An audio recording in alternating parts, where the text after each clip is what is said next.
5 seconds remain. Dyer's ban.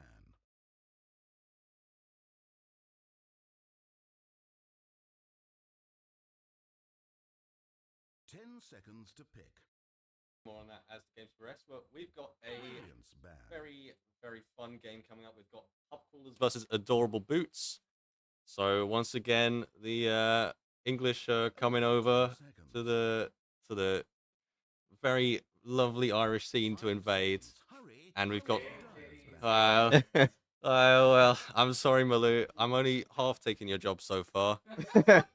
But I'm joined on cast by one of the members of the crew from Pub Crawlers. I've got Henny with me. Henny, how are you feeling going into this game in terms of how the players have recovered from last night?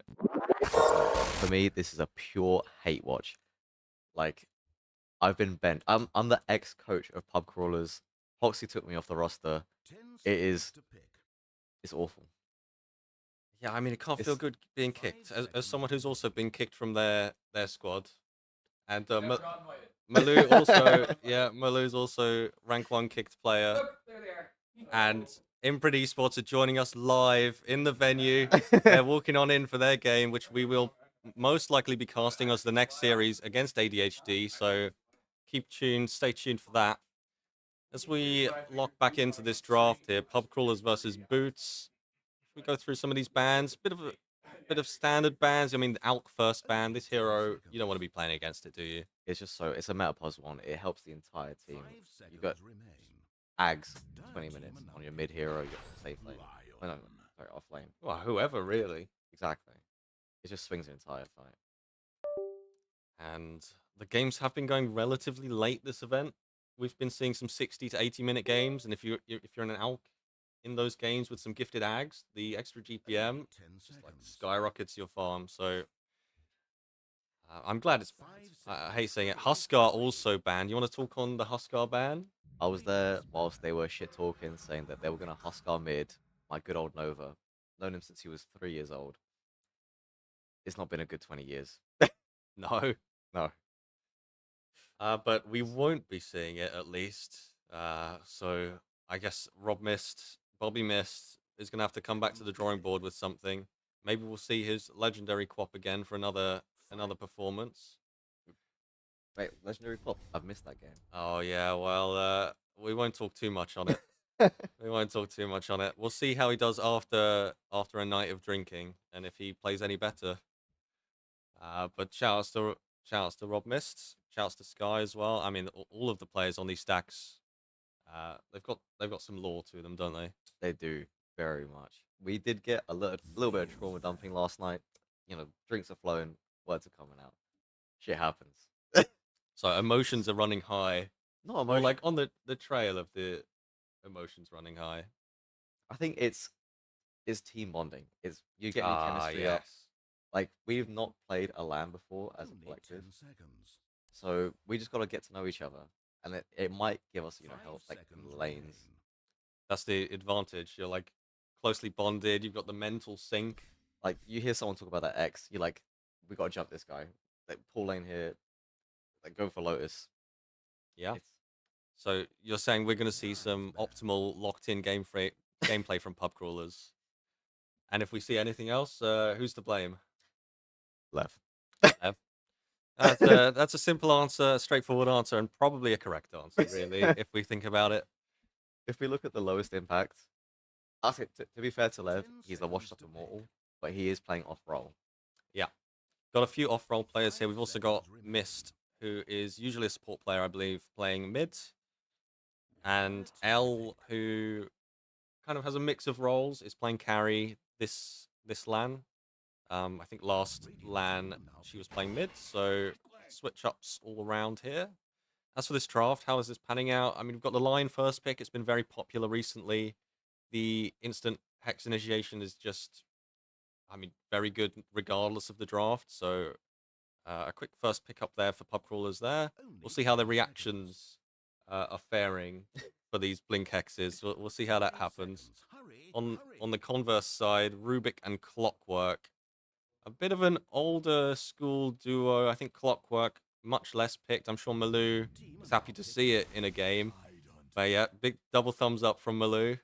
But we'll see how it fares after the nerfs and obviously the expanded armature being taken away. Thumbs down from Malou for that. But Rubik picked up. They picked the Tide into the Rubik. Dyer's turn to make Is all that blocks. wise? Templar assassin. I think okay, this might be a legend opinion, but I think Kraken Shell is instant cast, so you can maybe get away with Blink Ravage W. Dyer's That I'm not that sure. that is interesting. I've not thought about that before. That Radiant's turn is to why roil we've got you flavor. locked in.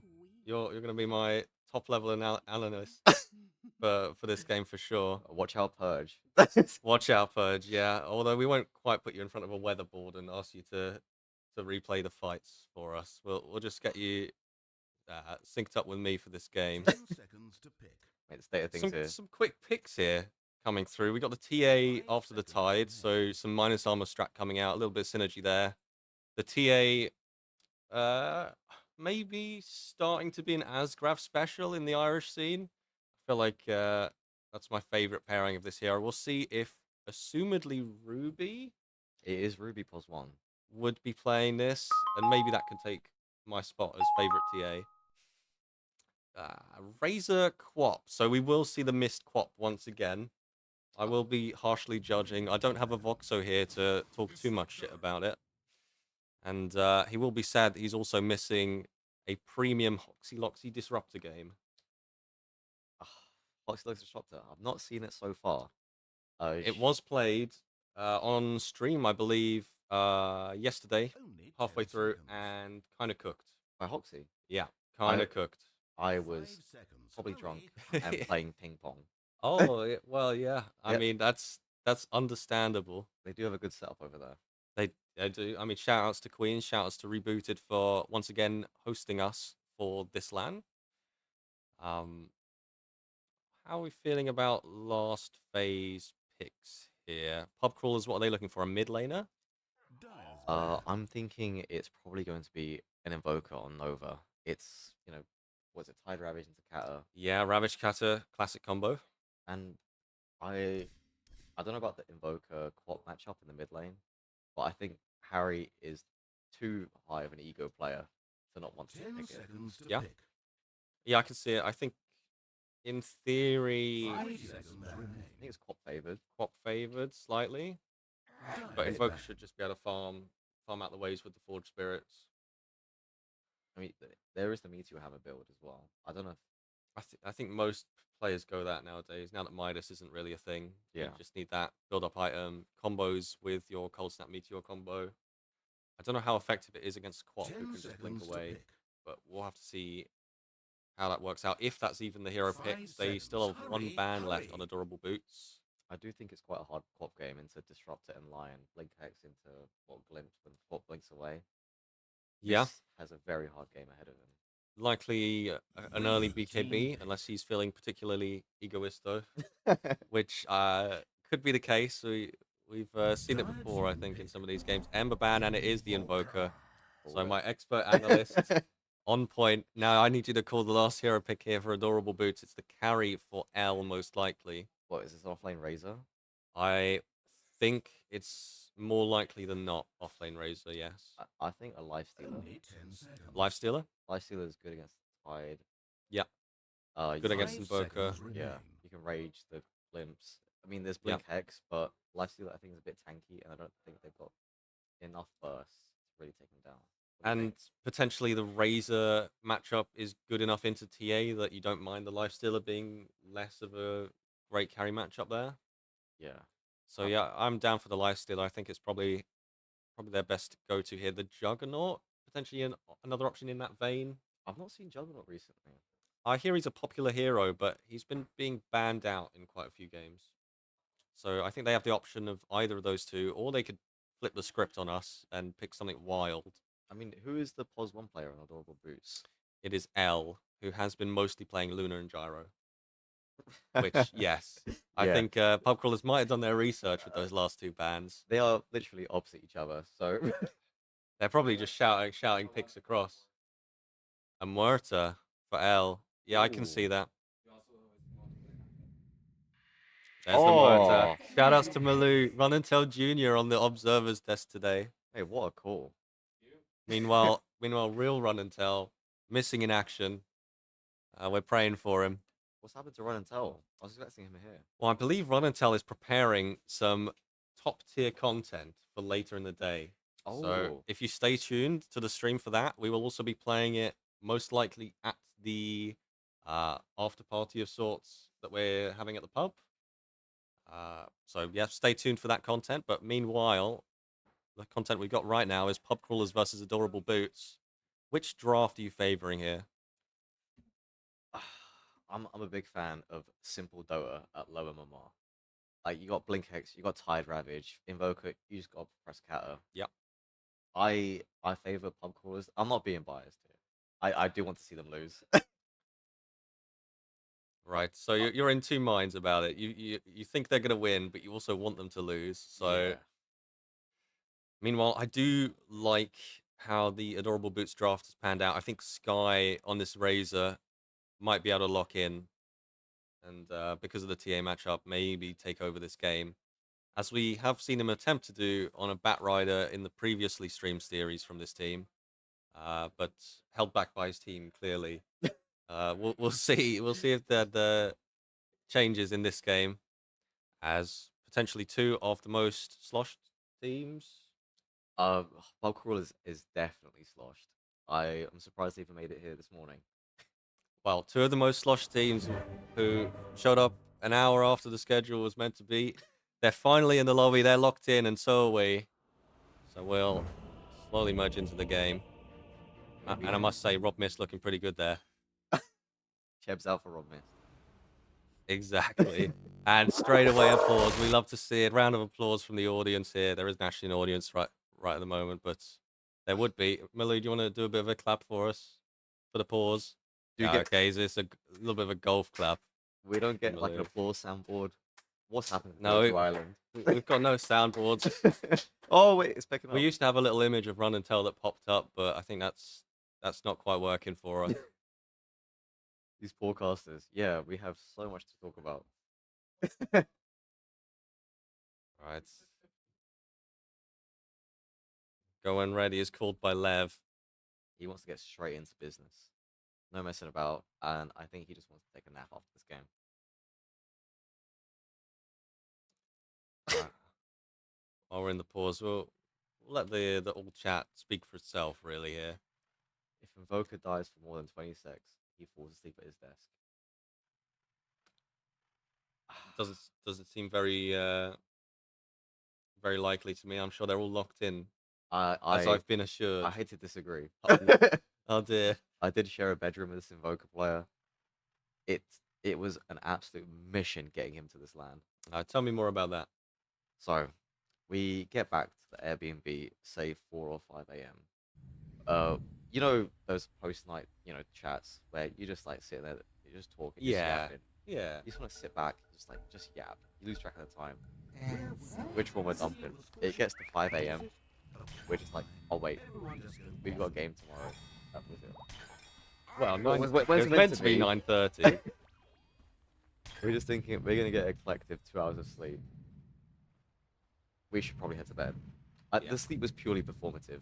He's basically an all-nighter.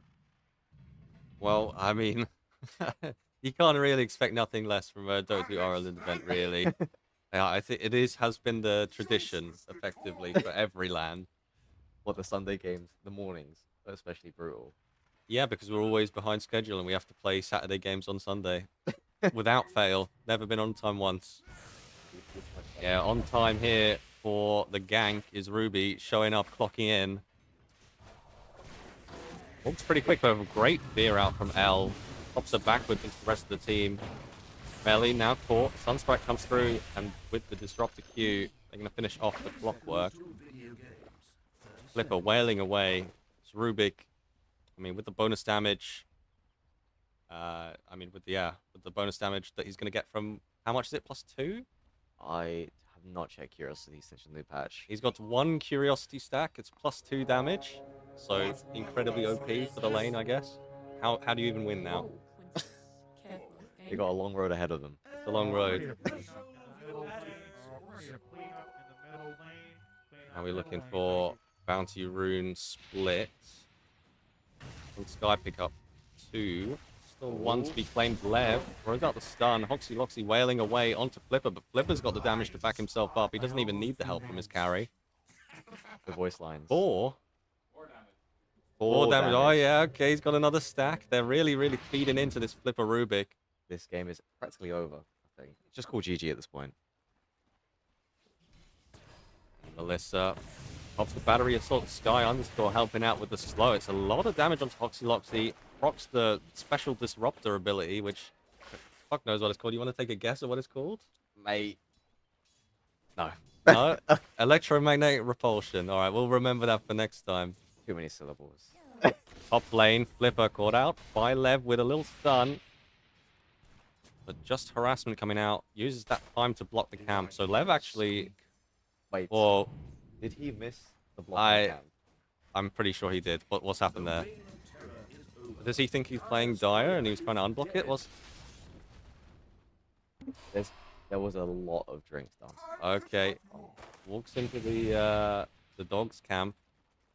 Salve cancelled, unfortunately. It's a long old walk back to his lane now. Drops the lovely chicken picture. I'm sure he's, With the D ward. I'm sure he's happy about unblocked. this last segment of live stream Dota gameplay that this Ex-Immortal. It's been a long time since it's been A long time, but we're going to say Ex-Immortal just to rub it in a bit. Flipper maybe stepping into the Sunstrike. It's not on point, but they still get the kill regardless. The gush and the clicks coming through from Lev. So redeeming himself a little bit. I know, I've got a lot of faith in Lev Possible. I know it's not his role, but he has been practicing. He's been stomping pubs. I saw him with the Naga Siren 4. I was quite impressed. He was dodging lots of spells with the split. I think Naga 4 is the right team for it. Yeah. Like, obviously, you get the opportunity to reset fights. You can just bully at the +5 with Naga Illusions. I'm just yapping out my ass. I'm not a Naga player. I mean, if you got some tanky cores, the percentage health regen is just an absurd amount. Even without the shard, 3% can be a crazy amount for over however long the song is, like 10 seconds or whatever. It's ridiculous. How's this mid lane looking? So last hits. That's a good question. The last hits are reasonably in favor of Rob Mist on the Quap. I wouldn't say I'm a little bit happy, but I am a bit happy. You think your Invoker player needs a bit of a ego check? I think he needs a bit of a humbling. Yeah? He's been playing against, Archons the last. I think he's one of the last. He's 3 for 3 this team. Yeah. They need a bit. Glimpsed out, trying to secure the fruit, but it's not in time. Melissa will claim that. Hoxie Loxy now on the run from Sky. Ruby getting involved deep inside. Sky and Melissa, either side sandwiching Ruby, fighting through it all. Refraction still on cooldown for a little bit, tries to escape away. Sky pops his last of his mana to hit out that electric ring. Hitting onto 2, both heroes pretty low. Down from the high ground this attack. Nice positioning from Sky to clean that one up. And now Ruby, with the refraction, should be okay. And Sky, unless he's bought some mangoes to surprise, which he hasn't, should be back to regular programming here. I do think it's a bit of an issue at lower Mars, where people get done by regen. I'm not sure why. Yeah, you got to ferry out a bit more regen. You can't be sitting there on low health. I don't know if it's just like they just don't put it in the quick buy and they just forget it exists. Like they just put up the guide, tangos, and whatever they do. Yeah, you just get your tangos and your starting items, and then you just have to like raw dog the lanes from then on. It is a bit of a classic. I mean, ideally you just not take so much damage, but maybe it's worst of both worlds for in these lower MMR games. Loxy still level 2. I think the level 3 here that she's just hit, the level 2 glimpse, will make a big difference. It goes for the level 2 Thunderstrike, actually. I'm not sure. Clockwork Razor is a very aggressive lane. I think they Play defensive, yeah. Oh. Makes sense. Rob missed with a rotation to the top lane. And now a go onto Ruby in the bot lane. The glimpse is there, but it's not in time to save Ruby. Maybe gets the counter kill. Sunstrike comes through, but dodged expertly by the doggo. A Sky underscore. Under the tower he runs. Pops the field. Oh, great. And might have called this in the draft that Sky underscore on this Razor would be having a good time. Nice pull out from Flipper. I feel like Lev is really struggling with these neutral creeps. Is this a tactical pause, do you think? They're gonna slap Lev around the face and tell him to sort it out? We'll find out why. I mean, he's to to defend Lev. He is off roll. We'll see, we'll see. I think continued audio issues for just said Adorable nothing. Boots.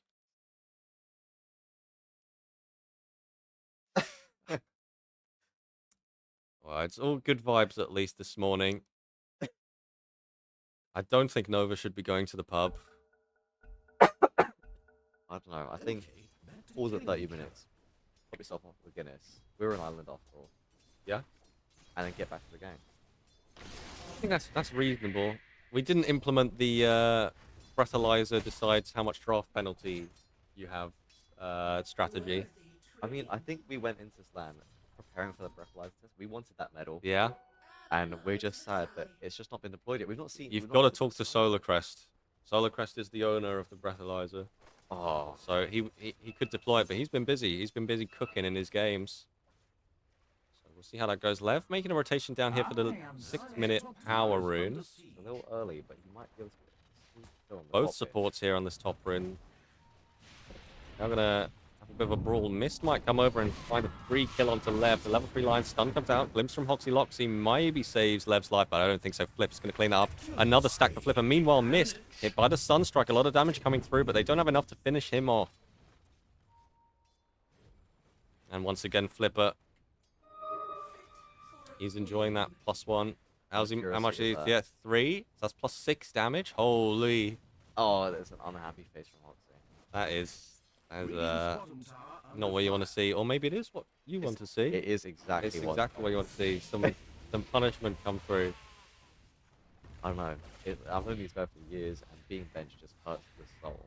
Yeah, if you were in this stack, you think you're carrying this game? I believe it. I think they should have put you in. Lev, clearly not locked in enough to play this game. As he feeds another stack to Rubik. That's 4 now. How ridiculous. Can we get a KD check on this? We get a KD check. Oh, Lord. 1-4-1 on Lev. It's the Ruby 0-2, which I'm worried about. Yeah, Ruby really the star player for this team. I mean, it's just closer, but having a healthy calm football is good. Yeah, generally you need a carry in the game to win it, usually. The door. That legend opinion, guys. But we'll see. Ruby, I'm sure, can make the comeback. Not even that far behind on CS, but we can check the net worths here and see what the real damage here is. Rob missed the quap on top. All 3 dire cores above the rating. It is massive aura loss, as indicated by Ruby here. But there's still time for a comeback. I'm sure we know that Tide also has indefinitely stacking debuff when he gets kills. Is this the one yummy fish eaten? So not too far behind. Well, actually quite significantly far behind the Rubik stack. Melissa finds 2 supports towards this Lotus Ball here, and Lev once again he just launched back into death. The voice line's coming out. Flipper. He almost feels bad, but he certainly doesn't. How much curiosity is that? Is that 4 now? 5, I think. It's 5 as, yeah, 5 curiosity stacks and 2, like, of the temporary ones. Missed. Clearing up the mid wave, jumps onto the half health Invoker, drops the Sonic Wave. Has to pop some regen, glimpse back into the Meteor. Missed, hexed up, and the stun. Do they have just enough damage to finish him off?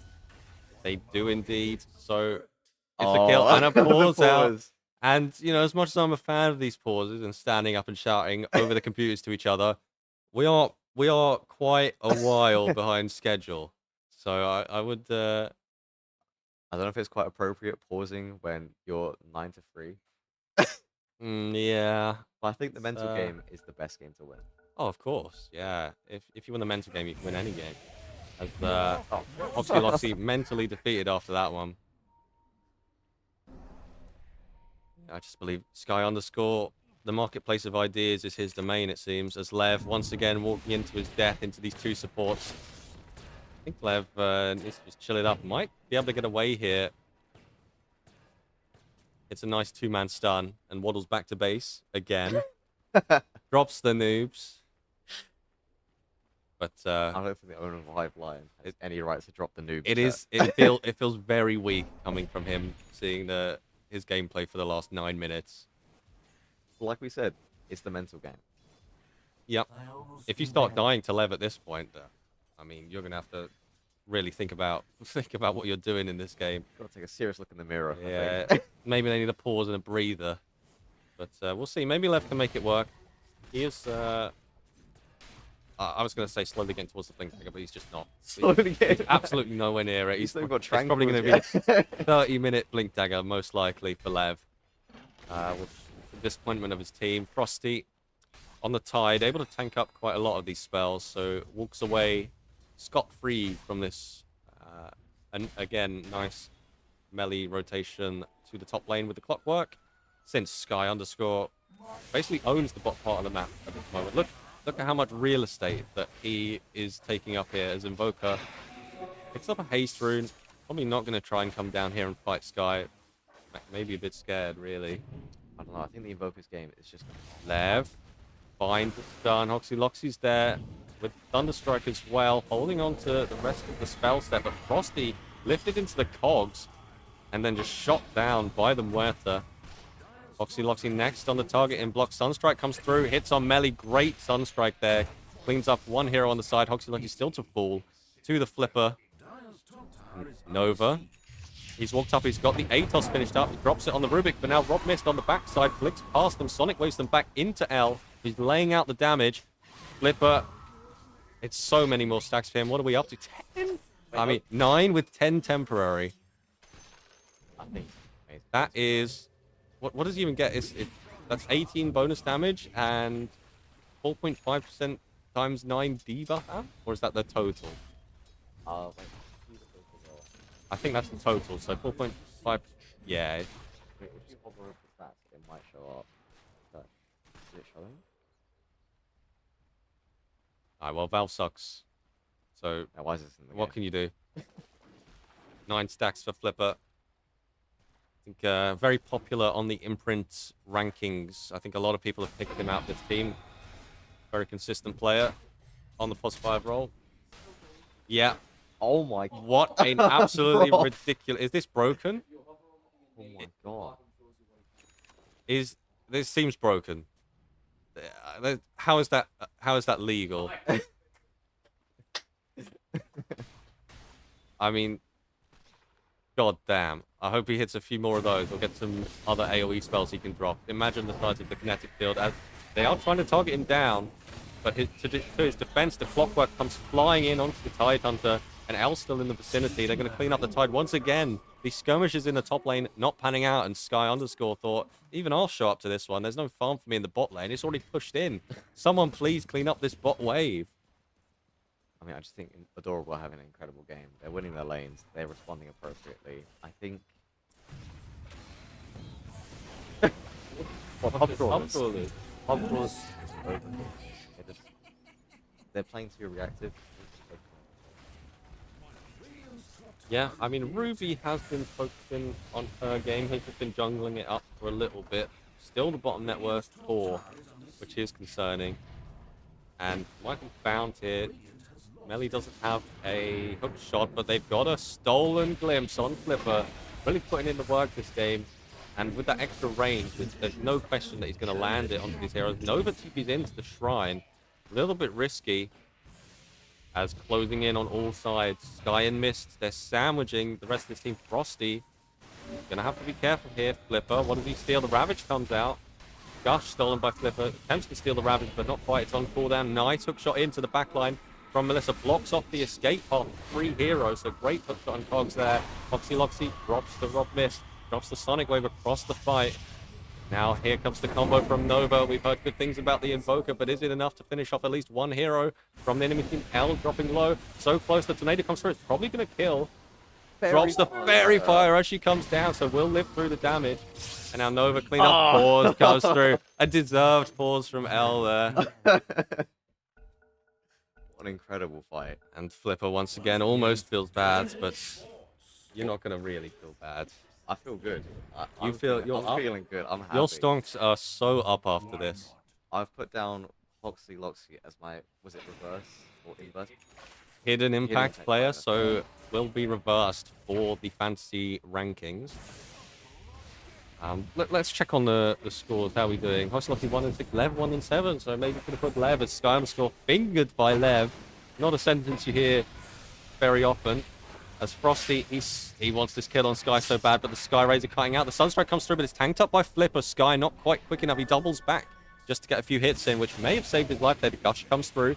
Hoxie Loxie chasing, has the glimpse. Glimpses Sky back into a compromised position. And now Lev finds the kill, but immediately loses his life. And it seems like Frosty might be the one to follow, so this pause may have backfired on them. I expect a return pause from Rob Mist after these few kills. But maybe one comes through. They're too locked in here. What a rep. After that pause, he was like, let's just play this game. Yeah. And yeah, Hoxie Loxie spared by the Mist Quap. Clearly some bias as oh dear. In the bot lane, farming up the side lane. Nice Sunstrike attempt to try and find the melee Quap. But the 2v1 in the bot lane, Ruby does fall on the TA. It's 6 and 24. This is beautiful. Now, I would say I heard some things about Lev from last night. Nova probably get run down here by Razor and Flipper. Ice Wall's popped. Self-cast the Sunstrike. Oh, that was a stolen Sunstrike from Rubik. I mean, Flipper, he's got so many spells that can't keep track, really. Stealing all of these nice spells. Smoke move. They're doubling back in. Walks straight into Sky and Flipper once again. Sky, not scared, walks out of the Sunstrike. Walks away from the Meteor, glimpsed back in. But maybe this is where he wants to be.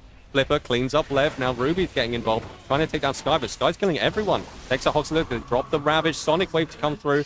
Deals enough damage to Ruby so Sky lives. They keep him alive. Nova, Sunstrike on cooldown. He's running towards the base, but missed. He was thinking about jumping the back there. I mean, another one-team fight. It's looking pretty poor out from Pub Crawlers. I blame the hangover, guys. I heard the hangover was devious, and there was some very unwell people. We did have a tactical sicky before this game. Tactical sicky. Our Time Hunter did chunder in the bed.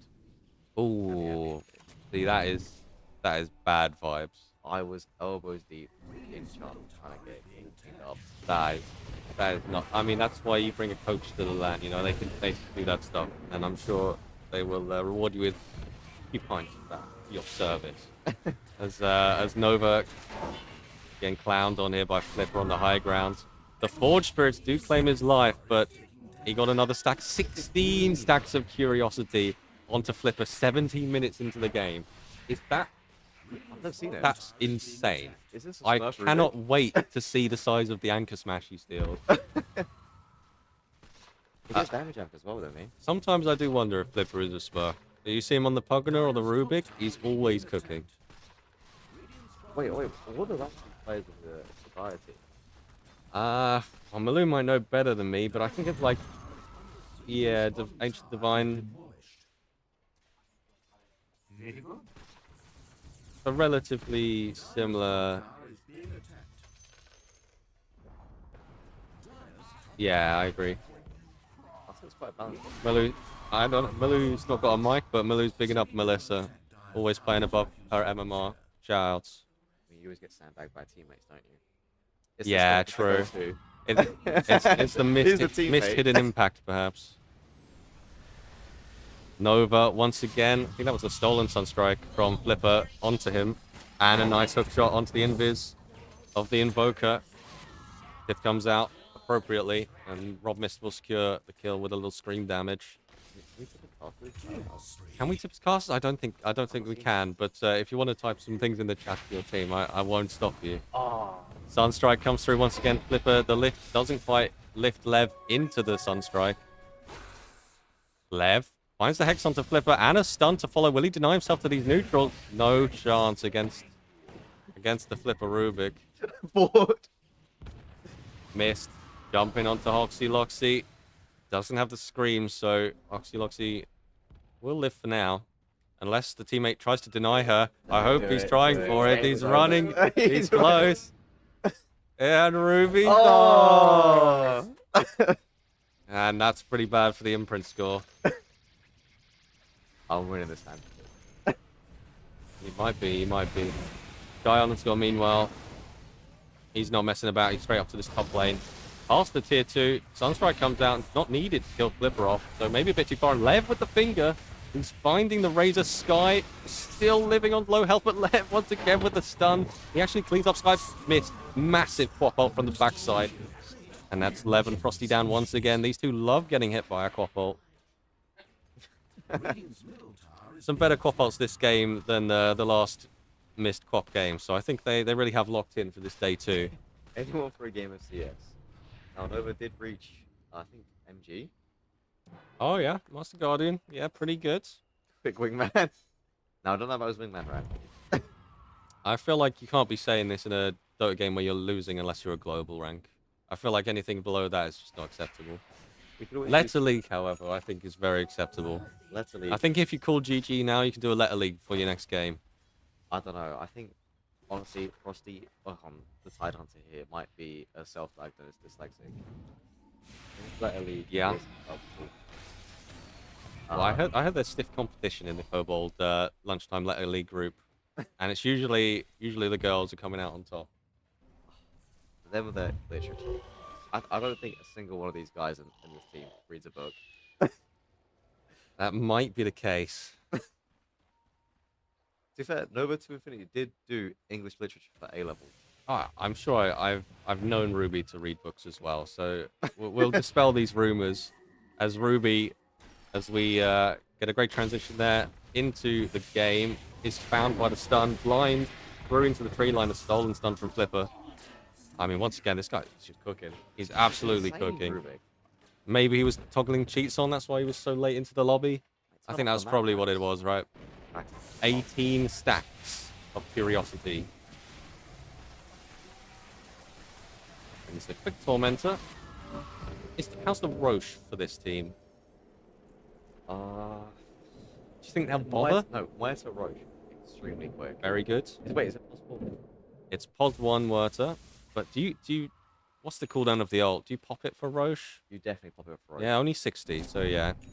It will speed up their Roche. If they want to do that, maybe they don't care at this point. I You think know, this they game just is- run it down. To be fair, can we get a quick check on the Invoker? Link axe forward time? from Flipper. We'll check the Invoker Axe after we watch this Flipper gain an extra stack of curiosity. He's got the Ags, so we could see the Ravage Kata combo. This could be a time. You know how to come back. Vaguely. You want to explain it to me, my analyst? Yeah. Let's bang this out. So 9 for 40. Yeah. Invoker gets maybe a double or triple kill here. Yeah. Shoots his net worth up. Yeah. I don't know what he'd build here. What would you need to save this draw? Refresher? Potentially refresher. BKB refresher? Does he need a BKB? Hex? I think he needs quite a lot of things, to be honest. He needs a miracle. To be honest. Yeah. If he pops in and sits down at the PT, caught out this Invoker that we were just talking about, but nice blink Hex from Lev. We were hoping that we'd see some eventually, and it is 22 minutes in. Finally got it. They do turn on Flipper, so Flipper's out of there. They drop the Ravage Kata combo. It's onto L. L taking a lot of damage. The Meteor rolls through her and takes her out, so maybe the start of a comeback here. Although the start of the comeback is denied completely by Sky underscore. As he's certainly on top of the score this game. Oh, this Razor pick is just A insane. diabolical, and it wasn't the last pick Razor. It's just halfway through the draft. You know, casual chill. I just don't think they're respected enough. No, Maybe neither if did I. the disruptor would be enough to go back during the cycling. Don't. I think you'd have to be delusional to think that would be enough. So maybe back to the drawing board a bit. Maybe their coach needs to be back in the booth for the next few series. It's only the 8-minute walk away. I, Yeah, you pop back, you give him a I'll give tell that, into. that slap in the face. Yeah, maybe throw some water to wake Oh, them up. 3%, 2%, 1%. It's going down. It's not looking good. It's a 1%. Gabe Newell, the Gabe Newell 1% is Hockey gone. I can imagine the absolute utter despair seeing opposite these guys. The hooting and hollering. Yeah, they'll be standing up. They've been pausing the whole game. I'm sure they're shouting across. Once again, left bound, lifted back by Flipper. That. You know, I am in for a good hate watch, but I hate to see my boy Lev lose. Do you? I feel like that's the opposite of the attitude you were showing for the first 20 minutes. I mean, he's a gorgeous man, lovely blonde boss. Yeah, yeah. I mean, we love all the players here, really. Debatable. Well, okay.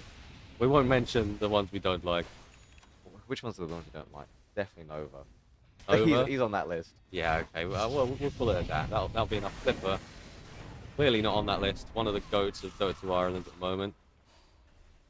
Especially after this performance. And I just noticed, does Smurta also have a stacking debuff? She does. There's 7 stacks. I thought that came along with her shard. I didn't like that. Oh, they changed everything. Yep, 1% spell amp per stack. You know, yeah, lots of. Maybe this is the new meta. You just pick these heroes that infinitely scale with kills. You know what? I need to watch that 12-hour purge video of 7.4. Oh, good lord. Get a quick catch up of the map. Okay, you go watch that during the break. I'll get you back in for the next game. Okay, 2 times speed. You're gonna have to be on. You're gonna be on 20 times speed. As Miss jumps through into the face, the tied on the cleaned up flipper, even just absolutely blows up Foxy Loxy with a couple spells here. Was that even a stolen static storm? It was. Not as big as I was expecting with 20 stacks of curiosity, but big nonetheless. I think the 1% win rate for Radiant team here. I don't know. I don't know what they need. Right Does now. it? Will it ever go to 0? I've seen it go to 0 before. Yeah. I have. I've been in a They game. must have been. There must have been a pretty fucking dire situation. Yeah, it Must was have on been the pretty receiver. bad. Blink forward from Lev, tries to deny the racks. He gets it. He gets it. No, it was an absolute team wipe, and it was mega creeps. And then the win rate or win probability just plummets to 0. Like, because you can't buy back, you can't do anything. So creeps take the face. Lev hits the deny on the tower, but his life is denied by the missed Dagon. Dagon Quad. I've not seen that since Massive. I feel like, I mean, we saw a Dagon life stealer yesterday, and it was reasonably effective. So, little Dagon on the clock, so I can't go amiss, especially when you're farming these supports. Oh, Dagon Lifesteal. That just flew right over my head. Yeah, it was pretty cracked. But Ravage comes through the cow combo. They caught a couple of these heroes off guard. L into the ethereal form, gets 4-staffed out. So safe on the backline, but does stand in the meter a little bit longer. So a bit pushed up. But really, she's the one doing the cooking. Shoots the guns. Pat, pat. Nova to infinity next on the list. Drops the Axe Ice That's Wall. Axe Shard. Axe Shard Ice Wall. That is Axe. Wait. Oh, was that Yeah, I Rubik? think. Rubik Ice- Yeah, yeah. a Rubik Ice Wall, you're right. And a stolen Anchor Smash. Should we check the AoE on that? I mean, it's so ridiculous. You see, this Anchor Smash AoE, Malou, is surely bugged. Stepping in. Corey will be Corey cannot win this game from this position. It's 1%. I've never seen. I've seen Corey throw games that are 80%. He's not winning at 1%. Although that being said, should we check? It's still 1%. It's 0%. They cannot win. Absolutely GG out. fucking despair.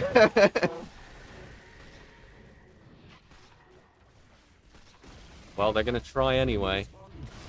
Dunn comes through from Lev. They're looking for the Sky Razor, who doesn't have an Aegis. They can't be bothered to go do Roche, but who cares when you've got Rob Mist on the Quap, the famed Quap at this point. Blinks onto the backline, hits a fat Sonic Wave, and they're just cleaning up further. That stolen Ice Wall again on top of the... it's like CAD Ice Wall versus... Virgin Ice Wall here.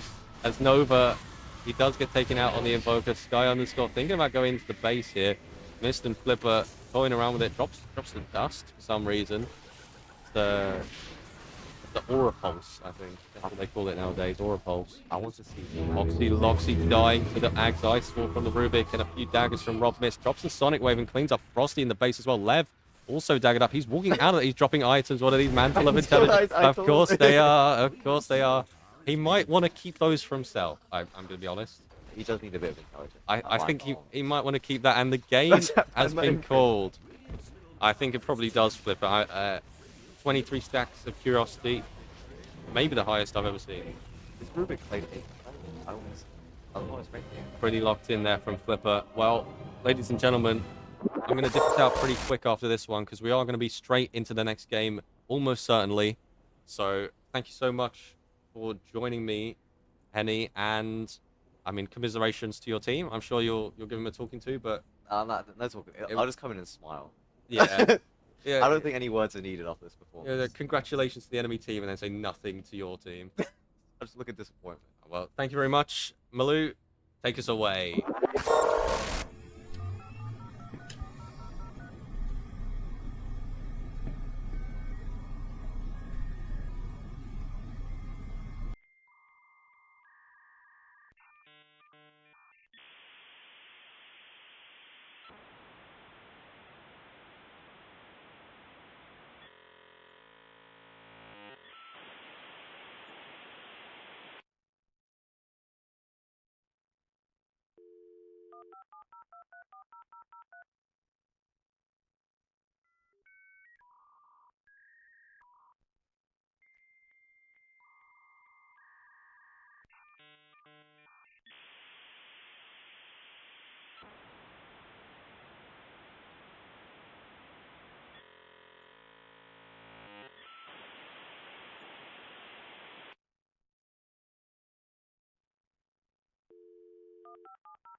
Radiant team pick.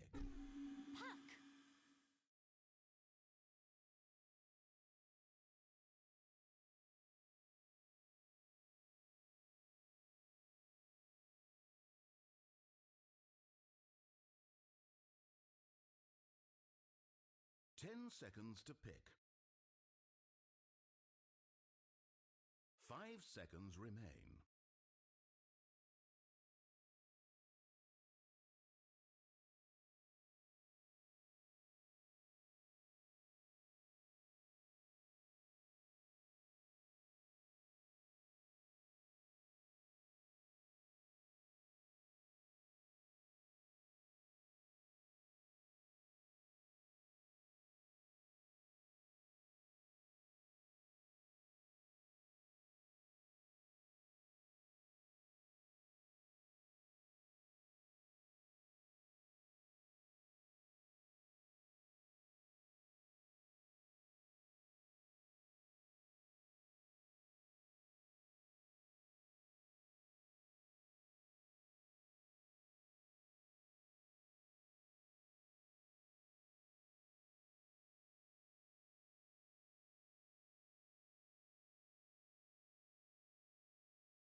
begin the Dota.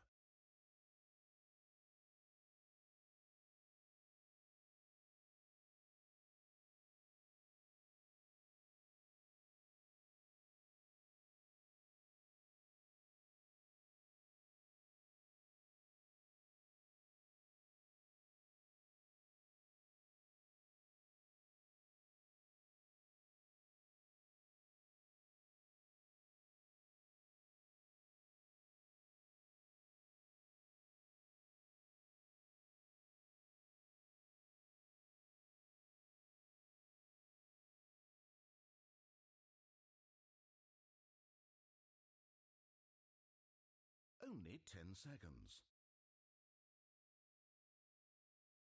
5 seconds. Hurry, hurry!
I'll burn your body to ashes.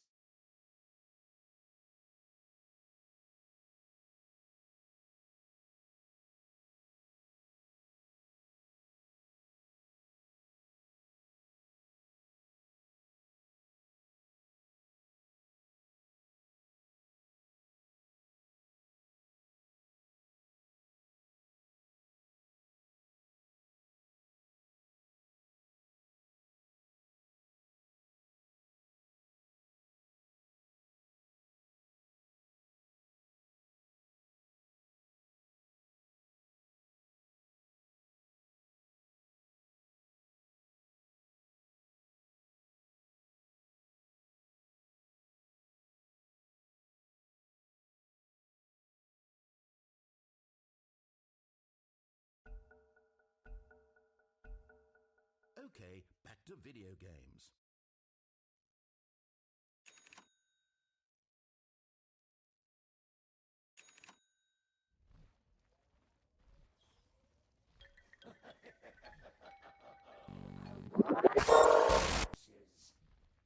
Yes. I live? mean, we're live, but we're just spectating Dota TV, yeah, Malou? Okay. Right. How's this setup gonna work then? Am I just obsing from here? No, because if you go watch, right? Oh, you're in the lobby? You're in the lobby, are you? No, no. All right, so we'll run it like that. Hey now! All right, We're- enjoy we're your live, pint, are we? Malou. Yeah, we're live. Yeah. 30 seconds to Bear develop. with us, ladies and gentlemen. Yep. All hands on deck for Sunday, or at least the hands that have survived. Yeah, some hands have fallen, or are falling, slowly crawling back up. But yes, it's me. I'm back again. It's Anti. I'm here with Blinks, one of my favorite Wongas. Back to back to back, ideal loser, famously. Oh wow, I would go that far. Maybe back to back to back God, I mid really to hope Nagi these matches loser. are being of any cosmic significance. It's a nice hook on the rune there that we saw with the directed camera shots. To the directed camera shots to Valve. They clearly don't put any spectator bugs or zoom bugs that really annoy me into the game. No, they wouldn't do that. So shouts to them. Shouts to both these teams. Imprint versus ADHD. So this is the first game where we're seeing ADHD on stream. These are our two bottom seeded teams, so this should be the closest matchup that ADHD at least have played. I think both teams yet to win a game, so this is going to be the bottom seed decider, and we know that a lot of teams for their Imprint Fantasy have picked Krauswager and Pro Mike, these two safe laners that we're seeing here, as their targets. Allegedly. Allegedly their targets. So, we'll see how these two fare in the game. Take a quick peek over at the Stits Denied. I wonder if the direct camera is synced up between us and Malou. It doesn't seem like it. Yeah, are we? If we don't have direct camera, is it not working? It's just completely broken. So I guess the GOAT will assume his position. Okay, yeah, that actually. Alright, well, the second GOAT will also assume position, and we'll just do the easier option. Shout outs to Malou, holding the event together. Done out onto Roche Hunter, but it's just the reflexive stun. He's got to throw it if he channels it, you know. Asgrav on the Alchemist once again, taking a page out of Coral's book. He's just going to kind of AFK for 30 minutes and hope that this PK puck is going to be the difference maker. PK playing really well with Zero yesterday. Yeah? On the puck, yeah. Dancing on people, I heard. Yes, he was weaving in and out of fights, playing around his cooldowns very, very well, actually.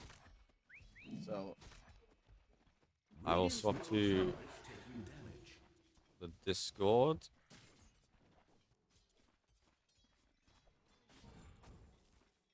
If Run and Tell's got it right at the bottom of his Discord list, so I'm just going to announce that on stream that he really doesn't prioritize the Irish Dota scene, as we will tune in to the broadcast. Oh yeah, unacceptable, really, isn't it? yeah, it's quite.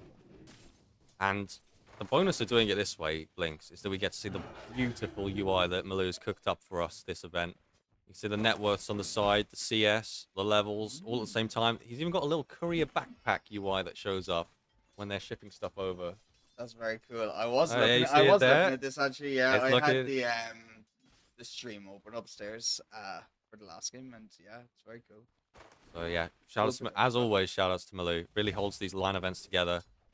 And if you need a guy to come cook, honestly, on the obs and the production for your LAN event, he's the guy to contact. Roche Hunter on the Beastmaster. Not seen too much of this player, but I've heard good things about him. Possibly the best player on this stack. Possibly. Who else is on this stack? We got Andy, we got Pro Mike, we got Barge Coon, and who's their mid laner? Malou? It's William X. Legendary William X. Looking for Team William X, as they call him. But did find a team eventually, and they've allowed him to play Venom mid as Pro Mike brought out in the bot lane, healed up by Krauswager for a little bit, but Key on the Pudge, able to clean that kill up with the hook and his stinky smell. I can't believe they gave him this punch. It is a bit ridiculous. I feel like a lot of the games this LAN, they've let through iconic heroes, certain people, that just should not be coming through. You're letting through the Key Pudge. I saw Solar Crest on Earth Spirit on day one, which is... How are you letting him play the one hero that he consistently plays well? Oh, no flame intended. But we'll see how he fares later in the late stage of this LAN, Solar Crest. I mean, it'd be lovely to see another game on stream from him. I heard he's sobering up for the end of the event. Oh yeah. Yeah, I heard that's the strat from his team. They've gone hard, and they're going to sober up slowly towards grand finals. It's Asgrav with the acid spray, the follow up from the Big Bull's boy stun. Roshanto held into the acid. Barjakin doing his best to try and cancel it, but he's bashless. Yeah, no bashes. No bashes. 17%. Saving them up, potentially. Saving them up. Blinks, did you ever, when you were playing like Face the Spoiler or anything, you went into the jungle and you like prep your bash on the creep? You like hit a few times? I used to, yes, I used to do that. Yeah, you that know, was you a get strat. the Suedo, orangey, whatever you call it. Yeah. Yeah, exactly. Bit of a go out here onto Krav Swaga on the bot lane key hook. That penetrates the cold embrace. Yeah, the ice ain't gonna save you there, buddy. Krav, I mean, he must know by now that he's a target. They are seeking the kills on him. It's worth noting between these two teams, neither of these teams have won a game of the LAN yet. So for one of these teams, this game is going to be the first. Yeah. So We may hear PK through the floor if they win. Yes. I think we most likely definitely will. If we had a couple more webcams at the event, I could have set up a PK cam just for this game. But I think we should have a PK cam. yeah, all the time. I think so. Yeah. If we bring some more webcams, we've got the technology now. We're ahead on development here. As who is not ahead? It's this poor old level 3 Spitbreaker who's making it work. Charges onto Big Balls Boy. William X Veno slowly poisoning these heroes to death. Out comes the ulti. It's taking them down, but Key, the rot, is stronger than the Veno stink. Yeah, nice little from Key there actually. Brought quite a lot of heroes to these 6-minute runes. Like, you brought your offlaner up. Asgrav left alone now, maybe in a bit of trouble. The charge is coming through from the respawn Spiritbreaker. It's a little slow, but Asgrav's pretty low. If he drops a bash here, held back by Big Balls Boy, and the Hex comes out onto the Beastmaster as well. Roshan just steps under the tower, so a lot of damage coming through here. Following up to this Alk stun. But they're not going to find any kills here in this top lane. Bot lane, however, it's a different story, Blinks. It's Krav going down again, and this Key Pudge, he's got the ulti ready, so there's nothing here for Promai. A cheeky little 1v2 there for Key. He just got the level 6 off that first kill, right? That was... Yeah. And he even had the hook ready to go. Didn't need it. Yeah. So Key really chilling in this game.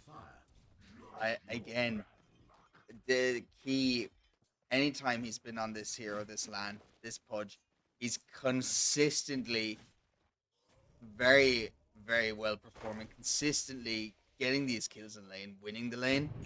Like, he's very, very dominant in this hero. I cannot believe they gave it to him.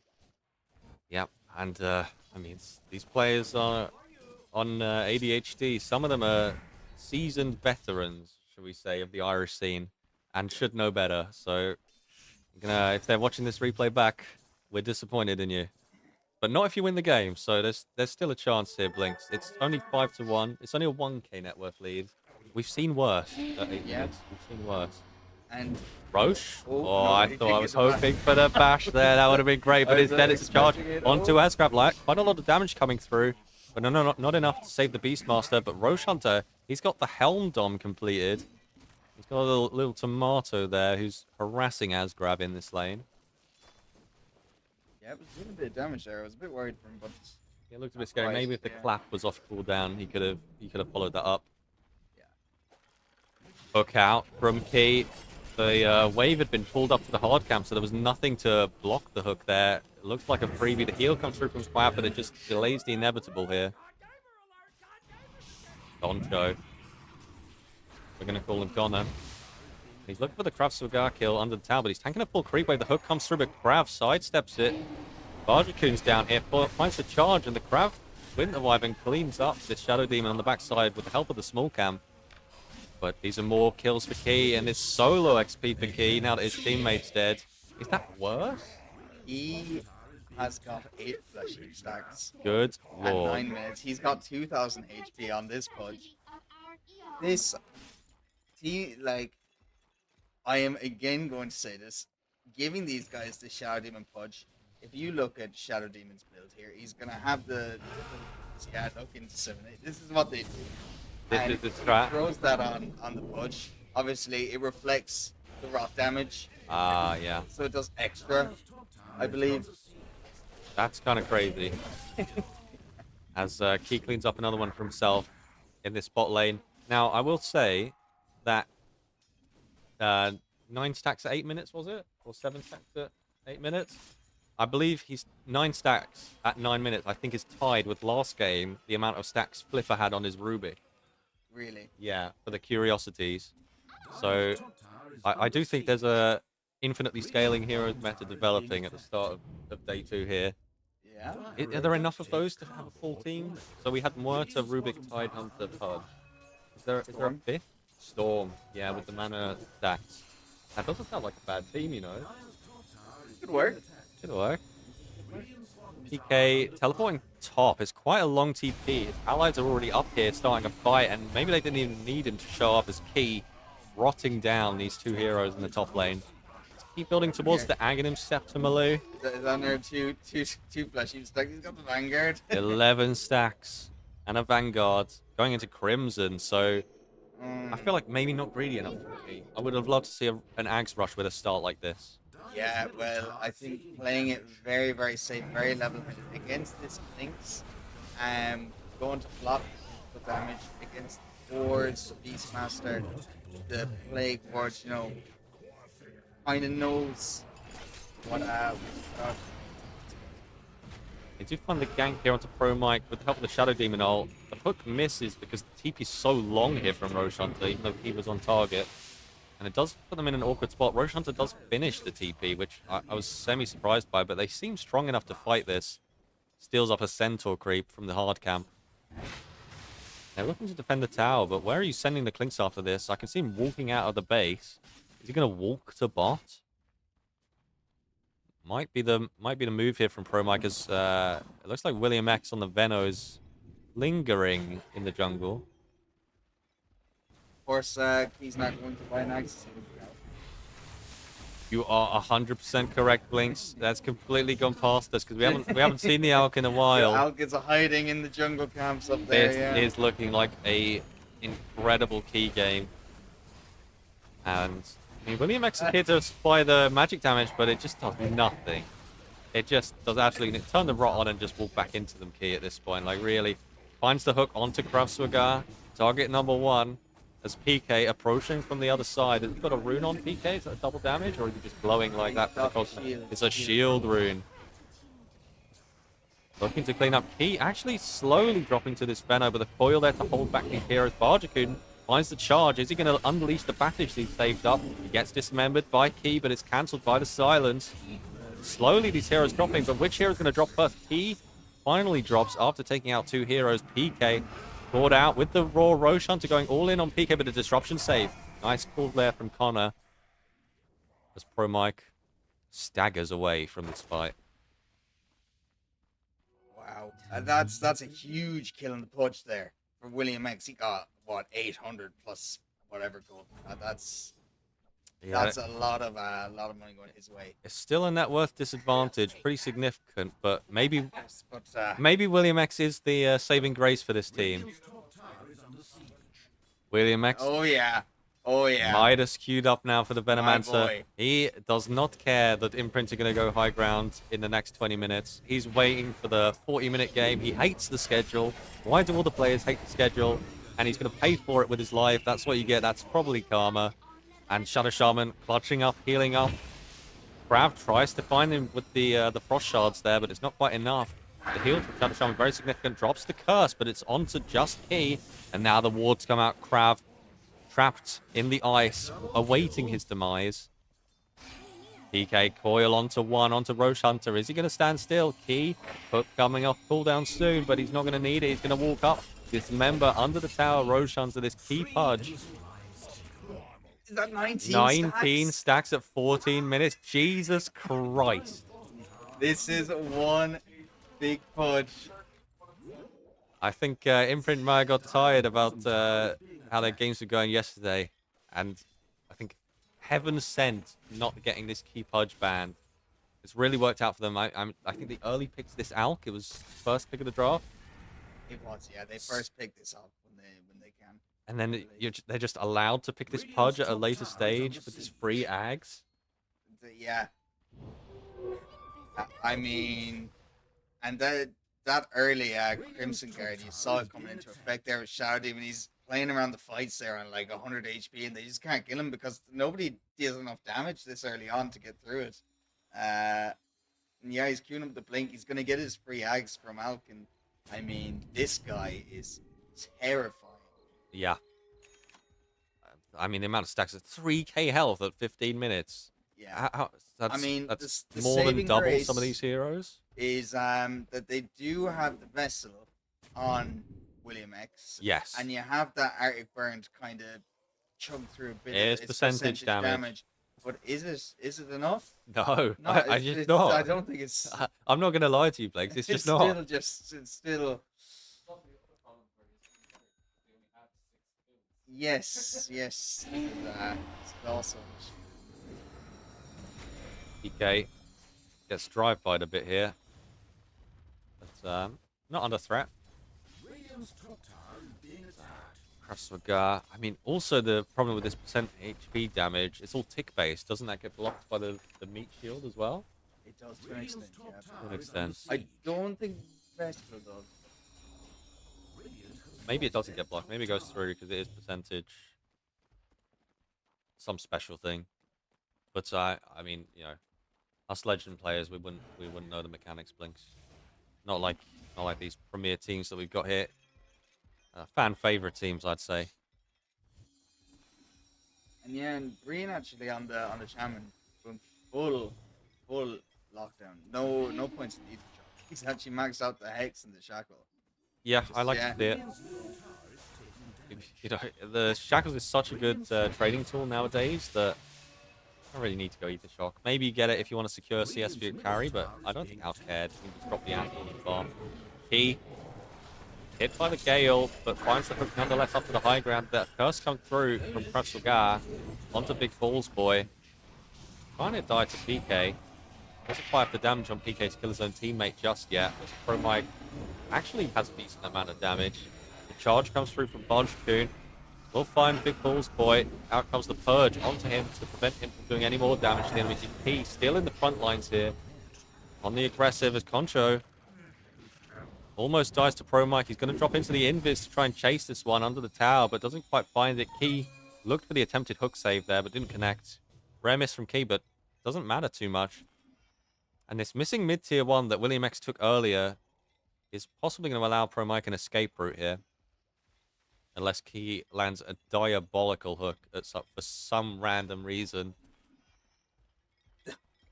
There's some crazy scouting going on here. Under the tower, Pro Mike, he didn't expect that to be there. Might have moved from where it previously was. But finds the TP out. They're not going to find him. Yeah, wow. Playing with fire there, Pro Mike. But I've got to be honest, Blinks. I need him to die a few more times for my imprint leaderboard score. You know, I wish him well. Well, but I also wish him death. I hate to break it to you, but nobody is winning the hidden impact score because I am your the highest ranked hidden impact You player. stood in for one game, you griefed the fuck out of it, and you got a 1. I can't believe it. A round of applause for Blake. So nobody's beating me on the hidden impacts. That's the true hidden impacts. Secret pick. Yeah, if you were selectable on the form, maybe I would have picked you, but unfortunately you were not. So maybe Imprint will take that into consideration as Barjakun hidden in the trees, hoping that he does not get found here. The snakes are dropped onto the tower. Big Balls Boy is going to find Barjakun, who remains AFK for an extended period of time. Hooked during the Hex, so no way of escaping here. Krasvagar has the heal, but the Rot's going through it. Does he have the Ags gifted yet onto the Pudge? He does not. Still waiting for Asgrab. Where's the Ags? Where's the Ags Asgrab? It's 19 minutes in. You've had free farm. Coming out here now. Come on, Asgrab. You might be top net worth, but come on. Pump it up, mate. Pump it up. And I mean, this Pudge. He's not even got the Ags yet, He's Blake. surely going to get this Ag. Hey, Yeah, he and can there it give is. it. It's got to be on the Pudge. Yeah. This mean, guy. this and makes him like twice as powerful, and he's already unbeatable, to be he's honest. hitting, yeah, this critical mass here. He's gonna BKB here very soon. Good lord. Halfway to it. And I mean, what's your answer for the side of undiagnosed ADHD?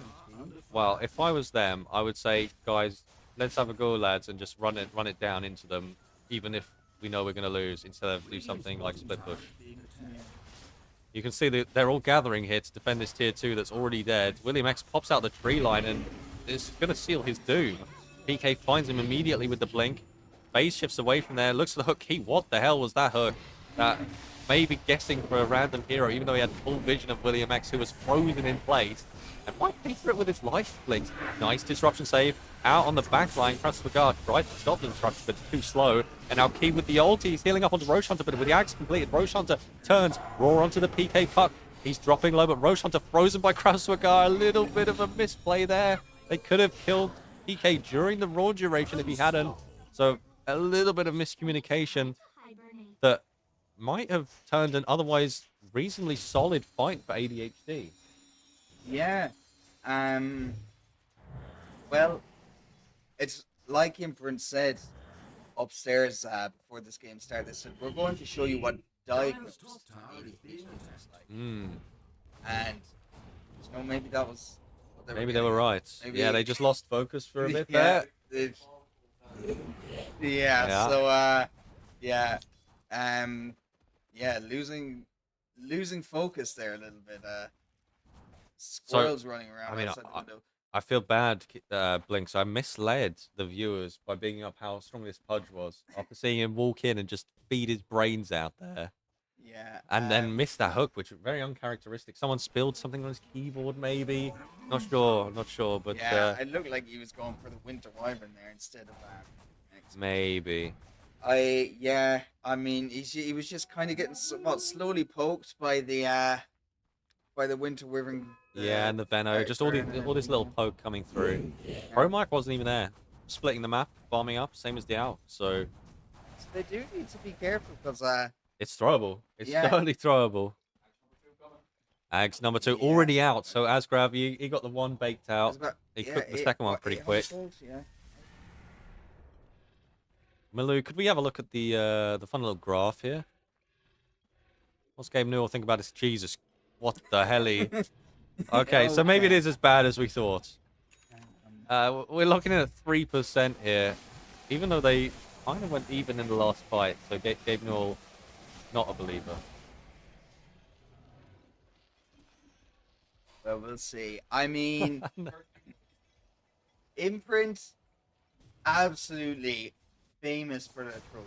Known for their throws. For choking. Although I think they passed that curse on at some point.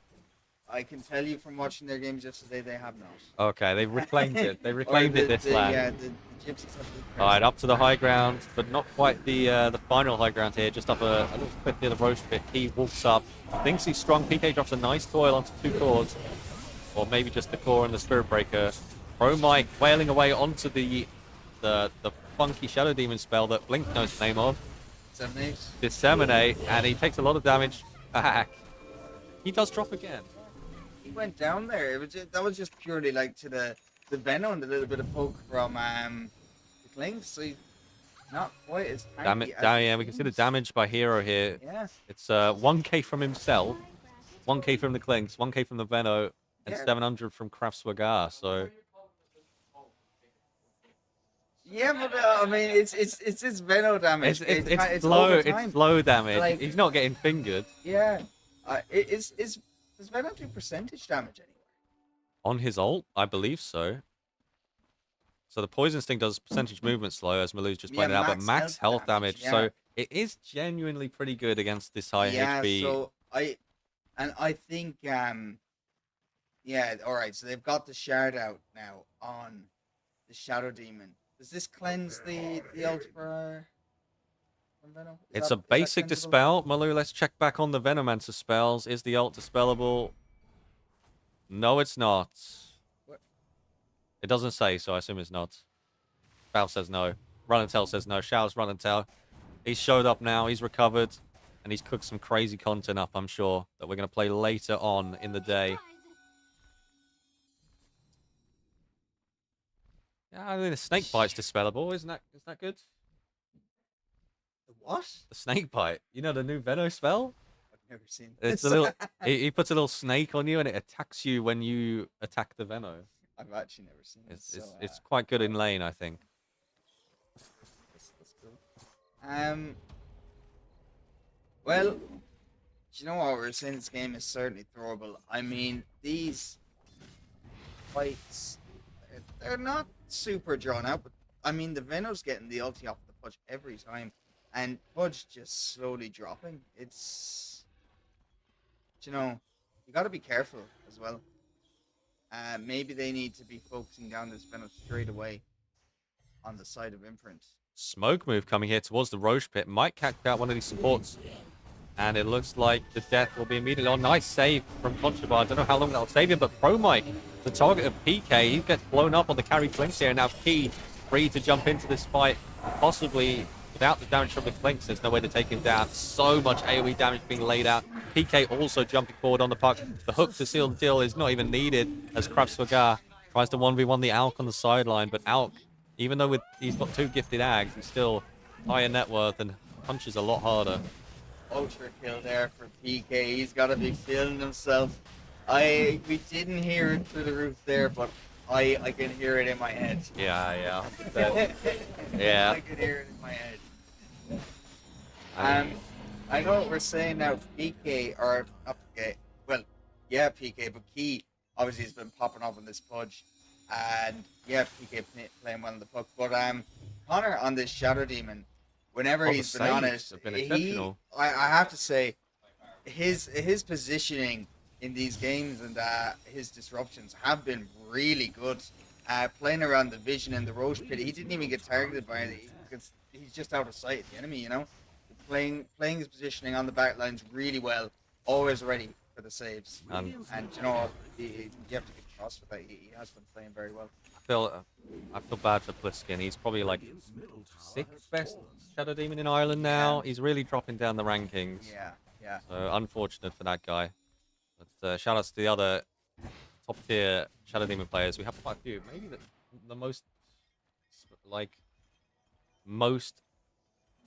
hero with the most very good players in Ireland. Yeah. There's like ratings up there, but I think that's got like 4 or 5. Great Thing's got a few. I know. Yeah, you have Seer, right? Is probably the best of the best. I can't remember the way it's been. I think Seer was like number 1, and yeah, Bambi maybe number like Rating's the Rating Classic. 4, number 4. 4? Yeah. Maybe I lower. think maybe lower. Okay, yeah. We'll have to see if he pulls it out again today. Maybe against Wongs. Which might be the next series. Wongs versus Guinness Mention. An all-time classic, potentially. Those are the whispers in the sidelines are saying. Radiant's top tower is under siege. Yeah, BKB out push, and he's got 2 giggles in the back, so I wonder what he's next. What's how's PK? He's at level 20 on this buff. Yeah, storming ahead. I mean, he's got the gifted axe from Alk. He's got a shard. He's got a Lincoln. Yeah, I mean, PK, he's been popping off here, and he's feeling himself on this puck. I know before the game, he's, you know, I was behind them when they were drafting, and he was kind of humming and hawing about the puck. But I think the confidence kind of It's a boost. You know? It's a boost here, yeah. He's he's just a confidence here. He's feeling good on this puck. Has been playing well this land on the Euro. I mean, yeah. It does feel like they've come here with a cohesive strat for this game as they just find a hook onto the Winter Wyvern once again. Quick cleanup as the Snakes are trying to clean up the tower.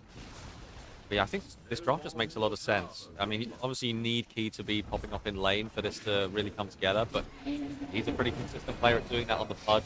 Charge Conference is trying to disrupt this fight, the coil drops, the Axe coil. It just ticks away. Blink forward with Krasnogar. He might find the kill onto the Shadow Shaman here, which he will. He will secure it. Now Key dragged deep with the Aegis under the tier 4 towers. Pro Mike They forgot about him a bit. He's got a lot of damage to lay in. Keep blinks out after the Aegis pops back. So he's back to safety. Concho waiting in the wings in case he needs to save anyone. But so far, I mean, Key looking there for another hook, but there were some creeps in the way, luckily.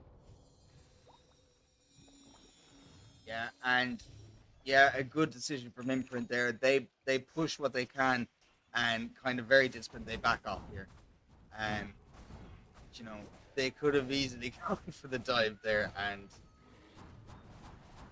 go for an issue, but they take the racks. They lose the Aegis. And they back PK. off. PK all chatting his own damage to Aveno. I didn't know you could do that. Can you check other enemy hero death summaries and then just ping it out? Yes. This was a strategy that we used against the Guinness mention. Oh, yeah? Yeah, yesterday morning. How does that work? So you double click their portrait at the top and you alt click the damage taken. It works better if you pause. Oh, game. yes. Yeah. We saw quite a few pauses last game. It was a bit more of a silly series, I'd say. This one, I feel both teams are very, very locked in. Concho, not quite locked in enough, gets assassinated by Pro Mike. He's going to go down there to the Orchid. Had the Lotus, but just a bit Slightly too too slow slow. there. Yeah, I mean, the charge coming out as well is kind of a bit tough. I think you're just not expecting to be caught there. As much as Pro Mike's not expected to be caught here by the call from PK. Nice catch there, yeah. And a tip comes through. And that's the downfall of Pro Mike. I'm looking at my phone. I'm looking at the live Imprint leaderboard for my prediction. Goes up, ticks up slowly every time. Down the bot lane. Bloodstone here on a. Whoa. Whoa, he's 29 stacks, Blinks. He's almost a stack a minute. Yeah, he's a big boy, 5.2k HP. Blink up to the high ground. Krauser got caught out. He was just lingering on this hill a little too long. And Asgraf joining with his team finally. After the couple lags, he's now got his Sanjin Yasha and an Assault Curus. What can really stop them? I'm not sure. I mean, we've seen the Pudge die, but like I haven't seen him die he's- recently. he dies, but they still won the fight, and there's no space whatsoever for undiagnosed ADHD to take any space on the map. I mean, look, they're trying to split the waves here, but Yeah. you've got to address the elephant in the room. There's creeps or in the this case, base, Blinks. the Pudge in your base, yeah. Malu, I'm going to ask you once again. Bring up the graph. I want to see the 0%. And 0 that's to the 100%. second 0 to 100% game of the day. Has it? Yeah, last Okay, game I- also. I actually didn't think it went 0 to 100%. And you know, Taylor and myself, we love to see it. We love to see these games get closed out quick style in this final day. As the final fight will come through. I say fight, it's a massacre in the enemy base. Into the Radiant side, or even on the back line, they find Pro Mike, they hooked him in and eaten him alive. Pudge ripping his flesh off and attaching it to himself. I'm pretty sure that's the law. I think Accurate, and once again, chop. Dinner on the menu. It's William X. He's going to have to look for another team after this one, I think. 34 He stacks, does, yeah. 33 minutes. And This is one huge Pudge. I mean, if you're watching this, you're playing versus, you have to be thinking about you've banning got to this ban the Pudge. Pudge. It's got to go, especially with the Alk strap. And GG called out. I mean, yeah, the Pudge with the Shadow Demon lane, Imprint win this lane every time. Every time they stop this lane, they get multiple kills in the lane. I mean, you have to. You've got to ban some of their heroes. Yeah, you got. I mean, easily their best two heroes so far this tournament. Yeah, so far we might see better heroes from them potentially in the games that they've got. We've got one more game to follow from them. It won't be on stream. We've got Wongs versus Guinness Mention, which will likely be run until +1, taking you through that. So the Return of the King to the cast. But for now, it's been myself, Anti, and Blinks, Malu on the production as usual. gives us a thumbs up, and we'll leave you for a few minutes and be back soon.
attention.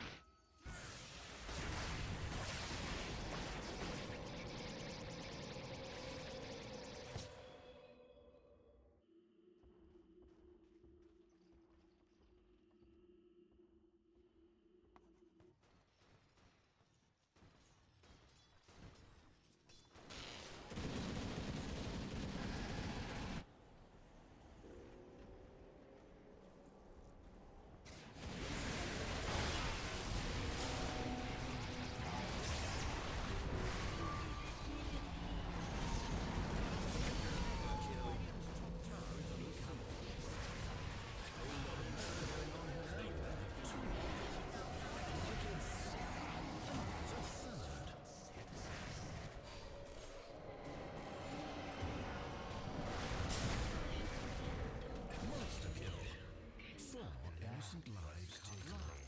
Starts at the head.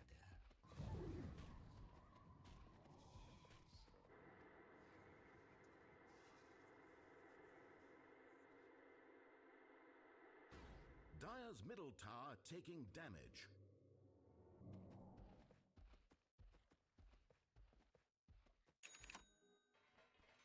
Dire's middle tower is being attacked.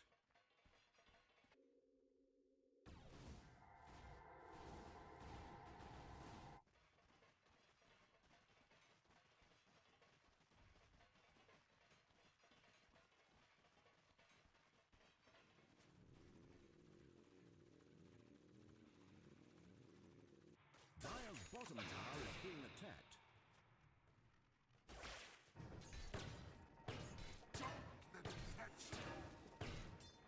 Dire's bottom tower under fire.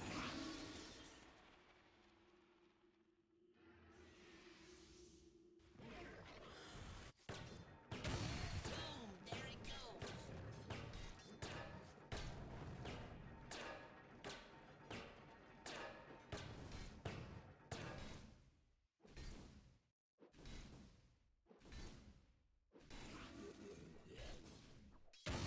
Homing in.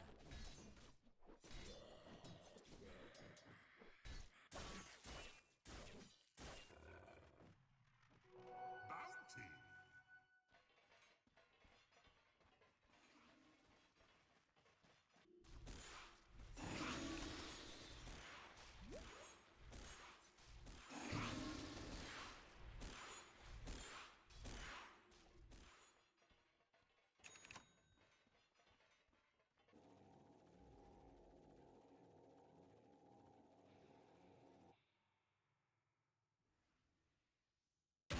Do it with flair.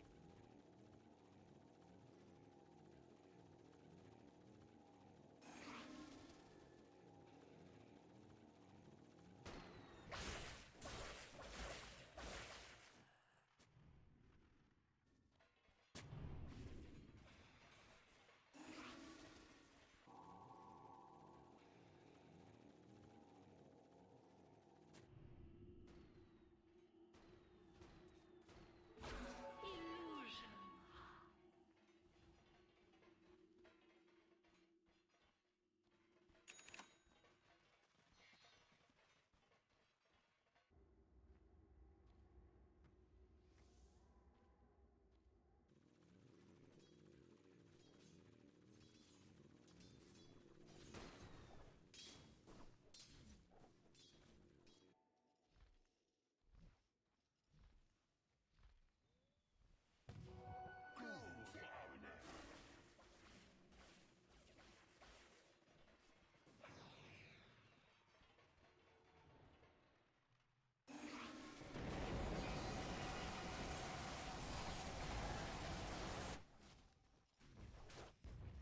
Dire's middle tower taking damage.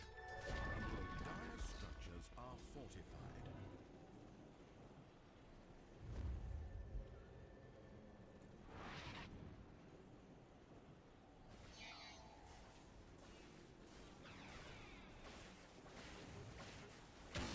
Flair's here.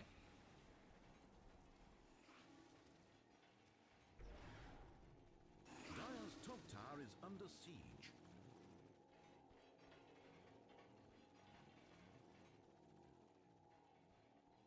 Dire's Dire's top tower is being attacked.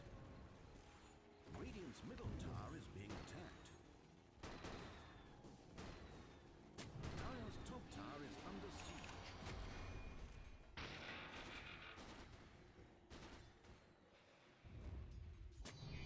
Dire's top tower is being attacked. Dire's top tower is destroyed. Radiant's bottom tower is being attacked. Radiant have fortified their towers. Radiant's bottom tower under fire.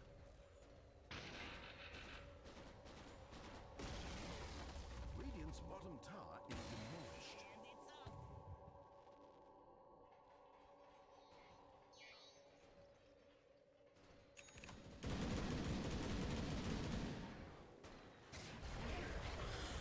Radiant's bottom tower is being attacked. Dire's top tower is under siege. Gold for me.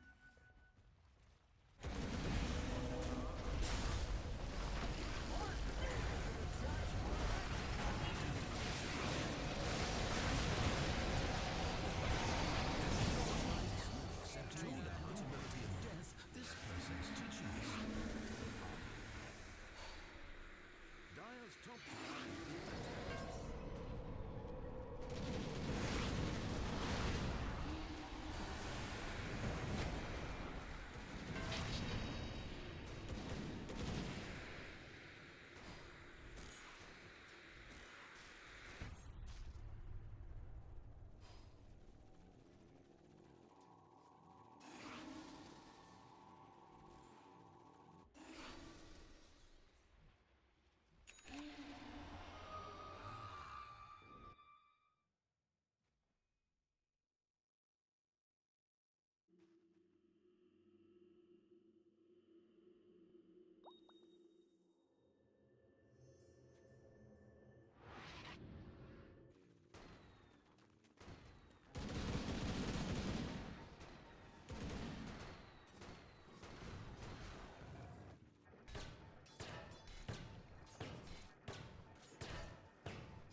indecipherable gibberish.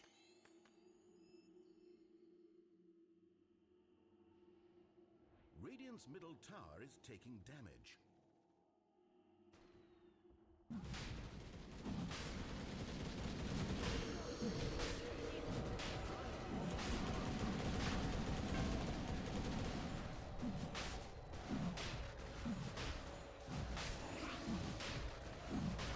Purely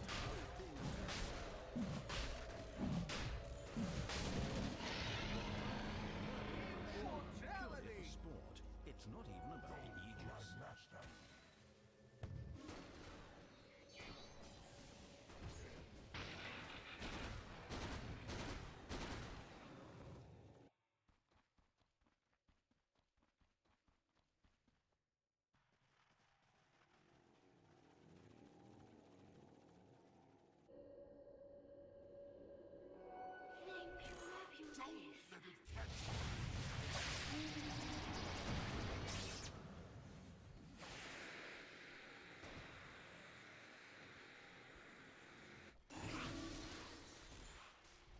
Dire's bottom tower is being attacked.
With flair.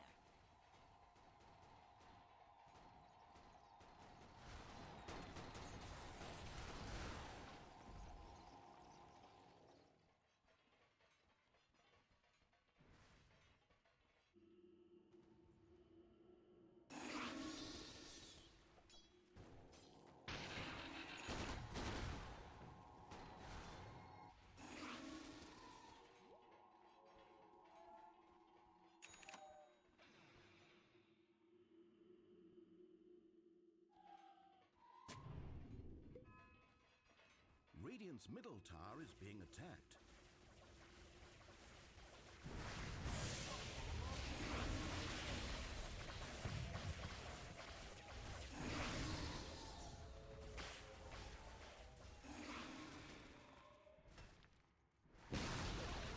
Radiant's middle tower has been denied.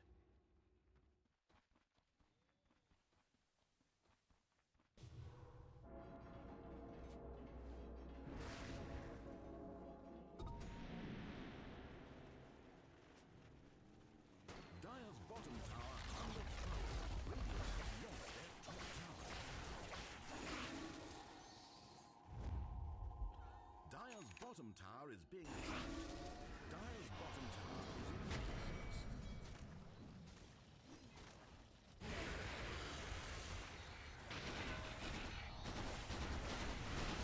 Dire's bottom tower.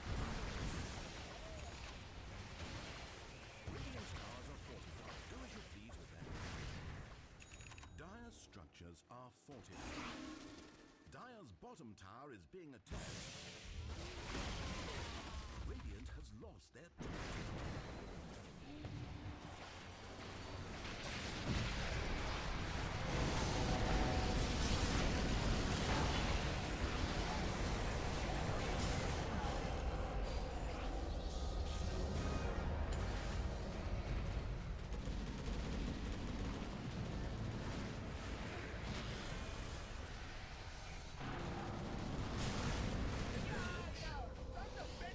Flesh spoiled.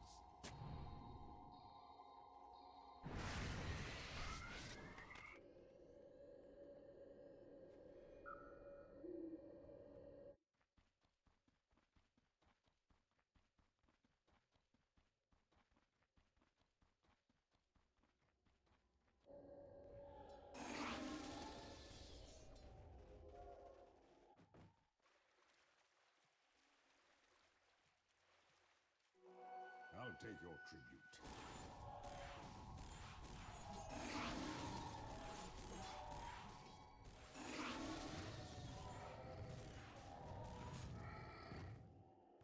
Dire's middle tower is being attacked.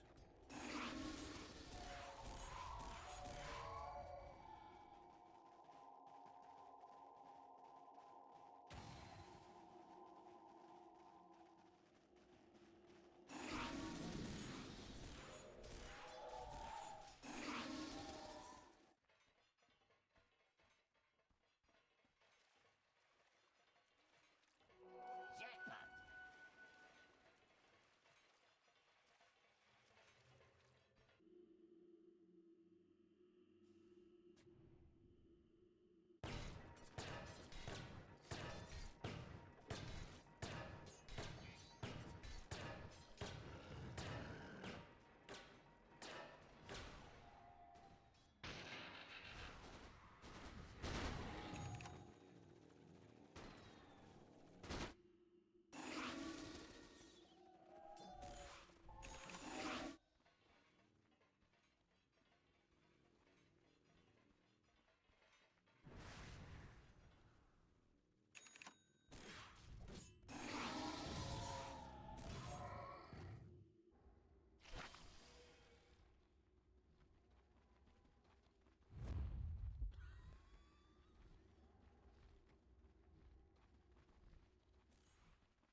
Dire's top tower is under siege.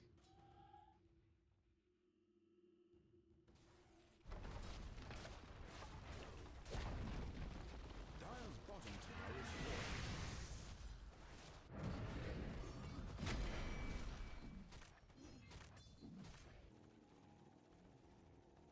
Dire's bottom tower under fire.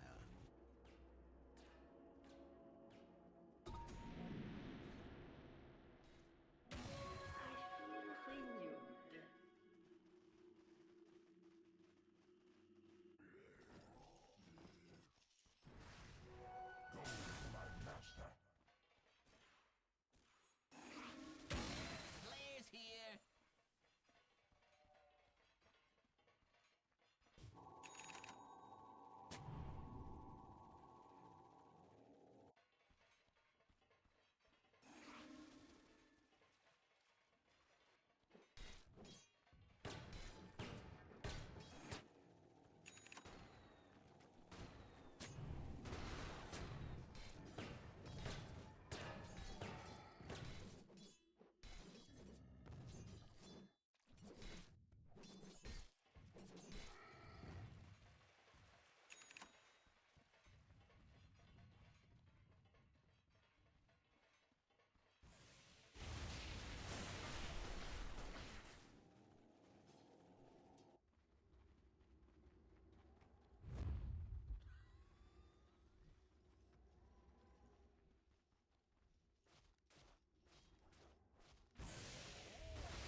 my pension.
Dire's middle tower has fallen. Dire's middle tower is being attacked.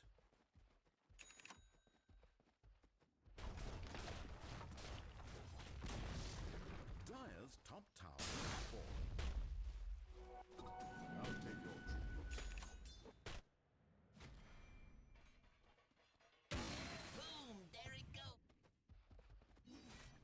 Dire's bottom tower under fire.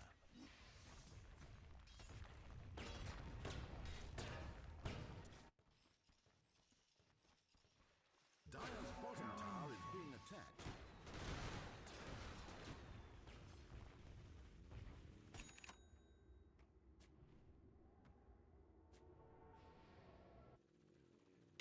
Do it with flair.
Radiant's bottom tower is being attacked.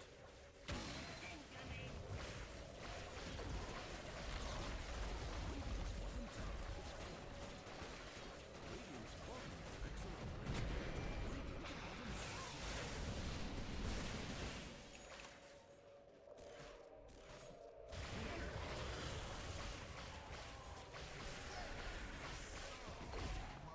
Radiant's middle barracks is falling.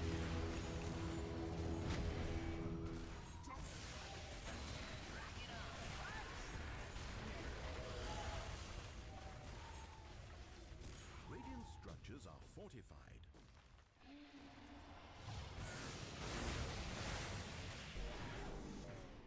Radiant's middle tower is being attacked.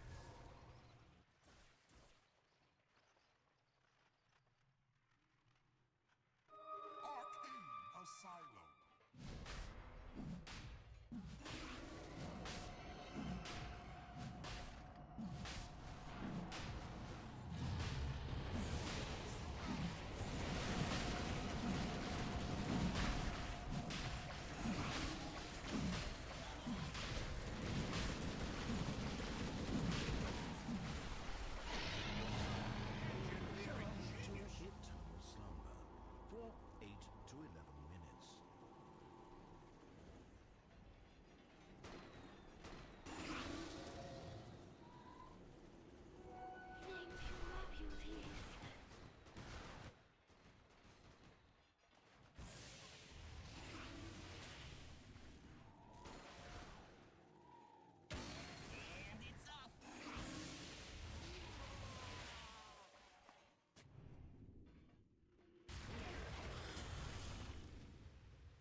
in their own perspectives.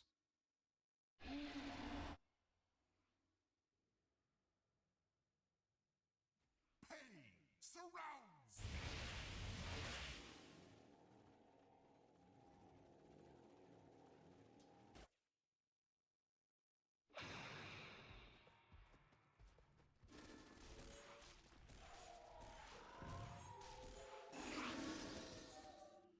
Homing in.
Dyer's ban.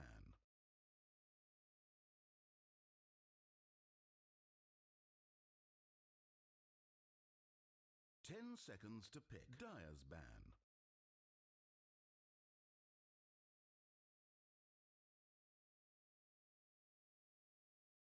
Only 10 seconds. Radiance ban. Radiance ban. Dire's ban.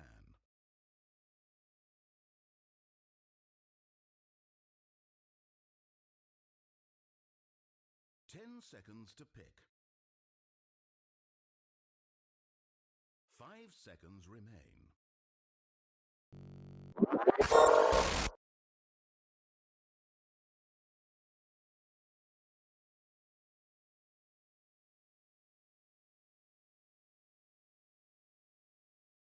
Radiance ban.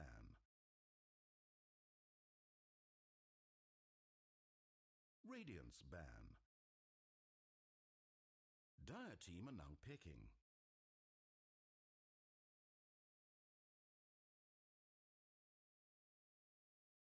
Radiant team are now picking. Praise King.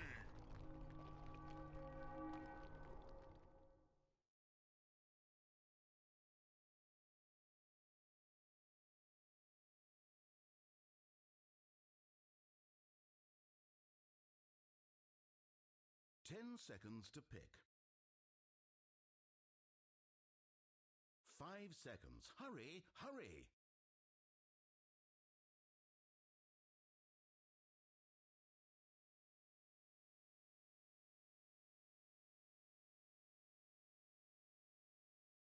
Dire's ban.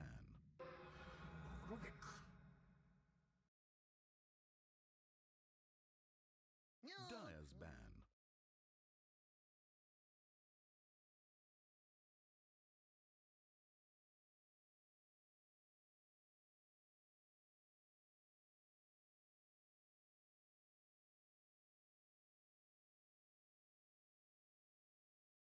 Only 10 seconds. Radiance ban.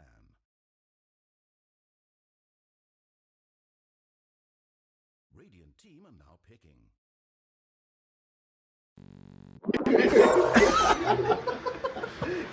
No, because they have to do the dance as well with the arms. Oh no, we have to really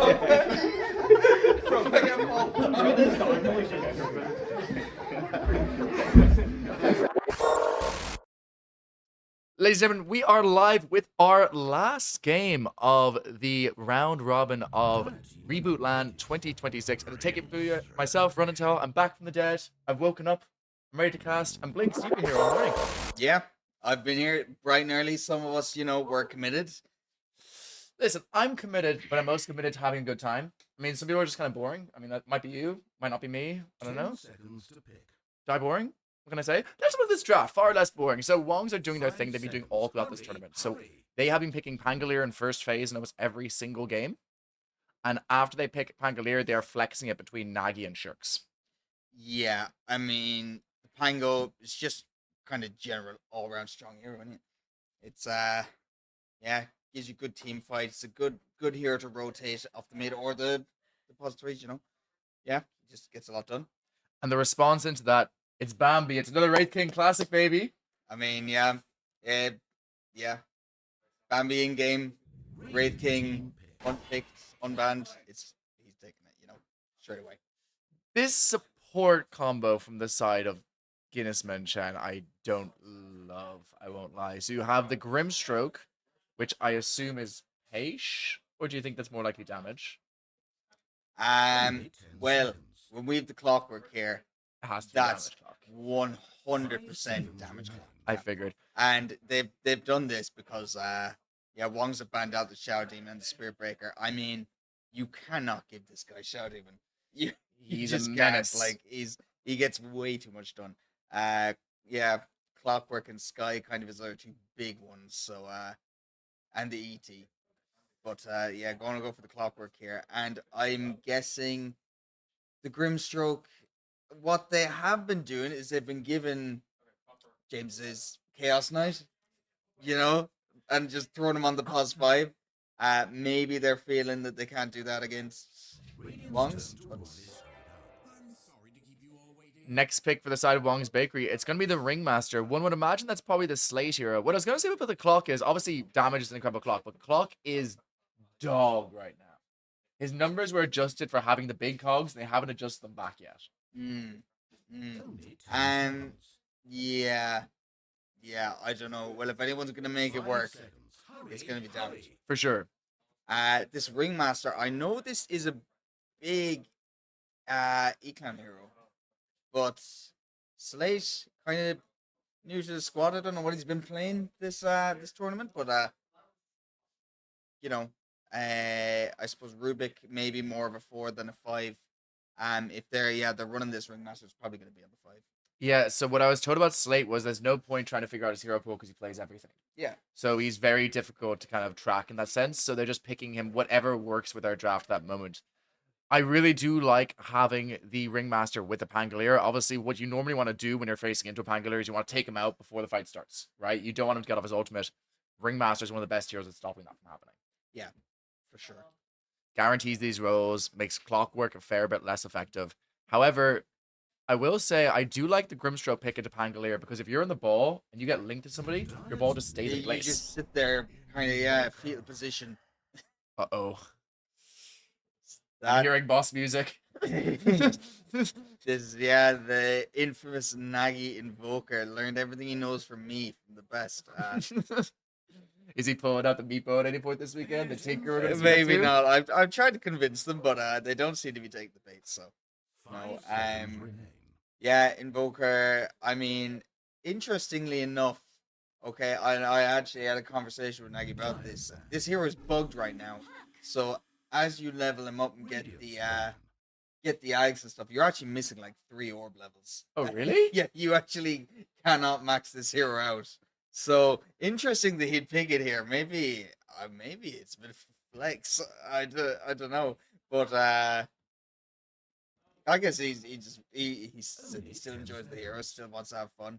So yeah, maybe just he hasn't played much poker, wants to get in on it. It's an interesting one because, he's seeing a 62% win rate. And I think the reason for that is Nagi is winning every game he plays in it, and Mousy is losing every game he plays in it. That's what's creating the 62%. Yeah, possibly, yes. Next yeah. thing up is a Puck for Guinness Menchan. What do you make of that? Puck, it's kind of young handyman on the Puck. It's one of his heroes he plays, Puck, general all around good hero. Very good against the Pangolier. You leash him, Dream Coil, he can't roll. He's kind of screwed. Nice hero to get in the back line on top of this Ringmaster, make sure he can't get any saves off. Yeah, it's a nice hero, and they're kind of lacking the lockdown a little bit on the side of Wong's. They have the Rubik lift and the roll, but that's assuming you get the jump, straight away on the Puck. My concern for Guinness Menchan right now is just their damage. I think they have a ton of lockdown, but they don't have anything that hits so far. I think Taylor needs to be on something like maybe a Mars, maybe Centaur. They like something that does damage in team fights, because right now, their first 20 minutes, they're fully reliant on the Puck to do all the damage in these fights. Yeah, and Puck just doesn't do enough damage. Only Really, 10 I seconds. mean, they have a little bit of poke. The clock can do a little bit of damage up and 5 with seconds the remaining. battery assault, but it's not enough for a fight. I'd love to see a Night Stalker here with the Grimstroke on the team already, facing into Invoker, facing into Rubik, facing into Ringmaster. Night Stalker would go extremely hard here if they pick it. Yeah, I agree. They have a lot of heroes. Like all these heroes 10 rely seconds to pick. on their spells. I mean, none of these heroes do anything if they're silenced. So yeah, I agree. 5 Night Stalker would be seconds. Hurry, a hurry. really cool pick. Especially with the Grimstroke, you get the double void. Yeah, Super Yeah. nice. for sure. Yeah.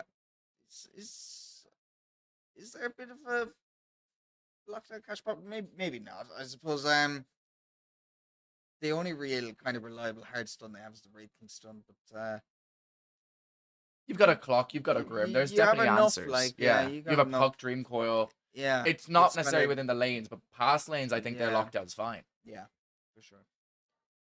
Taking some time on this one, They know it's their last game. This could put them second. Folks, for those of you watching at home, by the way, this is... So Wong's Baker are already guaranteed first in the round robin, from what I know. Likely, We're getting yes. some woos from Auntie. And this, if Guinness Menchan win this one, they guarantee themselves second, I believe. From what I can tell. I believe so. It's a Darkseer. Darkseer, I don't know where this is coming from, if I'm being honest with you. Darkseer, who's he trying to make illusions of? Yeah. Are they scared of getting juiced? It's like another hero that doesn't synergize. Like Grimstroke is only going to be battering the Wraith King stun. Like there's nothing Yeah, else to use his ult on the entire game. I really think that they panicked here because they thought, oh, well, Wongs are just gonna pick juice and roll us, and that's what this Darkseer is here to prevent. Maybe troll.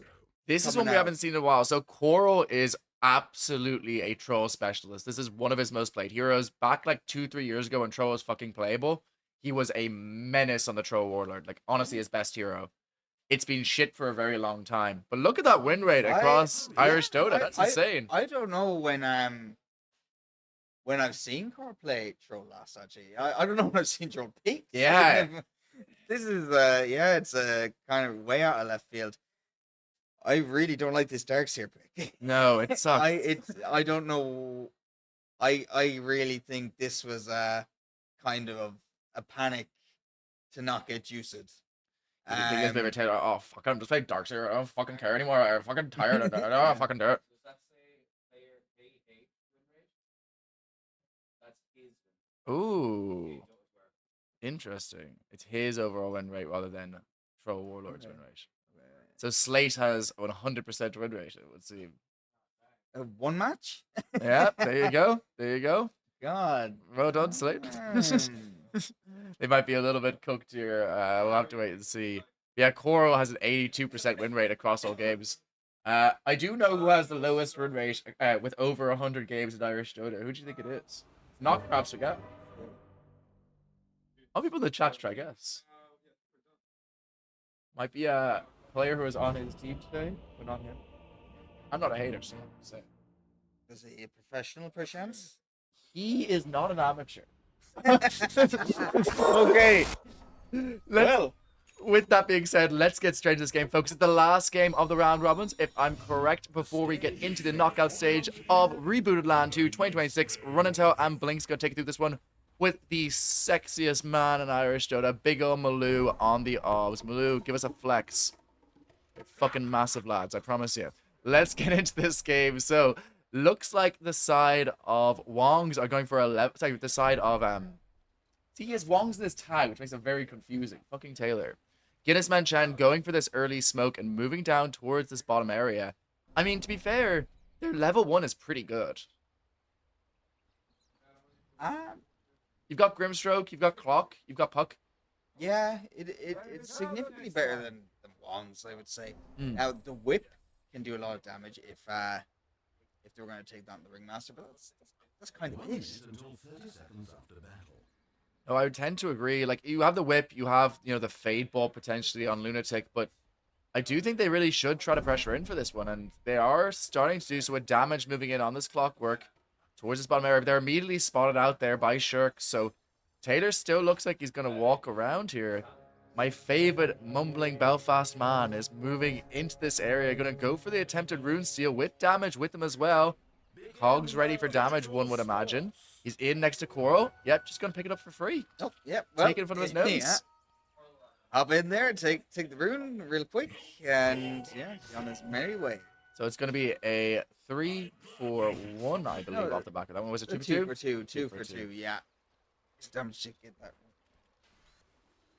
So getting into these lanes, this bottom lane or this mid lane, let's look at this. It is the Puck into the Invoker. As a mid laner, as an Invoker specialist, is this a nice lane for Invoker? I would say this lane is somewhat Puck favorite, but it can go either way. See a lot of the early grass out here back onto the Puck, but once it gets the phase shifts, it's a lot harder to kind of harass this Puck, Doesn't really have any hard catch for this hero, especially early on with the exhaust build. You're gonna have nothing to catch this Puck. Puck can run circles around. It's with these early waves, they can be a struggle. I mean, Puck really low base damage. I think as well, though, they're really relying on this Puck this game. I think that he is that hero that's going to gank between the lanes, potentially create some space for this Bambi Wraith King, which is truly their ring con this game. When you pick something like a Darkseer 3 and a Puck mid, you are saying my pause 1 is what matters, right? Yeah. So they're really going to have to create a lot of space from here. His lane should be fine. I mean, I call this the run and tell rehab lane. It is my old 2 pause 1s. James, my current pause 1. Bambi, my old pause 1. Just sharing stories of how awful it is to lane with me. I'm sad to see them doing well because it means I am the problem as well. Which I'm just not too pleased about. But hang on. Go here onto Bambi. Bambi, I would have never let you die like this. Bambi, never. See? That wouldn't have happened. I wouldn't have allowed it to happen. Yeah. Such a just. Look at James, full HP. Yeah. Who does that to their Yeah, carry? that's terrible. Who does that? God. Maybe. Do you know why he died there? So James has no hair. Consider this. He's very bald.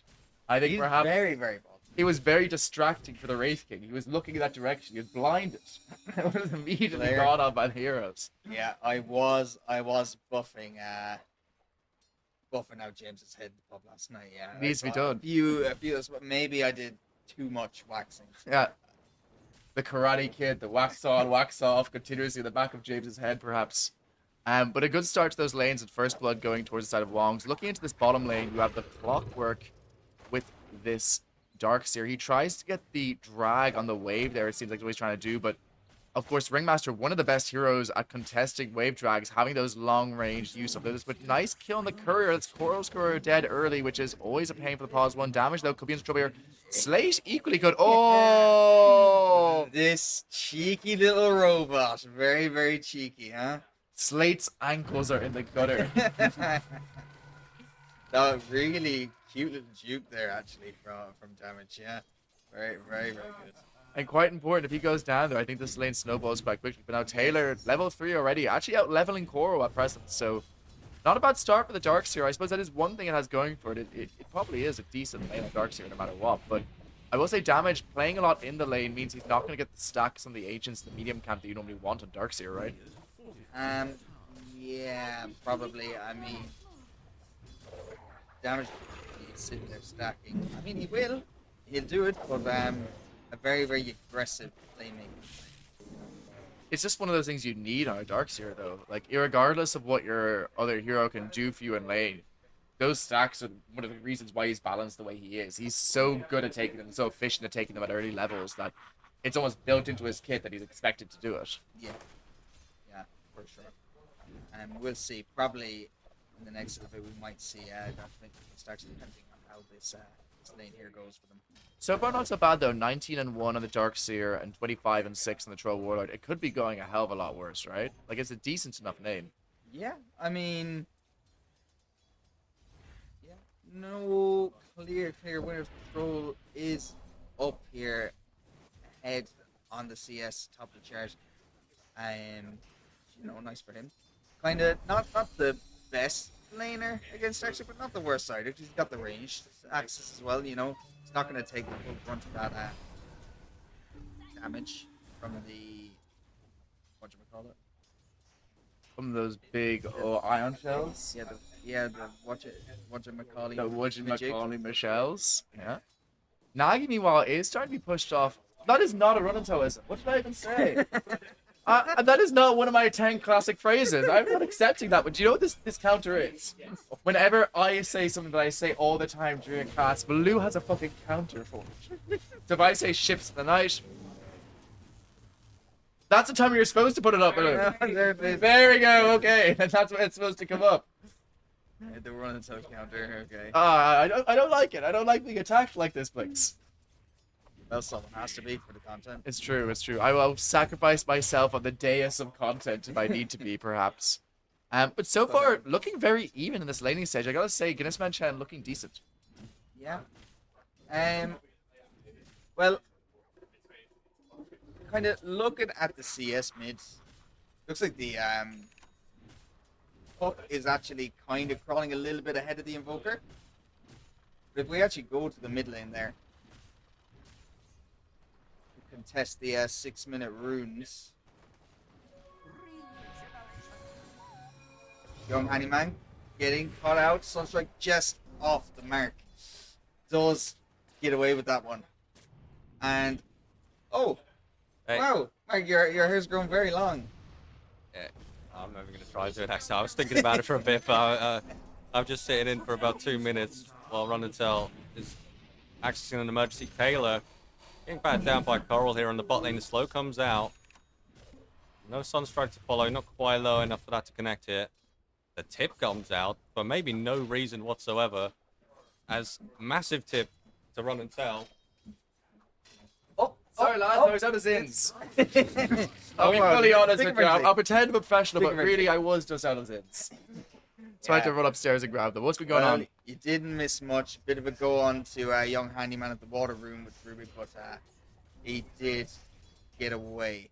So still a very quiet game. I mean, only 1 kill at 7 minutes. Yeah, absolutely. And yeah, no, a super pack. I mean, I gotta ask you as well, what are you making of Bambi's sponsor tag? Blinks' carer. yeah, he's right. Is he your carer? It's true, yeah. How does he look after you? Oh, you guys can't see it, but he We gave me a can't, really nice look there. Go here with the use of the Dream Core. Catches both of them, the Pangolier and the Rubik caught up here. No 6 on Shirks as well, so Shirks can be control afterwards. Tries to get away there with the use of the Swashbuckler. They brought in Slate. Great use there of the Tame the Beast to help Shirks escape. So a 3-man gank with the Dream Core, and they only get a Rubik. You're happy with that, Wongs? Yeah, well, I mean, I suppose you're happy with that.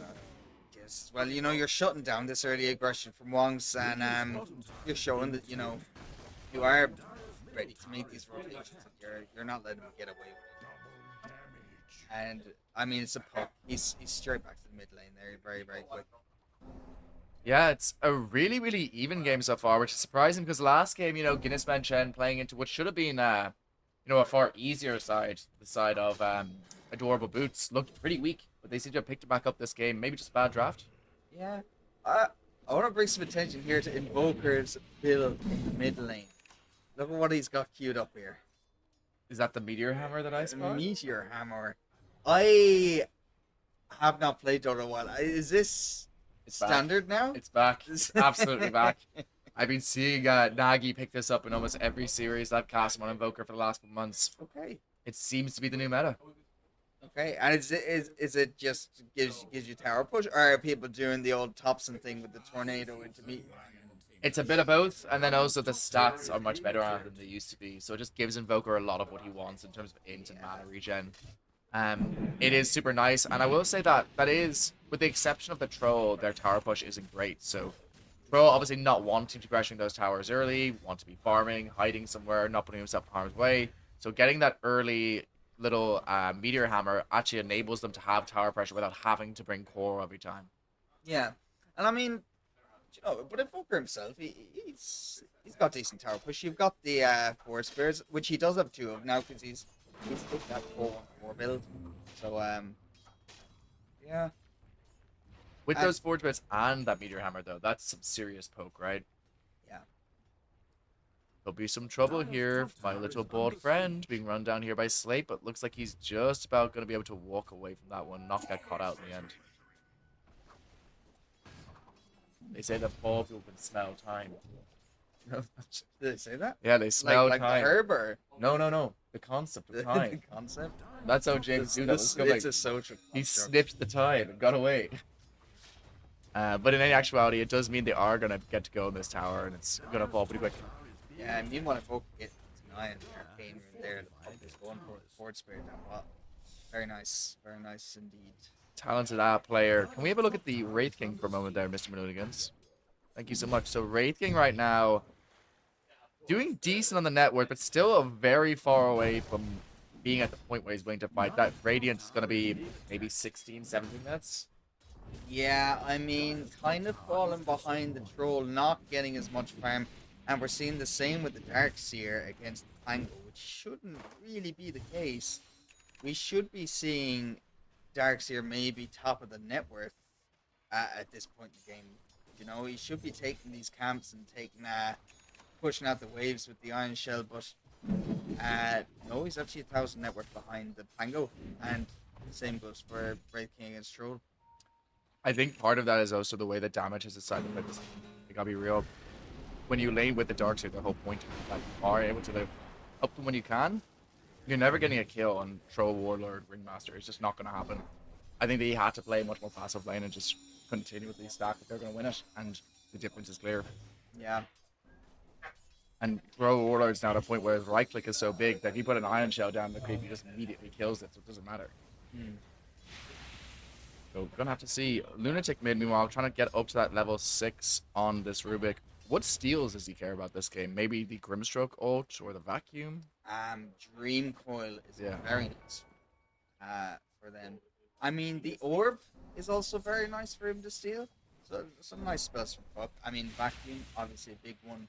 The Wall is going to do way more for the side of Wong's than it's ever going to do for the side of Guinness mentioned this game. So Especially the Wraith King building into that Radiant. yeah, if he manages to get that, then it's a issue. There's that Meteor Hammer in the mid tower, starts falling almost immediately there afterwards. Look at that pressure, Blinks. Yeah, that's a lot of damage with Horde Spirits as well. Just the wailing on the tower, and it's tiring now whether young Handyman wants to go for that or not. Dire's middle tower Troll Yeah, Warlord it's as well nice tower. went for this Battle Fury first, so his farm is about to accelerate quite quickly, I would imagine. Has he got it? He's got it, yeah. Yeah, I mean, 5 minutes. I mean, yeah, well, look, this guy's a bit of a farming monster. Like, I mean, Carl, when he's given a free game like this, I mean, he takes it by the rein, you know. Really nice play there by Slate. He actually drops the Sentry Ward in the corner of the Agent's camp to not allow Darkseid to get away back into this game. That's some hatred shit. That's a spite.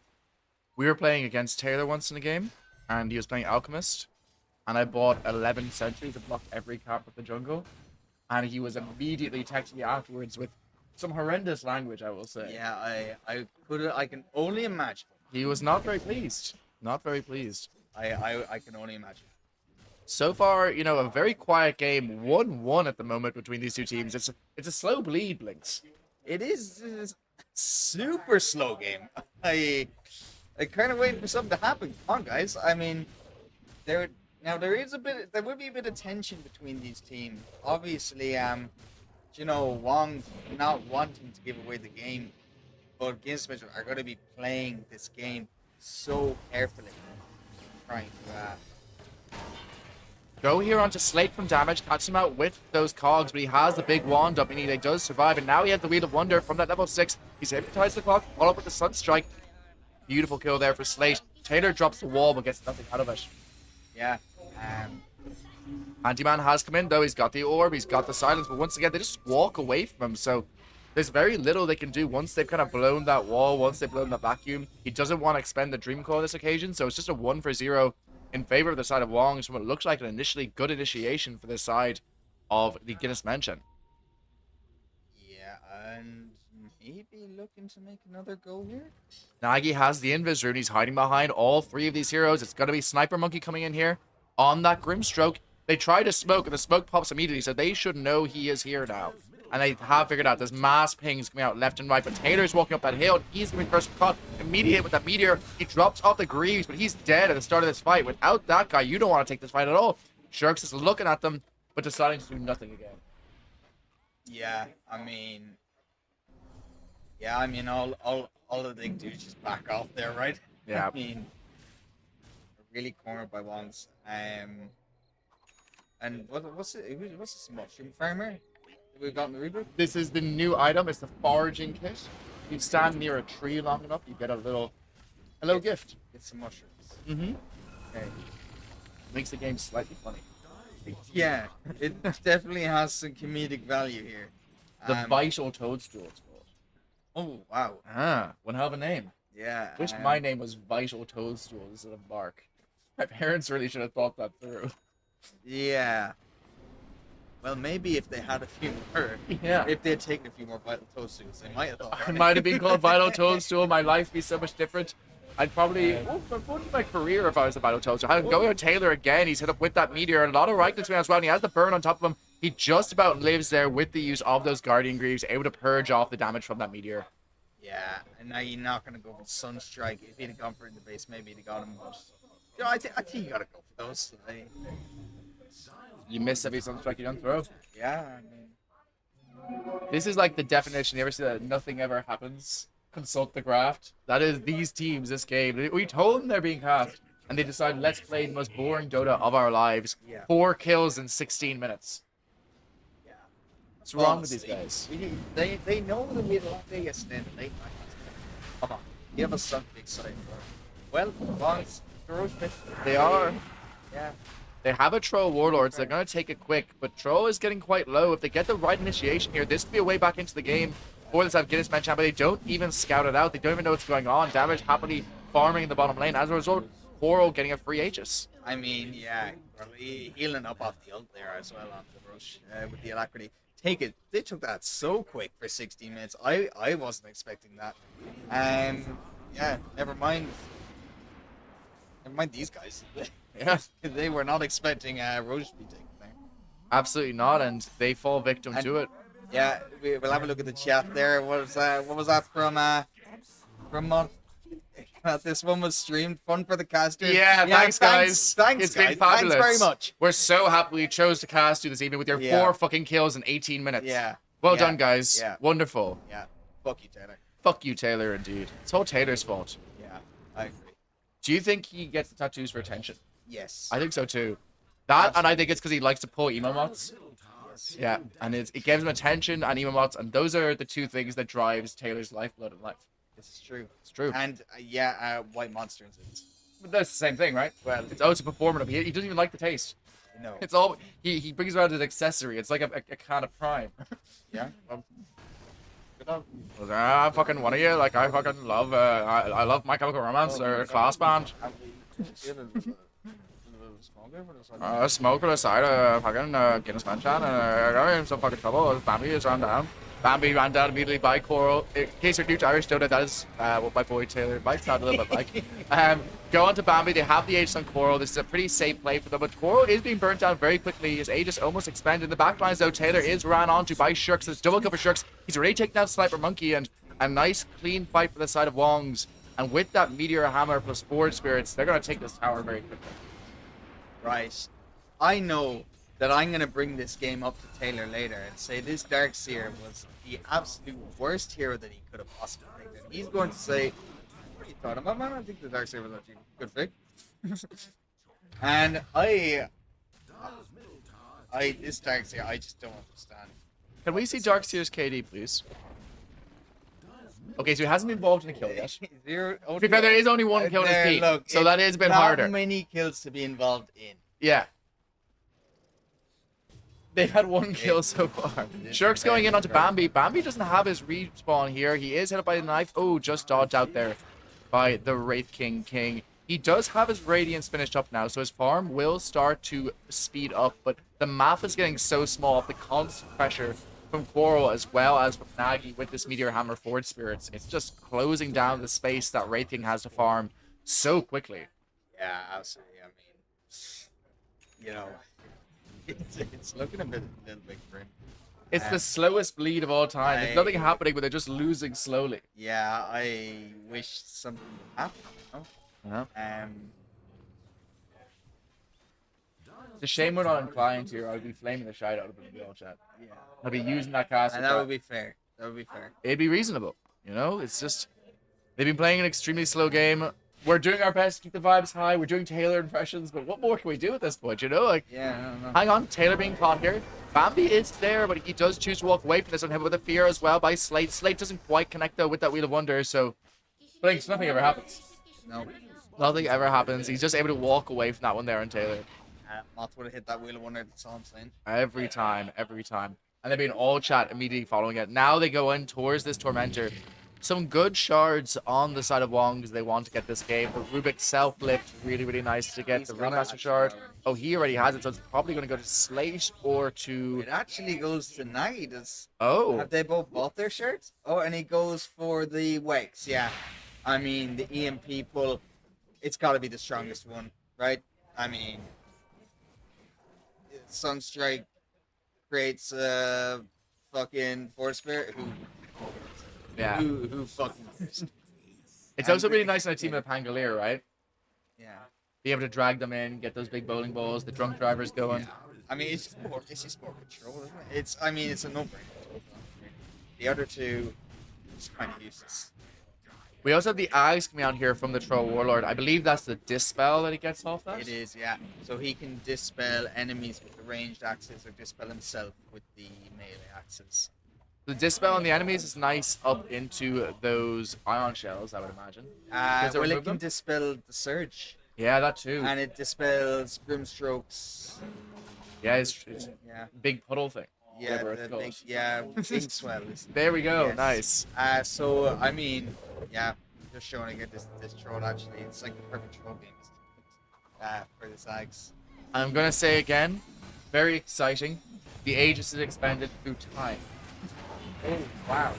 Oh, there's actual go immediately after. It's great leash coming out there for Sniper Monkey. They're on top of Wongs. It looks like a good fight. They've taken out Lunatic and now blink away from Shirk's Coral. Could be in trouble here. Does not have the Aegis. Double kill for Handyman. It takes out Shirk's backlines. They're not done yet though. Nagi comes in with a big use of the Meteor. Meanwhile, Slate also falling. Wong's forced to run away here. A huge fight here. Do they have detection? They do not. So they get away on Nagi and on Coral, but they lose 3 heroes blinks. Something happened. Unbelievable! Shirk's my favorite drunk driver. Oh, listen. They quadrupled the number of kills they had this game in just 10 that's seconds. Incredible stuff there. Look at that! Look at them hitting him. Wow. I gotta say, great leech there Wow. from Sniper Monkey. Really, really good. Like, you see just how effective that Grimstroke hero can be into something like the Pangolier. Yeah, and young handyman getting him on the side there as well, chased him down. And just, we said the damage issues, but I mean, Ray King showing up here, dealing the damage, you know. Could happen, you know, and Bambi, of course, the 4th best Wraith King in Ireland. After, Yeah. of course, I don't know, Seer, Seer and me, yeah, yeah, PK, Pro Mike, Pro Mike, yeah, maybe he's 5th, yeah, yeah, Asgrav, yeah, 6th. does Crab play? I think I. Oh, no, he banned himself from playing it because it'd be too unfair in the opposition. Oh, yeah. All right. So yeah. It's like, you know, So it'd does be, he make the list? which list? The top ratings? Oh no, I think he's on another list. Very famous. Got that one. Go now though. This time I just Sniper Monkey immediate kill there coming up from Nagi with the use of that Sunstrike. Shirks jumps in on top of him. Very easy kill. And that does set them up to get this next push. They've lost all outer towers now as a result of the pressure of this Invoker. So next push will be onto the high ground, but we have another minute until Roche is likely to be back. So I imagine they're going to wait, Blinks. Yeah, and I mean, like that was a nice team fight that last one there from the side of Guinness mentioned. But I mean, they haven't taken a tier 1 yet, so they're not really capitalizing on. Not able to capitalize on anything, you know. They have to invest in some property. Yes. The Irish way. Yes. Buy property, screw the poor. That's what I was taught from a young age in South Exactly, Dublin. yeah. This like this whole 7K network, it's all property damage. It's all been coming from Yeah. knocking down these buildings. It literally is, actually. Now that you mention it, it actually is Yeah. literally just building money. Exactly enough. They've taken 6 towers. Yes. They've got a 7K lead. Yeah. Yeah. So, you know, this is the thing. Like both teams are kind of it's really neck and neck, but it's just a lot of net worth to be had on the map for the side of Guinness mentions, but they just need to be able to capitalize on these fights. I gotta say, though, Bambi doing a superb job so far. Right now, 266 last hits at this point on the Wraith King with the Radiance finish, despite the pressure that was coming onto his map. He's found farm somewhere, and it's showing in these fights. When they get that good Yeah. Grimstroke ult off, they really can make the difference. Yeah, and I mean this guy sucks. I mean he's number 8 ranking the world or something. It's really impressive what he's able to do here. BKB on the Rubik, he's not messing around. He's not getting silenced. Yeah, that's an interesting choice. What do you think that's in response to? I think it's just the puck. I think he just doesn't want to get silenced. Yeah, sensible, I suppose. I mean, Lunatic did go down quite quickly in that last fight, so not surprising to see him go for that here. Ringmaster as well, picking up that Blink Dagger on Slate. Now, this is the question we had about Slate earlier. Is he reformed, or did he mean to show that he's supporting the Reform Party? Has to be one of the two. Possibly both. Possibly both? Possibly I- both? I hadn't considered I that. mean, yeah. I don't know. Have to wait. He and see. spoke about it. He's a nice He guy. seems He's very He's nice. a very pleasant man. Yeah. Despite what? I mean, Hey, we don't talk about the allegations. He didn't exist before this tournament. No. Nobody's heard anything. Don't worry, Slade. None of us know anything about what's been going on for the last few years. Immediate go onto this Roshan. They have the Alacrity Troll, so again, this Rosh is going to fall very quickly. This time with the banner as well. The banner with those Forge Spirits, with that Meteor Hammer, they're going to be able to pressure these towers quite fast. Yes, Roshan has 4. And nobody's responding. Because nothing ever happened. Take your bets in chat. Is this Aegis going to be killed, or is it going to time out? I think it might. DD rune though, picked up there by Coral. I do think now Wong's where they're gonna go. And immediately they do. They go on to Taylor. Taylor has the use there of those Guardian Greaves, followed immediately with that Atos, and now Taylor shot down by Coral. Yeah, he's got the DD and he's got the Aegis. He's going high ground here. There's nothing stopping this man now. Alacrity, look at the damage. The Meteor Hammer as well. They pop an early fortify here on the side of Gimmin Manshan. They need a big hook shot to start this fight. It needs to land maybe onto Slate, I think is probably the best bet. They're safe, and then jumbo with Bambi on the big cores. Get that Grimstroke ult down. They have the tools needed to win these fights, but the net worth is just being slowly bled out. About 11k net worth lead now for the side of Wong's Bakery, and Taylor will be back in 10 seconds. Yeah, I mean, Wong's not deterred. They are hanging around. They fully intend on pushing this high ground in the end. The banner's dropped. And it's dropped away from the tower, so it doesn't work. Yeah, Bob, what are you doing, man? Maniac was too busy, of course. Jump in from the clockwork. They're trying to get the immediate kill onto their troll, but they have the Ringmaster in the back lines with that box being able to save him every single time, so it's just ineffective. Yeah, I mean, yeah, damage just being cheeky. So cheeky. Bit of cheeky notes going on here from damage. Yeah, a little bit of poke. No, Yeah, going with the Dream Coil onto Ludic, but he has that BKB TB, Nightfall, away he gets. This guy's insane. I don't know this guy, this lunatic guy. Many therapists have tried to diagnose Yeah, things. I don't know, this BKB, like, what is wrong with this guy? I mean, it worked. It did work, yeah. He's also building into a Meteor Hammer next. These guys are just fucking boring, man. I'll be I real don't with you, what's you wrong know? with this guy. When I see these guys after this game, I'm giving them some stick. Yeah, I woke up for this shit. yeah, I got out my bed, was so fucking comfy this morning, Blinks. yeah. And they decide to go double Meteor Hammer and just walk towards the lanes. Finish up Gleipnir now for the Invoker, actually, which is going to be really big in these fights. Because you do have that Troll Warlord with the Aghanim Scepter, able to clear off not just the Darkseer Surge, but also, I believe the range Whirling Axes can clear off the Pipe as well. Pipe isn't a spell, is it? I'm not sure. Maybe not. Maybe not. So not quite as effective as you would have thought. It is non-dispellable. I am wrong. I'm an idiot. So dumb, Blinks. You're stupid, man. I'm so stupid. Oh. Jump in immediately. Snipe fucking nice there with the leash, but he is on his own. There's no other heroes here. Damage.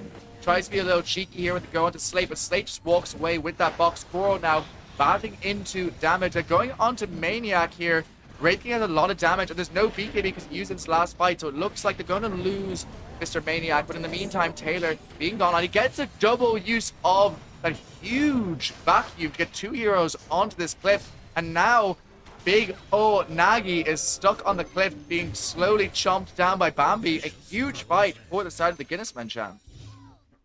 Yeah, and what are you doing up there, Cook Tower?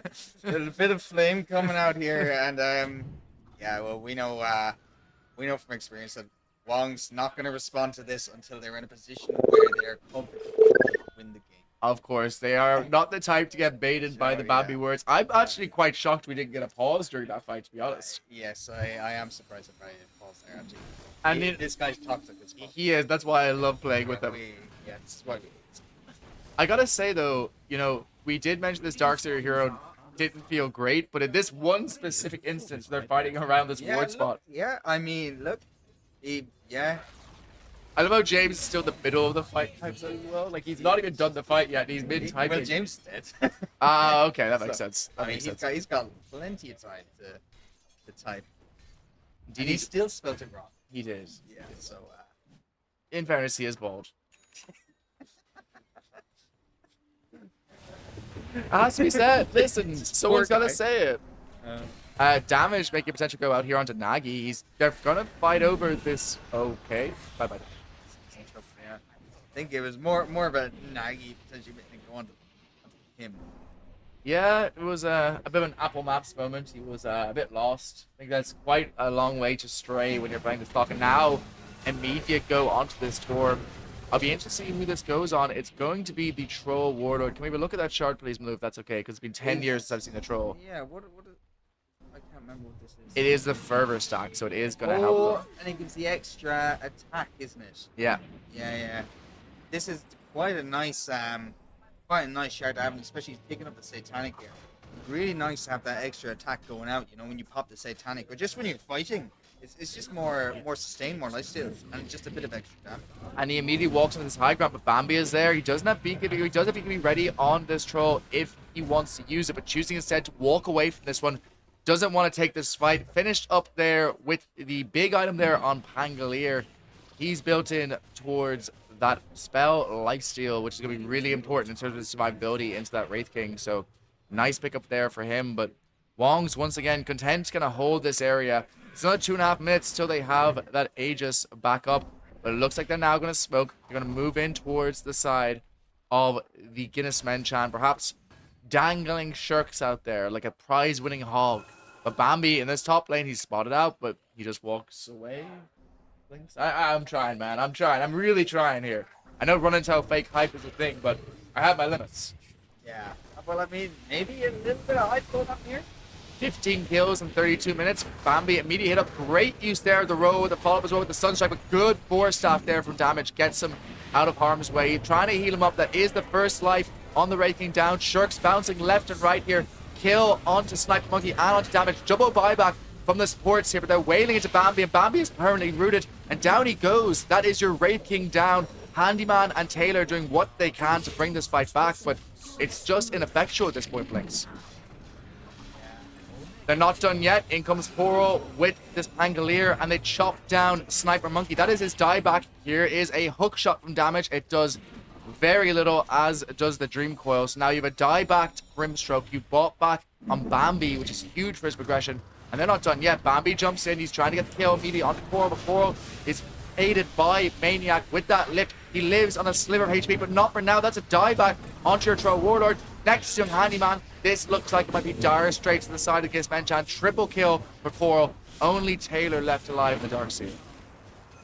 Yeah, and like we were saying, this wall, I mean, if it was any other heroes, maybe he'd make it go for something, but yeah, GG is called, and of course, there's going to now be some flame from Wongs, because they have won. Indeed. I miss Kamki, says Damage in the old chat. What a response. DZ comes out before. I don't know what that means, but a great performance of Wong's, and that puts them undefeated the round robin. Yeah, I mean, excellent play from Wongs there. Like, there was no way for Gizmich to do anything really that game. I don't know what the stakes here was. Taylor, get a grip. Sort your shit out, Get Taylor. a grip. Get a life, man. I don't know. But it was a really impressive performance from them. I think even with that, Guinness Menchan might still clinch that second position. Folks, coming up in just a little while, we are moving from the round robin section of the tournament into the knockout stages of the tournament. So do stay tuned. We have a lot of fun content planned as well, so we can't wait for you guys to see that. I'm running with Blinks. Wonderful, wonderful, sexy Malou on the obs, as we're always. I will see you again soon, folks.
Sorry, Yeah. it's already. Shut up. Sorry. Thank you. Ladies and gentlemen, we are live with one of Dota 2 Ireland's darling teams, the wonderful Imprint Esports. Imprint, how we doing?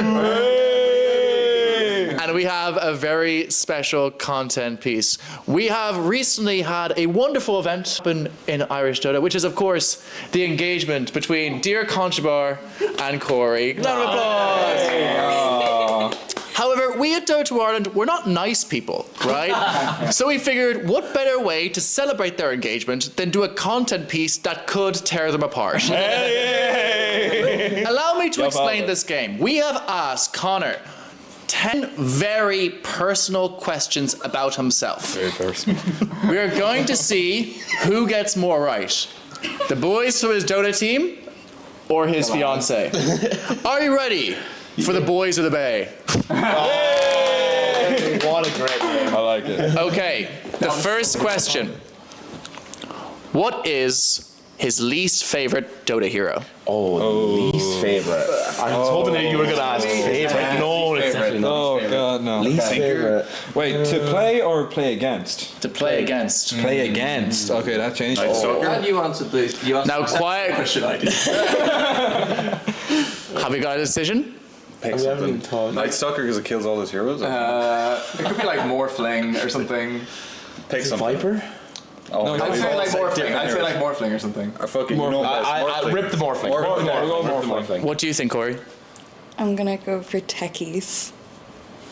The correct answer is Morphling. That's a snipe. That's a snipe.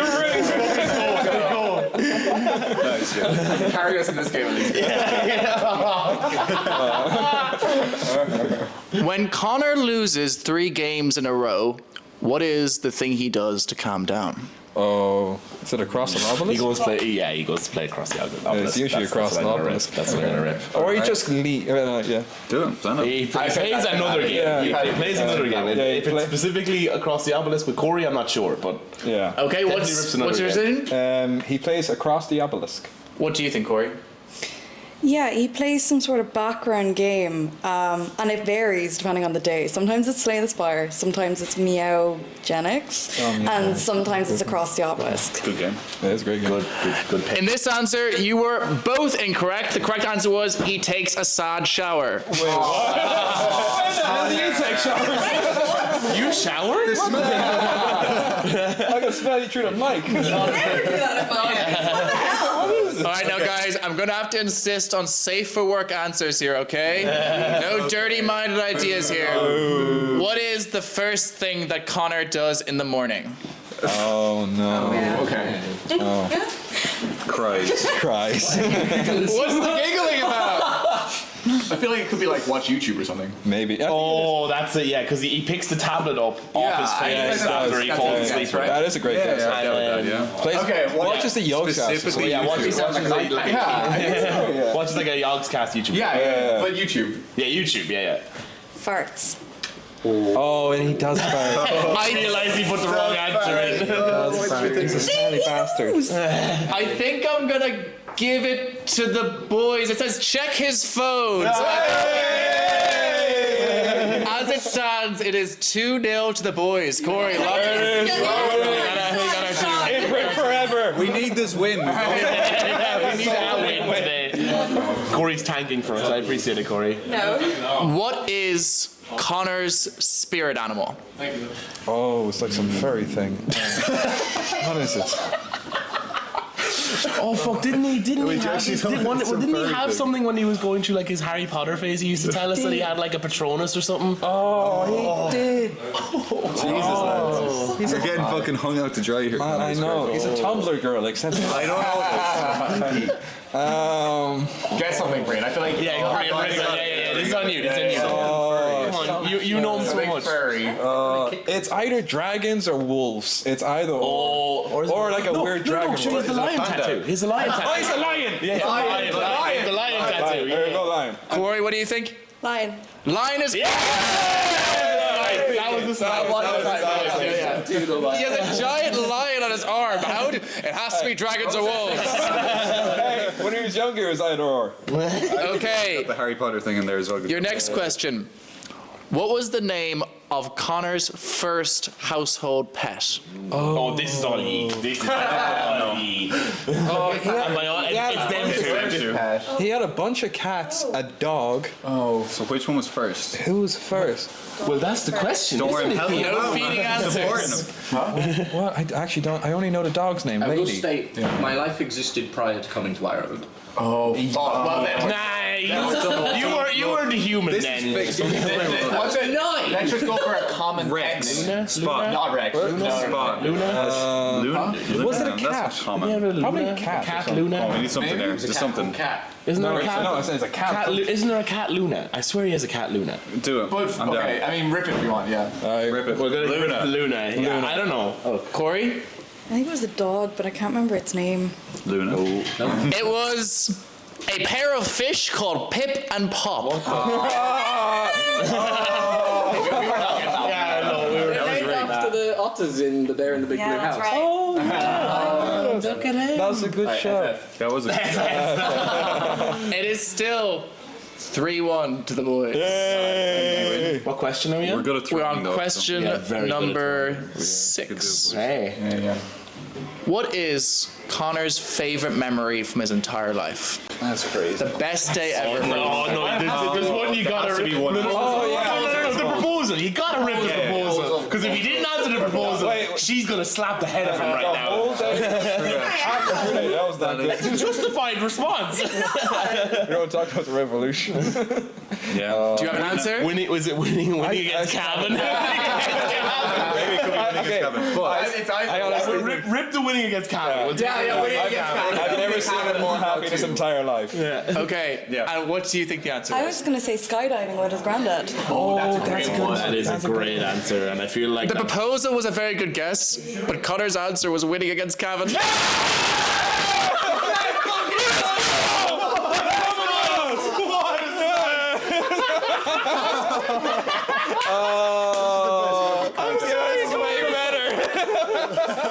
can't believe that. It wasn't going to be the proposal. I said proposal, and his face dropped. It's 4-0. She doesn't know. I don't know. engagement is not going to last. No, it's not. What is Connor's favorite movie? Surely. It's Harry Potter. No, it's not Harry. That's the wrong I thing. did answer the wrong thing. Oh my God. I did answer the wrong thing. Can I answer it? Well, if he locked in the wrong answer as well. I did rock in the wrong answer. She didn't get the right answer. Come on, I was reading that. I actually don't know. It's something. This is just insurance because the proposal thing. Would it be like something like Inception or one of those? Or No, he something? likes. a Marvel? Back when he was a child, he loved like magic and stuff. Share more about his childhood. What else did he do when he was a child? He had a coconut hairdo. Pick a movie. Pick a Lord of the Rings. Lord of the Rings. Lord of the Rings. Which one? He just said no. What do you think, Corey? Right, it's either going to be Moana or The Greatest Showman. Yeah. Both of those are good options. Oh, The Greatest One I Showman. answered. What is wrong with you? Hey, The Greatest Showman was amazing. It's all falling apart. It's all falling apart. What is wrong with you? This is fantastic. The correct answer was The Borrowers. Oh, The Borrowers! I love that film. This isn't about you, Quinn. Put it back in Yes, a little bit. Okay, we have 2 more questions. Quit on the marriage. Quit. This is done. FF. GG. Your next question is, what is the date of Connor's birthday? Oh, fuck, I don't know. Oh, August 11th. yeah, it is. August 11th, 98. We both get that correct. I didn't answer I that actually one wrong. said Adam will get this right. Age 11. Good night. And we have just 1 question remaining. Could be. I think it's a funny one to end it off. Who is Connor's celebrity crush? Oh, Jesus Christ. I know Probably Sir yours. Action Slacks. Huh? Sir Action Slacks. Maybe. Oh yes, T Governor. T Governor, I maybe. think I know this one. Oh, Is it Run and Tell? Hermione Granger. I wish. I wish. He loved that. Is it stuff. Harry Potter? It might be Harry Potter. It's Harry. Is it PK? Is it Luna Lovegood from Harry Potter? Moaning Myrtle. He looks like a Moaning Myrtle kind of guy. Okay, you can say Luna Lovegood. Emma Watson. Nice. Emma Watson. That's good too. Yeah, we'll go with Emma Watson. Sorry. Corey? Selena Gomez. Correct answer is Selena Gomez. I don't know. And we have one last question. Now, I think we're both going to get this right. So I also want to estimate how much you think that he spent on both. The question was, what has Connor spent more money on? Dota or Corey? I know all the holidays, I feel like. No. And the ring. Wait, ring included. What does he buy in Dota? Does he buy treasures and stuff? No, it's Corey. We got the number recently. We got the number recently for Dota. I don't know, do I want to say it on the mic? But we got the number recently. Honestly, There's no way it's not Corey. It's Corey. No, I know that for a fact because he went to Japan and he spent like nearly, I don't know, 3 or 4 grand Does on he that. count that as spending on her or together? Yeah, does that, yeah. I think it's Corey. I think it has to be Corey. Corey. With the ring. With the ring. Yeah, with the ring. With the ring. We hopefully say it's Estimates Corey. as well. What's the I estimate? think his Dota is probably, we did talk about it, I think it's like 1,500. 1,500 Dota? No, it's way more than that. Really? Yeah. Oh, yeah. 2,000, we say that? More? I think the Dota estimate is like closer to 3. 4. Okay, we'll say Okay, two and a half. 2.5. On Dota. On Dota. Yeah. Corey. And Corey like 3.5. 3.5. Something like that. Yeah, Okay. yes. Corey, what do you think? Well, Dota, he spends a lot. Well, no, he don't actually anymore. He did years ago. From you or Connor? Based on me with League, if it's anything like that, then No, it's. Guys, tell the You're microphone, stop yapping through our answers. You selfish man. Corey, please. you're probably like, I'd say about closer to 3 grand for Dota, but me probably, oh god. Oh Jesus! Considering we're buying a house and getting married, I'd say you probably spend about 5 or 6 grand on me because I think I've spent about that on you as well. Connor, what was the correct answer? Corey. Yay! And what are the estimates, just out of interest? So I think I spent 3.5k on.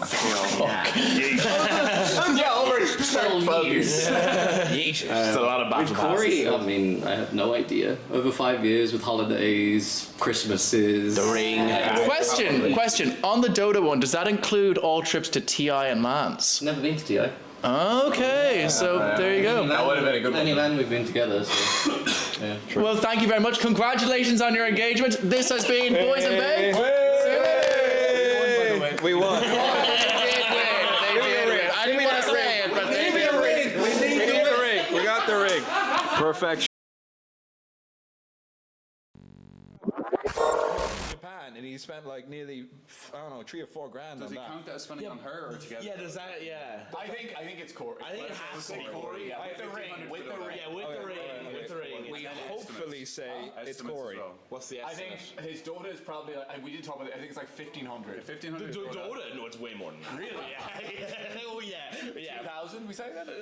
More? I think the Dota estimate is like closer to 3. 4. Okay, we'll say Okay, 2.5. 2.5. On Dota. On Dota. Yeah. Corey. And Corey like 3.5. 3.5. Something like that. Yeah, Okay. yes. Corey, what do you think? Well, Dota, he spends a lot. Well, no, he don't actually anymore. He did years ago. From you or Connor? Based on me with League, if it's anything like that, then No, it's. Guys, tell the microphone, stop yapping through our answers. You selfish man. Corey, please. you're probably like, I'd say about closer to 3 grand for Dota, but me probably, oh god. Oh Jesus! Considering we're buying a house and getting married, I'd say you probably spend about 5 or 6 grand on me because I think I've spent about that on you as well. Connor, what was the correct answer? Corey. And what are the estimates? Rebooted, just out of interest? So I think I spent 3.5k on. Yeah, over 12 years. It's a lot of with battle Corey, passes. I mean, I have no idea. Over 5 years with holidays, Christmases. The ring. Question. On the Dota one, does that include all trips to TI and LANs? Never been to TI. Okay, so there you go. That would have been a good one. Any LAN we've been together, so. Yeah. Well, thank you very much. Congratulations on your engagement. This has been Boys and Bay. We won. They did win. I didn't want to say it, but they did win. We got the ring. We got the ring. Perfection. Japan, and he spent like nearly, I don't know, $3 or $4 grand on that. Does it count that as spending on her or together? Yeah, does that? Yeah. I think it's Corey. I think it has to be Corey. Yeah, With the ring. with the ring. Yeah, with the ring. With the ring. We hopefully say it's Corey. What's the I estimate? think his Dota is probably like, we did talk about it. I think it's like 1,500. 1,500. Dota? No, it's way more than that. Really? Yeah. Oh yeah. Yeah. 2,000. We say that more. I think the Dota estimate is like closer to 3. Okay, we'll say two and a half. 2.5. 2.5. On Dota. On Dota. Yeah. Corey like 3.5. 3.5. Something like that. Okay, Corey, what do you think? Well, Dota, he spends a lot. Well, no, you don't actually anymore. Did years ago. From you or Connor? Based on me with League, if it's anything like that, then No, it's. Guys, still You're the microphone. Stop yapping through her hands. You selfish man. Corey, please. you're probably like, I'd say about closer to $3 grand for Dota, but me probably. Oh God. Oh Jesus! Considering we're buying a house and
Ladies and gentlemen, during that last series, I may have misspoken. I said to you that Wongs were unbeaten, but now perhaps they face their biggest challenge thus far. Due to scheduling and time, these guys got to get a flight home at like 6.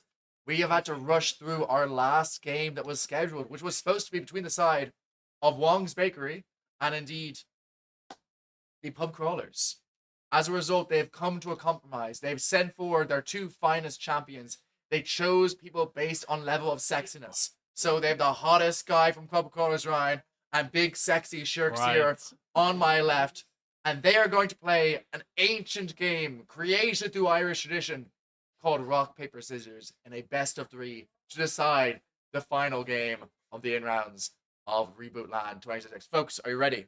Yeah. Sharks, what's your experience like with Rock, Paper, Scissors? Are you good at this game? Always go rock first. Ryan, some tough words there from Sharks. What do you make of that? Already knew he was going though. So here's how it's going to work. You're going to come in between me. Look at each other in the eyes. Look at each other right now. Alright. It's a bit sexual, no? Yeah, there's a bit of tension here. It's kind of hot. It's kind of hot. Right.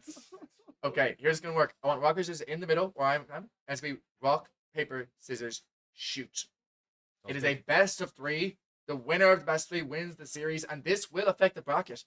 If the side of pub crawlers win this one, it pushes Cavan down to play Imprint in the next series. If not, the Sky Stack will play against Imprint. Oh. So these boys are watching on. We got cheer from the Imprint boys. They really want to play Cavan. I can't say why. They're maybe not having their best tournament, so these guys want a chance in this next round. They're a little bit more fearful of what Anna has brought to the table. Are you ready to have your rock, paper, scissors match? Yeah. Initiate the first round. You want to count us down? Yeah. Rock, paper, scissors, shoot. Oh, wait. What are you doing?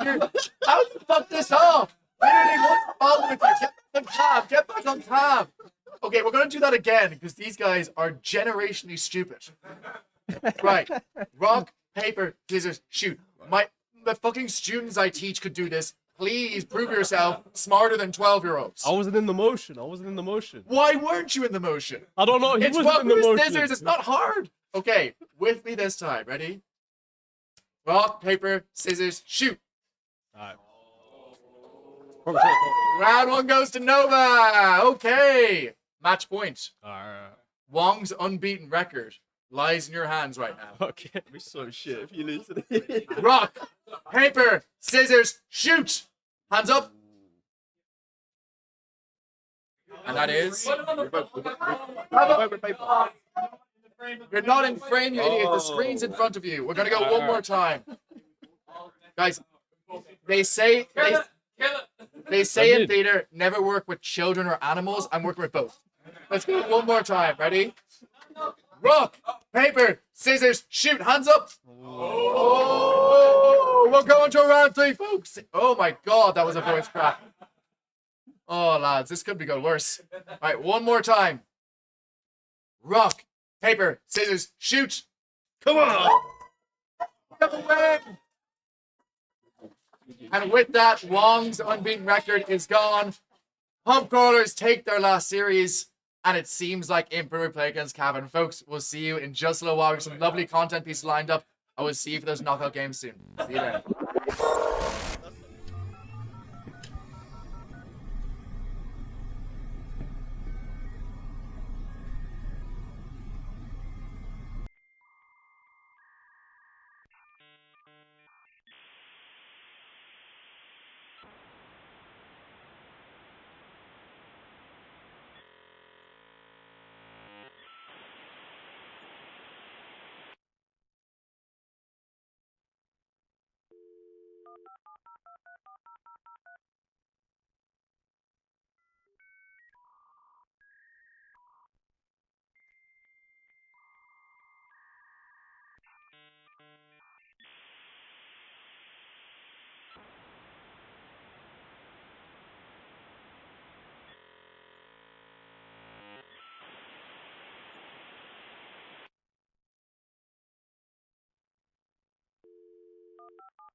Breath Mage.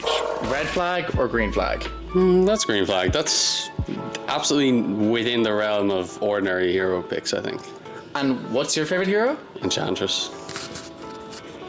Their favorite hero is Enchantress, Punjabi. Red flag or green flag? Ooh, Enchantress? Genuine pedophile behavior. I'd say obvious red flag. And what's your favorite hero? Oh, Naga Siren. He was class. Auntie. Their favorite hero is Naga Siren. Red flag or green flag? Green flag if it's a support. And who is your favorite hero? Grimstroke.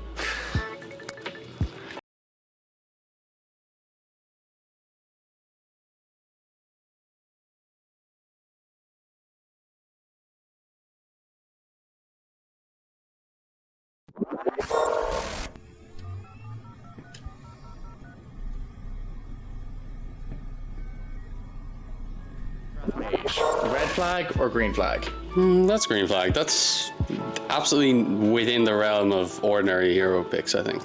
And what's your favorite hero? Enchantress. Their favorite hero is Enchantress, Punjabi. Red flag or green flag? Ooh, Enchantress. Genuine pedophile behavior. I'd say obvious red flag. And what's your favorite hero? Oh, Naga Siren. He was class. Auntie. Their favorite hero is Naga Siren. Red flag or green flag? Green flag if it's a support. And who is your favorite hero? Grimstroke.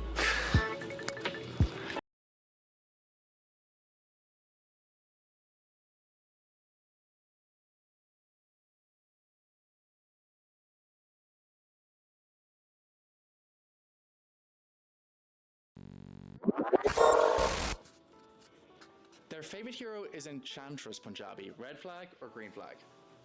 Ooh, Enchantress. Genuine pedophile behavior. I'd say obvious red flag. And what's your favorite hero? Oh, Naga Siren. He was class. Auntie. Their favorite hero is Naga Siren. Red flag or green flag? Green flag if it's a support. And who is your favorite hero? Grimstroke.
Key Dota, what is your favorite Dota 2 hero? It's obviously Pudge, and everyone knows that.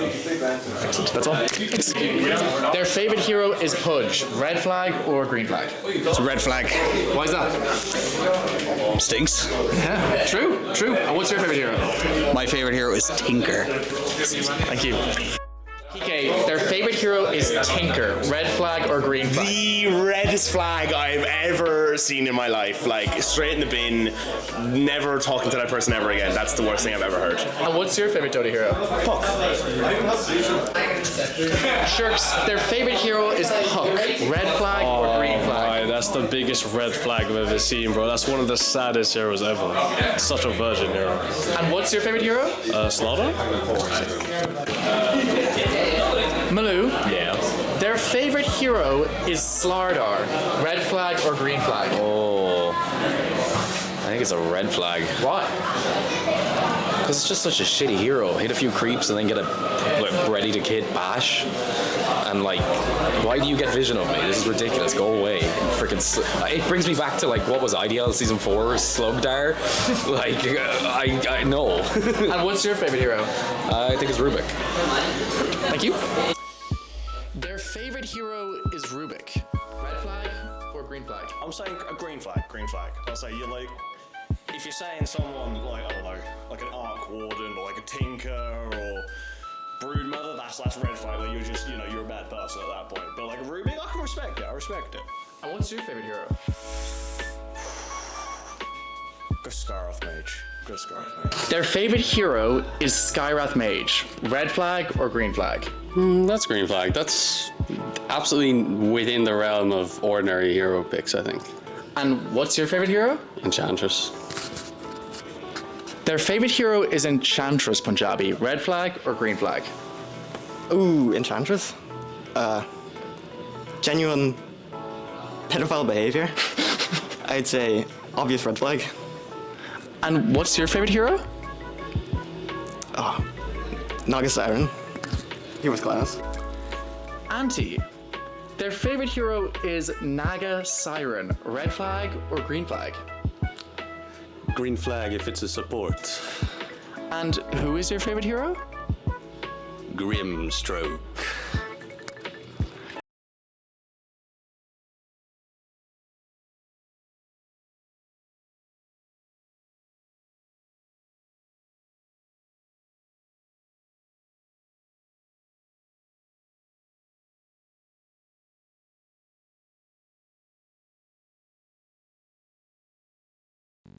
I think it's a red flag. Why? Because it's just such a shitty hero. Hit a few creeps and then get a ready to kit bash. And like, why do you get vision of me? This is ridiculous. Go away. Freaking. It brings me back to like what was IDL season 4, Slugdar. Like, I know. And what's your favorite hero? I think it's Rubik. Thank you. Their favorite hero is Rubik. Red flag or green flag? I'm saying a green flag. I'll say you're like, if you're saying someone like, I don't know, like an Arc Warden or like a Tinker or Broodmother, that's red flag. Like you're just, you're a bad person at that point. But like a Rubik, I can respect it. And what's your favorite hero? Go Scarroth Mage. Their favorite hero is Skyrath Mage. Red flag or green flag? That's green flag. That's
Oh god.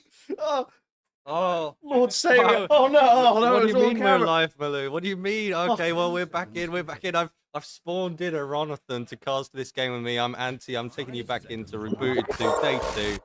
We're back to the bracket, and it's Creep and Joy's Washed and Rejected will be the first game we're bringing to you. Ron, you want to take it from here? I feel like Yeah, no, I was like, I mean, aced that intro. I yeah, feel like that was can pretty give you the beautiful. reins. I'll say, apart from the part where you were, completely beating the shit out of me, that was, I mean, personally, not a huge fan of that one. I don't think there's any evidence that happened. Oh yeah, I was like, so if you're saying if someone goes back and clips that, then there won't be anything whatsoever. I've disabled clipping on the stream after that last stint that Malou pulled. Oh, what? The last time you got caught? Well, I was like, jumping straight into the banning phase though.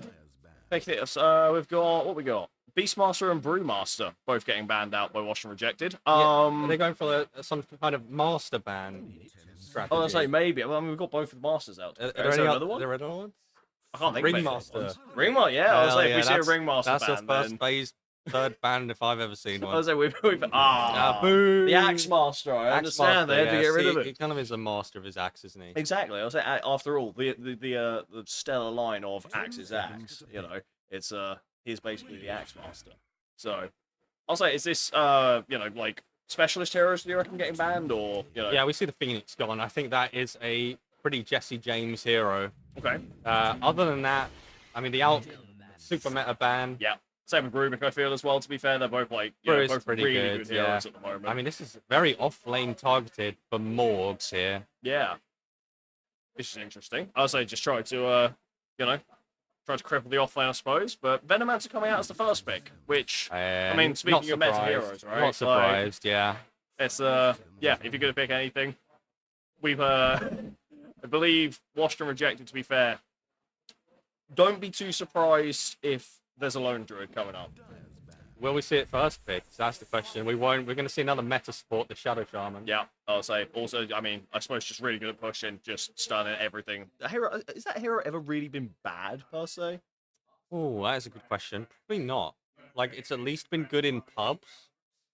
Maybe not in competitive when its numbers have been a bit undertuned. Maybe before the heal on the shackles. Yeah. That really brought it back. Like, now that you don't have to level your Q to play the lane, you can just kind of level shackles, level hex. It really brings the timings of this hero forward. It does quite a deceiving amount of damage, to be fair, as well. Like, obviously, the shackle, yeah. Yeah, also getting the full heal from the shackle, like you say. Like, you'll be going in to try and harass out the shaman sort of thing, and then all of a sudden, the next thing you know, he's basically back at half HP, and you're back to square one.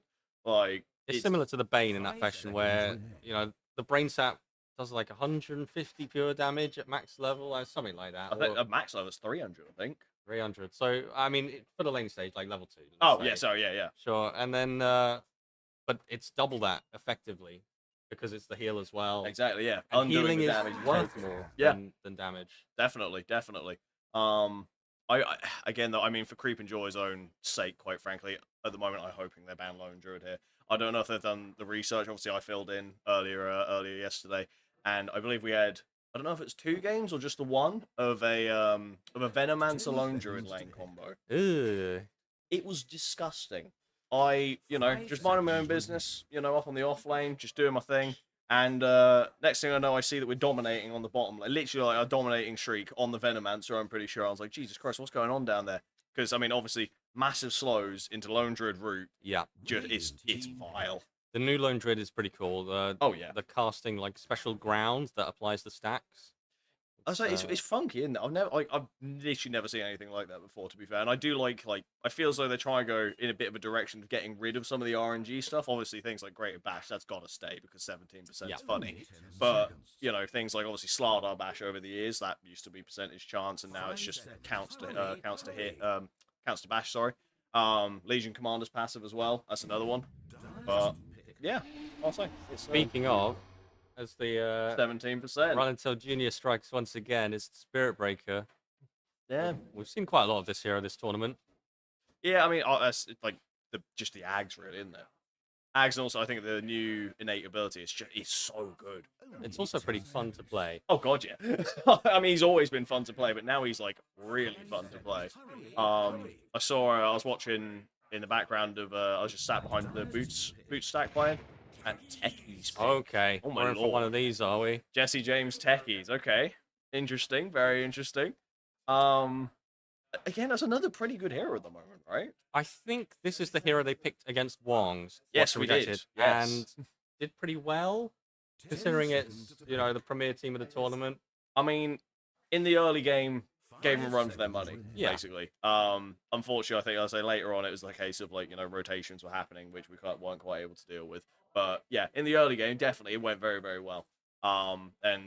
Again, I think it's just ever since 741 dropped, like the techies win rate has just gone. It was from like sub 50 to like 56 or something. I feel like I remember seeing. Yeah. Yeah, no, that hero, I don't know how, but apparently that hero is absolutely crazy right now. So I think it's the taser being able to cast on allies from the start of the game. Like an AoE disarm that you can cast on anyone, that's a guaranteed disarm. and that used to be a shard. Yeah. Like, it goes from being the shard to being the base kit for techies. Some which- heroes got their facets by default, but like a nerf version. This guy just got an upgraded version for free. Oh, nice. I'll start my shard. Yeah. That'll do. Cool. Also, a Mars pick coming out. Very good for team fighting, I suppose. A bit of he's kind of just arena, I feel. Yeah, it does annoy the Spirit Breaker. Like, you need to scoot Yeah. around. Maybe when they add facets back next year, you can get the like curved charge facets. Could you imagine? I was saying instead of being like a vector targeted sort of Yeah. thing, instead of just point and click, go across the map. Valve, it's a good idea. I We're was saying, take certain of that. notes. I think Valve needs to start taking notes. Icefrog should listen to the stellar suggestion. I'm sure they're all watching. All the Valve, all course. the 2 Valve devs. Yeah, no, 100% they or are. whatever the current count is. I say this is how they get all their ideas, right? They just come to different streams and they're like, checking out what's going on. Mainly ours, of course, because why wouldn't you? But Now, Ron, I need you to ask me about a certain 2 players in this game. Okay. And one of them squeaks, and the other one is the People's Champ. tell me about Squeaks and the People's Champ. I want to know Well, what's the I'll story. tell you about about this, more? and I've been contractually obliged by certain third parties to tell you the story that Mousy and Jesse James used to play on a team together. I have heard, yes. And now they've got beef, and they will, I've heard, never ever play together again. So I'll say, so we have like some pretty big rivalry going on here. There's a lot of stakes on this game, not just obviously proceeding in the bracket, but also the pride is on the line. Oh yeah, I'll say neither of these guys are going to want to lose to the other. So I feel as though pulling out all the stops here, should have getting all the main heroes out, everything like that. Like, it's got to happen, right? And we are seeing the traditional Irish Wraith King pick for Creep Enjoyers. Are they big So- fans of that? Big fans of the Wraith King? Well, Ireland in general, maybe the best Wraith King players on the planet, to be honest. You just really like Wraith King. What's it about Wraith King that Irish people really enjoy? It's got 1 button. Oh, maybe it's got 2 buttons now. Kind of 2. Technically 3, maybe. No, so it depends on if you just want to press R. Ever increasing amount of buttons Yeah. on this hero, but But it reminds me of my favorite. There was a guide which was basically just you only buy 1 active item and you buy and obviously you only bind your Q button. oh yeah, And that's it. just you use the item as you queue. Well, I would say like Q and then Alt Q. Oh, So then you perfect. can have like obviously the item and your only ability. Because what other ability do you need besides stun, Yeah, right? Don't need anything else. So exactly. Quap versus Puck though. I feel that's a little bit rushed for the Quap, right? On lane at least. Oh, well, I think so. I spoke to a Voxer about this matchup. Okay. And we both agreed we think it goes even because the Quap doesn't go dagger because Puck can dodge it for free and regens off of it. So she goes screen build and then they just trade farm. Okay. So they kind of just leave each other alone for the laning phase at least. But like later on in the game as well, surely that is very Puck favored. Yeah, I would say so. I mean, the lockdown that Puck provides on the Queen of Pain is one of the things she hates the most. And unless she's going Orchid, she doesn't really have that back on the Puck. Yeah, I was so like, innately, at least, I'd say the Puck probably has the the upper hand. Yeah, especially since as well, like as soon as you get the Sonic Wave off, just press E on Puck, and all of a sudden you take no damage. Yeah. Like I was say, it almost, I would dare go as far as to say almost a hard counter personally, but maybe I'm maybe looking a bit too far into that one. I don't know. Now, Washington Rejected, I feel like they've got a lot of damage, but at the same time they don't have a lot of damage. Does that make sense? Yeah, no, I kind of see what you mean. It's like put everything down basically, and once they put everything down, they can't do anything. And Rating's got a second life, so if you blow your load, as it was, You blow your load on the Wraith King. Yeah. Is that what we're saying here? Well, I suppose many people would want to do that on the Quap, this game, because she does a lot of damage back, and you got to lock her down. So if you had to blow your load on someone, then it's going to be on the Quap. Yeah, you want to ignore the Wraith King. You don't really have to follow up to do 2 lives. Maybe you just take out the rest of his team. Yeah. And you're just picking a carry that's got a good matchup into the Wraith King, kill him twice. We did see a cheeky Troll Warlord from Wong's out earlier, which is one of the better matchups into it, but not a great hero at the moment. Troll Warlord in the big 2-6. Yeah, the Coral Troll Warlord. He's brought it back out. Okay. Yeah, a little bit of a show match against Taylor Stack. Yeah, we thought it'd be a bit closer this game. Sorry to the chat, it was a bit sleeper, but hopefully the excellent rock paper scissors content that followed that was very hype. Is this the rock paper scissors they started to do under the table? Yeah, I mean we had the whole crowd was yelling at them to hold their hands higher. I don't know if they understood English at that point. Maybe they'd fully embraced the Irish spirit sitting next to Run and Tell. It was funny nonetheless. Yeah, no, of course.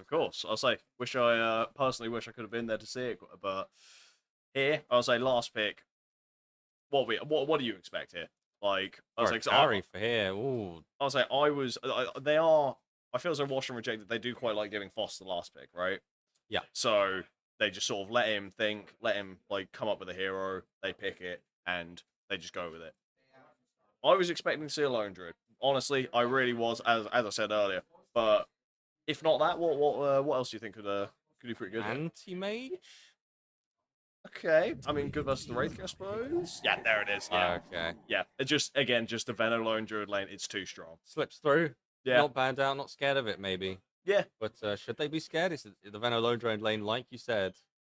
It's disgusting. It's disgusting. And who is this going to be into? Is this an off-lane Wraith King or a carry Wraith King? I want to say it's a carry Wraith King. Is there any potential for an off-lane Spirit Breaker? There is. But I feel like they need to pick something that's good against Lone Druid. I don't really know what the counters nowadays are to it, other than just having a guy that kills the bear pretty quickly. I suppose in that case, like, having the Wraith King off lane. I don't think you could pick like an Ursa, maybe. I think you need a range hero to kill it, because the melee heroes just get eaten by the bear. Okay. That is not what I would have picked. It can at least dispel the root. Okay. So that, as is my current understanding, I have yet to hover the spell and see. But the Lone Druid one? We'll have to check in game if it's dispellable. I'm pretty sure it must be now that they've changed it. I think it is. I'm pretty sure that's the thing, because it goes through BKB. I know that. Does it? Well, I'm pretty sure it does at least. I could be completely wrong and chatting out my arse here. That's why we're the experts. Yeah, exactly. Got the big guns on this one.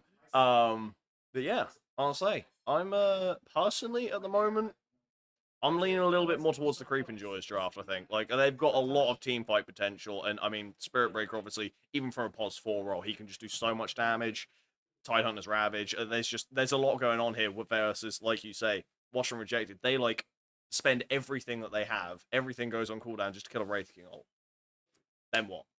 What do you do after? Well, now you've got the Lone Druid at least, and I do think it is good into the Wraith King. So if maybe the fight's going to pan out like you suggested, where now it's on the Creep Enjoyers to blow up Lone Druid before they get blown up by Washington Rejected. So hopefully it'll be a bloodbath game if that's the ideas going into this. I'll say that is personally, I am a big fan of a bloodbath game. Anything for a bloodbath game is just not like a stompy bloodbath game. No. So I've seen a couple of those over the past couple of days. 10 heroes dead in the team fight type beat. Brilliant. I mean, to be fair, with the techies involved, that's entirely possible with the new innate ability, right? He can kill himself now? No, he can't. But when he dies, he does drop the green mine. Bomb, yes. You're yeah. right. So I was like, jump in and get killed, drop the green mine. Maybe, just maybe. 10-man wipe. But I suppose we'll have to wait and see, really, won't we? Now, shall we set the observer cam? If you can do that for me, yes, of course, Jonathan. sorry. And there we go. As we obviously want to see Malu's premium camera work. Of course. As well as his premium overlays, which you can see I love on the left corner. of your screen. I'm always going to shout him out every time I'm on cast because he is the GOAT. Indeed, I would say that's exactly what you were saying earlier as well, wasn't it? I would say he is the best, and yeah, that's definitely what I said off stream as well. I would say no one is better than him. Nothing was said off stream that indicated anything of the sort. Of course not. No, you'd never say anything like that, right? And I'd never beat up my co-caster before we started either. No. I was like that never happened. I will blink twice for help, but that never happened.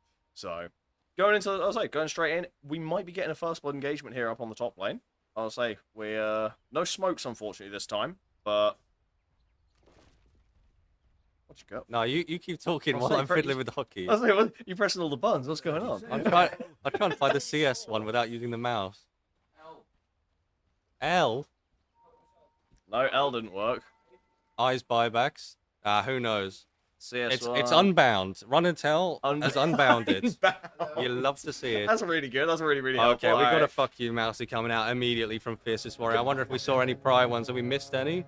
Also, there has been a little bit of beefing back and Let's forth. recap the beef. Actually, Hang on, we're about to go into a fight. To be fair, are we? No, they're just going to back up straight away. No, they're looking for it. I was like, oh, no. So Round just two. Keeping it simple. Yeah, a little bit of beefing. Some good lucks, to be fair. Yeah, I was say they got the good manners out of the way first, at least. Yeah, and then hit the fuck you, Mousy, straight away. Mousy playing the clock here on the mid lane. As as anticipated, I suppose. It's the puck. What's happening here on? Well, so they are. Crun is actually he's got caught out. I mean, I'm not really too sure how much that's going to do, but a bit of a weird one there from Poddy. Yeah, so I am sort of eager to see how Crun plays this game. To be fair, obviously for a couple of games yesterday where he's playing the Slardar, bit overextending, I dare say. They are actually. Is he going to go down on the top lane? They get the root off, and just a couple more right clicks. They're going to take first blood. There it is. Unfortunately, didn't get the deny, but first blood immediately going the like going the way of like you said on this lane, the Veno lone trade immediately coming into effect here in this top lane. I don't think Morgan's gonna have a good time, but maybe with the dispel he can just anchor smash farm his way back into the game. That's just it. I'll say, like you say, like they're not going to necessarily get immediate kills on Titan. I mean, maybe if they go on him while he's not got the Kraken shell, they might be able to get out. I mean, speaking of, they got the root about to come out. One more attack, the root. Yeah, I'll say they go on him with no Kraken shell, and they're just going to get a free kill on him. They might even be able to turn on to Fiercest Warrior to just follow up as well. Just a couple more attacks. Boss dropping low. Boss, bash. he does actually get the bash. He's and going to another go down. one. He's going to turn around and get a double kill. Oh, wow. Very well played by Fiercest Warrior. Paid off Gaben, and it definitely... Very well played, yes. 17%, that's the one. Completely skill-based... skill-based gaming right there. Skirmish there. Oh, wow. That was close. Lane, what the hell is happening here? Lane. He's got the innate, but... Yeah, there you go. Down he goes. I was like, there's no way you're walking away from that one, right? Like, even if they just hands off the keyboard. Like... It's tricky to tell what was happening here. Were they trying to drag waves, or did they just chase him down through the jungle and find the kill? I'm wondering maybe he's trying to go for a pull. Yeah, I'll say Shaman going for the pull, and then obviously gets caught out, and yeah. But CS dead even on the mid lane, pretty much. Yeah, I'll say not going either way. They are going to charge up, but they're actually going to try and kill him, to be fair, with no TP, no bear. He's used all his bashes. Yeah, he's used the game allowance, unfortunately, so...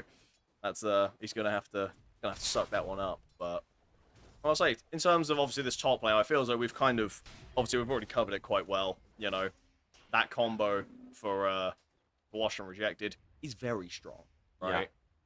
What do you think about the bot lane? Mars and Techies versus Shaman and Wraith King. I think Mars Techies is quite kill lane, right? Yeah. So I'm imagining, you know, they'll get a fair few opportunities to get the kills. Kill lanes. Yeah, kill lane once again. Is he gonna try and get the deny? No, unfortunately not. He does just de-aggro the creeps. So he's getting another kill. That's two for one, I believe, right now. on this KD. Now Morg's in But trouble. they're even going to just chase down Morgs as well. I think. Does he have the root ready? Yeah, he's got the root ready. 3 stacks, 4 stacks, 1 more. That's the root. He does get the purge off, luckily, but unfortunately, I don't think it's going to be enough. Second root takes down. Oh, that's an unfortunate off lane right there. They're having a very, very tough time. This Warrior's going to go in. That was a lot of damage. Yes, he got boots. He's got the boots and the wind lace with the level 2 bash. That'll do it. But even still, that was what, like 200 damage? That was quite a lot. And yet to Courier. Oh, not Foss Courier as well. Oh, that's unfortunate. Not quite the full base boots, so... Almost, though. Almost. Not too bad. So... He's actually going to try and go in on Sabotage. He does get the quick pick, but maybe just with the roots, they're going to have enough to be able to take down Fist Warrior and return. He's got to get away One here. more root, there it is. I don't think it's going to be enough, to be honest. What? Did a creep just fly off the screen? What Yeah, happened there? I don't know what that was, to be honest. Was it Courier, maybe? No, the Courier's still it was dead. the Courier death animation replaying. Obviously, Valve have not fixed that bug. I'll tell you, yeah, this game's still in beta, bear in mind. Still in So beta. You gotta bear with them. Is it still in beta? I mean, technically speaking, no, it hasn't been for like 10 years. Like in now, right? Gamma or something now. Yeah, probably, but as far as we're concerned, still in beta. Right? They're still like ironing out all the bugs and stuff. So they're only a small indie developer after all. Oh yeah, yeah. So you gotta bear with them. Small indie developer with a yacht. Yeah. Who like gets their. Let's take a look bot lane. Bot lane. Yeah, I'd love to see bot lane right now. Oh, so Holy yeah, shit. bot lane right now. I'll say they are going to try and take down the Wraith King. Disarm. One more right click. He He does dropped take it. him down. Enters the Wraith form, but he's not even going to get a Let's CS look out top. of The that Shadow one. Shaman's come through the gate. So they are going to try and get a wraparound gank. Fiercest Warrior is going to get rooted up by the Lone Druid once again. 1 more hit, 2 more hit, maybe. There's no Sabotage is getting chased down as well. Boss is on a killing spree. That's just how good this lane combo is, Jesse right? TP. Sabotage, I'd say they're trying to get in on him, but hopefully Foster there is able to catch up to Poddy. Might just be able to get the root off over there. There's the root, and 1 more hit. Boom. Dead. Double kill. Now is Sabotage soloing this Tide? A little bit, slowly soloing the Tide. Again, fortunately, that's why I think the Tide Hunter pick was quite good, to be fair, because obviously that purge. Are you sure? You looked at the score? I mean, it was good. Maybe the best possible option. Okay, like, yeah. unless they So were gonna, I mean, the only other thing I can think of is like run the Quap off lane or something. might have been viable. Oh, it's like- I wouldn't have hated it. No, if they ran the Quap off lane, at least like blink out, you've got immediate escape. Oh, just especially the since game. the Quap goes down right there on the mid lane. Fist Warrior is going to try and TP in. Harass Bicep a little bit, but I'm not. Yeah, no kill opportunity there, unfortunately. And I don't think for either that side. is the first of the kills between Jesse James and Mousy. Jesse James will claim it. Yeah. I'm surprised there was no tip. Maybe they're saving them for later on in the game. on Business Warrior. I might actually. I'll say he's able to get a couple Solo. of bashes off here. There's one. Look at that damage. That's absolutely crazy. And the disarm though. Oh, he purged him. He purged the haste. Oh, hey, what the? What? I'm pretty sure the Techie Disarm does a purge. Not as far as I was aware. Let's double check that because I don't know where that haste rune went otherwise. Did it not just expire? They take damage and They basic get a spells. basic dis. Oh my lord. This ability is crap. Broken. That is ridiculous. As Oh, we they see do another manage to get. one, Oh, I Bicep. say, Mousy is going to get a return. Yeah, and there's the tip you were talking about. That's what we wanted to It's onto see. Bicep though. He's got to kill Jesse James. Well, I suppose, but I mean, just like surely this beef kind of at this point extends to the entire team, right? Like, I suppose so. oh, so I'm sure they're not being too picky about who they're going to tip and BM. But I'll say Wisdom runes are coming up. Mousy is trying to wrap around here. I think he's actually going to be able to steal it. Lots I'll of say TP. that. Oh my god, that's a double TP. Puck's TP'd in as well. They do have Spear? Dream Coils. He's got a spear. maybe. Oh. Come on, gotta get the stun. Dream Coil maybe as well. Yeah, there They it is. have to Okay, drop it.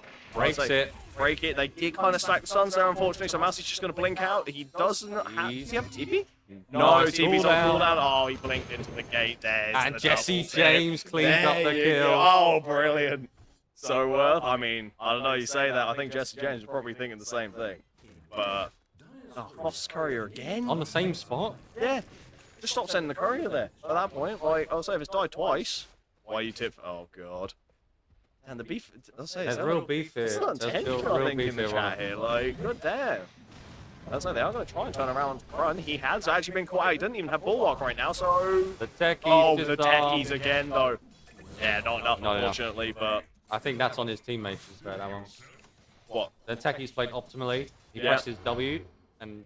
He did everything he could, even with That's basic it. dispels and disarms, but Krun kind of, I think, yeah, pushing up a little bit too far once again. I mean, okay, he's going to make a try here. So he's got the charge coming through, but face shift, Wave there is you on go, face shift cooldown. right there. Sonic wave on cooldown, only for 7 seconds, but yeah, unfortunately. Jesse James?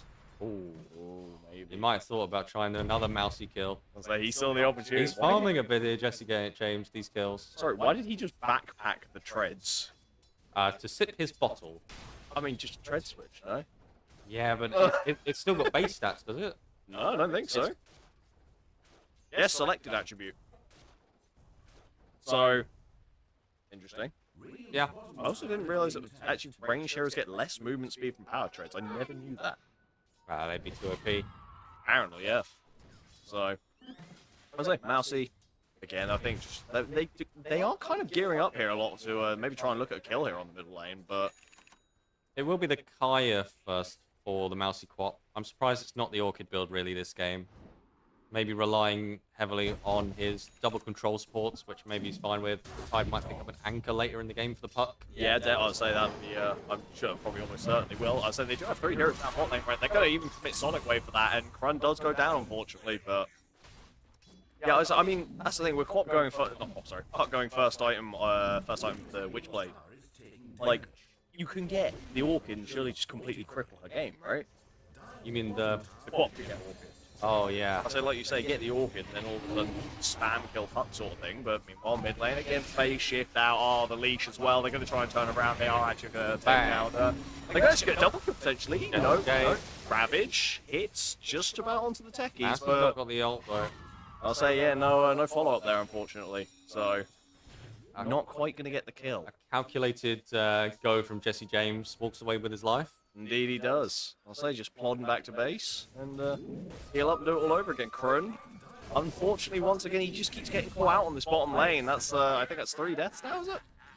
Yeah, 3 deaths now for the Mars, unfortunately. It's yeah. I think maybe he's expecting. Obviously, there's a lot of stuff going on mid. Maybe he was expecting slower Shaman's TP or rotation. something. Yeah. Exactly. Yeah, but it seems like Shaman just wants to stay down bot lane for as long as he can and just get kills, I suppose. Well, who else is in the bot lane for kills? It's Jesse James. As always, and he does have level 6 now, to be fair. I don't think you guys get how worth this is. What is Mouse talking about? Boss has the Fusel Blade now on the bear as well, so he's going to be able to run a portal. I don't think he's going to have enough mana for the ult. Never mind, have enough mana for it. He doesn't even have the ult. It's on cooldown. So he is going to go down. Oh, what's the... Did it just come off cooldown? Oh. Either way, Jesse James is actually going to charge as well. Sabotage, double hit, double kill. Not too bad. Are they going to be able to catch out Mousy here? Foss, he's walking him down, but I think he's going to have a blink coming up any second now. There it is. He just blinked straight on past him. I don't know. They do have the ward there. They can actually see Fost right now. Are they going to try and kill him? Are they going to go for it? Yeah, the charge comes out. This is Warrior. Is there fear or anything on the bear, or is that... No, I believe it's not been skilled it. Yeah, I'll say there it is. So they're just going to take him straight down. There you go, Screamer, Pain.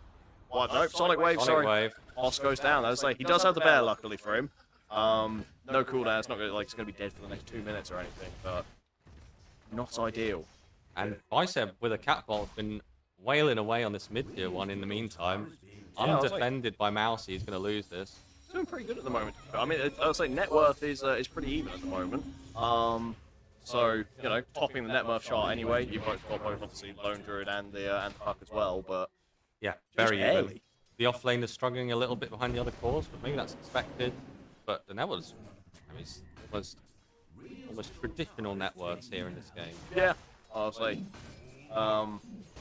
Again, it's really not much of a difference right now. Like every single roll, the 5s are basically on par. The 4s are basically on par. It's really not a... drops the ward. Right.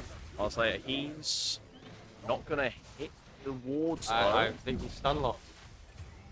There you go. I say he does hit the ward, he gets out, and meanwhile, Immortal actually does go down. Techies, he's going to try and put down a couple of mines. Might be able to get a kill there on the side, but Jesse James is going to go down. Skeletons. They're killing skeletons. They're doing a lot of damage. He aggroes them onto the bear, luckily. For now, I'll say, so they're not going to be able to clear out the skeletons, though. They just don't have the AoE damage for it. Oh, Krone gets a wonderful stun there. He's nowhere to go. Stuck between a rock and a hard place. He's going down. This is Warrior, I think, might be following him soon after, but these wonderfully placed wards just managed to completely just sandwich him. And Krone had nowhere to go, so... They've got Benno wards. They've got Shadow Shaman wards. Like, they've also got the Masters banned out. Like, there's lots of mini strategies coming into effect in these games. Which you like to see. I'll say the micro plays, as it were. You know, the makes it interesting. So if we had blinks on, I'm sure we'd hear about the colors of the heroes as well. But I'll say it's safe. Are you sure you don't want to talk about color coordination right now? I'm colorblind, Ron, so I think I'm not an expert on that field, unfortunately. I had no idea you were colorblind. That's new information to me. Damn. That's partly why they kicked me from Wongs. Because you're colorblind. Because I use blue health bars. They were like, yeah, that's unacceptable. It's no aura. It's not the vanilla game. It's not right. Yeah. Oh, I see. Okay. Business warrior. Charging up. I mean, I would say Jesse James again does have the disarms going out, but I don't really think it's going to be enough, especially when you've got 3 heroes on you. There you go, Mousy gets the kill. Jesse James. That's what he was looking for. Oh, but the dodge 2 man does manage to dodge the ravage with the face shift, but Popple comes down off the mark a bit. Yeah, I don't even think I hit Cron actually, did it? Not really too sure. I'd say Business Warrior is going to get the charge connect with the bicep, but Mousy looking to go back in potentially on top of Morgs here. Not really too sure. It's not looking bad. Yeah, not going to work out for Morgs here, I don't think. Into the pit. He's trying to juke him around, but unfortunately, yeah, you go the fear away. Make sure he doesn't even get close to Roche. No deny. And yeah, another very successful. Body, the tower. I'll say body. He's gonna heal up. Yeah, biceps right there. Silence him up and take him down. Maybe. Foul play. Perhaps. Oh, no, they have the vision. Never mind. Never mind. I guess that was that lingering vision from the illusory orb, I think. But yeah, potentially. Damn.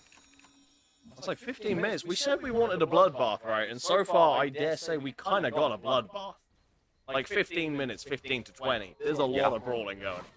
Which, I mean, a kill every 30 seconds, is that? Or higher than that? Give or take, That's I think, pretty crazy. I'll say that is, yeah, that's just over. Maybe we're going to see another one here. Maybe not. Maybe not. No. I was like, we've got to have a little bit of chill. That's the pause 1 we're talking about here. Okay, you know? okay. Granted, He's not Fost getting obviously. so hard. I was like, Fost is kind of joining a lot of fights, and because he's got the diffusal blade, and he probably wants to fight early with the bear. But even still, I think a little bit of behavior, just a little tiny bit. So. Yeah, I'll say, I think, fortunately, though, for the Wraith King, he's getting closer to the Radiance. I'll say, just about 1,000 gold away. If he can just sort of avoid the fights, I suppose, for the time being, and maybe get the Radiance. This Warrior. Wow, oh, he lost it. But not matter in the slightest. So, unfortunately, I think when you're that far up and you've got 3 heroes on you, not a whole lot's going to save you. So, DD rune top. Shaman is going to... Yeah, leave it for Mousy. I gotta be careful. That Scary quap. I'll say, yeah, quap with a DD rune. That is, sorry, an amplified damage rune. My apologies. It's okay. we can call it its real name. It'll always be a DD rune. Yeah, it's the OG. Exactly. I was like, you can change the name to whatever you. Why don't you just deny the bounty rune? Oh, hex up. You actually managed to get. I say they got they cancel the shackles. Okay.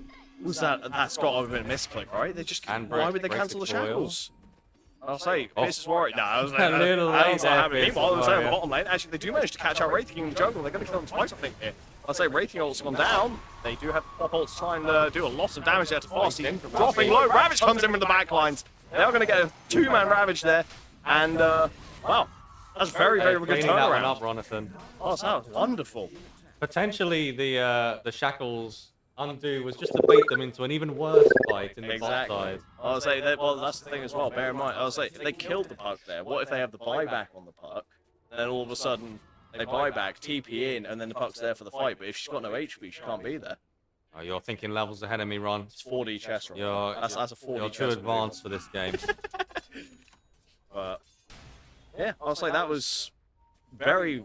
I don't know how intentionally well baited that was. I think it's more just the rotations coming through. Yeah, to be fair, it just came together nicely for them, didn't it? Yeah, very, very well. So I would say surviving that, managed to get him the Radiance as well on the Wraith King. So he's just going to start farming massively and go back for the Soul Ring, which is interesting. Yeah, Shadowblade, next time for Fierce Warrior. He's already becoming a nuisance on this Spirit Breaker. I was saying with a Shadowblade, I mean, he can just go around the map clearing whatever. Smoke move here on. Taking a good smite. I'll say. Big fight. Unfortunately, he doesn't quite have the Shadow Blade yet, so he's not getting out of that one anytime soon. But Scouting ahead for his team there, I think. yeah, I think after getting that, after having that catch happen, they don't want to do What's smoke happening anymore. top is Lone Droid found a Wraith King. Has let's say the Diffusal Blade's mana burn is going to go out. One more hit, and Oh, then a he gets miss the from the root. Radiance. There you go. Root goes out, but yeah, I think he's too scared of the TP rotations and everything coming through. Like they have actually got, they're going to smoke up on Watch and Rejected though. Yeah, they're going to try and cut him off in the try. Good wraparound. He's walking back and forward. He Smoke pops pops. Jesse James, he's going in. Unfortunately misses it, but doesn't really matter because he's just low enough to be able to nuke him down with spells. Coming back. They might fight it. I'll say they're going to fight it. Huge damage comes out from the quad bolt, but I'll say it's 2 Massive down. town It's by 2 the for 2 so neutrals. far. Oh my god, I'll say, have they been paid off at all? Bash. Yeah, he's bashing the puck up. They already used the ult on Fist's Warrior onto the puck. Lost the back flank. I'll say this might just... I'll say Foster's arrived. He's ready to start just getting wrecking house, right? A little bit, but I mean, he's trying to go for more. How is but Bicep still alive? I have no idea. Did he get regen? Oh, he got regen rune as well, did he? Yeah, yeah, regen rune run. Wow. Like they always get him and that then just explains it, doesn't yeah. it? Wow. I was like, don't get much luckier than that, but that being said, 1k net worth lead. Oh, ooh, just barely managed to dodge the Wraith and stuff there. 1k net worth. It's still very even. It's very even. Very, very even. Although, you can actually say some magic words and we can check exactly what Gabe Newell thinks the thing is. You want to say, Malou, bring up the scoreboard? Malou, bring up the scoreboard. There it is. Oh, it's Wow. pretty close. Oh, so again, 45. the net worth and XP graphs are kind of, you know, like a mountain skyline sort of thing, but yeah, picturesque. Yeah. Yeah. Unfortunately, well, not unfortunately, I'll say 54% chance. No, it's gonna be any Bash. game. Roshan. Roshan is gonna throw. What, is he gonna save him? Throws him off onto the high ground as he probably gonna go down for it instead. Oh, he goes in. Rosh still taking picnic. He doesn't throw sabotage around a little bit, but meanwhile, Skeletons are coming. Oh, yeah. Run, Jesse James. The skeletons are coming. Oh, you always try and walk them into the mines, just take them all out at once. But nah, no more tips. Commend Roche. Yeah, that was a pretty good save by Roche, quite frankly. Clearly biased, so we might have to reset the behind-the-scenes code on that. I was like, yeah. There's certain other teams I think that maybe need to reset the behind-the-scenes code as well. Yeah. Maybe the event organisers as well. There's lots of code that might need sorting out. So I believe there's a certain team out there. I won't name names because of course that's not very fair on Adorable Boots. Yeah. Who I think they've only lost 1 coin flip so far. That is an interesting stat. I have no idea how, but they've lost 1 coin flip. But I don't think they've won a proportionate amount of games to that stat. We're not going to talk about that. Okay. I'll say that. No mentions. That's a separate stat entirely. But and also I might be sleeping on the driveway if I start talking about that. Bicep, coil out. Oh, the double coil. Catching onto Tide Underhand. Garmin's just too squishy, goes down straight away. Austin, I'd say he doesn't have Ags on the bear, he's kind of just sniffing Tide Hunter a little bit there. Bit strange, but he's getting in range though. He has the Ravage, he's waiting for his team to arrive. There you go, that's a 5-man Ravage in the end there. Oh, and a huge ult from Mousy as well, just manages to nuke down in front. But jumped in. I'd say he is in, he took the run paid well, he's messing right for a little bit. Rating while he's down as well, so Austin's just, I'd say the position is He wants to slightly kill on off, Jesse. so, I mean, understandable, quite frankly, so far. And the bear doesn't escape either. Damn. I'll say after the 5-man Ravage, getting 2 kills out of that, pretty good. Oh, maybe even 3 as well, actually. Fist's Warrior does manage to get a charge connecting. And just a couple more hits, maybe Sabotage goes down. No! No, he doesn't! Foster's just ready to clean up. Bear in the woods, Ron. Indeed. Oh. Mousy, he's going for it. Oh my god, into the bicep. Ballsy play, isn't it? I'd say they have no foil, but blink. No, not quite enough DOT, I don't think. Not gonna chase. Yeah, I was like, Mousy just does barely get out of that. So Wait, like a couple more seconds, maybe. But wow, almost hit worthy. God. I mean, he's right. That was a Rob Myth-esque bling, I would suggest. I see. But I still don't really know what to expect. Like, even after watching all these fights happen, I mean, obviously beautiful Ravage play right there, for example. it's I don't know. Do you have any like favorites in terms of like a late game draft maybe here, or you know? Let me just check the scores real quick. Let me just check. It's how many times has Lone Druid died? Lone Druid's He's like 10 and 3. 3. I'm feeling Lone Druid-y today. Right. Yeah? I'm really feeling the Lone Druid. So, I mean, again, just from having such a good lane, he's kind of like snowballed a little bit. I imagine, is he going to be going for the Ags as well soon? I think. If, Yeah, he's, as I say, almost finished the Ags up on the bear. So. if he can solve that he's getting kited in fights, then I don't think they have anything for him. What would you do to solve that, though? I mean, I would press the arena spell around the enemy team. So just trap them in with CC, Yeah. I suppose. Trap them with the bear. Careful, Morgs. There's a lot of techie finds up there. You don't want to be walking in there too far, but I'll say, yeah, that is, yeah, no, that'll definitely do it, to be fair. I think he has got the bear Ags now, to be fair, as well. So. Oh, the solo bear. Exactly. He won't have to worry about send the hero AFK Woods. Exactly.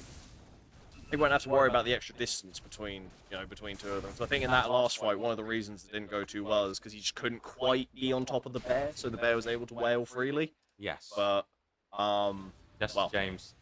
He's executing his strategy here. He's absolutely tremendous. creating a minefield. I don't want to be the person who goes through that gate Well, next. it might be one of these heroes setting up for the Tormentor So down they're all here. around it. You've got to be careful when they're exiting this area. Then again, I say after Titan walk on the high ground, there they probably know about it, right? They probably know that the all the mines are in there now. But will they forget? Oh, they always forget. They always forget. Everyone always forgets. Right. My favorite thing. Tormentor time. Is body gonna die? Taking bets. Taking bets. It'll be fine, Yeah, right? Pretty good. He's gonna run away. This doesn't count. I mean, that counts as him dying because they couldn't complete it. I was say, it's because they're all gonna gate. They forgot. They're gonna gate into the mines. Have they forgotten? Spirit Breaker's gonna go through, but Let's they're say, gonna fight let's anyway. say they're TPing up right now. Sorry, I didn't even realize there was a fight going on. Meanwhile, I'll say Mousy does manage to Hunter take that TP'd through sabotage. and died to the mines. Oh, there you go. It did He happen went through the eventually. gate and exploded. That's all we like to see. Which, ironically, he's the one who found him as well. Krun did actually get trapped The into tip the. comes out from Morgs. He yeah. knows he got a little bit there. Indeed. Oh my god. They always forget. Every time. He was the one that walked up there originally. That's what I was about to say. I was say he's the one who literally found out that Techies was in there mining everything up, and then he's like, you know what? Maybe I will go through the gate. Let's see what happens. Shard queued up for Lone Druid. Do you know what Shard does? Can we cover Actually, that a little no bit? idea. Savage Roar applies a basic dispel, and also grants movement speed and attack speed. Okay. Interesting. Okay. Sounds cool. It's and getting it's kited by the dagger. yeah, I think it's also it also lets you do on like if Lone Druid casts it, off Spirit Bearer points first. Oh, as it's well. the doubled up. Yeah. Okay. So say for example if like silenced by the puck, then Lone Druid casts it, the bear's fine. Yeah. Or if Lone Druid is silenced by the puck, bear casts it, he's fine. The bear has a Oh. separate shard as well. Yeah, maybe he's building the shard for the bear, which I think is it the lasso? Oh, The God, mini yeah, the lasso fetch. I'll say the Bat Rider at home sort of thing. Again, something that solves him getting kited. If he can just lasso his own target, Does then it that's great. does it disarm him though? The same way that Lasso does. I don't think so. Target ally, enemy, or rune. You can move runes with fetch. That's interesting. Brilliant. Also, it doesn't say anything about disarming, so yeah, I guess he can. It's basically just like roots them and 2.5-second route. yeah, it's pretty good. You can take it. Yeah, I mean, it allows you to get some stacks up with your. It's a cheap route. Oh yeah, I'll say for 1,400. Like only downside, obviously, you have to try and get on top of them. Alright, a little bit of yapping coming out from the teams here. Yeah, congrats on finally getting your first wisdom. Ooh, shots fired. Strong words, strong words. Yeah. But they might be correct. So First wisdom in 2 games. that is not a good stat. I would say, how does that even happen? I'm hoping they were quick games and there was only one wisdom spawn. Oh, that would do it. Yeah. Damn. Well, Either that or they're just hoping, very or they just forgetful. got owned. I mean, to be fair, I would say yeah, that's shit because they might be more yeah. realistic. That's the thing. I would say they did actually steal the wisdom earlier. Yeah, Mouse right? rotated. Yeah, for Mouse it. he just jumped in, got it, and jumped, and he did die for it, but space created. So Jesse setting up the mines once again on the bot gates this time. what a pastime for him, it seems like. Is this like recurring behavior by him? Well, I'm not sure I've seen too much of his techies before, really, but I know he's been playing it recently. And I'm sure he's figured out the best places to put mines on the map. Yeah. I was sort of almost theory crafting about this like the other day. Every time you walk out of base, just put down 3 mines. And by the time that it comes to them sieging high ground, you'll have an entire base filled with mines. Yeah, I've seen plenty of techies do that strategy. I'll say that doesn't feel like a bad idea, per se. Well, it does mean that it's on cooldown for a little bit. You can't do the jump into place 3 mines Yeah. combo. Unless you, I would say, if you get that minus 3 seconds though, then it's not too bad. Not too bad. At the moment though, we are going to see a bit of a rotate. I think they're fully aware of it on Creep Enjoyers. Are they going to contest it though? It looks like they will. Smoke Shadow Shaman's coming in from the left side. They're looking at it. He's just blinged in, straight in. Might even be able to sit under bed. No, Bicep Force. He's going to get the Aegis. Oh, a lovely Ravage comes out once again. That's 2 man onto Krun and Sabotage. That's a lot of damage. I'll say there's just so much damage from Creep Enjoyers. But Immortal X getting fighted a little bit here. Yep, that's Wraith King's second life down.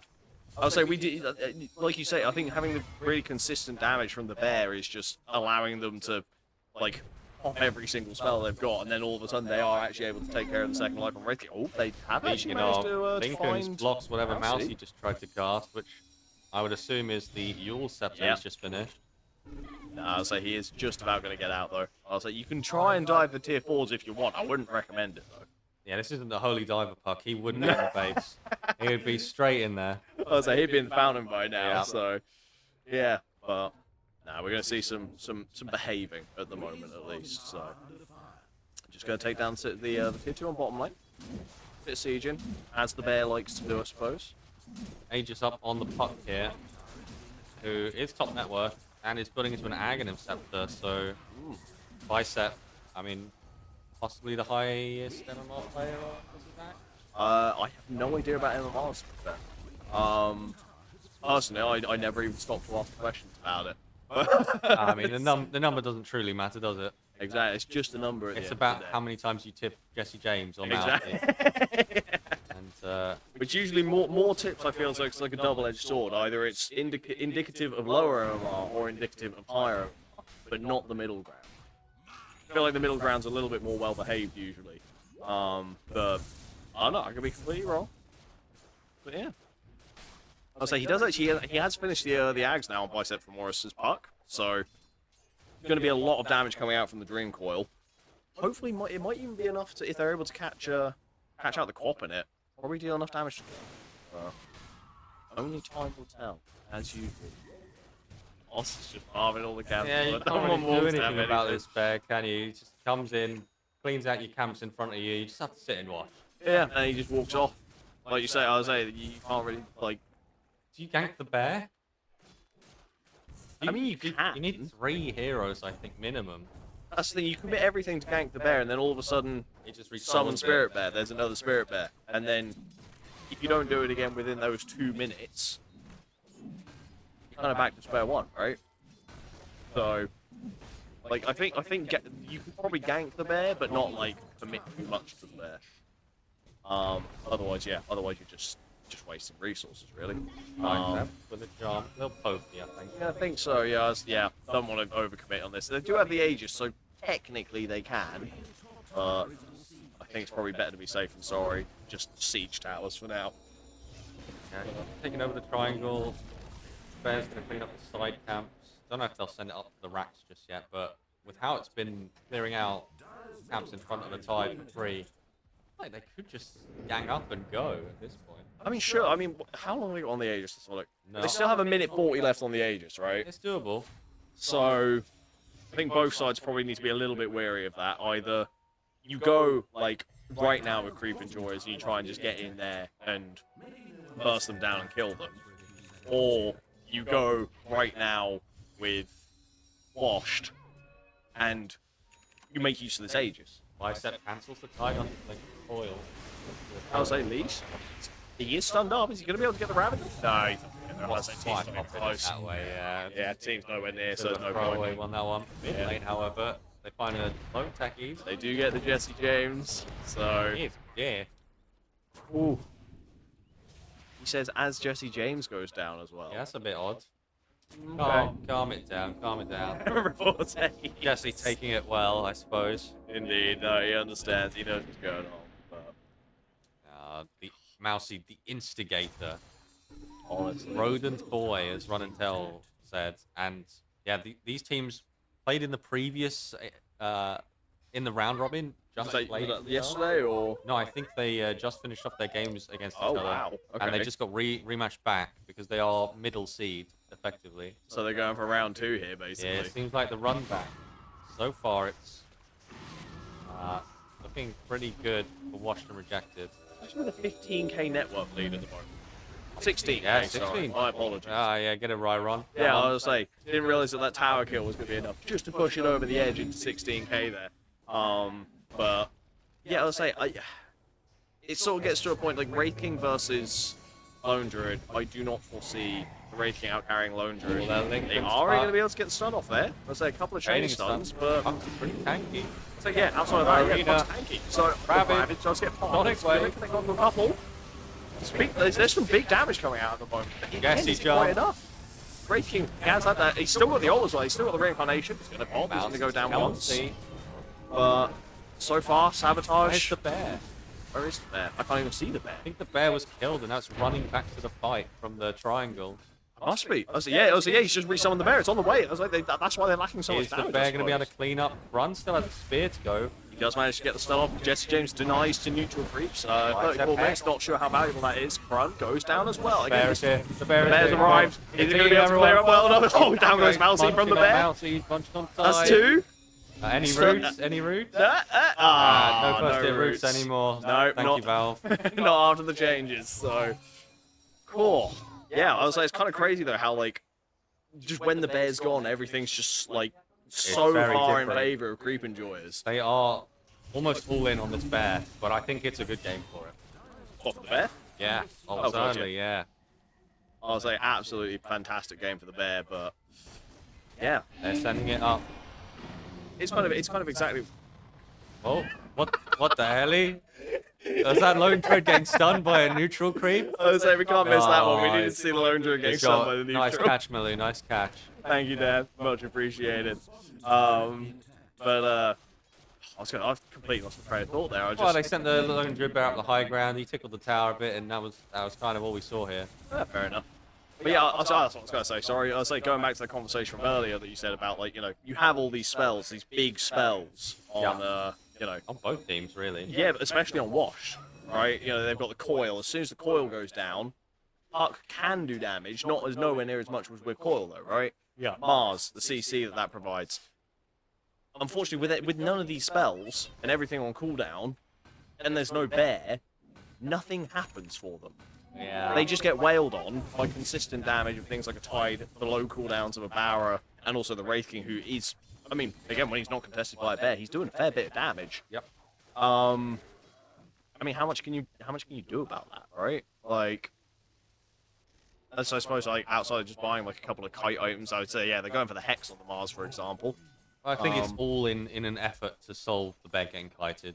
Yeah. Like, you just buy some more control, some anti-slow stuff, maybe some auras to protect the bear a bit more. To be fair, I kind of like to see like just something similar like a Glate there, right? Yeah. I feel as though that would be like, yeah, I'll say the roots and just additional AOE on probably on Venomancer. Veno putting the pipe at the moment, so being the aura carrier, so I don't mind this as an alternative. Krun, Willie Yolan's built very close. So close. But yeah, I'll say the aura carrier Venomancer, he's going to become like fairly tanky, I imagine, right? But so will his team. Yeah, it's just going to take a little while to get there, because obviously that is a pos 5 Veno, I believe. But he does have plenty of wards. Smoke Pie. Alright. Walking directly in towards. They've got the vision on this one. I was say clashing over on the bottom river. They'll manage to get the Blink, Hex, and Stun. With the wards as well, all getting dropped. I'd say they stun the Ravage, just sitting there on the side, and it's going to connect onto 2. Combo. Puck, he's hexed up, going kind of low. Does manage to get the ult off as well, but unfortunately, I say the damage is just tickling there. It's not doing anything. The yours, maybe a mistake there from Mouse. I think so. She's been stuck there. No, I was like, Puck is going to get out. Never mind. So only Mars has gone down, but they are going to chase. Bicep. I'll say, and to be fair, they almost have him. And there's the hex. And yeah, there's the kill. Oh, that's Many a gold. hexes were had. That's 2,000 gold. That's a lot of gold. That's a very pricey kill right there. But Ron has lost this on our screen the whole time that this was happening. Whilst it's just been taking the Thinking, top racks. why are they losing the fight, Ron? There's only 'cause one the bear's reason. not there. It's because the bear's not there. And But where I is mean- he? He's in the base. Do they not have detection? They for the also bear? don't have detection. I'll say he just managed to kill Boss. Poddy. Yeah, he just used the break and killed Poddy. Yep. Nice fear. Oh. Feeds the gold from the bear, but resummon. And I'd say straight back to it. Straight back to it. Dude, I'll say this game plan of like Palondra, just sit in the jungle, click creeps on the main hero, and send the bear off to do whatever it wants, pretty much. Oh yeah, how do you feel about the strategy? I mean, feels kind of like CCC. I'm not gonna lie. I It's a little tend to bit agree. like, you know. Do you remember the patch where Brewmaster, they just used to pop the ult and then go up and hit the racks, and then that was it? I thought that was this patch. Oh no, last patch was worse. Oh really? Oh yeah, much worse. They nerfed the damage on it. This was Yeah. pre when they took the facets out. Ah, okay. Was it like the build where you just went Ags Refresher basically? Oh yeah, I think so. like, I think Ags it was the Refresher Proc Octa. 3, Yeah. Ags Refresher Octa 3, and you just spam it onto the racks and they can't do anything. Yeah, I was saying. So like, I guess like you keep one of the spirits quite far back, so it can just when you die or when you get out of the ult, you respawn on there. Yeah. And then all of a sudden, refresh, do it again, and then wait for a little bit, and then do it all over again because that just does sound like fun. Similar strategy here with the bear, I suppose. Sending in the sacrifice, really. Pretty much. I mean, how much gold is it? Is it like 300 and something was the last, 335, I believe was the last hit. Well, I was gonna say, I thought they change it to have like a scaling aspect to it. They might have done. There's a lot of text on the bear spell, so Yeah, I ain't I'll give it a reading quick all glance that. over. There's nothing about it. That's far too many words, but I thought I remembered seeing something about there being like a scaling, but yeah, Invisible if bear. not, I'll say, Back. looking around, they But do they're actually have a fine charge on come out. out. It's gonna land on sabotage. No detection though until right at the end, so a Something lot of wave. damage. Something wave dropped as well. Boil on 2, broken. And Rabbit, oh my god, it's Ravage a comes pretty through. big Ravage as well. Even Is hitting it? the bear. The But he's bear is broken. hitting. I was saying the bear's just going to keep wailing away on it. Unfortunately, the Ravage doesn't really do a whole lot Roshan, for he's him. moving through. He's helping him out again. MVP Roshan this game, throwing so many heroes around. I was saying it's the exact same situation as last Yeah, Oh, the the route through route the that goes through the BKB, goes through the BKB. Because it just needed to go through the Finds BKB, the right? Benno kill while in the Wraith form. Well, it's a slight return, but unfortunately, when 4 of your teammates are dead, that doesn't really mean too much, right? He just That's ratted the what I'm tower, saying, the yeah. rat boy on the edge of the map. Oh, it's like Being giving them a taste of their own medicine, you know, hunted playing this. by Bicep at the moment. Careful. I'll say, after getting ratted for their racks over on the top lane, I think fair's fair, right? Yeah, fair's fair. Finds him on the gate. No way to catch. The animation stopped. There it Do you remember is. 20 minutes ago when Jesse James placed those mines on the bottom gate? We really knew were that was waiting for gonna that. happen. That's a triple tip from Mousy. And I mean, that's an embarrassing death. Yeah, that's That might be sealing the deal here for the Jesse James and Mousy B. He does have the buyback, I suppose, as well, though. So there is still a chance. But I mean, when you're like a lane and a half of racks down, What do you rough. do here, Ron? Exactly. I'll say so far. Hopefully, I don't want to see them turn. That's the only thing. Like, I feel as though a lot of people's like initial reactions as soon as it gets to oh no, we're a lane of racks down or like a lane and a half of racks down, it ends up just becoming sit in the base and wait for the enemy to come to you, right? Then do like a high ground defense and hope for the best. But I'm hoping we don't see that. I'm really hoping we don't I see that. think this next stage, this will probably be the end of it, but there's a charge coming. Is that charge straight into Where the hit, hell or is it charge? Oh, no. maybe it was the top lane or somewhere. It was on on the Mars. Cancelled from Okay. Mars. Okay, right, I understand. Yep, and there you go. Aegis, just going straight the way of Washed, really. Nice and simple. But yeah. I think this next push is probably going to be a pretty big one. All the spells are ready, except for the Lone Druid ult, which has got another 40 seconds on it. But Megas this push or just another axe? I don't know. I can see them trying to take it a little bit slow, right? I can see them killing Wraith. Apparently, yeah. I was like, he's going to get the jump straight in. Whoa. Oh my god, that damage is absolutely ridiculous. That's absolutely crazy. They got the first life already. They're not going to have to worry about throwing everything in the kitchen sink at him anymore because, I mean, he doesn't have a reincarnation. Yeah, you can save that for Mousy. Well, save throwing the kitchen sink at him. Blink in, initiation. Yeah, I was saying they're going to purge the Yule actually with the roar. You know, Sonic Wave unfortunately doesn't really do a whole lot there. The bear is on Mousy, the bash, the It's roof. just too much damage. You can't do anything about it. How how do you even stop How do you kill the that? bear? It's anchored up. The anchor's gone Yeah, immediately. I was like, it's just got so much attack speed and They've such a low back. stunned it. It's gone. And guess what? He's probably got another one. Yeah, there it is, And TPing it's in. teleporting in. There's another bear. And they don't know that it's going to come back so quick, so they're extending out the base. Yeah, they've walked up, I was like, and unfortunately, Oh. this is where it's just going to go down for it. Oh, that's the second kill on the Wraith King. He doesn't have the ult, so he's going to enter Goodbye. Wraith form, and Alfeda's there, and down you go, mate. So, that's 3 heroes dead with no buybacks. This feels game ending. Oh, yes. Like, I was like, they're going to just hit the rack. They don't want to commit a ravage just to a bear, right? 34,000 net worth from it. I don't know how they kill a They're bear not at careful. all. They're not going to have a choice here. No, he's just going to go down. They do have a buyback ready, but I mean, what's the plan, right? You've got a quad, you've got a tide, and not enough damage between the two. Yeah, I think the plan will be to pretend this game didn't happen for at least Mousy. Ravage, jump in, And it's onto the bear. on the bear. They're trying the hex up. And, oh no, he's just completely avoided Where the did that ult. Sonic There you Wave go, go? GG's. Where There's did the that GG. go? Oh, I think he tried to get the puck with it, but unfortunately the puck just drawn it out. So, God, GG's indeed, very much GG's. Well, I think they just had no way of dealing with the bear, right? I was saying you were saying that. It was mostly a draft thing, in my opinion. I don't think this tide pick was what they needed. I don't think it was a great matchup. Like, even the lane was rough. Yeah, I was saying because like obviously you have the purge, right? The purge is great and all, but unless It's you're not able to that good. actually, I mean, not versus the lone druid, clearly. Like that's why I would. That's why I mentioned put the quap on the off lane. You've got something which is just a blink out, easy escape, but unfortunately, unfortunately for Creep and Joyous, game has gone their way of Wash and Rejected. So, yeah. Shall I wrap us up, Ron? I believe so, if you don't mind. Well, I think we're closing off this game. Thank you for casting with me. Thank you for having me. I believe we will be taking a very short break and then straight back in for some more main bracket games of Day 2 of Rebooted.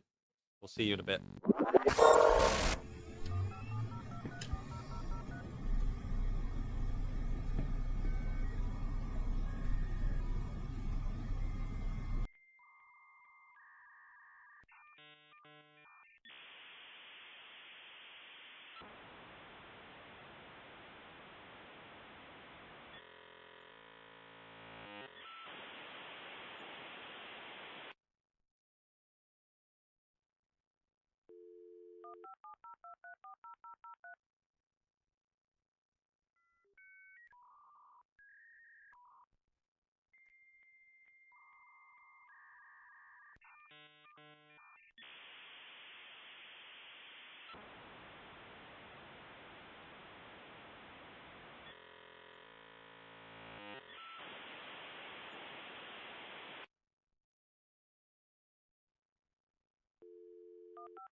Only 10 seconds. 5 seconds remain. Radiance ban.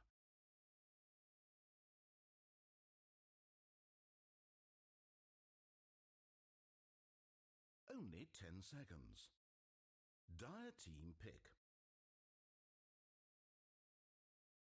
Radiant team are now picking. Dire's ban.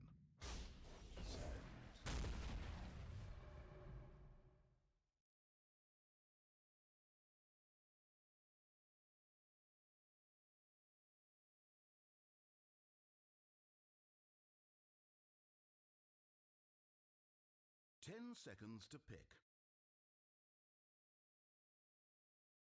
5 seconds. Hurry, hurry! Dire's ban.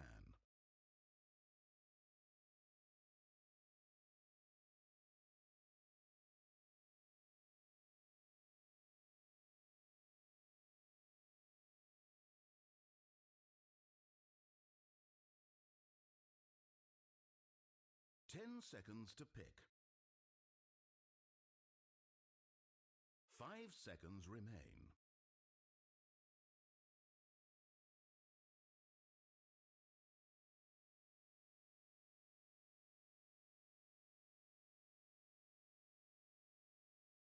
Radiance ban.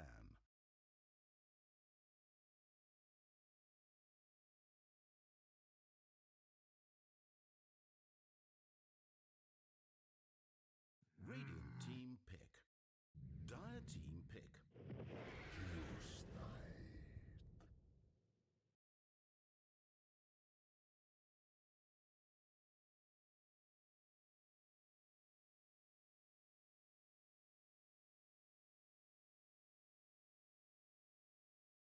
Only 10 seconds. 5 seconds. Hurry, hurry! Dire team are now picking. Night Stealer.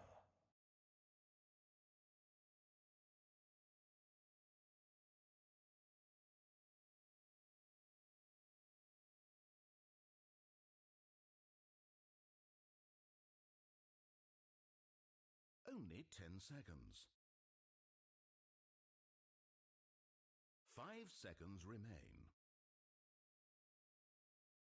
Radiant team are now picking. Lion.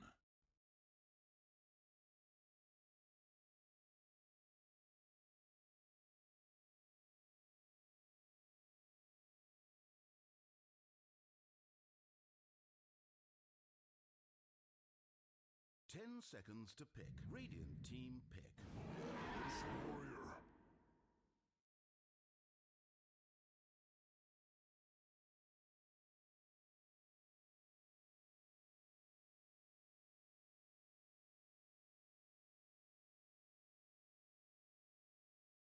Ten seconds to pick.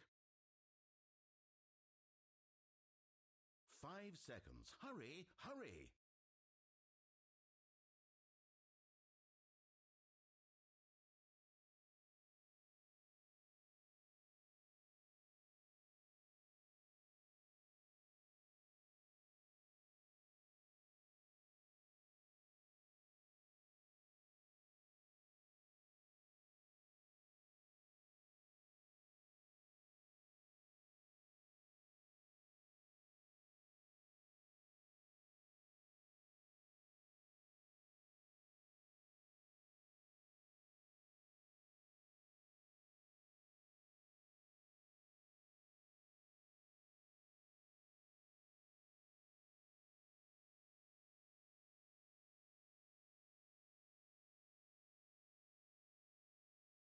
Dire team are now picking. Sky Wrath Mage.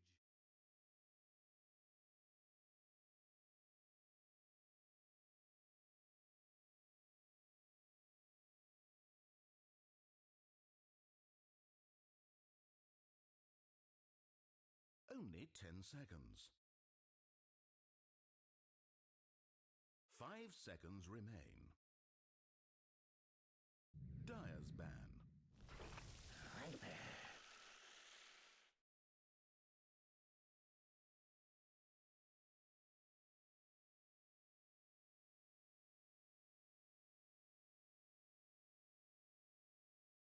Radiant's ban.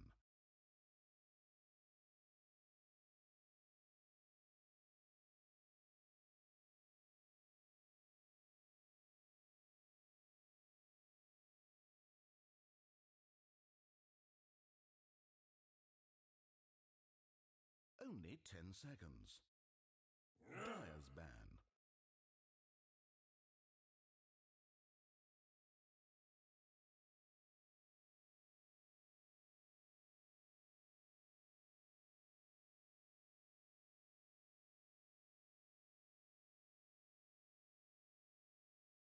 Ten seconds to pick.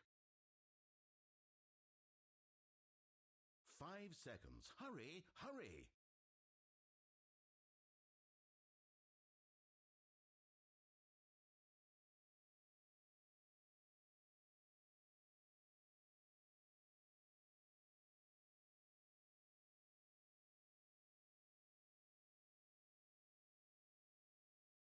Radiant's ban.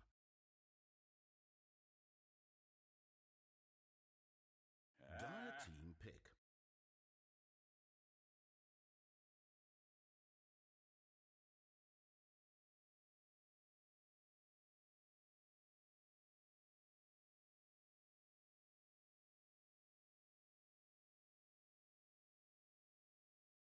Ten seconds to pick. 5 seconds remain.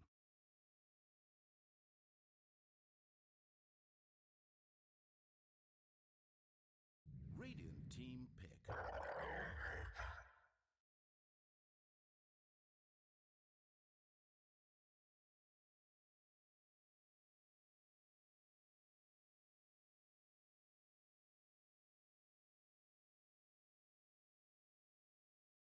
Only 10 seconds.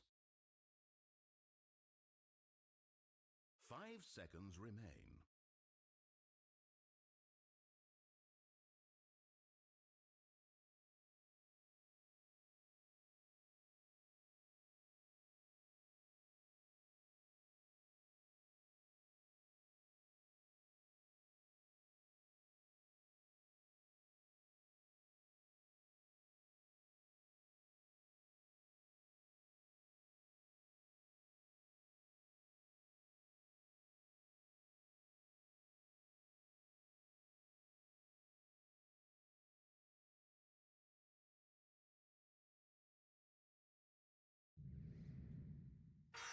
Timber saw! Choose your hero.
Let's get to it, shall we?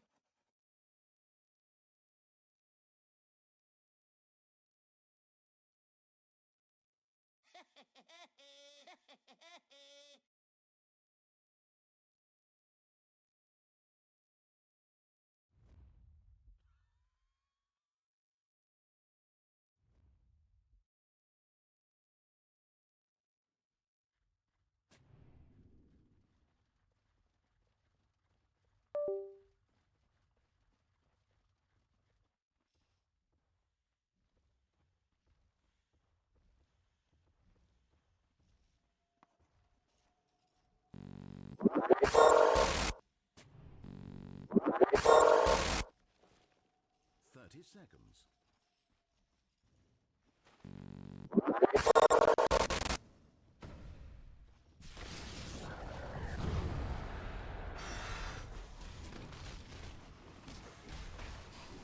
And the blood spills.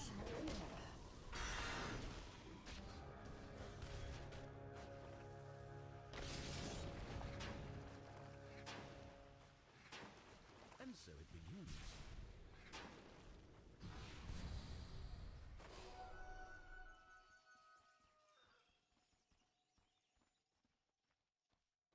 Remember that we at Dota HQ recommend regular breaks to stretch and move around a bit every 10 minutes or so during play.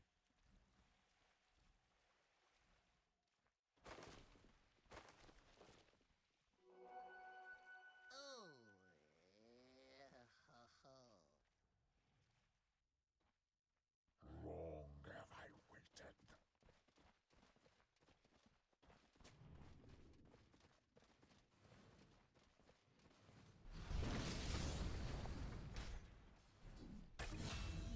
My pride. Our grievance is settled.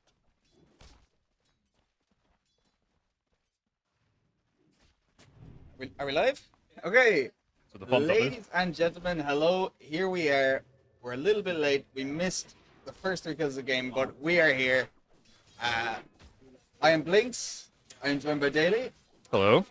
And James, this one's for you. There we go. Beautiful. Keep him happy. Beautiful stuff. Now, right, what do we got here? We got some heroes on both sides. 5 on either 5 side. Yeah. The classic CK5. Yeah, CK5. We got Bradley, Bambi, Lynx's Care. Against the mighty Viper. I'm sure they'd be enjoying that, you know? I'm sure. Yeah. Up in the yards. This is a bit of a rough. It's a terrible lane, you know? Yeah, okay, it's shit. It's a bit more than It's rough, sucks. you know? It's fucking shit. And Damage getting a kill onto Jojo Baggins in the top lane, which we don't have vision of. Yeah.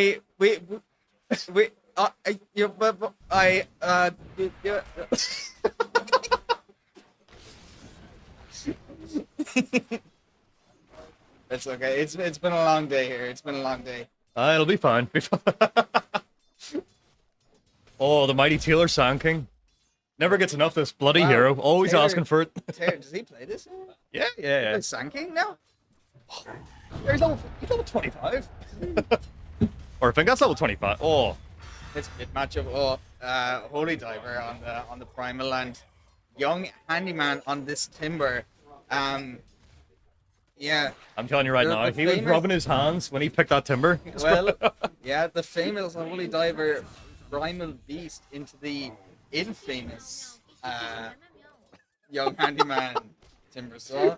If you know, you know. Yep. Oh. Yeah, I mean, this lane sucks for Holy Diver. Oh yeah.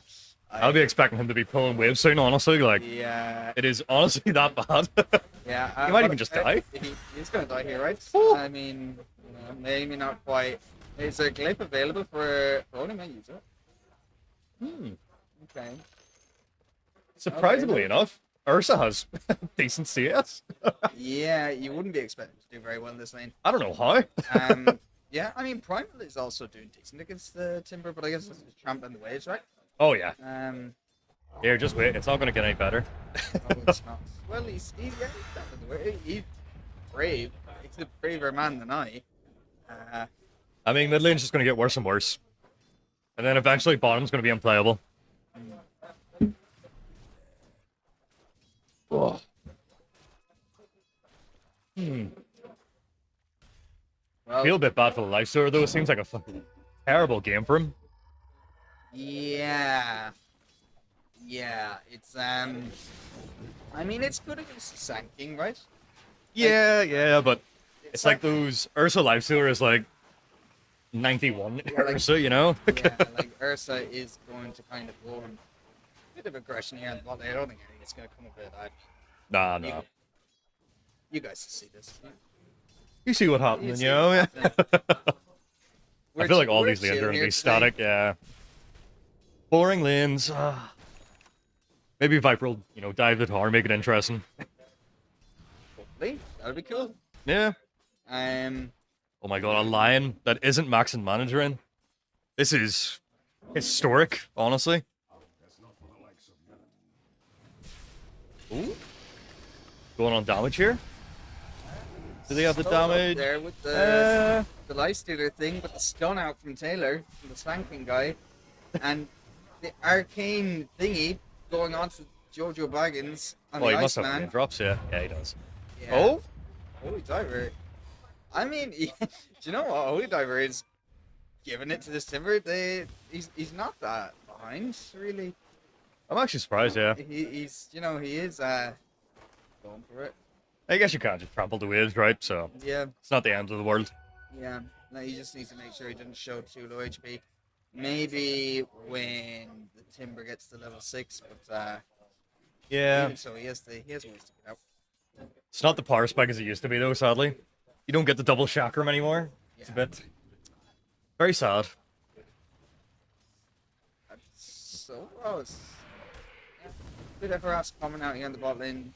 Again, Dunning is going to come out of it. Sniper M Junkie. Oh my! Whoa! Whoa! Oh, he got the 6 There we up go. the creep down to the tower. No way! Oh, Holy Diver. More like Holy Dyer. Oh god. Oh no. Per man. Oh, gosh damn it. If you go wild guess, he won't be there anymore. It's rough. Yeah, I mean, it's like you're saying, like Timber level 6 now is where it gets very hard. The no boots voodoo mask on the Sand King. Interesting. Look. If you've seen what I've seen from Taylor today, you're not going to question. Oh, Holy Diver. He's looking for a kill. The Sand King, the Frost Diver coming up slow, trapple, and yeah, bang, bang, bang, pulverizes him right into the floor. Back into the sand you go, Mr. King. Expecting some ping through the Timber, not calling missing, Yeah. Oh my god, why is there a Holy Diver in my lane? Oh, getting the XP as well. Sniper M Junkie. Oh. Yeah, Holy going down to Timber here, yeah.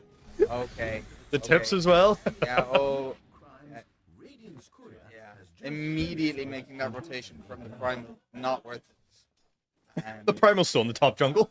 Yeah, this. Yeah. Does he not have a TP? Oh, yeah, TP top. Yeah, he might be in trouble actually. I think he's actually And dead. bottom, Sniper Monkey going down here to the Viper and the Lion. Taylor's in with the bit of harassment. Yeah, Holy Diver getting chased out of here by damage. Oh, there we go. Oh, the chakram. Whirling Death even. Jeez. That was like a 2-minute chase. Yeah, I mean, it's going to be worth it, right, to shut this guy down. He's not getting farmed for sure. and he dies. That's a long time. He's not hitting creeps. Oh, and the Ursa can go lane versus the Lifestealer now. It's a value TP by him. Yeah, I mean, you see this net worth here with the Lifestealer, the Primal, both sitting around 2.7k. Ursa 3.2, and the Timber is nearly 4k net worth. I mean, he's just having a great game. Yeah, I mean, this is a great league here to have. Wonder what item he'll go. Go the Blink first, maybe, or the Kaya. Oh, per James. Yeah, I mean, Sniper Monkey trying to get the solo kill onto the Viper, but Taylor will clean that up. Nice little pickup for him. That game was level 6, didn't it? Oh yeah, it did. Yeah. CK solo. Double damage rune Oh. on young handyman here. Being a bit Lion greedy. and Lich, neither of them quite level 6, so no ults coming out from them. Oh, he's so low. If they had either or, they could have maybe gone for kill. But I reckon the temper should have went in. You know, man it up.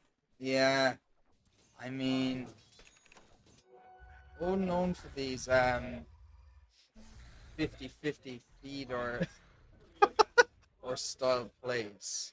Don't bother thinking before you go in. You know, leave Yeah. it to fate. Yeah. Thinking isn't fun anyway. It's bad for the brain. It makes it hurt. True, true. That's why you just play these manly heroes. You know. Mm. I reckon Viper's drooling on his fucking keyboard. You know. Yeah.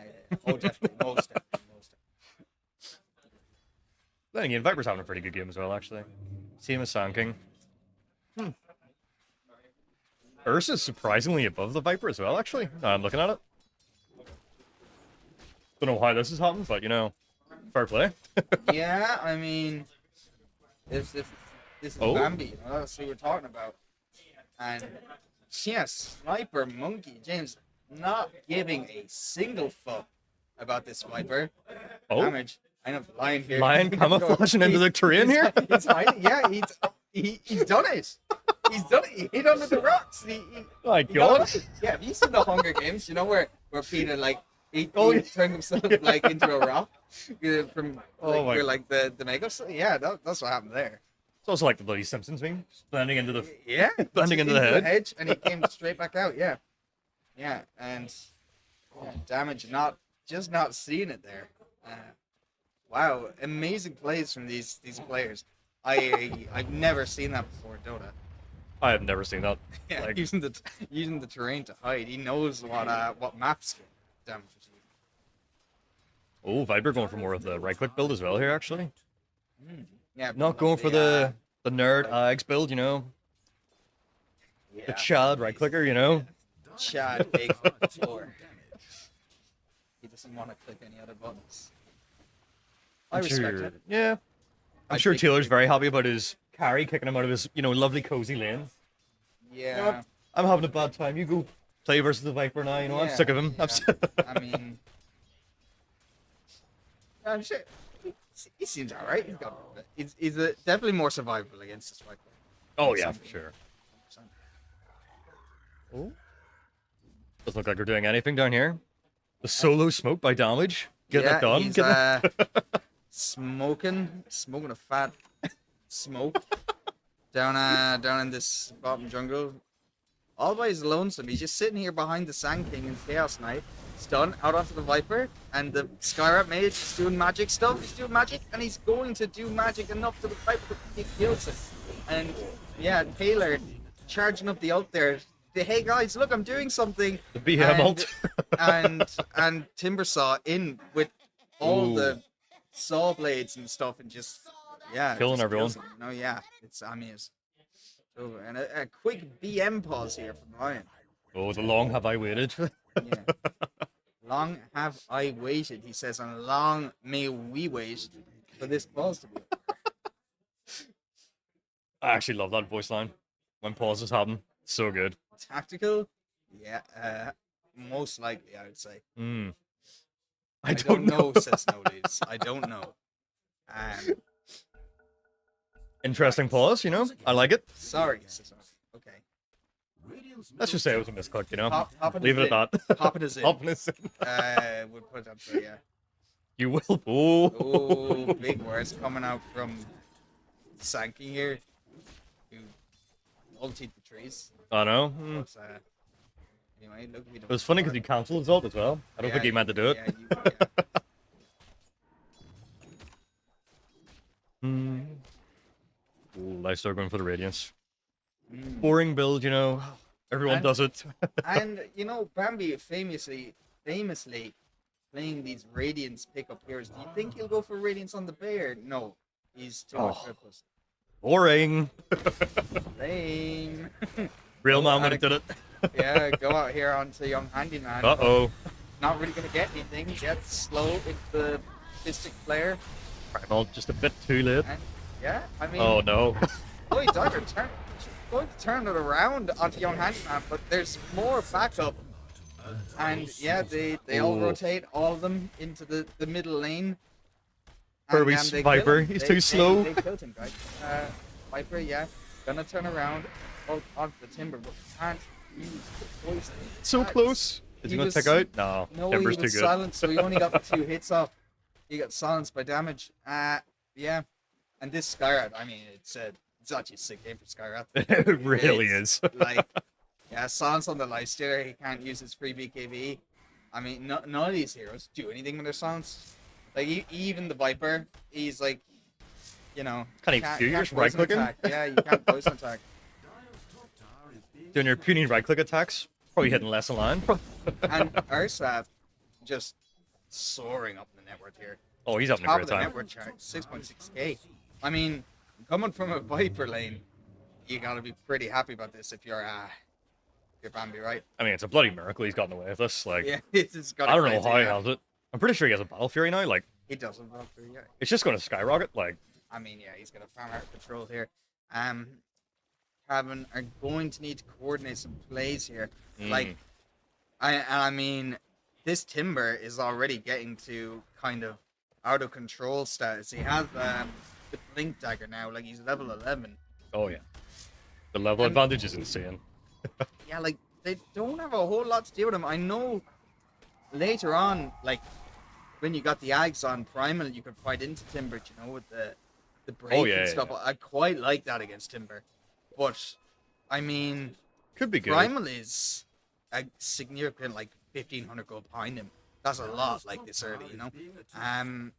The Viper also kind of struggling a little less so. Oh. You know. Run away in the banner creep. Yeah. They're maybe trying to do something with it. Whole Diver charging up, going in on Sniper Monkey. As the ult pops it, he's going to soak up a lot of the bounces there, but he does go down eventually. Young Handyman getting absolutely pounded by Holy Diver, and the Holy Diver's going to go down. to the Oh, shark. Furry skyrockets, spot on. And Taylor coming in there with the Massive big epi. tail wag, yeah, whatever the spell's called. And Young Handyman, yeah, picking up the lich in the back. Oh, the worst. Says the Sniper Monkey. Worth question. I'm gonna go ahead and say no. Noli's actually dipped out of there after running around the creep for some time. He said, actually guys, this don't look so hot. I'm going mid to farm. Smart on, you know? Yeah, I mean, I also wouldn't be anywhere near that. yeah. That looked a bit rough. And he's almost got his radiance up. Another 1k gold off. Oh yeah, I mean, we'll get it, what, 17, 18 minutes, you know. Not the Not worst. the worst. Not that bad. It's, yeah, and you know what? Maybe you can catch up a little bit. I mean, that hero is good into CK. It's good into the Sand King. And it's decent against Timber, right? It's It's okay. kind of whatever, like, you know. It's kind of like it's- you're they- both just slapping each other and yeah, no one's they're- dying. Yeah, they're good against each other, like, yeah. But I do fear about this Skyrat and the Ursa. Like, this guy gets silenced, especially when he's going Radiance. He doesn't have any dispel. You need to go like straight into a Manta style, really. Oh god, yeah. Another pulverize out onto the Timber Saw. Oh, a lot of damage, but he is just gonna walk it off. Taylor's in, nearly gets out Viper of there. strike as well. And in. What a chance! And immediately gets blown up by Young Handyman. Sniper Monkey in there with Bam, big scary bear. They're chasing Koi under the tower. He's gonna walk away. Oh, the lion does get sniped by the monkey. Oh, and he's Young back in again. Handyman, he's back in again with this blink dagger. Dude, this blink has been paying off. Yeah, Oh my god. He's just sitting back and blinking on the low HP heroes. Incredible. Yeah. I mean, this blink dagger is actually doing so much work.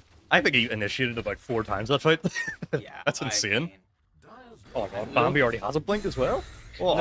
Look at the net worth here. Look, Bambi's 9.5k here. Nearly 9k net worth on the Timber as well. My lord. Your next highest core is the Lifestealer at 7, Viper at 6, and the Primal. It's looking rough. It is looking rough. There is a sizable net worth difference. They've still got a good amount of plays left, though.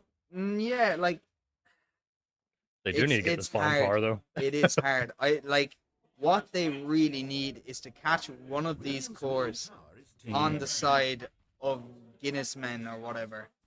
Whatever their name is. Yeah, Guinness guys, Guinness bros. The Guinness Jen. boys. Yeah, they need to catch one of these cores on their own. They popped the smoke. Pretty sure Primal accidentally killed the camp, so they can't go with him. Oh dear. Yeah, like Young Honeyman's here in the middle lane, but they need Viper if they're gonna go for this. Yep. Like, he needs to be there. And I mean, they're just. Oh my god. Yeah, Guinness men, they are going to make the first move. They're gonna get the Viper there, so not much can be done. And the supports. Oh, per Timber. They He's dead? actually are going to get Timber. Okay. Oh my god. Okay, they did need the Viper. They dropped the Finger, they dropped the Lich Ult, and they dropped the Pulverize, and they do kill him. They got Okay, 1.2k gold for that. Yeah, I mean, you take that trade any day. Oh yeah. Yeah, these guys. Wow. Okay, that was not bad actually. Surprised there was no tips though, you know? Yeah. Missed the opportunity there. Oh! Holy Diver trying to snipe the Sniper Monkey and the Sand King, but he is going to just whiz past them there. Mega unfortunate.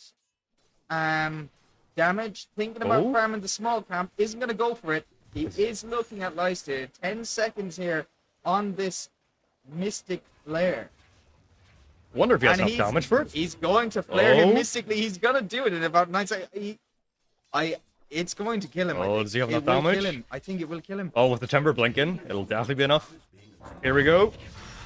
Oh, he's so dead. Here comes the Timber. Oh. This guy is so cheeky. So cheeky. Sitting in the Hiding the trees. wool. Bambi straight in here. 3 shots Owly. Poor guy. Lion. Yeah, absolutely just rips him asunder with his bare. Oh, going on bare Taylor. hand. Oh, he's getting stunned. The gaze coming out from Lich. Oh, he can get the charge. Oh, no, he's not going to quite get it. Boy Dagger will get the cancel off, and he will imp slap Sand King back into the dirt. Basher here on the Ursa. Oh, He's making oh, his way baby. deadly. This guy's Oh. so fat. Damage 1v1 in the Primal. Absolutely not scared at all of this Primal. He's just gonna follow him now until he has his ult. It's there in like 5 seconds. Oh, he might just get the Lich Lich, instead. I think he spotted the Lich on the side here. But he is going to chase, I think. No, he's gonna play it safe. I have a feeling Timber is just right-click the enemy fighting here, and he's just going to go in. Yeah, a little bit of discipline there showing from Damage. Doesn't want to overextend. Mm-hmm. Young Handyman sitting here on the cliff waiting. Just waiting for some poor soul to come up. Says to Sniper Monkey, get in there, find me a kill. Whoa. Was that Blink Dagger, by the way? That certainly was a Blink Dagger. Blink Dagger, very nice on the chest line. Oh, Young Handyman. Oh, Sees for the two Primal. big tanky strength heroes in there, and he's right in. Oh, is he out? Oh, doing his I think best. he's ran into the sunk. Oh, boy, doing his best there to fend off the Timber Saw, but it's just not enough. He's able to Timber Chain over, and yeah, Holy Dog running anyway. Oh, when he's dead. Oh, Link's onto the in the back there, stunned up by Owly. Taylor stuns up Owly.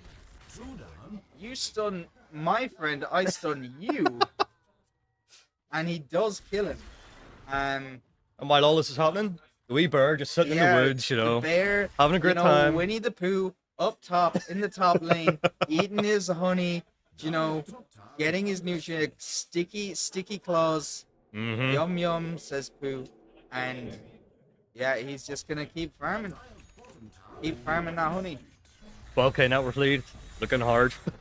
It is rough out here for Cavern at the moment. Holy Diver, he's gonna walk into Bambi here, and Damage is also here.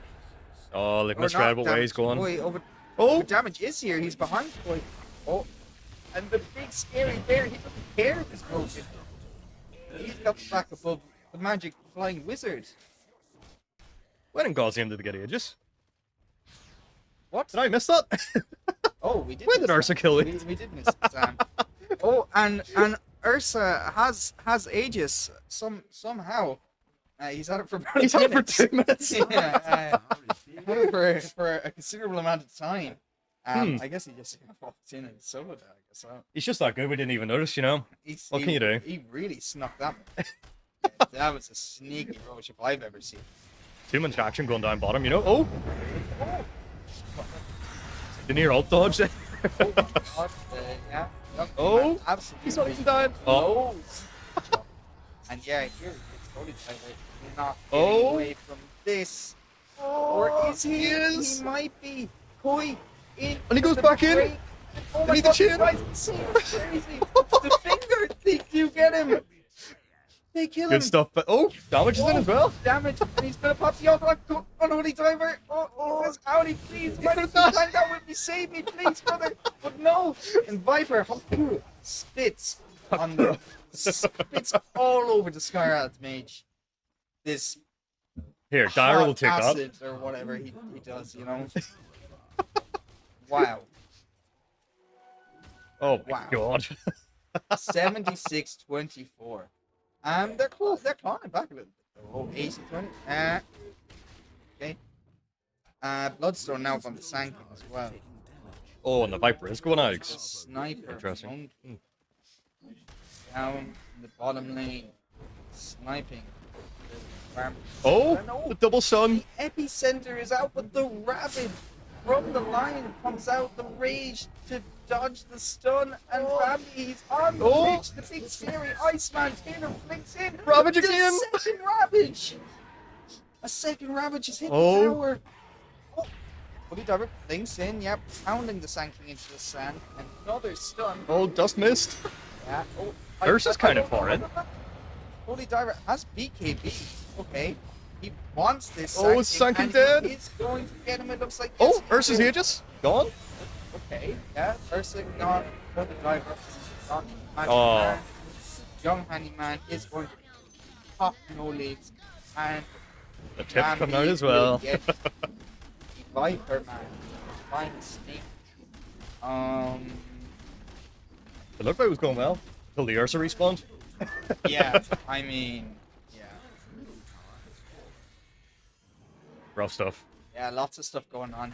That's out of control this game. Oh, This yeah. Ursa. He's 17k net worth. What is Oh this my man God. smoking? He's smoking crack? I don't know if I'm allowed to say he's smoking crack, but... We'll just I I'd say it presume again, he you know. is. I presume he is. I mean, I think he's on something. He's playing too well. yeah. I reckon he should go to Rapier next. Make it interesting. I think he should do. I think he should. I think you Honeyman should buy a Rapier next. Get the blue Rapier, you know, do more damage. Yeah. Very, very cool. Yeah, and Oh. Sniper Monkey trying to snipe the lion, but does get turned into a frog. And he will have to give that one up. Don't know how no one died from that. I'll be honest. They get turned into a frog, and no handsome prince to kiss him to turn him into a princess. So he just have to hop away. Oh, looks And, like yeah. there was a kill attempt on the Lifestealer. Yeah, Noli's. Well, yeah. I think he has too So, much yeah, the HP soul- now for the sound. Yeah, the card. Mystic Flare was Aye. dropped on him. But yeah, it does survive it, okay. Surprised he went back for the armlet on Lifestealer, actually. Interesting build. Radiance Yeah, back I- into the armlet. I don't know why he didn't Hmm. go straight for the Manta, but maybe felt like he needed the extra HP. I think the Manta's just too value from here. I mean, damage I mean, nearly level yeah. 18, one more level than that Mystic Flare, and I think he would have killed him. So he's going to have that the next time he goes for this. Did not know Skyrock was that high leveled. He's That is level 18 insane. now, yeah. Or yeah, look, he's farming it up here. He said, right, well, he's not My getting away God. with that again. You know what I get next time? Yeah. Oh.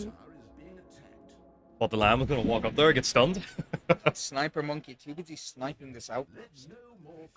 Keeping good map control. And yeah, the Sand King killing the courier belonging to Holy Diver. He's like a bloody watchtower here. He's just keeping the stairs. Yeah. Oh, going for the Lifestealer. They see Lifesteer inside the creep here. They're going to try and get it. The Chakram does connect. And yeah, they're going to pop that sucker open. Bambi, he's running in sniper mode. Got the bypass. Oh god. Primal's in a bit of a rough spot here. Yeah, Oh! links into the epicenter. He is going to go down here. Sniper Monkey snipes him with the blink dagger.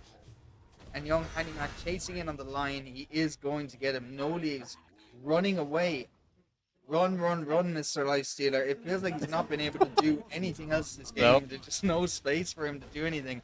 This, yeah, Poor guy, man. It seems like any time they try to have a fight, you know, this Primal is just getting blown up, and the supports they just don't stand a chance to all this like catch. You have a blink dagger on the Chaos Knight, blink dagger on Taylor, blink dagger on. Right, they just all have blinks. The blink squad. It's way too hard to go on anyone now. Yeah, I mean, you know, and if they don't blink on you, they're casting magical spells on you from the trees. I mean, The Mystic Flare comes raining down, you know? I mean, what do you do here? Seems like another just easy Roshan to take whatever objective you want, you know? I think so, yeah. I think that's the play for them now. Yeah, damn, making his way up to the top lane. Probably knows that Lifestealer is here and is gonna try go for him. On the hunt. I would imagine as soon as he sees this guy, does show on the way before he catches the Lifestealer. Oh, I like this. That was close. The Skyrock mate going for the he's Shadow going for the Blade. Shadow Blade. I love it. What a cheeky little guy. What a cheeky little guy. Huh?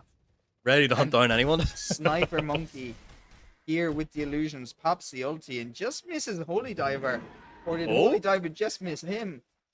Bradley, the big scary bear, going through the portal.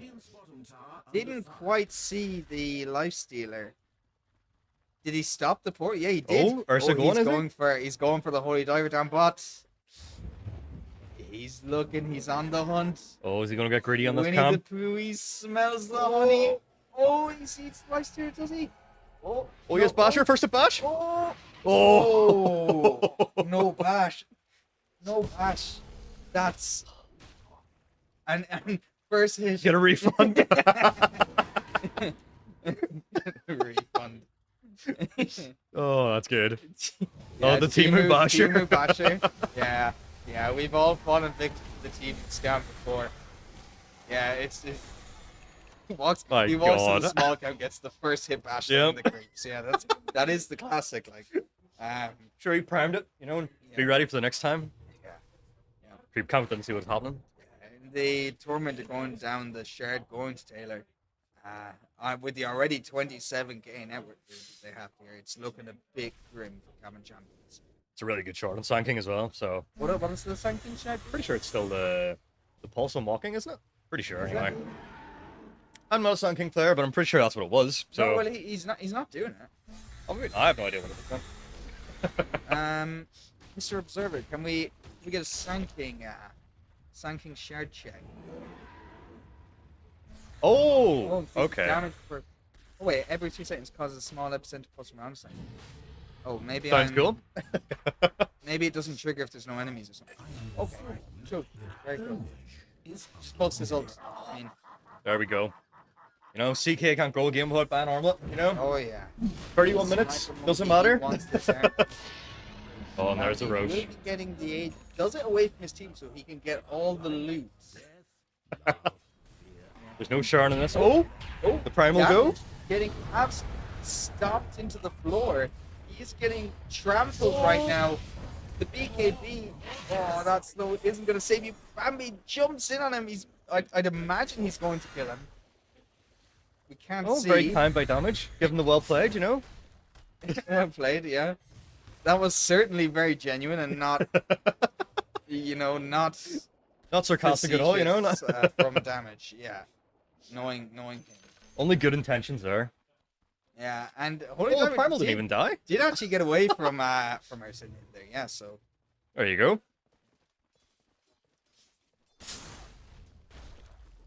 Oh, it's about to reach the 30k net worth lead.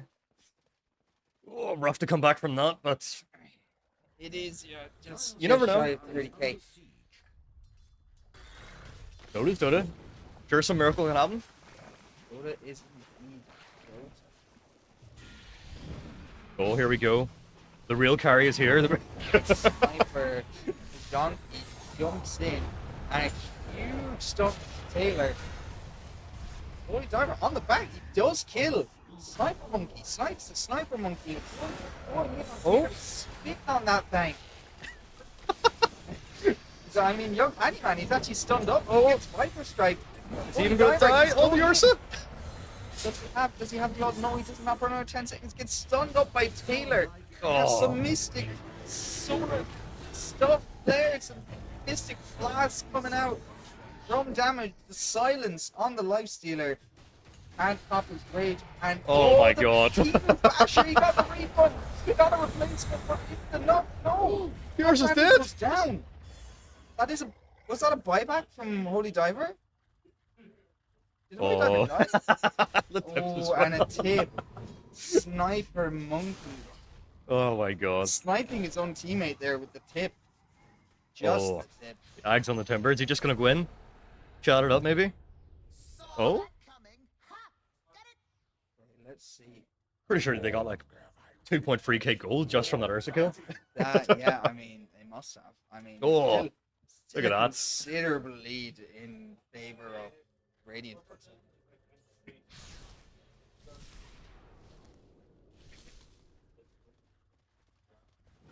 Yeah, it'd be interesting to see now what they do with this. I mean, I've seen people Oh, that no. get caught out here. Sniper monkey taking that kill. Headshot. It says Mr. Sniper Monkey. Maybe it was the Blink Orchid catching him out, you know? I mean, he doesn't have that mantis stop, does he? He went for the armaments. What can you do? He is going for the Ags now on Holy Diver. Realizes that that's probably their best chance, coming back into this game. If he can get this Ags, like, I don't know, like, they actually they do stand a good chance, but it's this bear, this big scary bear. That's the big issue here. The bear and the timber Ags. Like, how do they get through timber Ags? Yeah, They don't have sniper heals. monkey. Oh! He tried to snipe the Lich. Couldn't get it though. Couldn't get it. Just missed. Yes, we He'll the have third carry to- now on the CK. Correct the scope on that. And yeah, Oh. I mean, Bambi, look, catch Holy Diver up here. He is going to get out with the charge, and he'll blink away. But does he have a TP? No, not for another 5 seconds. Can damage find him in time? The Shadow Blade. Oh, here we go. Is he he's going to catch the him? right way up in the He's going to river. find him. He's Oh! going to get him. And he does get him with the ATOS last second there. Oh, that's so unfortunate. Oh my god. Oh, nice little get it blink out. Tell you what. Tip I'd be me annoyed then. if I got caught by a Shadow Blade Scaraf. Yeah.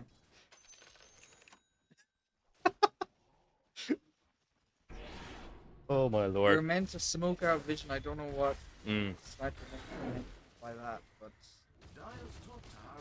Nothing important, I'm sure. Oh, how are they going to stop this push though? Maybe Mm. it's smoking out vision. Oh, nearly got a Lunasaur. Interesting. Oh, the flamethrower. Oh yeah. Best shot in the game, you know. He's flamethrowing that tower. That is a tower that's been flamed if I've ever seen one. And Lion turning the Chaos Knight into a fish. He's gonna blink in. He's Oh, gonna the size up fish. the Lifestealer. Uh-oh. Got the ult up. I mean, they're using everything to try and kill this +5 CK. But the epicenter comes in from Taylor, massive 3-man stun, and boy on the Viper, diving away, running away for dear life. Taylor out to TP out, but the backup of the big scary bear just takes out the Lifestealer while he's trying to get him. I mean, Incredible bait by the yeah. CK, you know? Yeah, you got me, says the Chaos Knight, but fortunately it took everything they had. I mean, the rest of the team cleaning up. So they're just going to end the game right here. Yeah. Bambi, you need to be smelling the honey inside the enemy ancient, and he wants it. Poor guys. This will be a slow run from here. Their tower push isn't very good.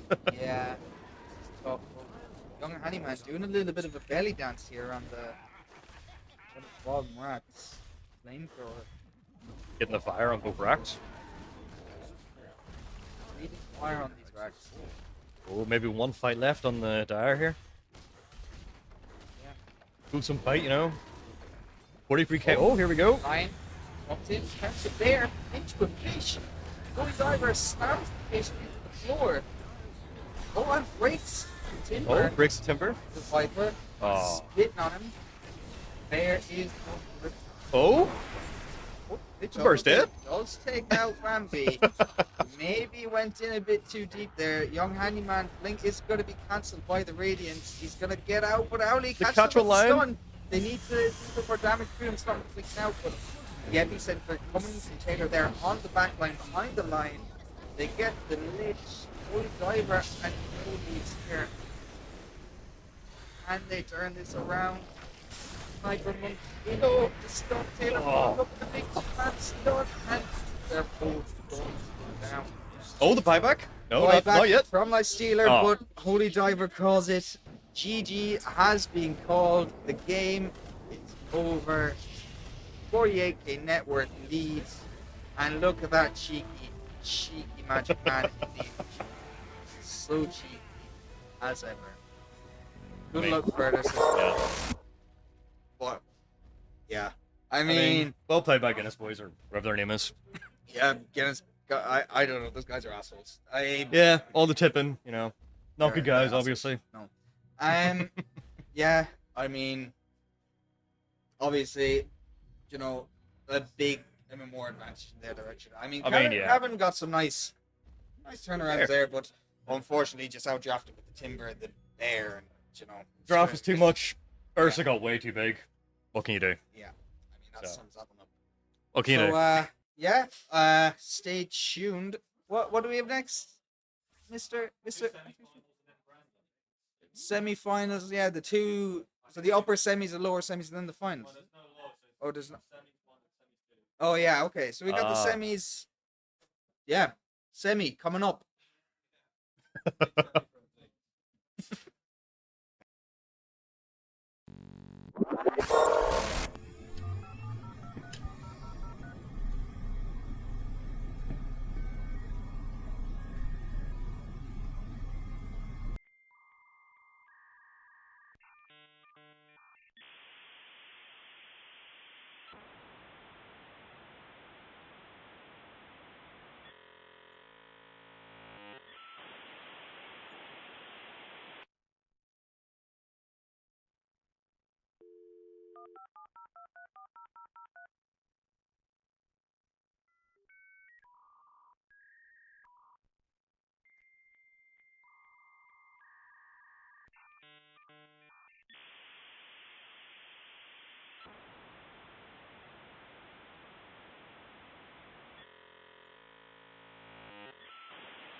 Radiance ban.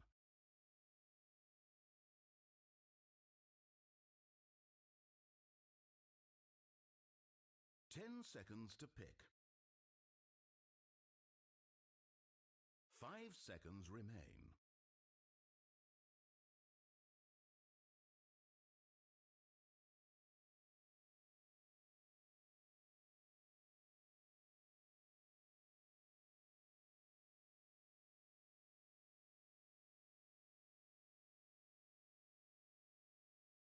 Dire team are now picking.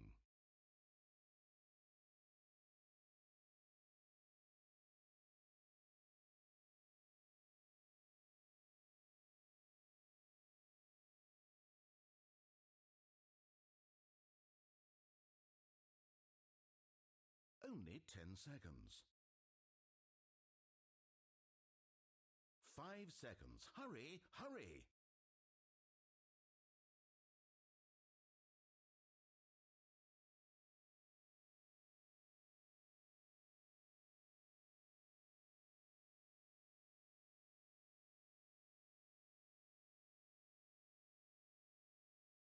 Radiant team are now picking.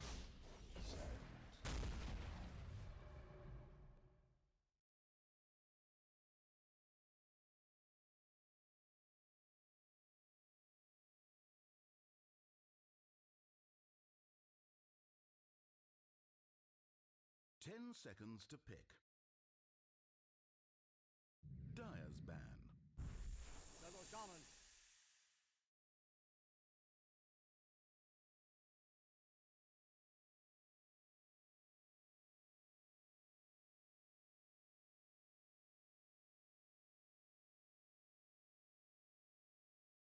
Only 10 seconds.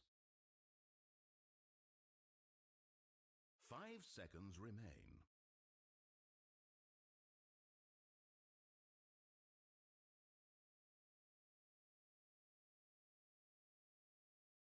Dire's ban.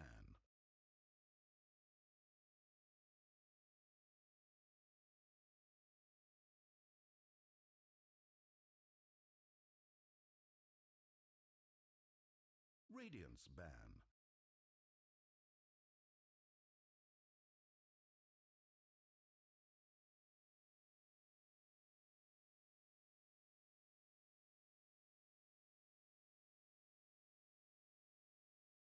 Radiant team are now picking. Dire team pick. Queen of pain.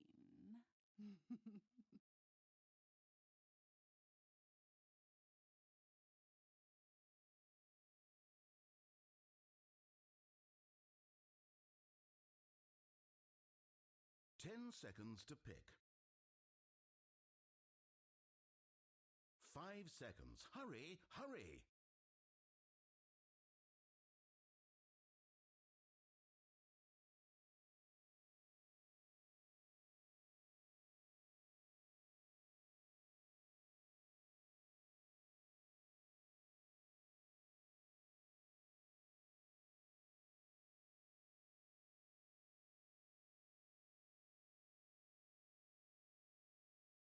Dire's turn to make all the rolls.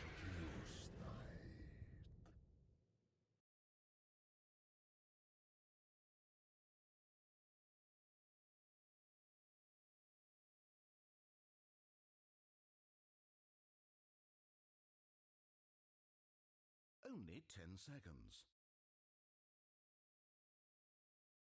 5 seconds remain.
team pick. Skywrath Mage.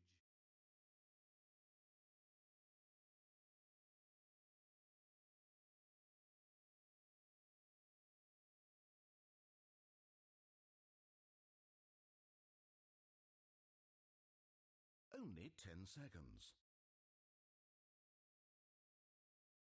5 seconds remain. Radiant team pick. Takis! Axe.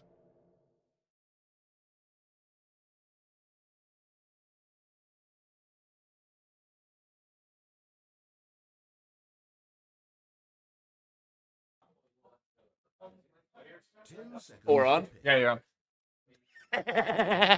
Welcome back, everyone, to Rebooted 2. This is the semi-final matchup between June Squad, United Ireland, and the Guinness Mention. My name is Speak. I'm going to be taking you through this one. My handsome analyst, co-caster, the the Fogs to my OD Pixel, the Cinderin to my Sunspan, the Scotty Pippen to my Michael Jordan. As Could it be any other way? Could it be any other way? Thanks, guys. Thank you. And we're getting right into the middle of this one. You've just seen me kind of gesticulating around the place, talking about the draft here. We're right in the middle of it as it stands. Sorry, there's a video of me right next to me, so I keep looking up at my hands. But yeah, pretty... Not egotistical at all. Nah, never. Pretty interesting draft so far in this one, in that Lifestealer's unbanned and not picked, and I believe my TV is now being... Oh no, I thought it was about to be turned off. So yeah, the Bambi Lifestealer, of course, Bambi famed for loving these strength melee cores that build radiance. Yeah, literally.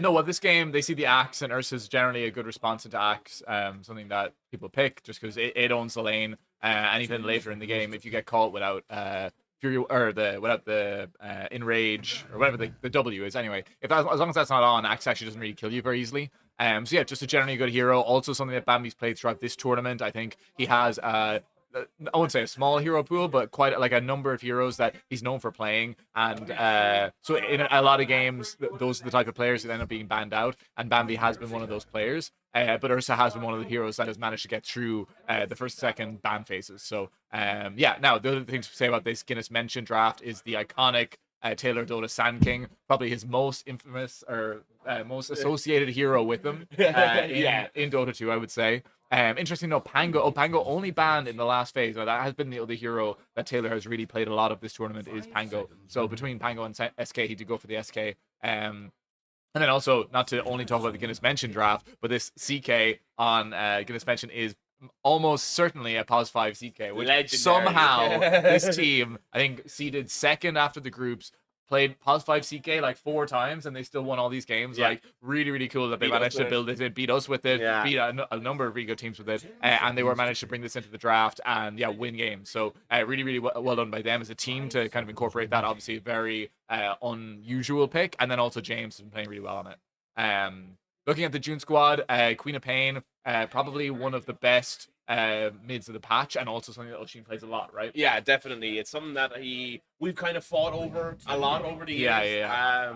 We've been kind of getting away with it because we've had like first pick every game against these guys, and we've just been ripping it first pick. But yeah, definitely something that he's played quite a good bit. He's actually got quite a decent variety of mids in his pool now these days. It was kind of a little bit shallow at the start, but it's kind of sort of expanded out, yeah. But definitely, this Queen of Pain is something that he's got quite a lot of. Yeah, and it's techies. Is this a big Ahad hero or a Mr. Diddles hero? Like, I know he has a lot of heroes. It's probably his most iconic hero is probably Earth Spirit, which is not banned, but maybe just thinks it's a good game. I don't know the matchups for Earth Spirit, but Techie's such a kind of divisive hero. Some people love it. Most people hate the old version of it. Do you think it's good in this game? I don't know if it's good in this game, but I was actually recently while playing Dota, I was sifting through, the big friends list that I have because everyone wants to be on my friends list. Of course. And I did see that Avoxo, Mr.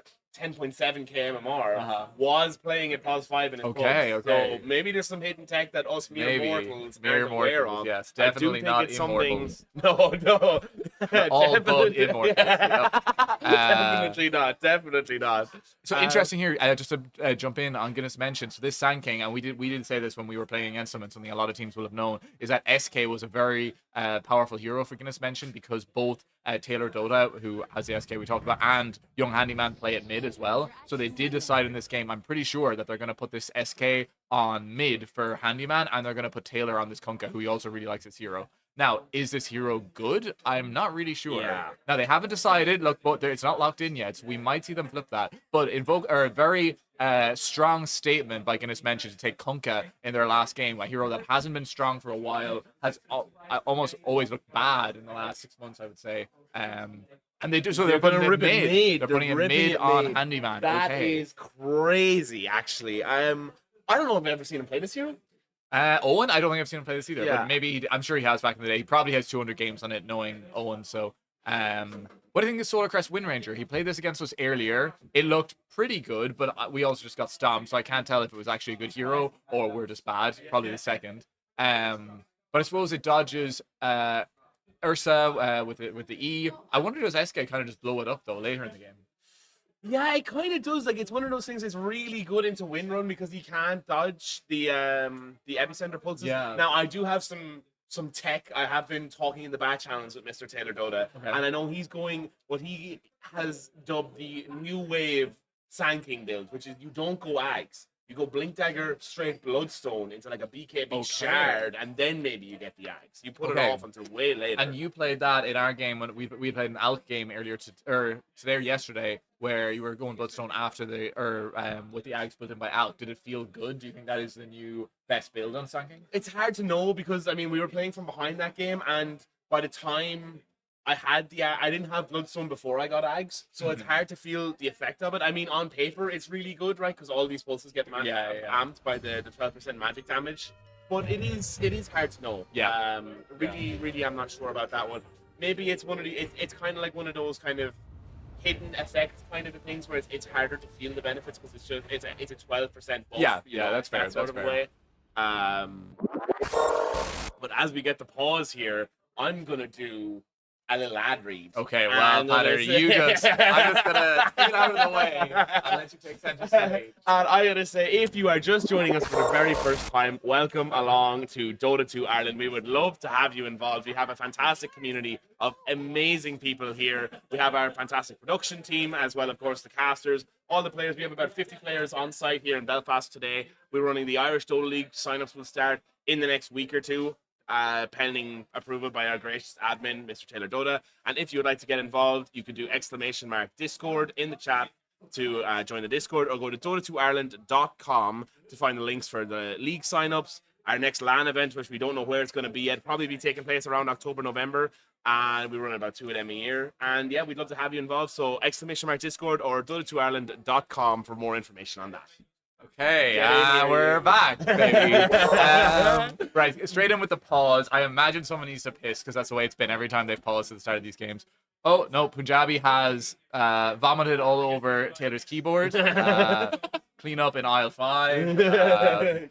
Yeah. One thing to talk about as well, this Damage or William Skywrath Mage is one of his most iconic heroes. William, very well known. He's kind of an I won't say unusual +4 player, but definitely has a very specific set of heroes that he plays that are kind of unusual to the meta, and one of those is always Skywrath Mage. He plays a couple of other weird ones like Gyrocopter and things like that, almost 9 classy, but Skywrath Mage is one of them. He will pull out, and he is very, very good at this hero. So yeah, I imagine that'll be something kind of scary for June's. Yeah, for sure. It is difficult because the hero pool on Damage is just big enough. You can't really ban, like if you ban all of it, then you're really kind of banking on being able to kind of pause for diff. Yeah. Like there are a lot of heroes in the pool, but you can get them all banned out in a draft. But then at the same time, there's so much more that you're letting through. Like this Alk, which has been picked and banned in literally every single game this tournament, bar one.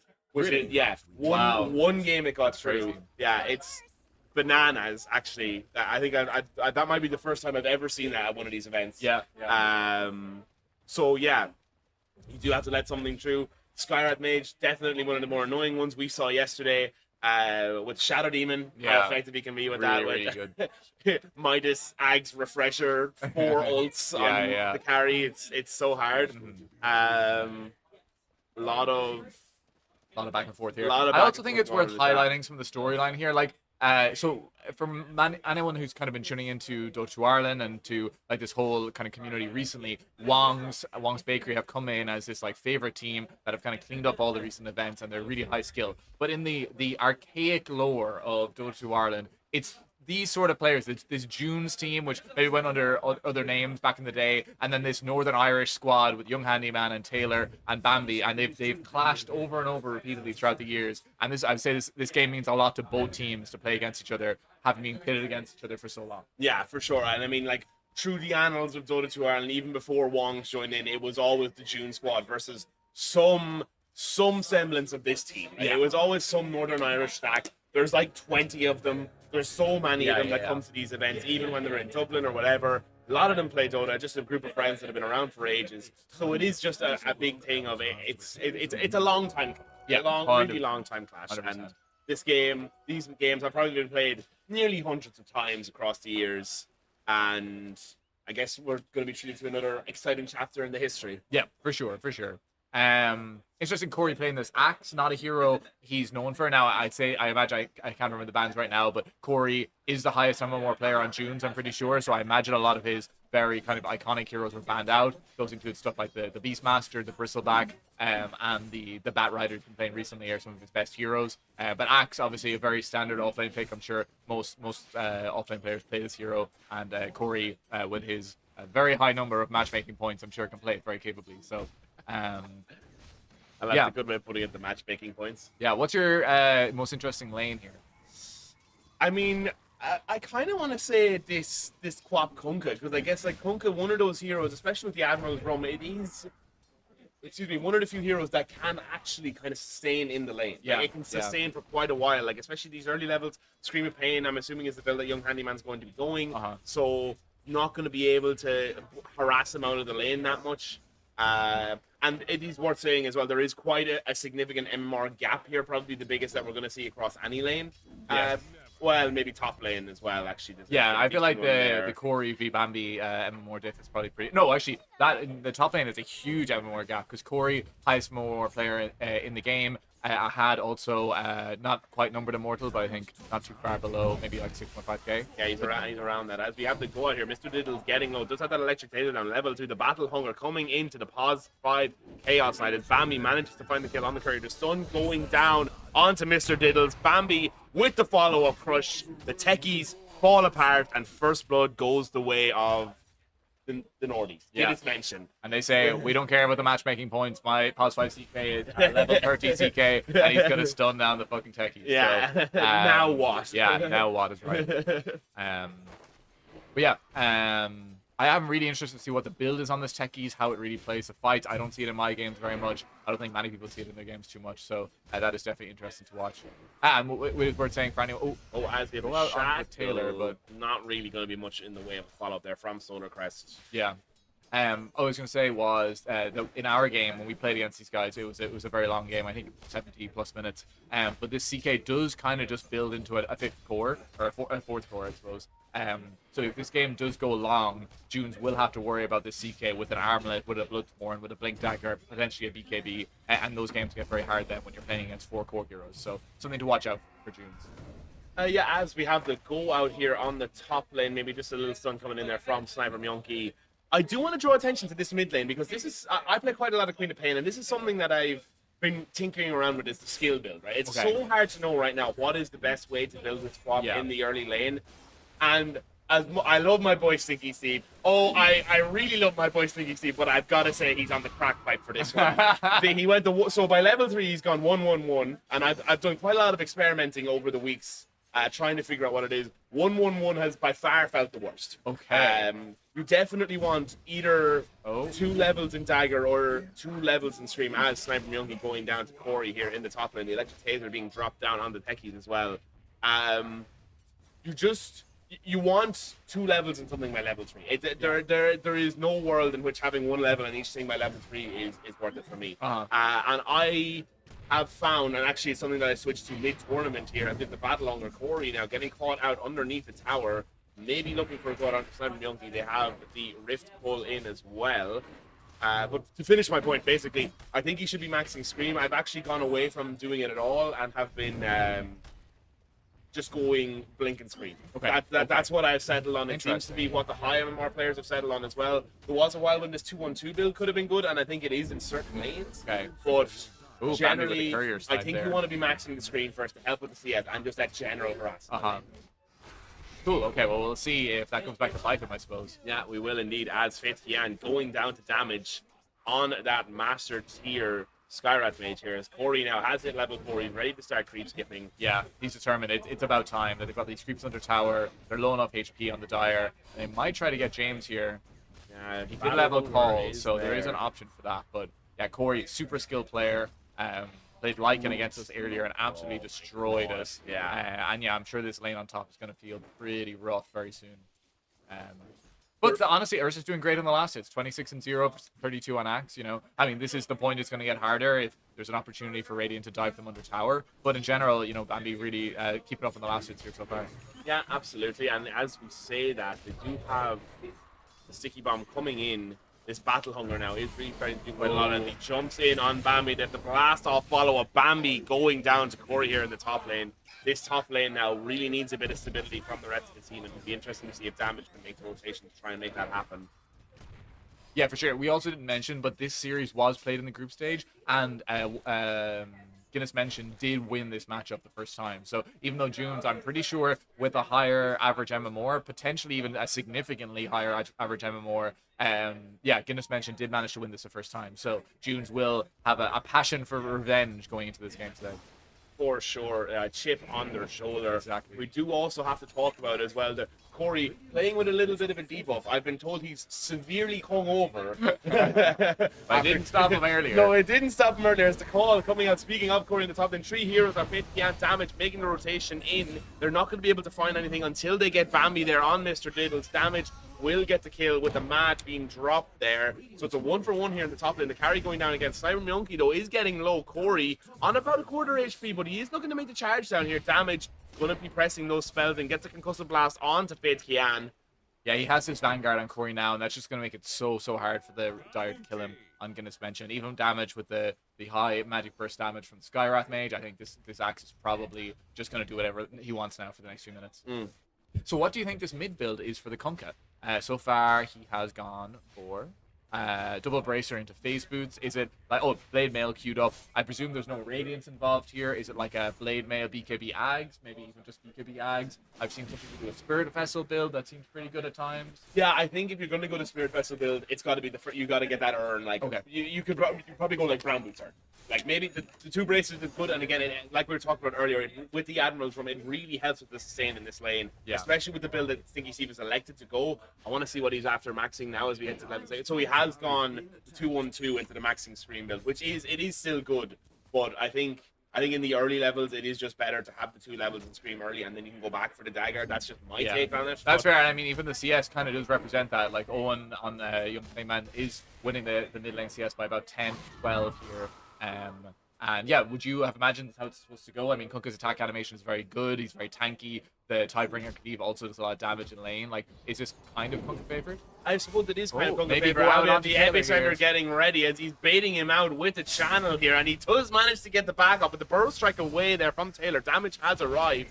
They will have the focus fire still active though, but Young Handyman is here. They will be providing vision with those concussive blasts as well as the Q coming in from the Skyrat mage, but it's no harm, no foul. First the focus fire expended there in the bottom lane. Yeah, I mean, Winter Ninja will be disappointed not to get a kill with that first ulti, but really nice bait there by Taylor trying to, pretend he's going to use the ulti, and Winter Ninja realizes she probably can't tank that. So yeah, very chill game so far. Like, honestly, like a bit of a diff in the mid lane CS, but generally, all the lanes are doing fine. No hero is really suffering to a level they can't play the game.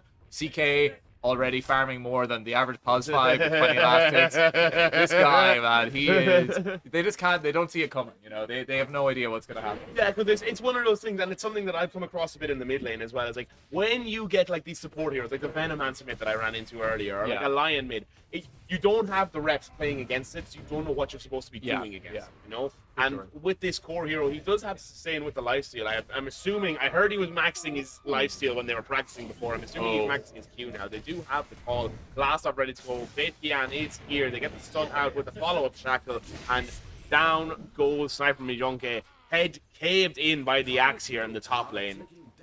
And I suppose they didn't really figure out what they were supposed to do against They did, but the thing is, and this is what we felt in our game, it hold on to the go out here onto Young Handyman. They're going to have the dagger as well as the big screen backwards. Sonic Wave comes in. They don't have the stun ready to go. Yes, they do. Shackles comes in.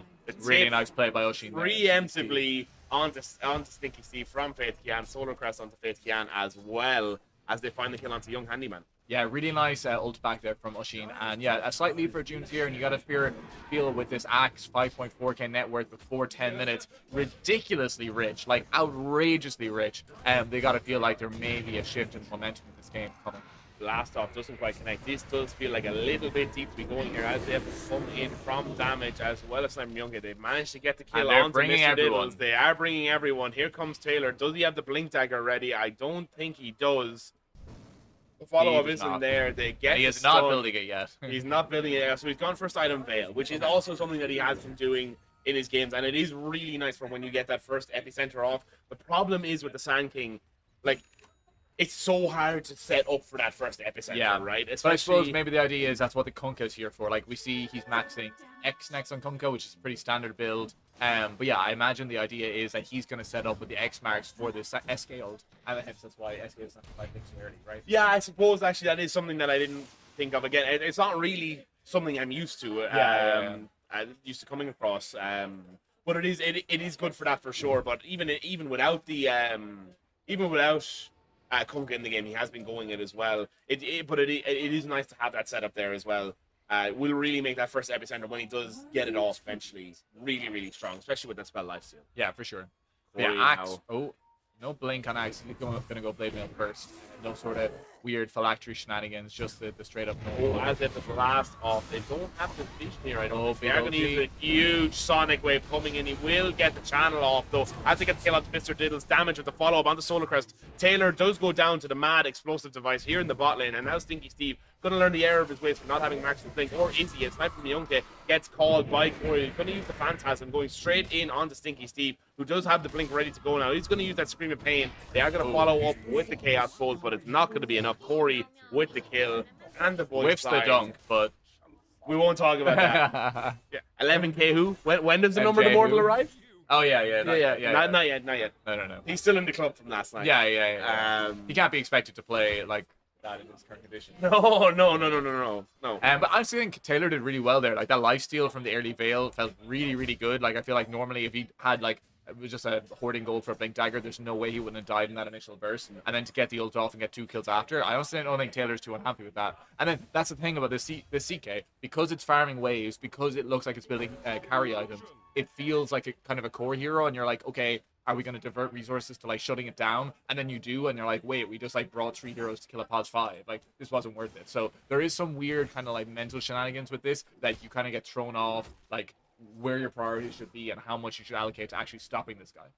Yeah, absolutely. And it's one of those things as well. As the game goes later and later, you do have this 4th to 5th core syndrome that does come in, where it really does benefit them, and they don't really feel like they're on a timer. It's something that they've been able to play around with so well here. As Taylor gets in with the stun, not going on to a had there as they drop the ultimate in. The shackle comes in though. The bolt coming in though onto Corey, who's getting lower and lower. I'm going to have the Scream of Pain there. The call gets off and maybe saves him briefly. Going to throw up the torrent there. Not going to be able to connect. Mr. Diddle's getting low. Stinky Steve getting silenced on by damage. He's going to get the kill onto damage.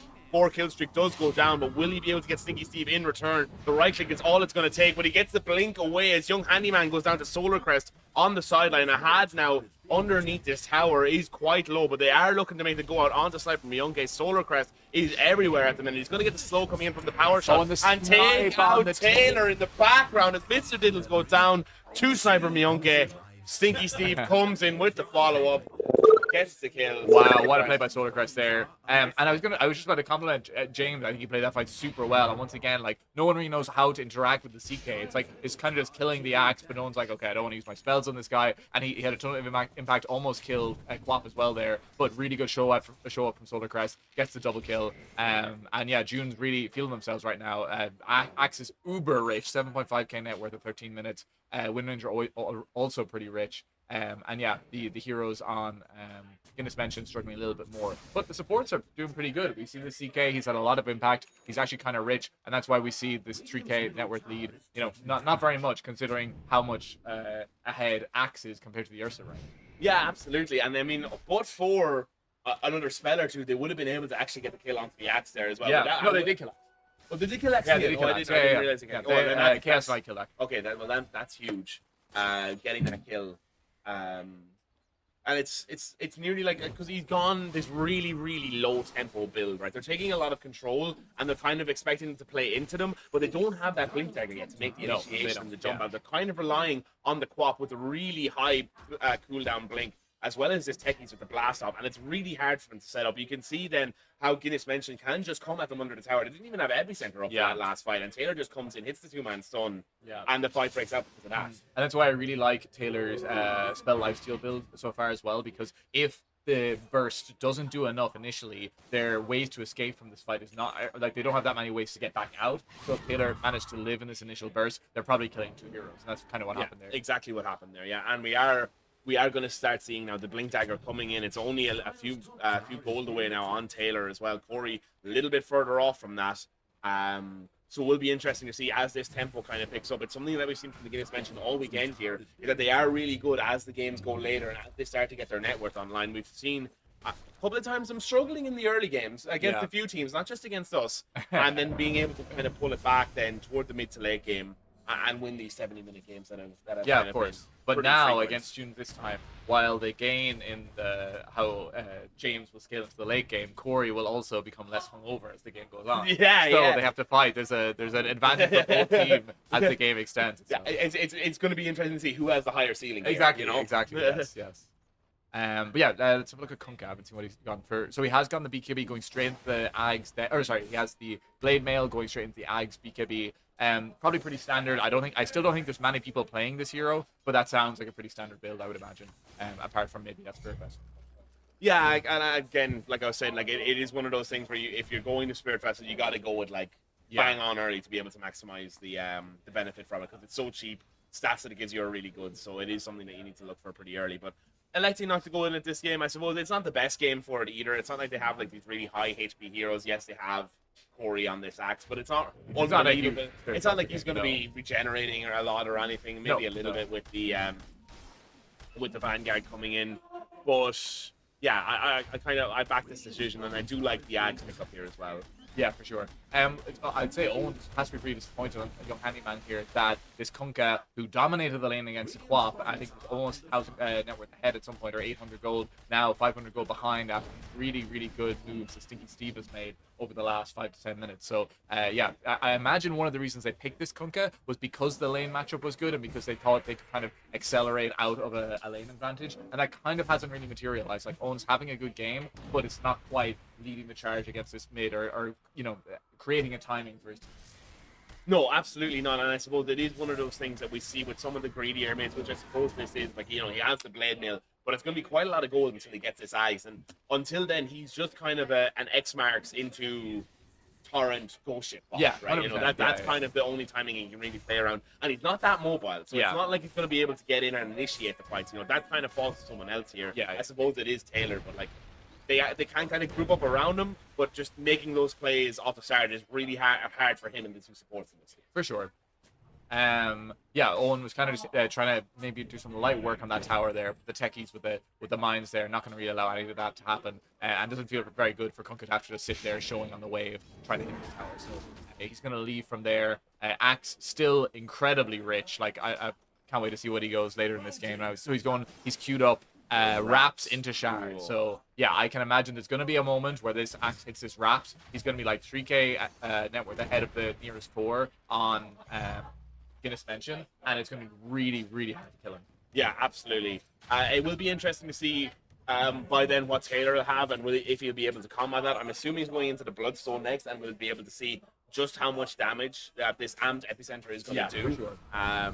So it is all hanging kind of on the line here as well. And I suppose the big question is, can Bambi get himself back into this one? Right? He has the Battle Fury. He's going for that blink. He's very close to the blink as well, and that is kind of the first big timing that I feel like you hit as this Ursa hero, right? Yeah, for sure. Yeah, the blink timing is kind of like, okay, I have this item that I can play with my team. Now, I don't have to. I can just hit the jungle. I can farm my camps if I want to. But if something breaks out or there's kind of a timing with the ultis on your team you want to use, you can use the blink dagger to play. And that's something that other carries sometimes can't do. Like this Wind Ranger, now, is a hero that kind of can because it also has an ulti it wants to use. But there is a smoke here, and they might try to use the blink now, just exactly as we said, with the ghost ship, with the Sand King epicenter.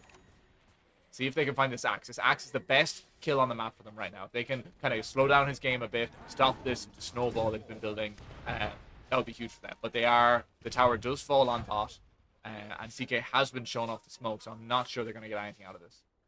Yeah, and I suppose again it's what we were talking about earlier, where it seems really hard for Guinness Mentions to be able to find the initiation into the fight, right? They are very much relying on Taylor to be the first one forward, but as Sand King, you don't want to be the first man in. No. You actually really don't, because this channel time on this ult is so long, and you don't want to blink burrow strike in, because then you don't really have any follow-up, right? Yeah, if they walk away from you after the burrow strike as you're channeling your ult, you're useless. You're completely nullified then.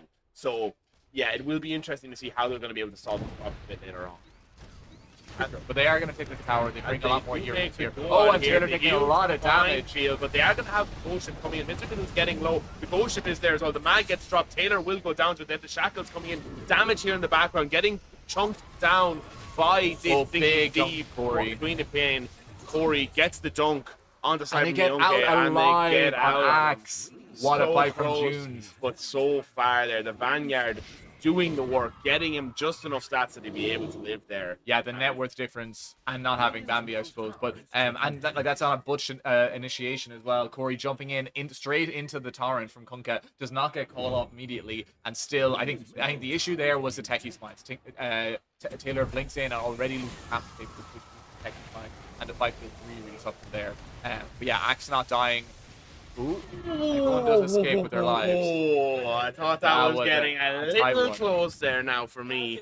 Yeah, expertly calculated, says our gracious overlord, Mr. Krabsmaga here in the background. But yeah, that was crazy. But something to notice from that, Bambi wasn't there.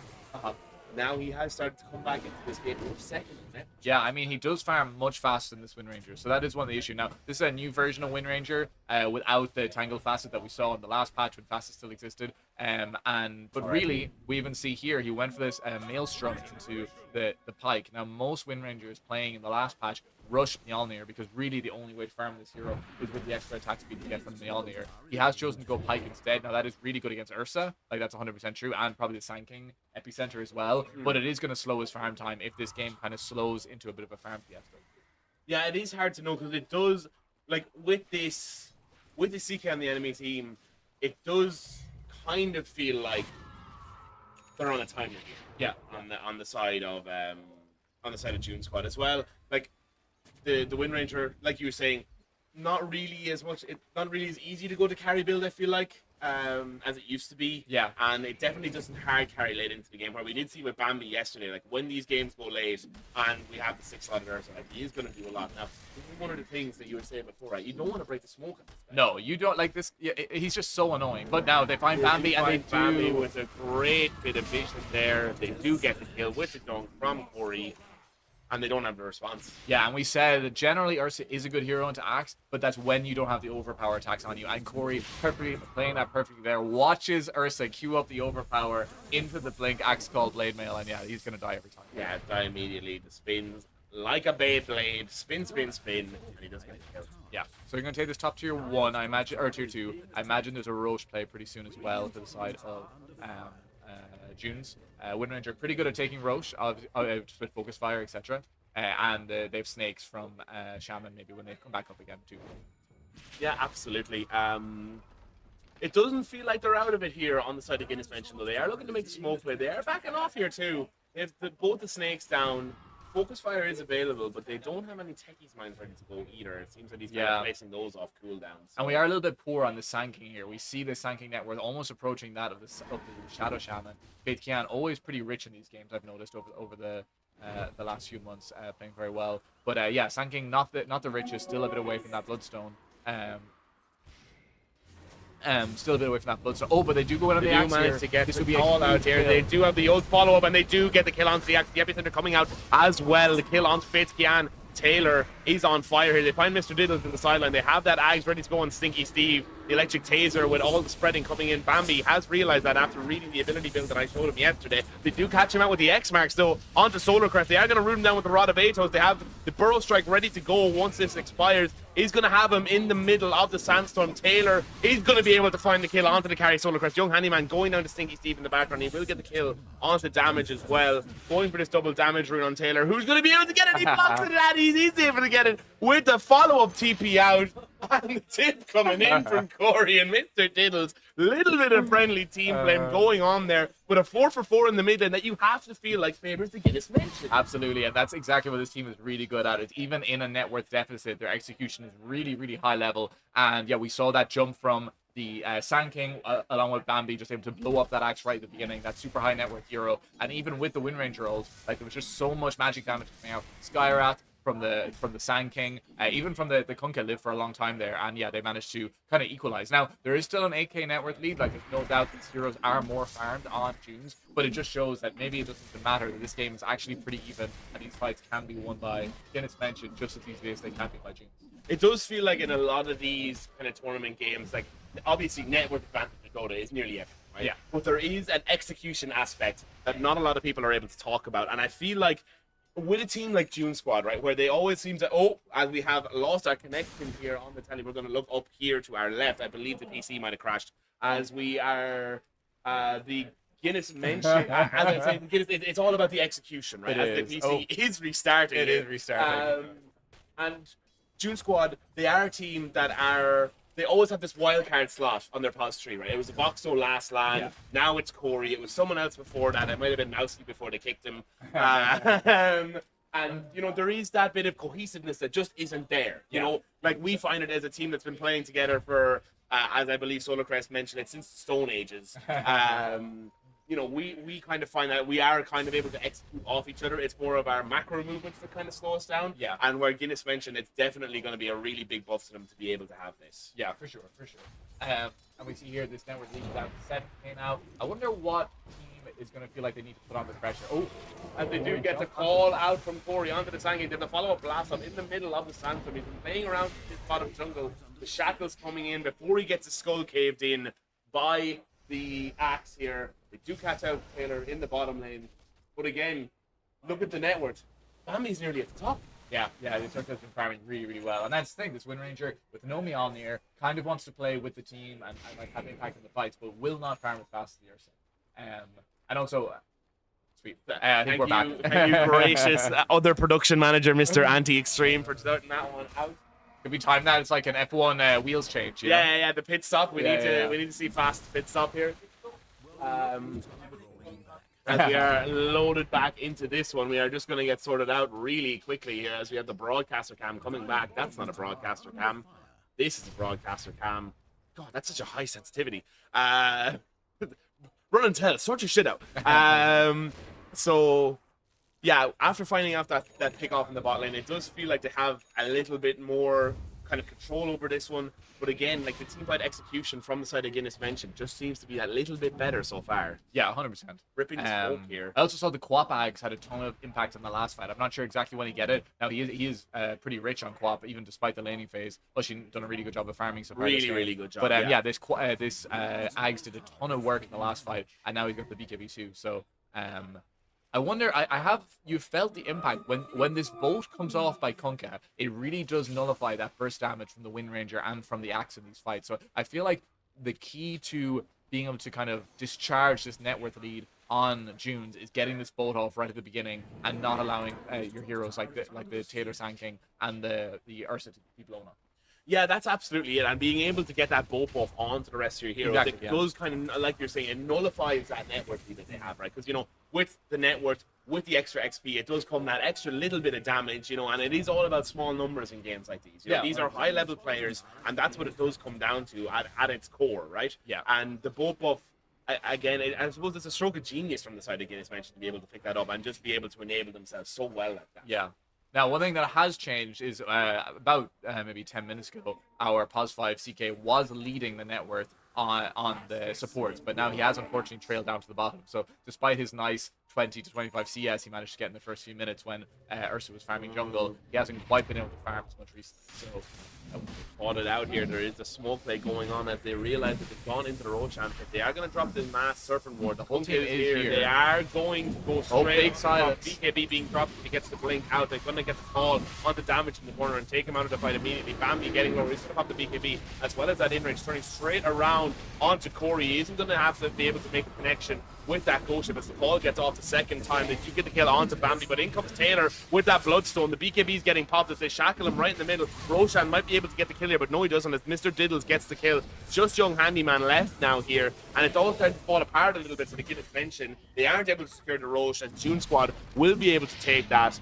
Just a little bit of misexecution there. Unlucky timing on them coming up with that BKB pop onto Stinky Steve. Yeah, Ushin got out right at the beginning there when there was some spells used on him. And unfortunately, Bambi just taking so much damage at the beginning of that fight. Never really able to do too much on the Ursa. And Axe, yeah, he kind of just owned after that. He kills damage at the beginning on the Skyrat, then kills Ursa through after the BKB ends. And then I think he also kills someone else there at the end. So, yeah, as we said, this Corey, highest number more in the lobby. Axe is owning this game, and nothing changed in that fight. They just need to make sure they get Bambi in on a good target initially. Like, if he jumps in and already loses 3/4 of his HP, it's going to be too hard to play the fight. It's like he has to be able to jump in, kill someone right at the beginning, and then they move on to the target. Yeah, and that's what we saw a lot from him yesterday, being able to find those pickoffs onto the support from the backline. Like what Corey was able to do there. He was able to find damage, and before damage was able to pump all these spells and get the silences off. He was able to, be able to get those kills there. Yeah, for sure. Also, we have hit the point in the game where the BKBs are just coming out now. Yeah. So, that was the longest BKB period we're probably going to see from either team. Well, obviously it is because they're all decreasing for the rest of the game. So it will be interesting to see as those BKBs get lower, which team that's going to favor more. Yeah, for sure. I mean, obviously SK doesn't like playing into the BKBs, so it's good if those go down. But I don't think it's too impactful for either team. Like, Axe obviously has to wait out the BKBs with the dunk, I think. But yeah. Taylor not able to have too much impact on that last fight. Hopefully he can get a big epi in here.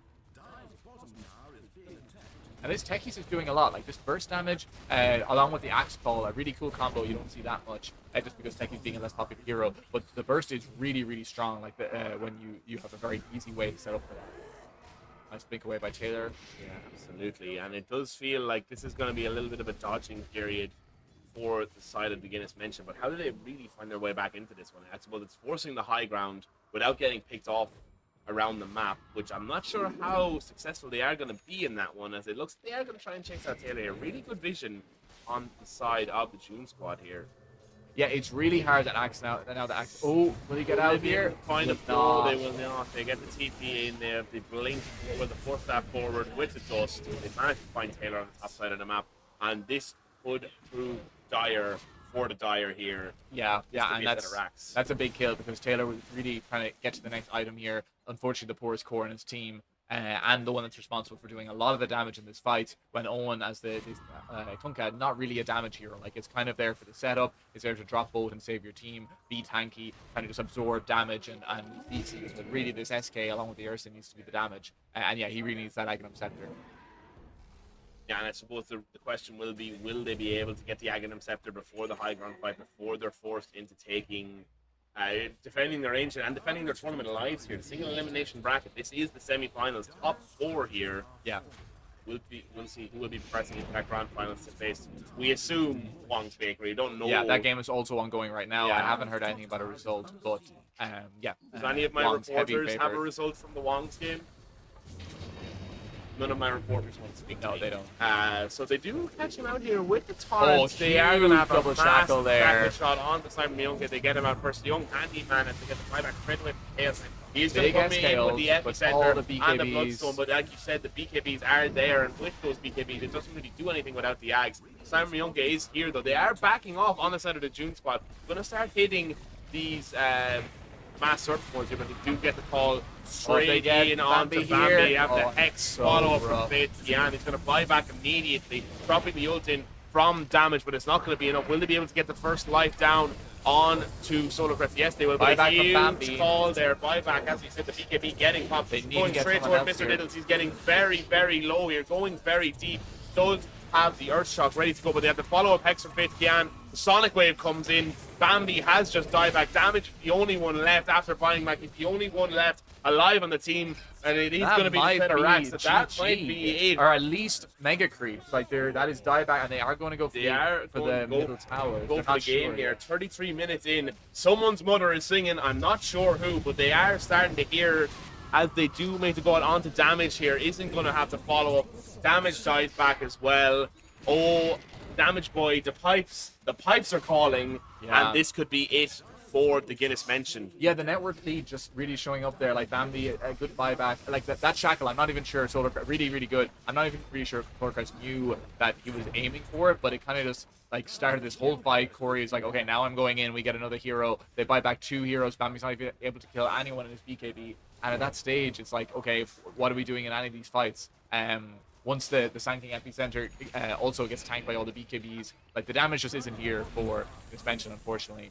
They're maybe looking to make a play here. Cupid's Horn ready. Gonna throw in the Ghost Ship on the Solar Crest, who has died once now, but he's gonna go straight in with the BKB. Blade Bale getting popped in the counter BKB. They're gonna pop the Epicenter, and Corey jumping straight into the blast off follow up there. They have they have the Furrow Strike in, but it's not gonna be enough. The Bloodstone gets popped. The lifesteal isn't there, and GG is called. June Squad are once again your grand finals for Irish Dota LAN. It is gonna be June Squad versus Wong's Bakery. Yeah, that was decisive. That kind of ended a lot quicker than I thought it would. It was this one big fight. Like I feel like we were aiming for this like late game with the CK. Ursa was farming, like slowly but surely crawling up the net worth, and then June's just able to kind of capitalize on their lead, go for this high ground after getting the pick on the Sand King top, and it kind of just all flows into a win from there. Really, really well played by Corey. I have to say this game, he was just on top of the network the entire game. Initiation's excellent. Owned the lane against Bambi and James, and yeah, they kind of just catapulted into a win from there. Really strong team. Hopefully will give Wongs a good fight in the finals. Yeah, the best of 3 grand finals, which will be coming up in just a few minutes if we do not get to see you later on today. Thank you so much for watching. I've been PK, this has been Asgrab, and we will see you for the grand finals just in a little bit.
Ladies and gentlemen, we are live with another great piece of content. We have so many wonderful different guests from so many different countries, and indeed we have the wonderful Shirks coming from Great Britain. Come on. Hasn't looked so great recently, has it? Now, we thought we'd welcome these folks to Ireland by introducing them to the culture, getting them locked, and of course, our favourite game of all, which is trying to make them say Irish names.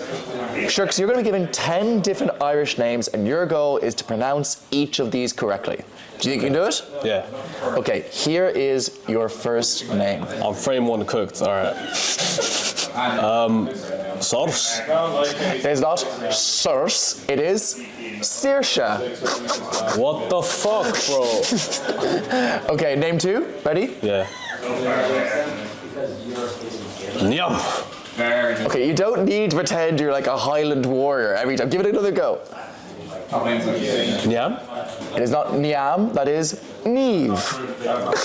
Bro, the letter's not even on the screen of what you're saying. Ready for the next one? Yeah. Okay, our third name. That's easy. Come on, that's an easy one. That's a common name. Aif. It is not Aif, it is Oath. Aoife. It starts with an A. Our next name. Cillian. There is no way. You cannot convince me it is not Cillian. Fun fact, the Irish language does not have the letter K, so that is Killian. So, alright, next one I can't lie. I'm frame one just saying something random. There's harder ones to come. What do you mean, bro? I mean that.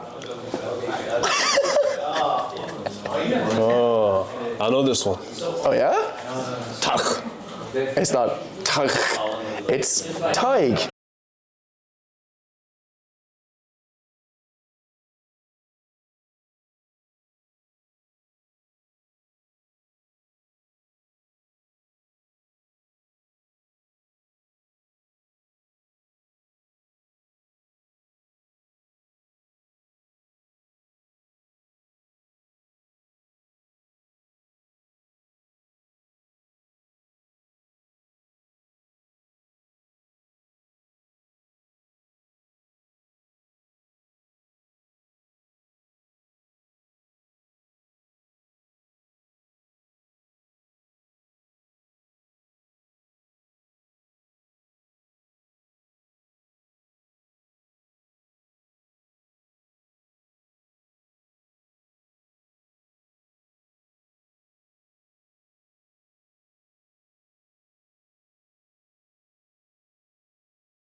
structures in pieces.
Double slaughter.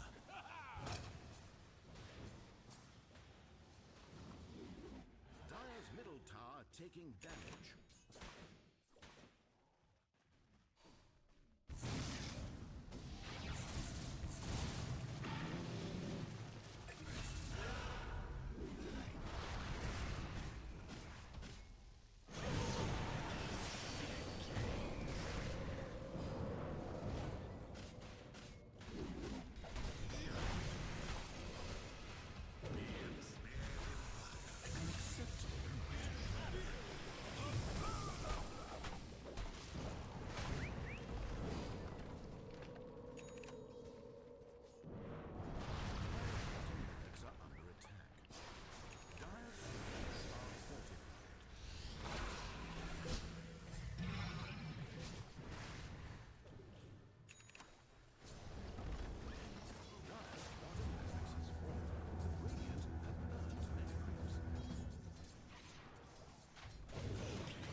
ladies and gentlemen, we are live once again with another wonderful content piece featuring what I've heard is either the first or second biggest UK streamer next to Bambo Hitter, Miss Hoxie Loxie. I could never compete with Bambo Hitter. I'm second, he's first though. He's first. He is the king of streaming in the UK. Firstly, welcome to Ireland. How's your experience been so far? It's been great. The people are lovely, and I'm actually good. I'm going home tonight. I'm this close to like sacking off and going home tomorrow instead.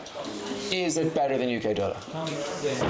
That's a yes. If I speak, I'm in trouble. That's a yes. That's a yes. Welcome to the community. Falter Road. To give you a special welcome to our community, we decided that we'd embarrass you a bit. Great. So we have chosen 10 very difficult Irish names. And for each one, I want you to read it and try to say how you think it would be pronounced. Do you have any experience in Irish names in the past? Do you think you're going to be good at this? I want to say yes. Historically, I'm pretty bad with names. I mispronounce a lot of Twitch chat names, but like real name, I think I'll be fine. With so you're up against Shirks, who got 0 out of 10. Okay. Generationally bad performance. Pretty low bar. Very low bar. And there's a lot of Irish people in Manchester, so I expect you've come across some of these before. Yes, yeah. Here is your first name, Hoxie Loxie. How would you pronounce this? Is it Saoirse? It is Saoirse. I read it and I was like, I saw as an actor with this name. I've heard it before. It's Saoirse Ronan. It's the Irish word for freedom. There you go. Our next name coming up is going to be this one. Neve. Neve is correct. We got Nim from Shirks. So Nim. We got a bit of a Nim. So you're doing great so far. 2 for 2. Are you going for the passport? You should. It's not looking great over there. EU membership, it's kind of nice. Yeah. Next one coming up. That's a very common name over here. I know, and I feel like I should know it. It's not Alfie. It's not Alfie. It is Aoife. Aoife. Aoife. So the AO is an E. AO with an I afterwards is an E. Otherwise, it's a D. I see. Welcome to Irish. It's a hard language. Yeah, I will not be taking a lesson anytime soon. Our next name. Killian. Killian is correct. We got a Cillian from Mr. Shirks. Admittedly, Cillian, I used to think it was Cillian Murphy, but then I saw him in a video, I was like, oh shit, it's Killian. The reason it's Killian is we don't have the letter K in Irish. There's no letter K. I think you might have said this the other day, actually. Yeah, it's just Killian. There you go. Our next name. There's a hard one. It's a very excessive amount of letters here. A lot of consonants. Is it not just Tad? It is Tig. Tig. Tig. A beautiful name. Right. T-A-D-H-G. And why is it like that? Well, the D-H can function as a Y. Oh, of course it does. Yeah, right? I should have known. I should have That's how language works, right? Our next name for Hoxie Loxie is this one. Those little dashes are called foddas, by the way. Ditha? Ditha? Ditha is incorrect. It is the Irish name for David, and it is Dahi. Dahi. Okay. Dahi. Yeah. Isn't that a gorgeous name? I thought I took a good shot. I was like, you know what? I'm just gonna get this. No. You're doing better than Shirks, which, to be fair, wasn't hard, but I've been impressed. We'll go for a couple more. Okay. Siobhan. Siobhan is correct, and that's a hard one. It's got a fodder. So you're nailing it. I will go maybe one more, Auntie. Ewan? No? That is, we have a player at this tournament with this name. He's the mid laner for Guinness Menchan. I'd never met the bloke. It's an Owen. Owen? That is how you spell Owen in Irish. Shall we do one more? Yeah, go on. We'll do one more. I feel like I can get one more. Oh god, I can't do that one. You did ask for one more, Oxy. The DH is a Y? Yes. But the MEA, it's probably what? I'm not giving any clues. Oh yeah, sorry. No hints. Is it not May? It is Maeve. Maeve? So very close. I don't think we're going to... So that gives you a grand score of, I believe, 6 out of 10. Really? Congrats, that's not bad. Oh, that's all right. Over half. So you're now leading the leaderboard. We have a couple more English people to do this with, but so far you are in contention to win a free t-shirt. Yay! Thank you so much for joining us, guys. We'll be back in just a few minutes on the next game. See you soon.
Ladies and gentlemen, everyone in between, it has been a long and tumultuous weekend of Dota, but we are finally live with the finals of Reboot Land 2026 and taking you through it myself with a very damaged voice. And of course, the wonderful, gorgeous Sky Dota. Sky, how are we doing? We're excited. I'm very excited. I think it's going to be a good game. As am I. This is the Irish El Clasico. We have June Squad taking on Wong's Bakery. A tale as old as time. Looking into these first bans. So first ban is the Pangolier from June Squad, which we were saying that Wong's been banning all weekend, right? Very standard flex, yeah. Follow up from Wong's Bakery. They're getting rid of the Beastmaster, which is of course the Core Classic, and then the Phoenix. I like that. I think it's pretty good. Corey's Phoenix is... No, sorry, Corey's Beastmaster. very well known. I'm not sure about Phoenix ban. Personally, I don't think Phoenix is that good this patch. Faith Kian isn't playing it throughout the tournament. They have, I think, an 100% win rate on so Oh, far. fair enough. I So mean, it I is- see. We always used to ban Venomancer against him. His Venomancer is very annoying. Next ban for the side of June Squad, I'm quite interested with them. They ban out the Alchemist. This isn't a hero we've seen Koro on too much this tournament. We've also seen Maniac on it to disastrous results back in the Kobold League. So I'm surprised to see it banned out here from the side of June Squad. A less surprising ban, though, is that Sand King. That is one of the Solar Crest specials. It's a menace. That hero is very annoying right now. That's for sure. For definite. And also one that Stinky Steve quite enjoys. And Stinky Steve Quap also banned out. So Wong's putting a lot of pressure onto Stinky Steve in the early parts of this draft. I think Steve is probably the he's one of the weaker sort of MMR players in that team, isn't he? So it makes sense. I'm surprised actually they didn't ban out any of. I heard Mr. Diddles is more annoying. He's very annoying for heroes like Woodwink and Techies, you know. Now there's a hero I actually wouldn't have expected from June Squad. We don't normally see this from Mr. Diddles. I don't know if Faith Kian plays it, but like I played thousands of games with these two guys. I've never seen either of them play Rubik. Yeah, it's a good hero for sure at the moment. Very powerful. Counters Underlord as well, which is getting picked a lot. Pangolier is obviously out of the pool. For Wongs, they immediately pick up the Monkey King, which is, of course, they flex between Nagi and Koro. They like doing this. It is a scary hero. What do you make of it as a first pick? Do you think there's any chance it's support, or do you think it has to be a core monkey? I wouldn't see Maniac playing a hero like this. Okay. Just doesn't feel like him, you know? Fair enough. I mean, I think it's definitely very good here, very annoying. They basically gave it like both of his facets for free as well in the most recent patch with the changing of the guard and Simeon Stride. Like they're both super annoying. Like when they were like alone, it was tolerable. Now it's just like fuck this. Next ban for the June Squad, it's going to be the Timbersaw, the Shirk special. You just don't want to play into this, especially since June Squad like picking those kind of strength melee cores for Corey, their bristlebacks, etc. I think getting rid of the Timber here is very sensible. Yeah, no, agreed. Makes me wonder what Corey's actually going to end up playing. You know, if he's going to be taking that kind of pressure from a Monkey King safe lane, you know, what's he really left with? He plays a lot of Slardar at the moment, so they might be setting up for a Slardar. Probably not though with a Lone Druid ban, because Slardar's obviously very good against that. Doom's still available. Could be a Doom. He is. It's a very good hero. Next pick up of Wong's is the Slardar, so that's going to be most likely Shirks. When they pick this, it's almost always Shirks on the Slardar. Yeah. Well, it's still a very good hero, very solid. Can play it many ways. Could also be like a very funky off mid flex, but unlikely, I'd say. Yeah, it doesn't quite feel like a Nagi hero. Nagi likes having like 1,000 buffers. Him having one stun, it just feels wrong, right? Yeah, no. Waiting on this next hero then for June Squad. They normally like to pick their supports early, so we're either thinking about the Faith Kian or the Mr. Diddles hero here, most likely. I have no idea who this Rubik is. I'm interested in this next pick. It's going to be the Wind Ranger, so that's Solar Crest, most likely. I was told to watch out for this, but then I just watched it in the previous game, and it actually seemed pretty good. Like, I don't really understand what Wind Ranger does now as a core, since they got rid of the Tangled facet. But I mean, he made it work, so I'm not going to question it. And there's your Diddles hero, baby. Yeah, very Diddles annoying. techies in the finals. Extremely good at the moment as well versus Slardar and a Monkey King. Like, you can really like counter some of the auto attacks coming in. It is genuinely his best hero. Yeah. He is such an absolute menace on this Techies hero. He's having some great games on it recently. So that means it's most likely Faith Kian on the Rubik, which I'm interested to see. Yeah, +5 Rubik. It's pretty good. Like, it doesn't lose lane as well, and it's also pretty good at getting annoying heroes away from you. Probably not a lane winner from +5 though, when you don't really have the stats to back it up. My one concern about this early Wind Ranger pick is it gives Wongs a lot of time to think about what's good into Wind Ranger, right? And a lot of these kind of spell casting mids are good right now. The Quap is banned already, thankfully, by Wongs themselves, unfortunately. But I'm thinking the Nagi Puck is available. I'm thinking the Ember Spirit's available. What do you like to play into this Windy? I mean, Quap's always good, but obviously they have the Rubik as well that would kind of counter a lot of the potential threat coming out. Ember would be good for sure. I'm thinking if there's any other like sort of really wonky heroes that we might expect. Because I'm assuming now that they're probably going to pick like their +5 now, at least one of the sports. And I've seen Slate's been playing a lot of Ringmaster, hasn't he? a lot of Ringmaster, some Tusk as well from the games that we've seen so far. Ringmaster really nice this game so far. You're playing to Windy, you're playing to Techies. Tusk will be bad. I don't think they picked Tusk into this. I know, obviously, Lunatic's, he's Grandmaster on Tusk, isn't he? So He has 2,000 games of Tusk. yeah, I mean, that's just degenerate, isn't it? So Dire team pick. Oracle. The Oracle. So Have we that's most seen like a Oracle yet? Slate. Yeah, I've heard Slate was playing this earlier. It's nice with the Monkey King with that lifesteal, right? Yeah, for sure. I also really enjoy the sort of the macro control it gives you. Like, you know, when runes are going to spawn. Roche control has been transferred from TA over to Oracle as well.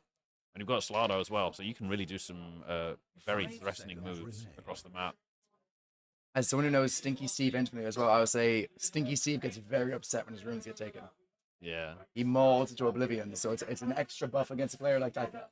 For sure, for sure. Very good against Windranger as well. Can purge the Windrun if timed correctly. Can purge Taser as well. I know Taser reapplies, but so you know you gotta really control your flicks. But yeah, it could be good. And there's the Maniac hero.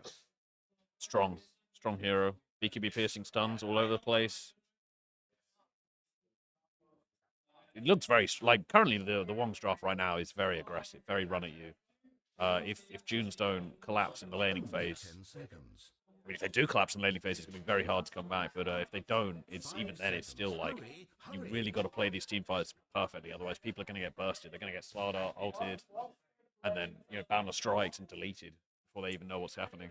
Spearbreaker as well, one of the few supports who can kind of live through an initial go from the Windranger. And then it has that charge, has that BB piercing stun. A real pain for that hero in general. Yeah, definitely. Especially because the Windranger probably doesn't want to buy Lincolns this game as well to deal with the charges. Axe is... Corey knows more about Axe than I do. He's played way more games. I'd be terrified to pick Axe into this game. You're playing into Slardar, you're playing into Monkey in the lane, most likely.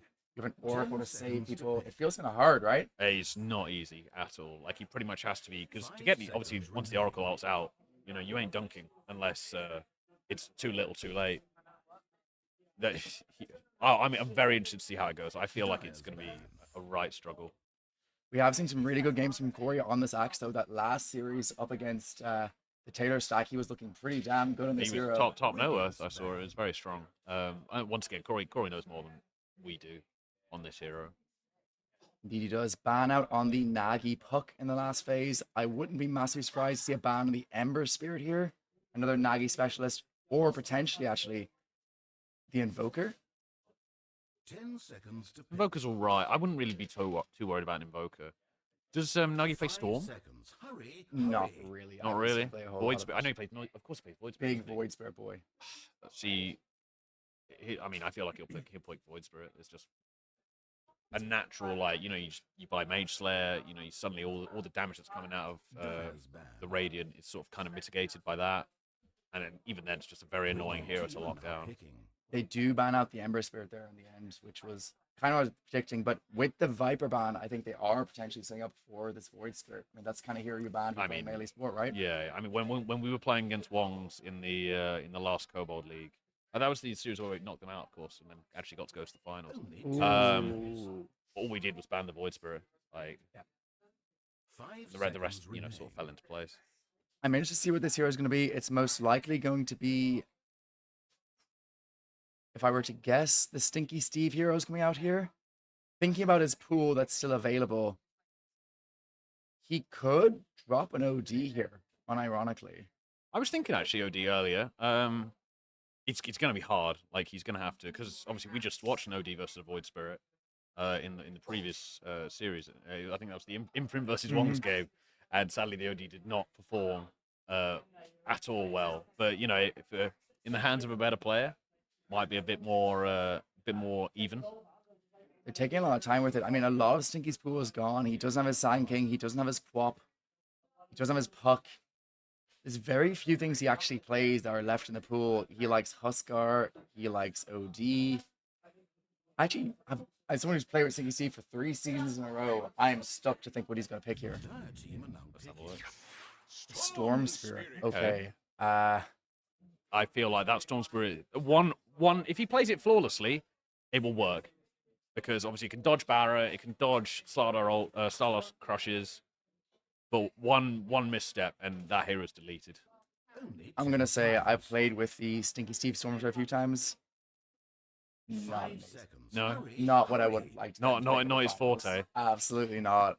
No, listen, I could be wrong. I'm often proven wrong with these casts, but if I were to pick a hero I would have liked to see Stinky Steve on, it would not be this one. No. Well, I mean, as you said, there's not much left in the pool, is there? Especially when you got such an aggressive, like, run-at-you lineup. What do you think, like, maybe a Dragon Knight or something like that? The Invoker's there. Okay. I think the idea behind this is, you have that Tornado to purge off the Wind Ranger when she gets off that runaway. But I don't adore the Invoker here. It's not quite as clear-cut as it would be. It kind of depends on how he plays it. If he does, like, because obviously, very aggressive team, he could do, like, a Quas-Wex Vessel run-at-you. And that would probably go better than if he did, like, sort of the raw Ags team damage. So Nagi's whole thing is neither of those. He is a die-hard Meteor Hammer spammer. In every single game I've ever seen him play. Well, yeah, Meteor Hammer is very much the new Invoker Midas, as it were. I don't think that really sort of precludes him from going like Quas-Wex and Quas-Exort. Like he'll just do whatever he needs to do, I guess. But I personally I think Quas-Wex would be better in this game. He is normally more of an Exort player from the games that I've seen, but looking at these drafts, who's do you favor coming out of it? I mean, I definitely favor Wong's draft. I think basically like Radiant have to play perfect to have I'd say a more even chance, unless like Solar Crest absolutely pops off. Because like let's be real, the Rubik doesn't really have any good spells to steal. It's a nightmare Storm and Axe game, as we've said already. It's a very strong draft on Dire at the moment. Yeah, I mean, obviously I'm a big June Squad lover. They are my boys, but in a draft like this, I'm just not loving it. I don't love the Stinky Steve Storm. He plays a lot. Whether or not he wins on it is another question. He's gonna hate me when watch like this cast, but it is just true. Especially into a player like Nagi. Yeah, who's like the stronger player mechanically, isn't he? Most certainly. Like Stinky Steve, he's low divine now. He's climbed a bit, but Nagi's number one. It's not a fair fight. Folks, a reminder, this is our grand finals of Reboot Land 2026. Running Town Sky taking it through this game one with Big Man Malou on the obs. It is El Clasico. It is Junes versus Wongs. Junes so far had a very long, difficult journey to get this final, whereas Wongs are essentially undefeated so far. Let's see who can pull this one out. Now, to be fair, Wongs, they are probably a little rusty. They haven't played in a while. June's been playing all this time. They're warmed up. Could make the difference, guy. Yeah, I guess we'll see. I mean, you could also argue the other way. You could say the Wongs are fresh. You know, they've had a break, whereas June's they've been through the gauntlet today, as it were. They really have. I mean, indeed, Corey, show me them toes. I'm aware that he was at some very interesting characters apartment at 4 in the morning this morning, so he's probably a little bit tired. He was falling asleep on the chair next to me earlier. The poor man is absolutely running on fumes. Indeed, we can all relate to that a bit on Irish every now and then. I feel it's a lot of fumes running. Immediate smoke comes out here from the side of the June squad. They're moving in towards this top area. They're kind of securing this rune right now. Are they going to go up the hill? It looks like they will, but it doesn't look like Wongs are willing to contest that area whatsoever. I'm surprised. I don't even really think that Radiant want to be fighting level 1. Their level 1 is not very good. When all's said and done, they have battle hunger. That's pretty much their only like chase. Suicide Squad potentially? No, I think if you take Suicide Squad level 1, you're kind of griefing yourself unless you get like massive damage out onto the team. So I'm kind of respecting the aggression, but I think it's kind of misplaced. Ends up being an even rune trade there, 2 for 2, and we are kicking off with these lanes. So our lanes in our mid lane. Looks like we're going to have the Storm into the Invoker. Do you have any kind of insight on what that matchup's like? Not a mid laner. No clue really. I assume it's Invoker favored purely through like just Forge Spirit and Cold Snapping. But I'm sure like a skilled laner would be fine. Okay, it's some Sunstrike. See, I'm not even sure if Stinky Steve like deliberately tanked the Sunstrike there. I'm assuming probably not, but everything he does is intentional. He's a literal genius. Smartest boy in Irish Dota, Stinky Steve. I mean, you can already see the pressures coming out from this Invoker. Yeah, it's looking a little scary already for this Storm Spirit. Can't even really walk up to these creeps. Nagi already 3-0. He's only at Spear 1. Looking into this bot lane, then we have the Slardar and the Spirit Breaker into the Windy and the Rubik. It looks like so far Solar Crest is having a pretty clean enough one down here. Corey has to disconnect from him. Do we have any guess why? MK? Not sure what that could be. It looks like they're all disconnecting. The entirety of June's. Something must be going on here. Yeah. Maybe they've been kicked out of the the university. It was supposed to be open till 10, so we'll see. Okay. They are all back immediately. That was almost synchronized. Indeed, it's a. I don't know what MK stands for. I'd assume mouse and keyboard, but yeah, that would make no sense. Could be anything really. Really could be. Let's have a look at this top lane. So you have Coral on. Oh, top lane. So we have Coral and the Oracle here. So Monkey Oracle into Axe, and indeed into the Techies. Do you think he has a chance in that lane? Nagi's taking a lot of damage. Indeed, he is. Nagi almost absolutely dropped the ball. Almost, but it's all calculated on Nagi every single time. This guy, but Stinky Steve starting. I don't know, dude. Back into this I game. don't know. He hit a very far panic. Indeed, he did, and Stinky actually ahead in this mid lane. Yeah, I mean, if he can get to his bottle without any further incident, he might actually be much better off. Indeed, he might. It's being delivered right now. Okay. So things not so bad for Mr. Stephen. Yeah, he's got to push the wave in, get that 2-minute water rune. Where things are looking a little bit worse, though, is down up here on this top lane. Corey, only 3-2 thus far on this Axe, finding it difficult to find this farm. I think he's happy with where the lane is at the moment. Like, no one's dying, because obviously it's level 2, up till now, it's level 2 versus level 1. They actually seem alright. Oracle's playing very defensive. One of the nice things that Slick can do this lane, though, is anytime they throw out that Battle Hunger, it can always be immediately purged by the Oracle. A lot of damage here on Monkey, but great use there of the magic resistance to save Coral in that moment. Ends up taking basically no damage from those Techie bombs, so I feel like Oracle really good into this Techies, actually. Yeah, it's certainly strong. The Taser, though, extremely useful this lane. Really allows, like, a hero like Axe. Because obviously Axe obviously struggles. If the Jingu goes up, his lane is kind of over. But the Taser actually really equalized it quite nicely. You were saying before the cast that if he doesn't level Taser level 1 or level 2, that he's ass, and he has a Taser. Yeah, no, absolutely. I unfortunately have to endure far too many techies in my pubs that just don't seem to remember that Taser exists, and it's one of the strongest laning spells, honestly. Like, it's a good 7 seconds of disarm. Potential problems here for Stinky Steve being ran down by Nagi on this Invoker. He does have the Sunstrike, but he does not have mana to cast right now, so it looks like Stinky Steve will live for another day. Just about. I think he's getting zoned from the XP, though, so he is struggling.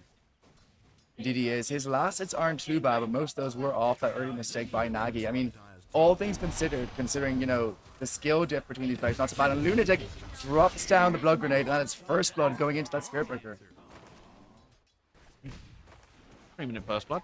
Not too bad. But meanwhile, in the opposite lane, Corey somehow managed to finish off the Monkey Kick.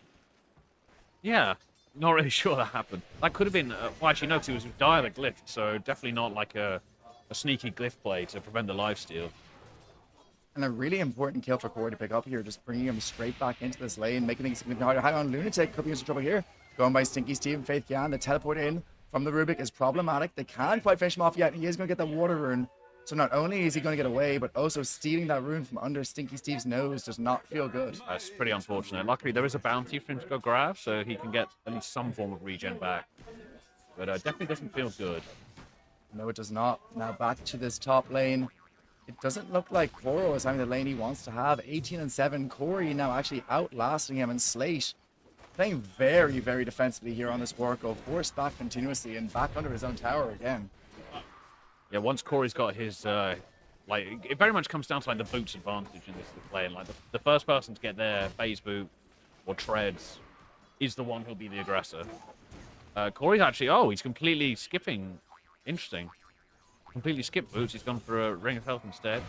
Indeed he is, and Quarrel already has his finish, so some potential rundowns could happen in the future. Stinky Steve being gone by Nagi, the Tornado, and the big old Meteor is enough. Taking down that Storm Spirit. Storm Spirit now level 5, Invoker getting the early level 6, almost level 7 already on Nagi. I mean, that is just all the zoning from the XP that he did in lane really sort of added up over time. And it doesn't feel like it's going to get any better for Stinky Steve until he gets at level 6, right? No, I'm like I worry now because if he goes back to lane, he's liable to get blown up again before he even gets the chance to get his 6. Indeed he has. He's TP'd right back in, and as He's soon as he TP'd right does, back in. Slate is coming in. Yeah. Potential wraparound. He does not have 6 yet on Stinky Steve. He's about 2 waves away, and Slate, he's over on this left side. Know they've made the call. He'll probably get a charge on him in a second. Indeed he might, and Nagi now patiently watching Stinky Steve. Slate on this left side has the Fortune Vent ready to go, but Stinky Steve potentially sniffing out the one, actually steals up that double damage room. I'm surprised they have an Oracle. Maybe it's just a bait. Maybe they wanted him to go for it. Yeah, in which I case, think he's just pretty damn dead here, and down he goes. Nagi with another kill now on that Invoker. I mean, really nice play from Wongs there. They allowed the Storm Spirit to make the mistake, as it were, and he just sort of walked without death. Indeed, and that's 2 kills in quick succession. But here comes Faith Pian with a gank out onto Koro. Koro has the Jingu. His right spiral, but not survivable enough. Mr. Diddles does manage to take him down here on that Techies. Meanwhile, Slate and Lunatic look like they want to start contesting back, but just done the damage to do so, right? Really nice rotation from Faith Kian there to get the kill on Monkey. Really the only thing that's sort of keeping it looking somewhat okay at the moment. Obviously with the Storm dying twice before 6, he's still not 6. Solar Crest farm is all right. He's doing fine. He's got his intermediate items. Slardar is more or less equaling. Actually, Slardar's got way more denies. Indeed he does.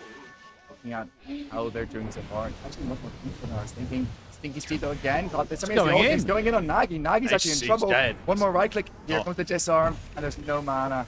So he actually kills Stinky Steve for a 3rd time in a row. I respect the balls, but that was lacking burst.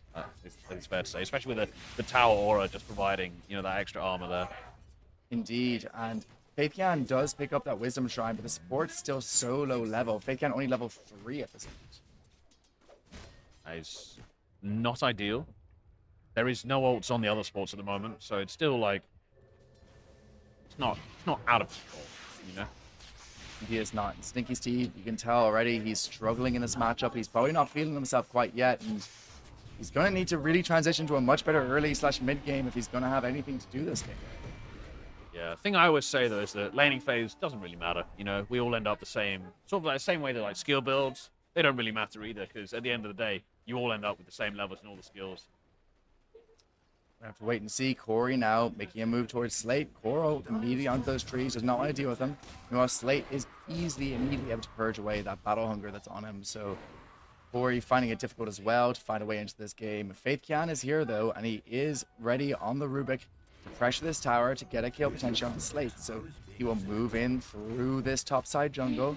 Meanwhile, mid lane, there's another go onto Stinky Steve. Oh, surely not. Surely not, Sky. Surely not. It's pretty dire straits at the moment. Indeed it is, with another death for Stinky Steve. He is now 0-4-0 on the Storm Spirit. Yeah, you see all his net worth's all the way down at the moment. He is almost being overtaken by the Spirit Breaker. Yeah. It's fine. I have faith. This is Junes we're talking about. It's Junes. They always come back. Exactly. The loudest boys in Irish Dota. I'm sure you heard them many times this afternoon. I truly could not escape, sadly. Wish I brought my noise cancelling headphones. We learn for next time. Faith Kian trying to hold this mid lane to get some levels onto that Rubik. We said before, he's so underleveled. Jumping onto Slate. Slate has Solar Crest coming in here as well. Follow up with that big ult, Mr. Diddles. Corey chops down the Oracle. A really nice kill to get the tower as well. But Slate does get the deny on the tower at the end of that. It's okay. I mean, Corey got it done. So like, if I was playing it, I'd be like, that's worth it. And Faith Kian with the counter deny. Yeah. Tower. Getting that money straight back. Very nice. Obviously, it's a mid tower. It's not ideal. You obviously you lose a lot more map control and you lose your mid tier one, but it's what it is. You take what you can get, I guess. It is what it is. With the way, I mean, the net worth isn't huge, but it feels like Junes are a lot further behind than they are. Let's see what the Axe is building into. He's got the Vanguard finished. He's going into the Blade Mail next. So it's going to be a while before he gets that Blink on. That's okay. I think like just simply having the blade mail, because having the blade mail early will prevent like the invoker from going on you a little bit, because obviously if he dumps a meteor on you or sunstrike, he'll take it right back, and it just allows the storm spirit maybe to get the easy turnaround kill. So I definitely agree with the build. I think rushing blink is a mistake. He's actually like, frankly, he's top net worth right now, and he's pretty much in my opinion the person keeping him in the game. It seems like Wongs have recognized this well. They've moved Maniac down to this bottom lane on the Spirit Breaker. He pops in front of the Axe, so Axe does know he's here now, but Sharks is here, Nagi is here, Slate is here. They need to get away on Quarry right now, and indeed they do. They're just going to sack off this bottom tower. I think that's the best decision there that June's would have made. Oh yeah, 100%. It's just a tier 1. Stinky Steve needs to be farming though. At the moment he's kind of standing there looking as if something's going to happen. Indeed he does. Only 3,200 net worth as of now. Loading in towards his big item, his wand. Finish soon. Everyone's favorite item, obviously. Other than that, just the Soul Ring and the Treads finished up for him so far. So really feeling the sting of that Nagi. You know, Nagi is top of Wong's scores at this point. Yeah, what's he doing item-wise? So he's got the Midas this game, and he's not going Meteor Hammer, just going straight for the Gleipnir. Yeah, to me that suggests they're looking to play a faster pace. You know, when you go for something like that Meteor Hammer, you recognize the fact the game's going on for a long time. But you said they have so many run-and-shoot heroes here on long time on go here now. Down to Corey, the stolen charge with Mr. Diddles. It's enough to take out Coral. Really clean. That's a really big kill. Like, 2 supports getting killed on the enemy carry, like that's Maniac tries to get the follow-up there, but there's no other heroes to support him, so just a clean June's move. Now Shirks, and down by Corey. Doesn't feel like he can quite take out the Slardar yet, this guy. No, he is. I mean, the slug is in the puddle. Indeed. So you gotta fear the slug. Escargo, My Cargo, Solar Crest goes to this bottom lane with Faith Gian and Mr. Diddles. Here is that stolen charge again from the Rubik. So problematic. They're on top of Shirks, doing a lot of damage. There is the Suicide Squad. The damage on Shirks, they take him out. Solar Crest get that kill. I'm surprised you continued the charge there. I feel like if I was, I feel like you cancelled the charge and then just done the lift instead. But because Sala could have stunned him while he was charging, and it's quite hard to do, but it is possible. Now Maniac is in trouble. He drops the ult immediately onto the techies. The follow-up there with the use of that Sunstrike, but it's not enough. Mr. Diddle is now in a killing spree on the techies. Mr. Diddle's actually going. He's popping off, frankly. I said it during the draft phase. This guy on techies is an absolute menace. Yeah, and I like this poor Oracle is just running around clueless. Like, he's just like, my cores are dying. What do I do? I'm like, I can protect you, but you know you got to be near me. And he's just the poor guy's running everywhere. And afterwards, looking like a really good laning stage for Wong. We're back to a 50-50s guy. Yeah. I mean, it's a net worth lead is still within tolerable limits, I'd say. Stinky Steve coming back, we'll say. Slowly. How's the win range doing? So the win rate right now is doing quite well. He's on 5.6k. Has the Maelstrom finished up and is building next into the 4 staff. He's going into that big old hurricane pipe, I would imagine. Yeah, it's good. Farm's decent. Still worried about the overall matchup. Like I feel like it's liable to. I feel like he's liable to melting in 2 seconds of a Monkey King ult. If that wind run doesn't go off properly, or if it gets purged by the Oracle or the Tornado. Potential ruled by Wongs here. That immediately onto Corey. They have a follow up with that stun as well as that meteor and that big bash back. He's very tanky though, and Corey can he survive through this? He won't survive through that Sunstrike. He stays alive for just a moment and dies there afterwards. Faith Kian is in, as is this techie. Stinky Steve is behind them, but I don't think they have the damage. Indeed, they don't. But Stills with a whiff on that Suicide Squad. He drops the mine, but gets killed immediately thereafter. It's 3 kills for Wongs. Mega kill for Nagi with that double kill. That's just bad. Solar Crest is TP'd in with no mana, expecting to do something, and he's just not able to. Stinky Steve also, arguably not good that he didn't jump, because he probably would have died. Like, I could definitely foresee, like, the Spirit Break again, like a random bash there, and then suddenly it's dead again. But definitely not a good fight, that's for sure. I mean, that was 2k net worth just there. I think at best what you're hoping for there is that maybe you managed to get Mr. Corey out. But once he was dead, there was just no Yeah, risk yeah, for a it's, fight. it's yeah, like the save your buddy syndrome kind of kicked in there, and like frankly, the fact that Corey survived as long as he did, impressive. But like really, the Radiance team is not good at saving people. Like it's very much, we'll do our best. And immediately after that fight, the net worths have swung considerably, with the Invoker obviously dropping a Midas after that fight, maybe 2, as well as those kills, and now up to 8k on that. Yeah, he's very fast. Really need to see like a 4-star or something come out on the Radiant if they're gonna actually survive. So some of these meteors and ice walls that are gonna come in are gonna be such a problem to deal with. Indeed it will be. Faith Kian looks like he is building into one right now, and the sooner he gets, the better, quite frankly. They're going for the Yules and the Techies. What do you make of that decision? Correct. Purges Jingu, if possible. Purges Barra. Very good against Barra, because obviously Barra, the last thing you want is a bulldozing cow running through you at max speed. You know, and obviously we've all seen Barras who get Yules purged, you know, as they're trying to be sneaky. And then they just die like idiots. But yeah, definitely the correct item.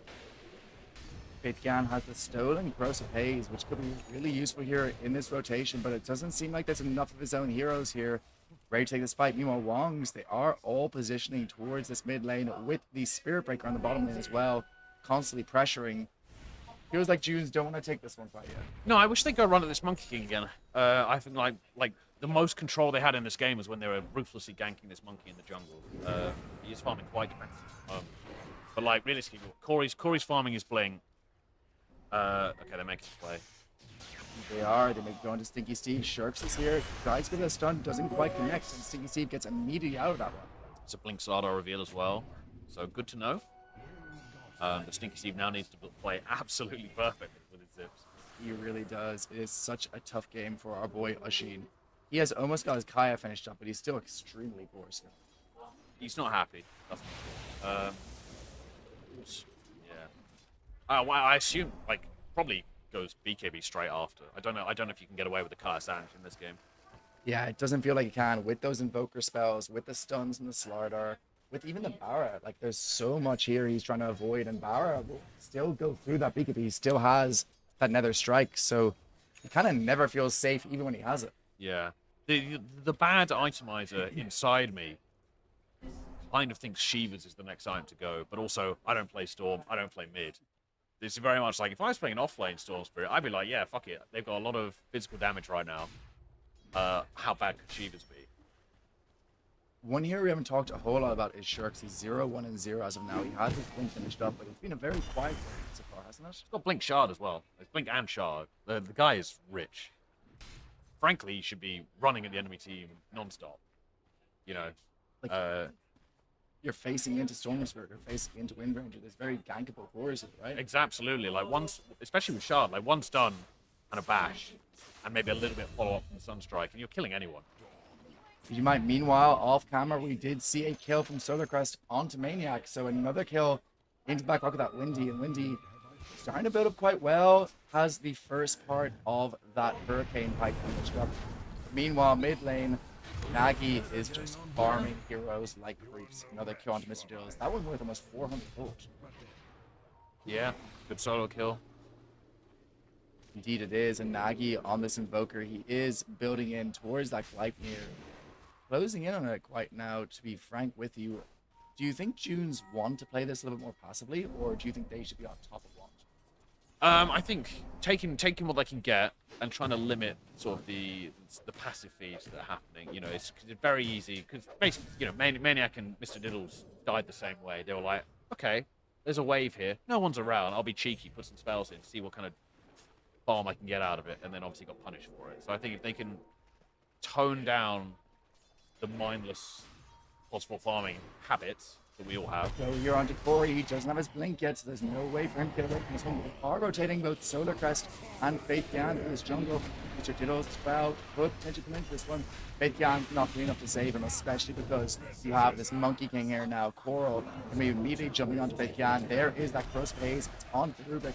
That's a 2-for-0 in fast succession. Both kills going to the Monkey King. Yeah, Faith Yan outed himself there. He put a zap in. No reason. Like, that was very much save your buddy syndrome. Thank God.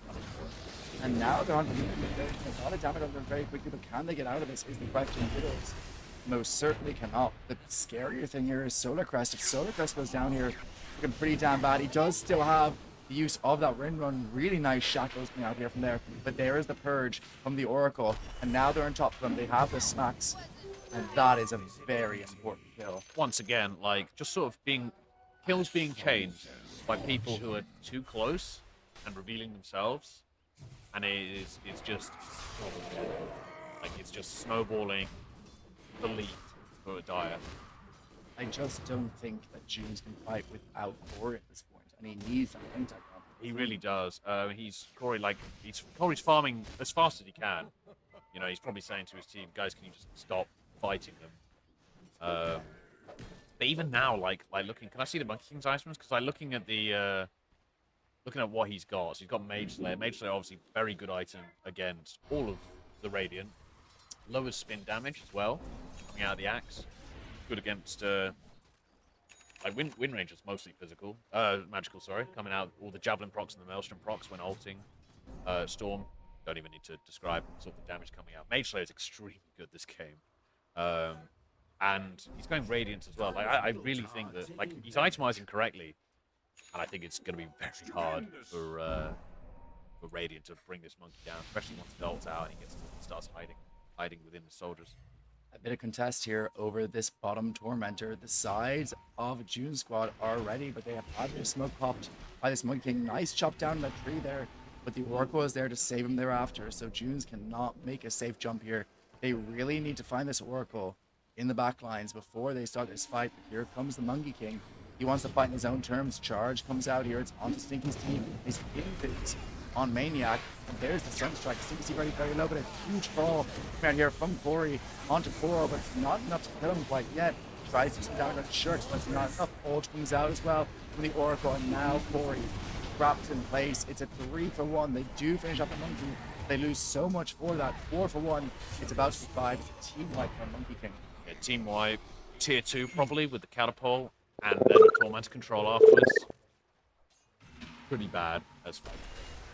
It's good that they got the monkey, but even then, I mean, that was a blink reveal, and it just didn't really have the impact. The Oracle still went off. He hit in the ult. Did pop because he'd taken enough damage, but definitely hard at the moment for Radiant. I think the other scary thing as well is with that Tormentor going down. Holy crap, my voice back. With that Tormentor going down, they have the ability then to go straight into the Roche. Tormentor's still up. They didn't actually do it. No, they TP'd away. They didn't even push. Like, realistically, they backed off, which is fair. They weren't the highest of health. I probably would have said, let's go Torm. Because you've got a Slardar ult. Yeah. You know, a lot of physical damage to sort of chew through. And, like, all of your heroes, apart from one, were alive. But, you know, they made the call not to, and that's fine. That leaves you up as an objective that maybe Radiant will contest again. Yeah, go in here onto Stinky's team. He's almost 100-0'd, and there is the Sunstrike. Holy moly, it is a tough game for this Storm Spirit. Wicked sick. Very nice coordination there with the bash back. Slick. Very build. slick. Very, very slick. And I was supposed to say their Roche taking potential is really good here, especially if they cut off the wings. The most important is here, he goes down, and they have a Slardar, they have a Monkey King. Feels like he can walk into the split soon. Especially if Faith Kian shows, and he is showing. Slate 4 on top of him. There is the Sunstrike, and that's another kill. 3 kills in fast possession for Wongs. Playing with his food. Poor Faith Kian, like trying to steal Tree Dance. He's just not getting the chance. He's not. All of a sudden, this is looking like a very Wong's favorite game. 13k net worth now at 20 minutes. Out. Yeah, just the kills sort of piling up now. It just helps when you've got like an easy to execute draft as well. Like Spirit Break is simple. You just run at them, bash them, do some damage. Tormentor's gone now. It's going to be onto Slate, which I believe is the Reigns of Destiny. Indeed it is. That is the AoE heal. Very nice for pushing. Is it? I see Oracle needs to be, right? I am a big Oracle stammer. I'm a big Oracle first. Solarga stays alive somehow. Now the ult out onto Maniac. Very nicely played, but there's Sunstrike. Oh, just off. Close. Nice counter kill. Thank God, because I was worried. Jump in now. It's on top of the Oracle. The Oracle is all but dead. It looks like he doesn't have an ult to speak up. But there it is. He pops it out now instead of Corey. They have this Monkey King ult. The ring is popping so much damage. Corey Slate still taking a lot of damage. These backlines there. His ult is ending. Corey will chop him. It's a 2-0 so far. Diddles is in with the Suicide Squad, but immediately out there afterwards and jumping onto Diddles. He is most likely to appear. And down he goes, and Faith Gian looks like he might be next on the menu for the Wongs. It's a good lift up there. Corey feels like he's too low to go back into this fight, though, doesn't he? It was a nice stolen Oracle ult to keep him alive. Yeah, I think Radiant take that. They're happy. Indeed they are. If you look at the fight recap, they did take a 500 advantage from that fight. That's the best you can hope for them right now. It's Tesco's. Every little helps. Every little helps indeed. 14k lead right now for the side of Wong's Bakeries. They have looked unstoppable this whole tournament, but June's, despite the lead, it doesn't feel over to this guy. No. It's still doable. The fact that Storm's still very low net worth. Blink on the Invoker now, so it's going to be very hard. He just sort of thinks even now, like, they're currently trying to get the Storm. Indeed, there is a piece of the Sunstrike. Now, I know, I love you, Stinky Steve. I know you're going to watch this back. I don't think Storm was the next guy. No, ultimately he knows his pool better than we do. I was saying, because I think I mentioned this, but just before the draft ended, I think, like, Dragon would have been, like, a better hero, a hero that can actually kind of take all this physical damage. Yes, it's boring. I think that's everyone's biggest problem with a hero like that, is that no one wants to play it because it is tedious, frankly. But like, yeah, playing a mobile spirit hero into a line is not easy, that's for sure. He does actually have a fair bit of Dragon Knight experience as well. He's played at previous lands. He's played it for our 2 league teams. This bottom Roshan is going to start being taken by the side of Wongs. They have a Slaughter which makes this far more quicker, as well as the spam of those Oracle debuffs. This Roach is going down very quickly. Yeah, he's Besieger. They'll probably use this. I imagine we might see a smoke over to the enemy Wisdom, because they got a tier 1 in the top lane for Radiant. Like, sort of taking the tier 1 and then threatening tier 2 and the Wisdom can be a nice way to get some extra pressure out. The Coral's team top, so it might be happening. It looks like it actually. They might farm this bottom wave and then portal through. That's how I would do it. Indeed, they're going to have to get there very quickly though. It's only about 20 seconds until that spawns. Yeah, I don't think they can get there fast enough. No, it's probably not what they've elected to do. Instead, they're just going to try and pressure this bot tier 2 and mid tier 2. Yeah, and Oracle building in towards this Blink Dagger now. That's going to make things even more difficult for Corey to get these big fights. He essentially... Yeah, Slate's just going to be hiding. Slate's got equal length as well. He's just hiding so far back. You'll never find him. Indeed, and with that Blink as well, that's an additional 500 units they can hide behind. They are kind of grouping up mid here, but both teams willing to give each other a bit more breathing room. But if you look at the net worth, it's only gotten worse for Wongs during this period. Oh, Solar Crush there. Indeed. A little bit of traffic on the way, and right now it's 85% in favor of Wongs. Yeah. You know what I really want to see? I really want to see the Spirit Breaker shard? I forget what it's called, Planar Pocket or something like that. Yep. That spell I think is so much fun and has like such high skill expression. I'd love to see Lunatic play around with it. I don't think he will. But like you can like steal enemy buffs as well. Which I think is so much fun. He could protect Oracle from poles if it happens. Yeah, that's what I would like to see. I feel like it's unlikely this game, but well, with the rate at which they're taking these Tormentors, it's not impossible that he gets one of those. He has finished up the Shadow Blade and the Yules, now building in towards that Solar Edge. Solar Edge is nice. Will counter a lot of spins, obviously coming out of the axe. Limits move speed to 200 as well, which actually beats Wind Ranger's sort of max move speed, ignoring cap nonsense that it's got. So yeah, if you can limit the Wind Ranger to 200, it's very strong. Good against Weaver as well. I don't know if you've seen that. I haven't yet, but that sounds wonderful. It's quite funny to watch this normally hasted and running away from you at a max speed of 200. In the meantime as well, the Slardar does finish up that Aghanim Scepter, so we will have that big puddle for these late game fights, setting up an area in which they can certainly win these team fights. It's nice. Yeah, for sure. Very good. Very good combined with the Oracle as well. Like, if he gets an Oracle on him, probably not going to die with all the extra armor regen stays. You should see these going Wind Waker after, though. Yeah, I mean, not the most traditional item pickup here, but perhaps a counter to the Axe Call. It does jump in now. It's on top of Solar Crest. He's in some trouble here. Yep, with those flashes. Or in fact, those flashes up Shirts on top of this. In the meantime, Solar Crest is all but dead. Looking for the next one.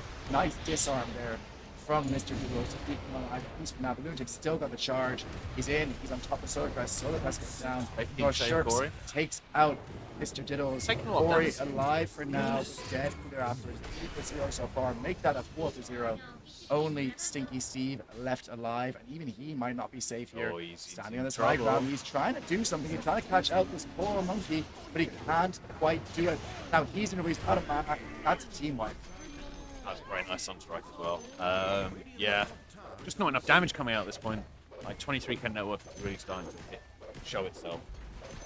When your mid laner can't go in and do the damage that he needs to do during that call.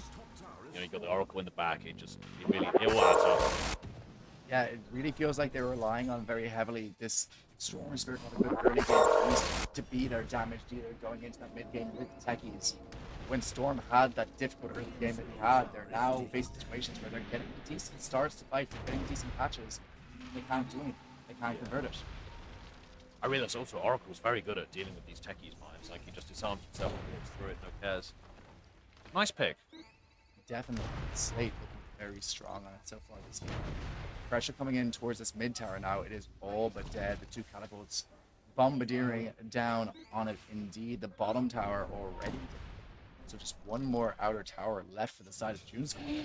Yeah, Wongs probably won't go high ground with this Aegis. They'll probably look to farm up at least another item.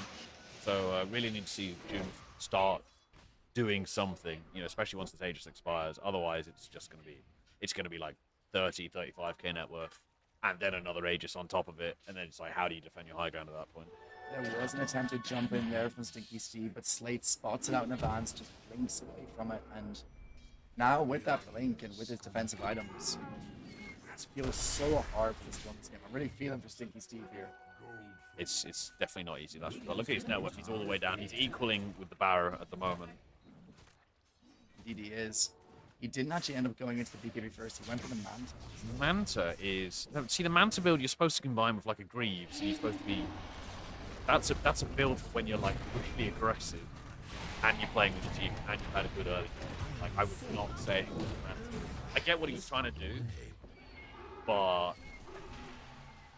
Manta's kind of like it's like a flex item. It's like I'm kind of balling. I don't really care. I'm gonna go Manta. This ain't it. And they can't quite feel that flexible right now. Sky is the kind of vibe I'm getting off here. It doesn't feel like they are, putting their legs and their knees behind their head quite yet. Yeah. No, it's. Oh, he's been hacked. Indeed, he has. A lot of damage. Well, with the follow-up of the stun from Shirks, it's another death on Stinky Steve. What's the scoreline now? Is that 9 deaths? I believe so. Yeah. Mr. Stinky Steve 1 and 9, and third of his team's dead so far this game. Shout out to anyone who had Stinky Steve as hidden impact. But for everyone else, Oshin, one of the nicest dudes we can see. It's not feeling good right now for the Storm Spirit, and picking it into the Spirit Breaker. Brave. But then again, no. Spirit Breaker is always like an annoying hero, isn't it? Like, you suddenly have to start thinking about like when you show on lane, because you've got some angry cow charging you from across the map. Indeed, and speaking of which, they're immediately on Solar Crest, gets hit up with the bash, follow-up stun from Shirks. Doesn't feel like they can quite come off yet. They do get that Fortune's End on him. They're running him down. Now he's in trouble. There's the use of the Yules, but he already has the BKB. So that's Solar Crest down. Nice BKB from Shirks. Purge coming out, obviously, from the Oracle. Purge in the win run. Did try and escape. I think he just had was it a regular 4-staff? He didn't try and pike the Slardar. Indeed, just a regular 4-staff used that time. So he ends up dying, and now they might not wait for this roach, especially if the State Gan dies me their absence. It really is. Wong's Bakery, 31k up now, almost 1k net worth lead per minute at this point. And Diddle's being charged, and Diddle's is very low. And they're following up onto Corey, and Corey took a lot of damage from that follow-up with use the nether strike. Here comes the ring. It's poorly placed by Koro, so he does get away from that one. And Stinky Steve trying to go on the back lines, but the bash is primed by Shirks, and he dies immediately on the storm. The game, I'd say. It sure feels like it. You will have no Storm Spirit the next minute. He's bought out. He can't buy back. 10 seconds till you have this Windy, but it doesn't feel like enough, Sky. No, it's too little too late at this point. I think there were draft issues, for sure, in game one. But, like, you know, that's part of the best of three, isn't it? Just keep better, try and understand sort of what's going to be good. I think, what do you think is going to change next game? I think that they're going to definitely reconsider the Stinky Steve hero. I think Core and the Axe still felt kind of good. And I think they might want to stick with that. I also think that early picking this Rubik when you don't know what your Steve. Yeah, like it's such a sad Rubik game. There's nothing get you salivate. Like, there were some good still charges early in the game, but it just didn't feel like enough for your pause 5, right? No, and Rubik's definitely a hero that struggles when they're running at. I would say the other hero that did feel good for a while, not recently, but the Diddle's Techies did feel good. It was good. It was good at the start. I wouldn't be against them picking it again. I think realistically, it's probably Jump in now. It's quite a nice jump indeed. It's onto Lunatic. He's taking a lot of damage here. Seems to do what he can. Nice save there by Slate. Slate does drop off that Glimmer Cape. Be able to walk away though, and Lunatic kept alive. But meanwhile, Corey is actually cut out here. He's hit up with the bash from Lunatic. Nice save. Takes down with a shard, but Nag in attack focus skills. Stinky Steve is in. He's trying to kill up Maniac. Meanwhile, on the bottom lane is the fight between Solar Crest and Nagy. But look at Stinky Steve. He's dead already. Double hit out from Shirks. That is 4 heroes down. 5 back for Faith Yan, but I think this might hurt very soon. the on-god light is going to Nagy might go down here. A big kill there for Solar Crest. 1,500 gold, and there's a pause, lads. You haven't money. earned that one yet. I'll be honest with you. I think they're enjoying it. When you're lacking in actual like game damage, you go for extra damage. Absolutely, and Shirks including there saying in the chat, honestly, +1. There's a save again. Slade missed down. That is his dieback. Faith Yan also on a dieback kill down here. Does save himself there as Coral with the bounce strike. It is just Solar Crest alive. It's GG called. Game 1 of this best of 3 finals. It's going to go to the side of Wong's. It's a good game. I think, yeah, sponsor drop, way easier to execute. And like arguably counted a lot of what June's brought to the table. So yeah, really well done. Wong's Bakery showing why they are the team to mess with this tournament. They have been undefeated so far, except for the game they lost to Rock, Paper, Scissors. June Squad are going to have to really pull something out of the bag here. They are the kind of team who can do that. And we will be live with our second game coming up soon. Don't worry, you won't have to listen to my horrendous hoarse voice anymore. You'll have Hoxie Loxy and Avoxo taking through that one with Big Man Malou on the obs. Sky, it's been a pleasure. Been an absolute pleasure. Oh, beautiful, even better. We'll see you soon, folks. It's been a pleasure. This is probably the last time you see me. Thank you everyone for tuning in. See you soon.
Ladies and gentlemen, we are live once again with another wonderful content piece featuring what I've heard is either the first or second biggest UK streamer next to Bambo Hitter, Miss Hoxie Loxie. I could never compete with Bumble here. I'm second.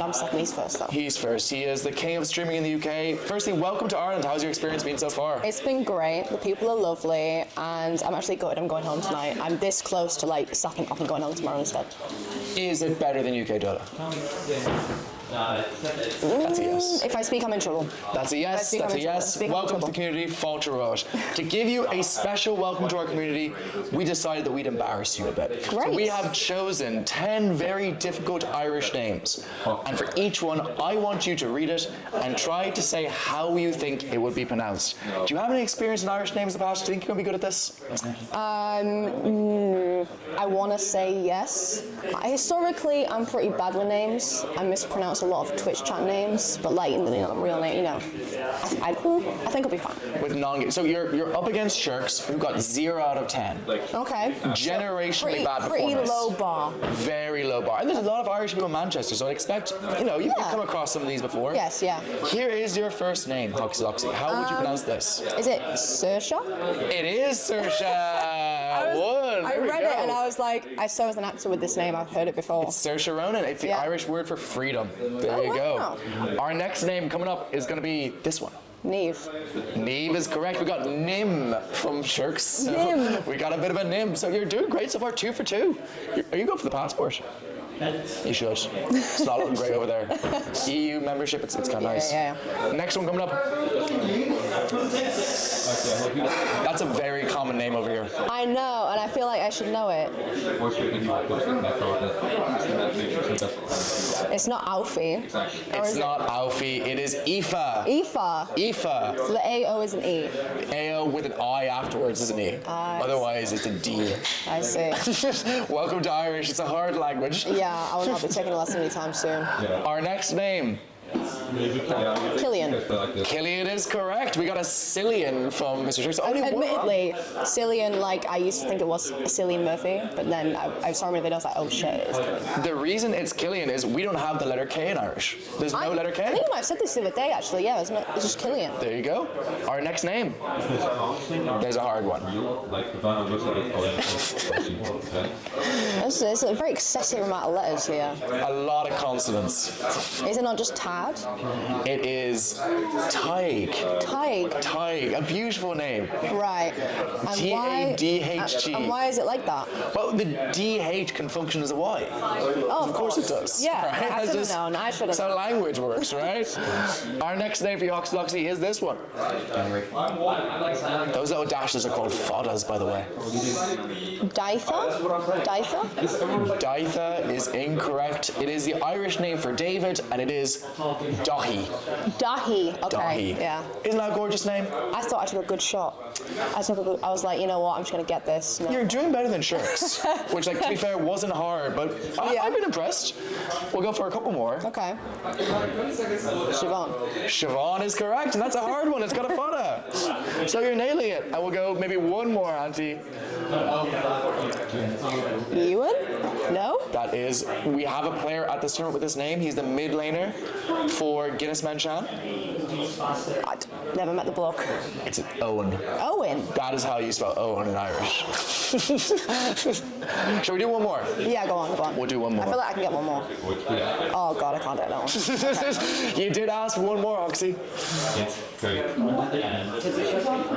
The DH is a Y, Yes. but like the MEA is probably like what? I'm not giving any clues. Oh yeah, sorry. No hints. Is it not May? It is Maeve. Maeve? So very close. I don't think we'll give it. So that gives you a grand score of, I believe, 6 out of 10. Really? Congrats, that's not bad. Oh, that's alright, over half. So you're now leading the leaderboard with a couple more English people to do this with, but so far you are in contention to win a free t-shirt. Yay! Thank you so much for joining us, guys. We'll be back in just a few minutes on the next game. See you soon.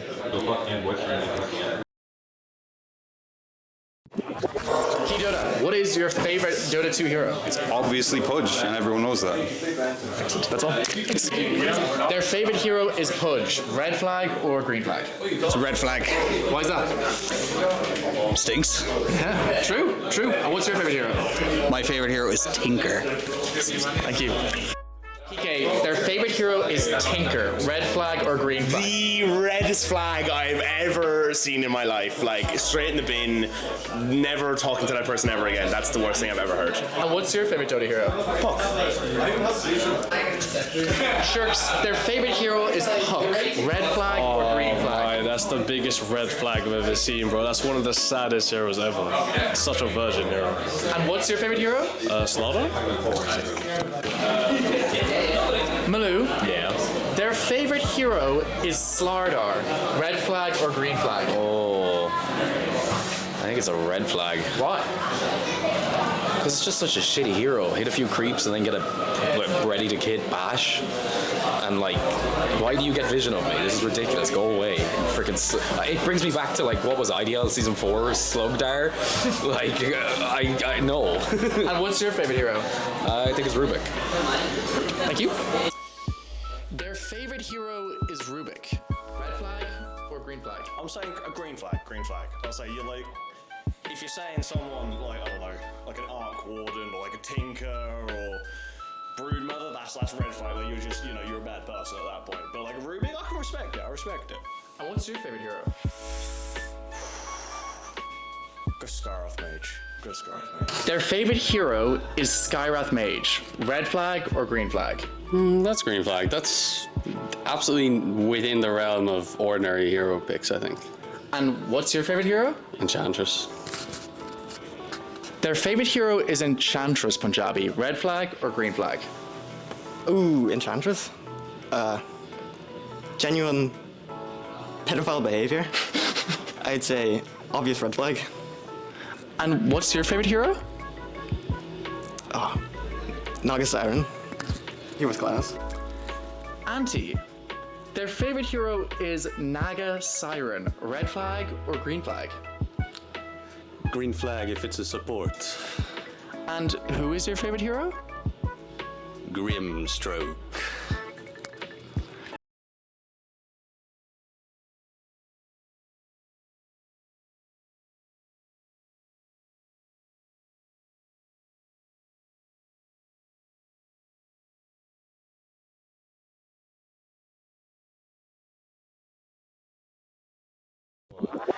Ladies and gentlemen, we are live once again with another wonderful content piece featuring one of heroes.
It's already on the screen. Shut up. Sorry. Thank you. Ladies and gentlemen, we are live with one of Dota 2 Ireland's darling teams, the wonderful Imprint Esports. Imprint, how we doing?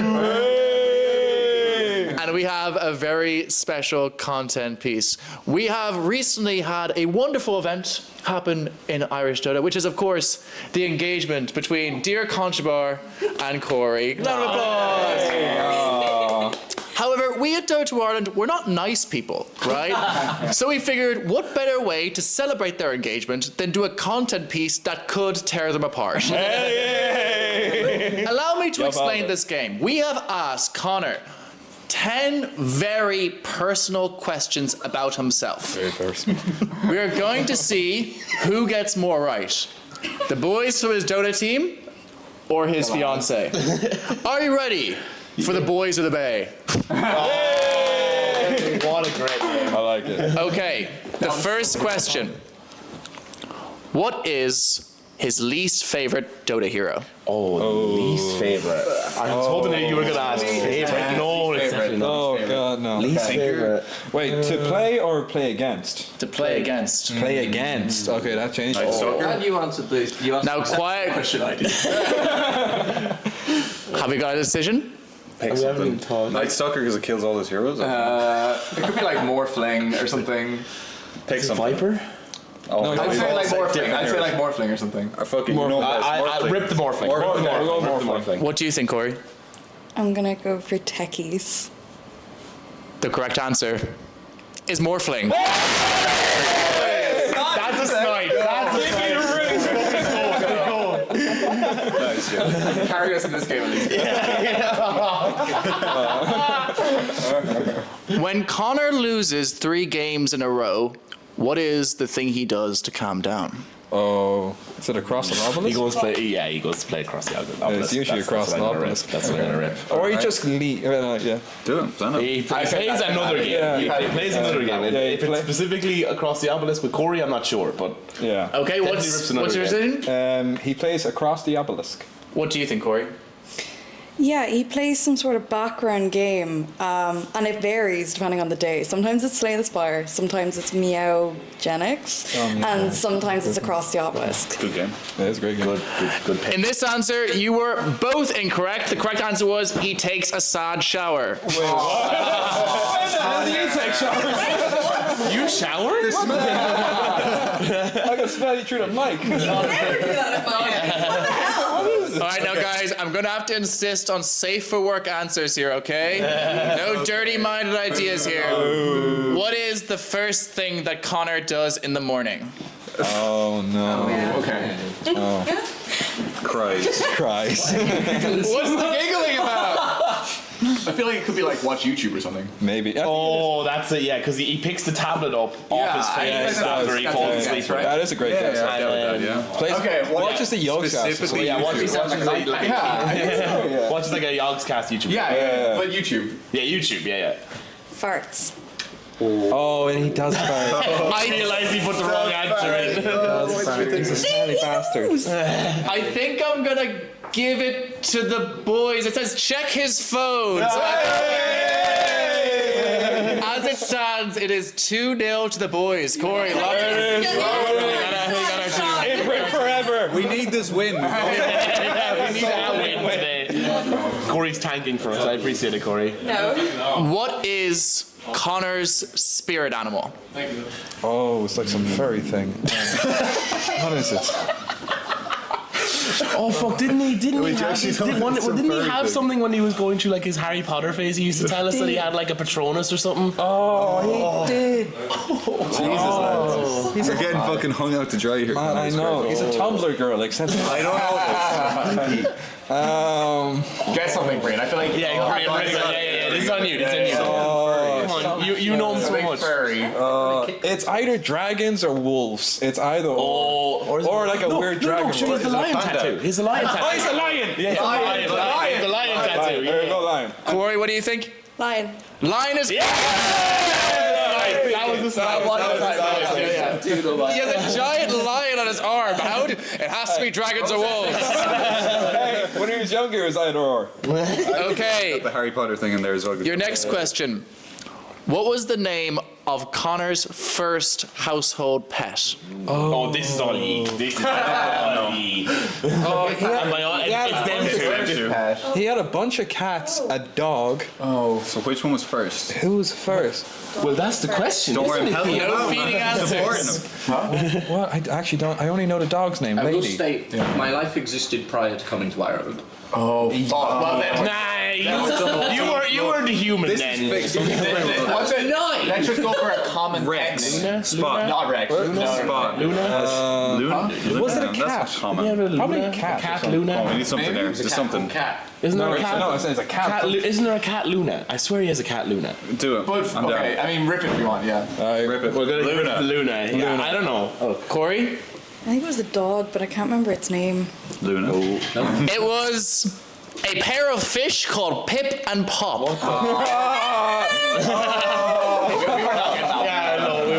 After the otters in the Bear in the Big Blue House. Right. Oh, look at him. That was a good show. That was a good It is still 3-1 to the boys. Yay. What question are we on? We're good at We're throwing on though, question Yeah, very good at number 6. Hey. Yeah. What is Connor's favorite memory from his entire life? That's crazy. The best day ever. No, there's one you gotta rip. Oh, No, the proposal. You gotta rip the proposal. Because if he didn't answer the proposal, she's gonna slap the head of him right now. That was that good. It's a justified response. You don't talk about the revolution. Yeah. Do you have an answer? Was it winning against Cavan? Maybe it could be winning against Kevin. But I honestly Rip the winning against Cavan. Winning against Cavan. I've never seen him more happy this entire life. Okay. Yeah. And what do you think the answer I is? was going to say skydiving with his granddad. Oh, that's a great one. That is a great answer, and I feel like The proposal was a very good guess, but Connor's answer was winning against Cavan. I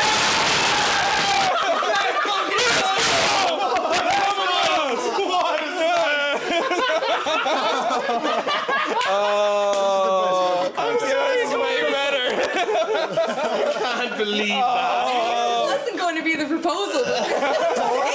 I said proposal and his face dropped. It's 4-0. She doesn't know. I don't know. Engagement is not going to last. No, it's not. What is Connor's favorite movie? surely. That's Harry Potter. No, it's not Harry Potter. The wrong I thing. did answer the wrong thing. Oh my god. I did answer the wrong thing. Can I edit it? Well, if he logged in the wrong answer as well. I did rock in the wrong answer. She didn't get the right answer. Come on, I was reading that. I actually don't know. It's something. This is just insurance because of the proposal thing. Would it be like something like Inception or one of those? Or No, he likes. Back when he was a child, he loved like magic and stuff. Share more about his childhood. What else did he do when he was a child? He had a coconut hairdo. Pick a movie. Lord of the Rings. Lord of the Rings. Lord of the Rings. Which one? He just said no. What do you think, Corey? Right, it's either going to be Moana or The Greatest Showman. Yeah. Oh, great. Both of those are good options. Oh, The Greatest One I Showman. answered. What is wrong with you? Hey, The Greatest Showman was amazing. It's all falling apart. It's all falling apart. What is wrong with you? This is fantastic. Yeah, this is way better. The correct answer was The Borrowers. Oh, The Borrowers! I love that film. This is about you, Yes, a little bit. Okay. We have two more questions. Quit on the marriage. Quit. This is done. FF. Your next question is, what is the date of Connor's birthday? Oh, fuck, I don't know. August 11th. Yeah, it is. August 11th, 98. We both get that correct. I didn't answer I that actually one wrong. said Adam will get this right. It's 11. Good night. And we have just one question remaining. Could be. I think it's a funny one to end it off. Who is Connor's celebrity crush? Oh, I don't know. I know Sir yours. Action Slacks. Huh? Sir Action. Maybe. Oh yes, T. Governor. T. Governor, I think I maybe. know this one. Oh, Is it Running Town? Hermione Granger. I wish. He loved that. Is it Harry Potter? It might be Harry Potter. Harry. Is it PK? Is it Luna Lovegood from Harry Potter? Moaning Myrtle. He looks like a Moaning Myrtle kind of guy. Okay, you can say Luna Lovegood. Emma Watson. Watson? Nice. Emma Watson. Yeah, we'll go with Emma Watson. Sorry. Corey? Selena Gomez. Correct answer is Selena Gomez. I don't know. And we have one last question. Now, I think we're both going to get this right. So I also want to estimate how much you think that he spent on both. The question was, what has Connor spent more money on? Dota or Corey? I know all the holidays, I feel like. No. And the ring. Wait, ring included. What does he buy in Dota? Does he buy treasures and stuff? No, it's probably we got the number recently. We got the number recently for Dota. I don't know, do I want to say it on the mic? But we got the number recently. Honestly, there's no way it's not Corey. Yes, it's Corey. No, I know that for a fact because he went to Japan and he spent like nearly, I don't know, 3 or 4 grand Does on he that. count that as spending on her or together? Yeah, does that, yeah. I think it's Corey. I think it has to be Corey. Yeah, with the ring. With the ring. Yeah, with the ring. We hopefully say it's Corey. What's the estimate? I think his daughter is probably, we did talk about it, I think it's like 1,500. 1,500. Dota? No, it's way more than that. Really? Yeah. Oh, yeah. 2,000, we say that? More? I think the Dota estimate is like closer to 3. 4. Okay, two and a half. 2.5. On Dota. Yeah. Corey. And Corey like 3.5. 3.5. Something like that. Yeah, okay. Yes. Corey, what do you think? Well, Dota, he spends a lot. Well, no, you don't actually anymore. He did years ago. From you or Connor? Based on me with League, if it's anything like that, then No, it's. Guys, don't You're microphone. Stop yapping through our answers. You selfish man. I'm sorry. Corey, please. you're probably like, I'd say about closer to 3 grand for Dota, but me probably, oh Jesus, considering we're buying a house and getting married, I'd say you probably spend about 5 or 6 grand on me because I think I've spent about that on you as well. Connor, what was the correct answer? Corey. Yay! And what are the estimates, just out of interest? So I think I spent 3.5k on. Yeah, over 12 years. It's a lot of battle Corey, I mean, I have no idea. Over 5 years with holidays, Christmases, the ring. Question. On the Dota one, does that include all trips to TI and LANs? Never been to TI. Okay, so there you go. That would have been a good one. Any land we've been together, so yeah. Well, thank you very much. Congratulations on your engagement. This has been Boys and Babes. We won. They did win. I didn't want to say it, but they did. We got the ring. Perfection. Welcome back, everybody. Game 2 of the grand finals of Rebooted 2. Getting in very late into the draft because of a lot of imprint content. I'm a Voxo. This is Hoxie Loxy. And what's the cast called? Much requested cast. A Voxy Loxy. A Voxy Loxy. Yes. Or then I think Taylor called it something else. It was a much worse version, but a Voxy Loxy, I think it works very well. I mean, you could do a Voxy as well. Yes, it's a bit I think more that's the one. straightforward. That's what Taylor said. Yeah, no, Taylor's got good taste. Yes. He's got taste. So you said before, Yes. off camera, you don't like Wongs. Reasons. Well, Let's get into it straight away. Reasons. I have not really seen them until today. I've heard No, they keep to themselves. They've not been out much. No, they keep to themselves. They've traveled all the way here to sit inside and play all day. Yeah, in a dark and dingy You were at the pub. Were they at the pub gaming last night? cafe. Any of them? Moth came for 1 pint, but that was about it. I bet that was 9 p.m. Yeah, One it was an pint, early go 1 home. pint. It was an early Go 1 home. pint. He got home. They all rested up, to come and Yeah. slap up June Squad here today. A I- June Squad that does not feature me, which was in the previous matchup in this in the tournament. You were standing in for. For June Squad against Wongs. It was So you're like- a match made Right. game. Yes. So having played on June, what are they like?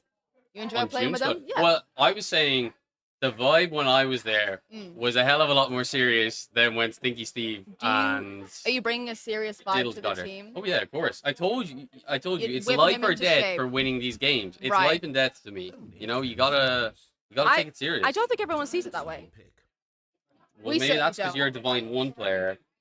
I have a reputation to uphold. Right. Um, And I've upheld my reputation of drinking a fuck ton, showing up in 2 hours sleep, and bombing out in playoffs today. So. Yeah, wait, did you forfeit or you lost one and then you forfeited? Is it? And then we actually have beat Wongs. We're the only team, Yeah, I saw that in the Wongs. Discord. I was Yes. surprised, but not that surprised. We actually did a best of 3 rock paper scissors. My darling mid player Nova, and who was it on Wongs? I can't remember who it was. I think it was Shirks. Is that his name? The tall guy. Yes, sure. Yeah, best of 3. My mid took it, and Yeah. our average MMR isn't that high. Wongs is a lot higher, but we took him down. Yeah, it's just. So they do bleed. But you do have the skill of rock paper scissors. There's a lot of skill to that game. And I guess they've been practicing so much Dota, they could not have prepared for this. No. Right, looking at the draft then, after all that nonsense. We're almost done with the draft. Issue I am seeing all this land. This Grimstrop hero, you picked it. Yes. Why is everybody picking this hero? It's like entirely fine. It's good into Pango, and that's about it.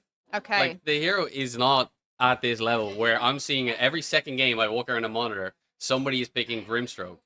And they're not really, I have not really seen people execute it that well either. Like it's insane into Pango, but what was your rationale for picking up a Grimstroke earlier? We did play it into a Pango. It was more kind of the long range shutdown with the silence. Pango can't go anywhere if you ulti him. If you have someone that's running around a team fight, I think against this draft, I do like Grim. Maybe not against the Slark, who was just going to purge everything off. Well, he can't purge off the ulti. Yeah, exactly. And he can't purge off the silence either. But the stun from Inkswell.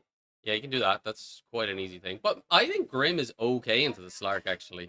Yeah, so Grimstroke, I'm not a big fan of that. I'm looking here, the first 3 heroes on June's. That Night Stalker is going to be feasting.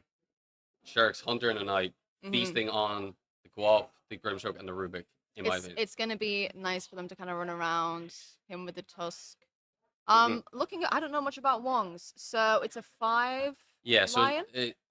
massive classic Wongs heroes here. Okay. Nagi Puck, I'd say possibly his best hero. People hype the Invoker. I don't hype the Invoker.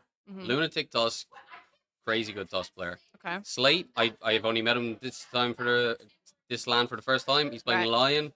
I don't know, whatever, move on quickly. Sharks, Night Stalker. He used to play this like a year ago when it was crazy good, and he's really good at it. I've never seen Cora play Slark. Right. Um, So, I mean, for Wongs, are these just comfort picks? yeah, them? for Okay. sure. Now, the Tusk Night Stalker, it doesn't sound like a very good lane to me.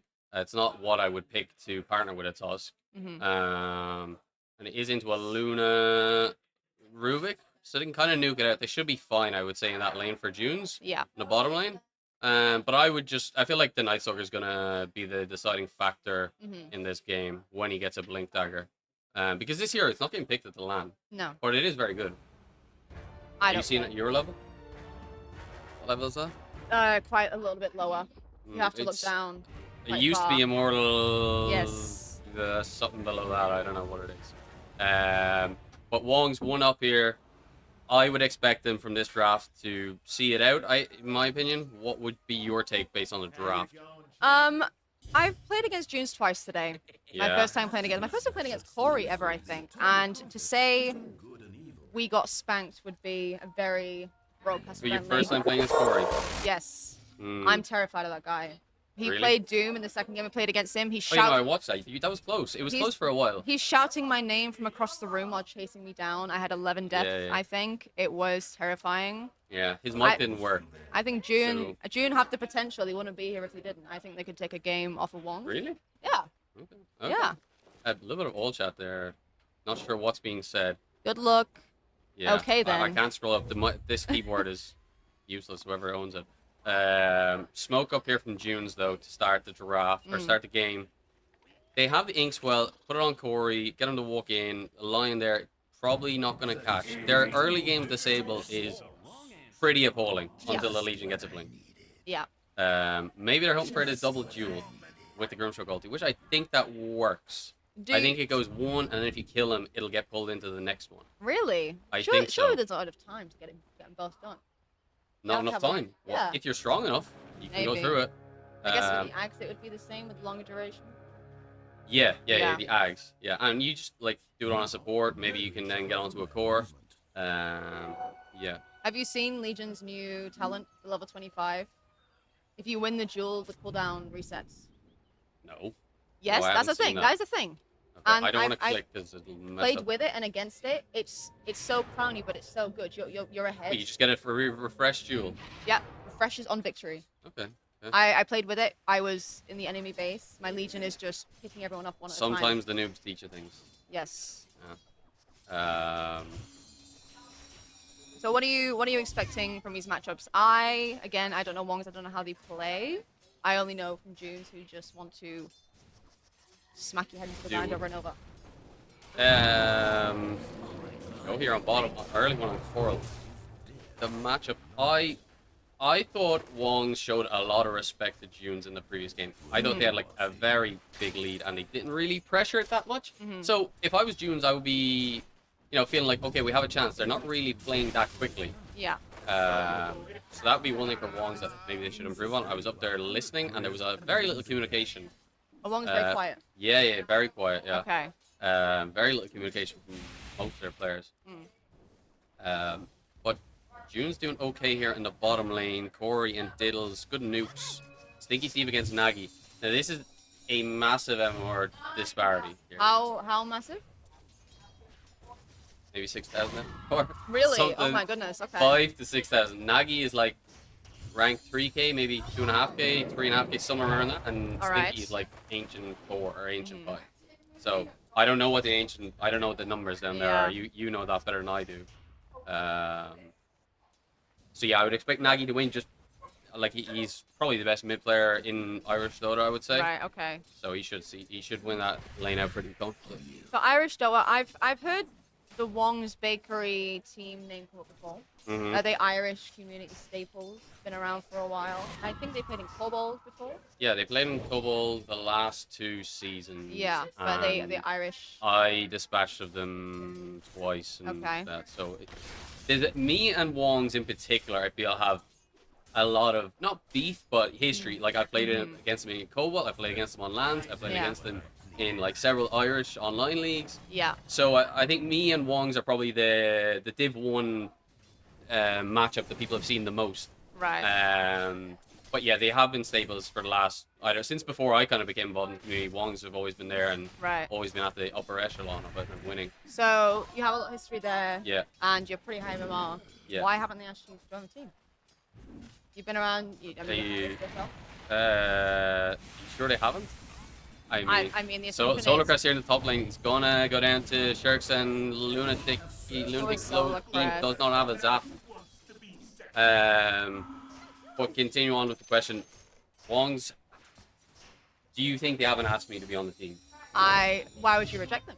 But Stinky Steve gonna go get low Nagy against Stinky Steve, but he should be fine on Stinky Steve. I think what's happening here, Malou. Okay, Nagy does take him out. I thought I forget I don't click through the spells. I'm not clicking through the spells. Corey in the bottom lane. Slate, he's reformed. He's gonna get stunned through trees and kill him. Good wins here in all the lanes for Wongs. They're 2 kills in the bottom lane. Go on top on Keen. He's low. He's gonna zap. It's gonna take a lot of damage reduction. June Solarcrest walking in with the bouncing glaive Sharks. He's a little bit faster maybe than the Luna. No, he's not. Solarcrest gonna take the kill. Tower, creeps underneath tower. Solarcrest is missing them. He's missing creeps. No, he only missed one. He's gonna be okay. Yeah, but this is very important. You think they didn't ask me to be on the team? I've been asked to be on every team in Irish Dota. So, wow, really? Yeah. And right now you currently don't have a team. You're no, I'm stand-in. teamless. I'm teamless. Wow, homeless. Personal choice. Right, I see. But yeah, we don't beef, but we have a bit of history. But I think this weekend in particular, they show me a lot more respect than they maybe have in the past. So right, I see. Kind of nice. Yeah. But yeah, a good early lane wins here from Wongs. Mid, obviously, quite heavily here in favor of Nagy. 8 CS up. The bottom lane looked a lot more aggressive from the side of Junes. Corey was practically under the tower at minute 1, but it really seems to have changed quite quickly. I mean, Solarcrest on top. This glaives, I don't know how good it is. Do you have any thoughts on the glaives, the bouncing glaive thing? It's like damage? Is damage reduction? I think it's as well damage as reduction. damage? Yeah, I think it's damage reduction, collision damage. It does some damage to the enemy and it reduces the damage the enemy's doing to you. I see. Sharks, he's transformed. He's got the Hunter Knight active. He's ready to rock and roll in the top lane. The coral's quite low again, but I just I don't think they Yeah, get the kill here. they're kind of nuking him out decently here. Yeah. It takes too long, I think. What? It takes too long if you're trying to go with Ink Spell and you're waiting for Yeah. that, or... Yeah, the ink swell with a Legion isn't that good, especially into the line. The line can always just stun and stop the ink swell from connecting. Yeah, yeah. But yeah, Coral's just being kept low here. He's kind of being zoned off the CS by Corey. So you've only played against Corey one time? Twice today. Oh, twice Yes. today. First Why have you game- never played against him before then? Because, Avoxo, I'm not very high on the mark, so...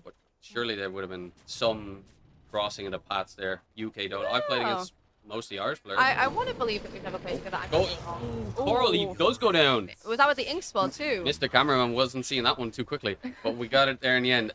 Yeah, that is with the Inkswell, runs him down. Corey, they eventually whittle him down.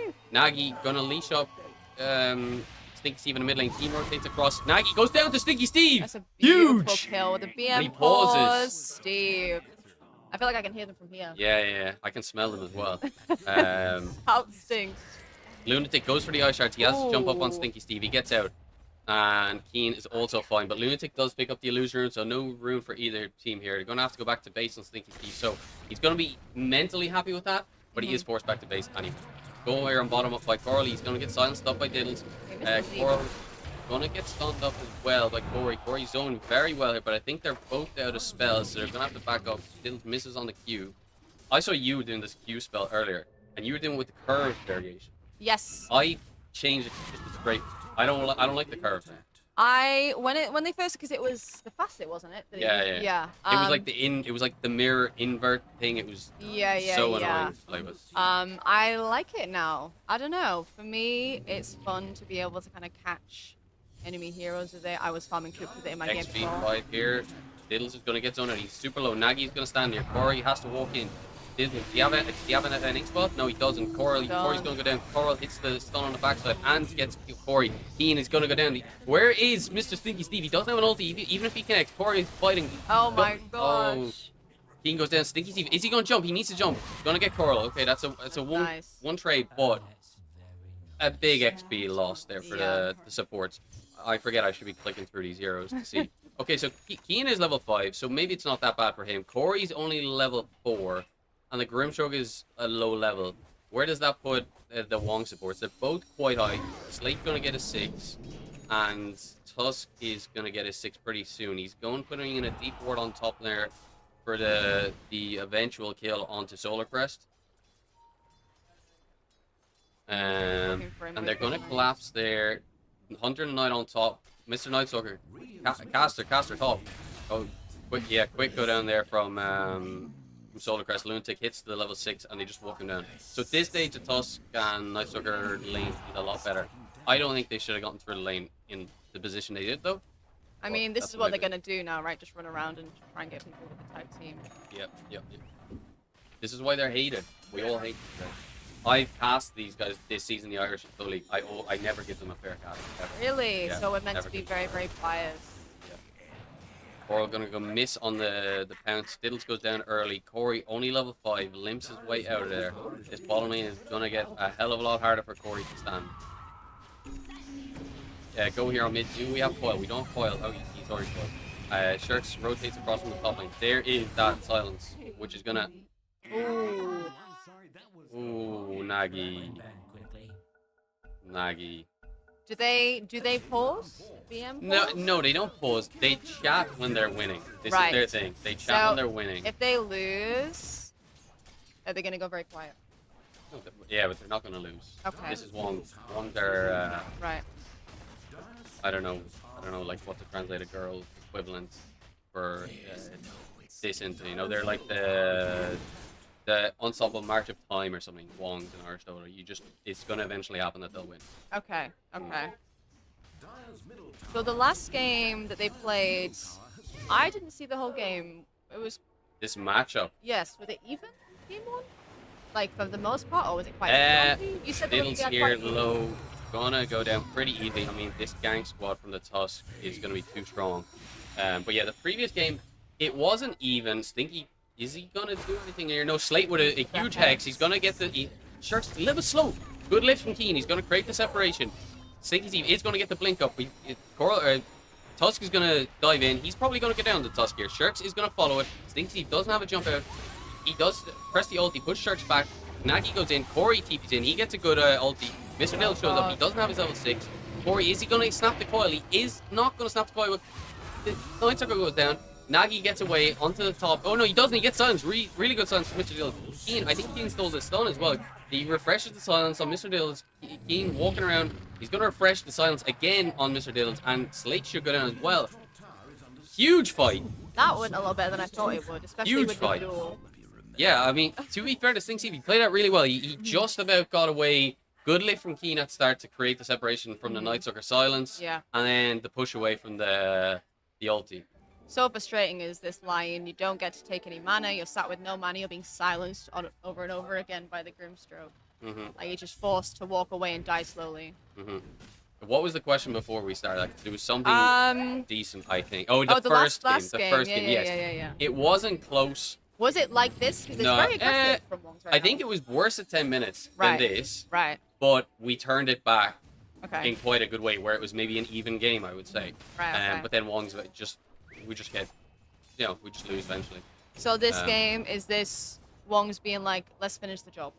Let's go aggressive.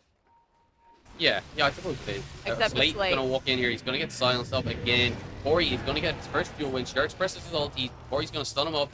Shirks is silenced. They don't have a good way of catching him here at this point. Corey doesn't have a duel. I think he should back out of here on Junes. Corey goes in, gets a pounce on the Grimstroke. Shirks gonna walk back in. He's gonna get his silence. Corey's gonna go down to 12. He does have a duel win from Corey.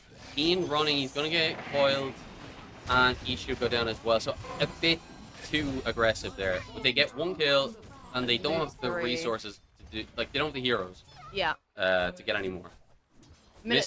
I should like the net worth here. Solar Crest on top lane is farming. Okay. He's okay. At this point in the game, I'm trying to think how to explain, they just don't have the damage on the side of Junes, right? Like, Legion can't just jump in and duel and hope they're going to get a kill. No, he is going for the Blade Mill on Legion. Yeah.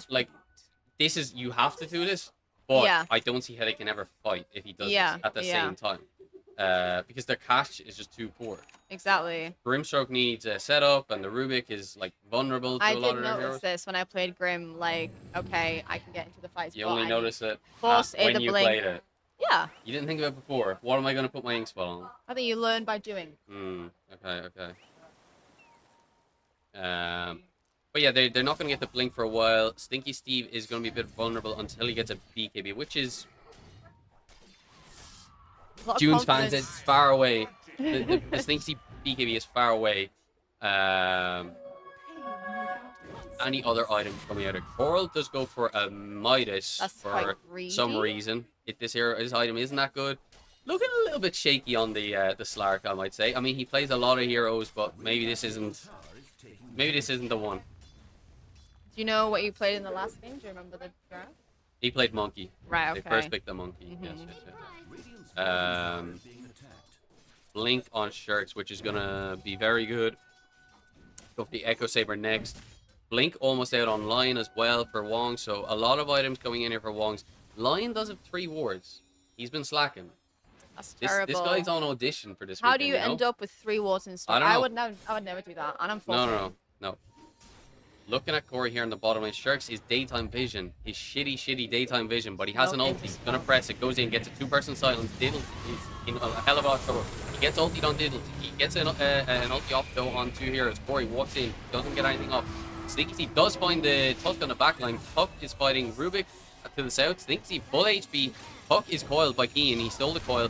Shirks is just dominating the fight though because he's in and out. Keane goes, the co-op goes down. Corey getting chased. Solar Crest shows up. He already pressed his ulti. Corey can't get an ulti off the entire fucking fight. Just press it. He doesn't do it. He's not doing anything. Solar Crest's going to get Orc down. There's a Grimstroke back alive. He's looking to press his ulti or Inkswell on Corey. This Blade Mail Legion, it's correct, but I mean, come on.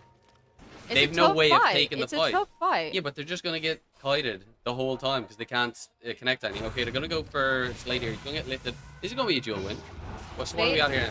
That's going to be 20 damage on Corey. If he dueled before, he wouldn't have been able to duel Yeah, yeah.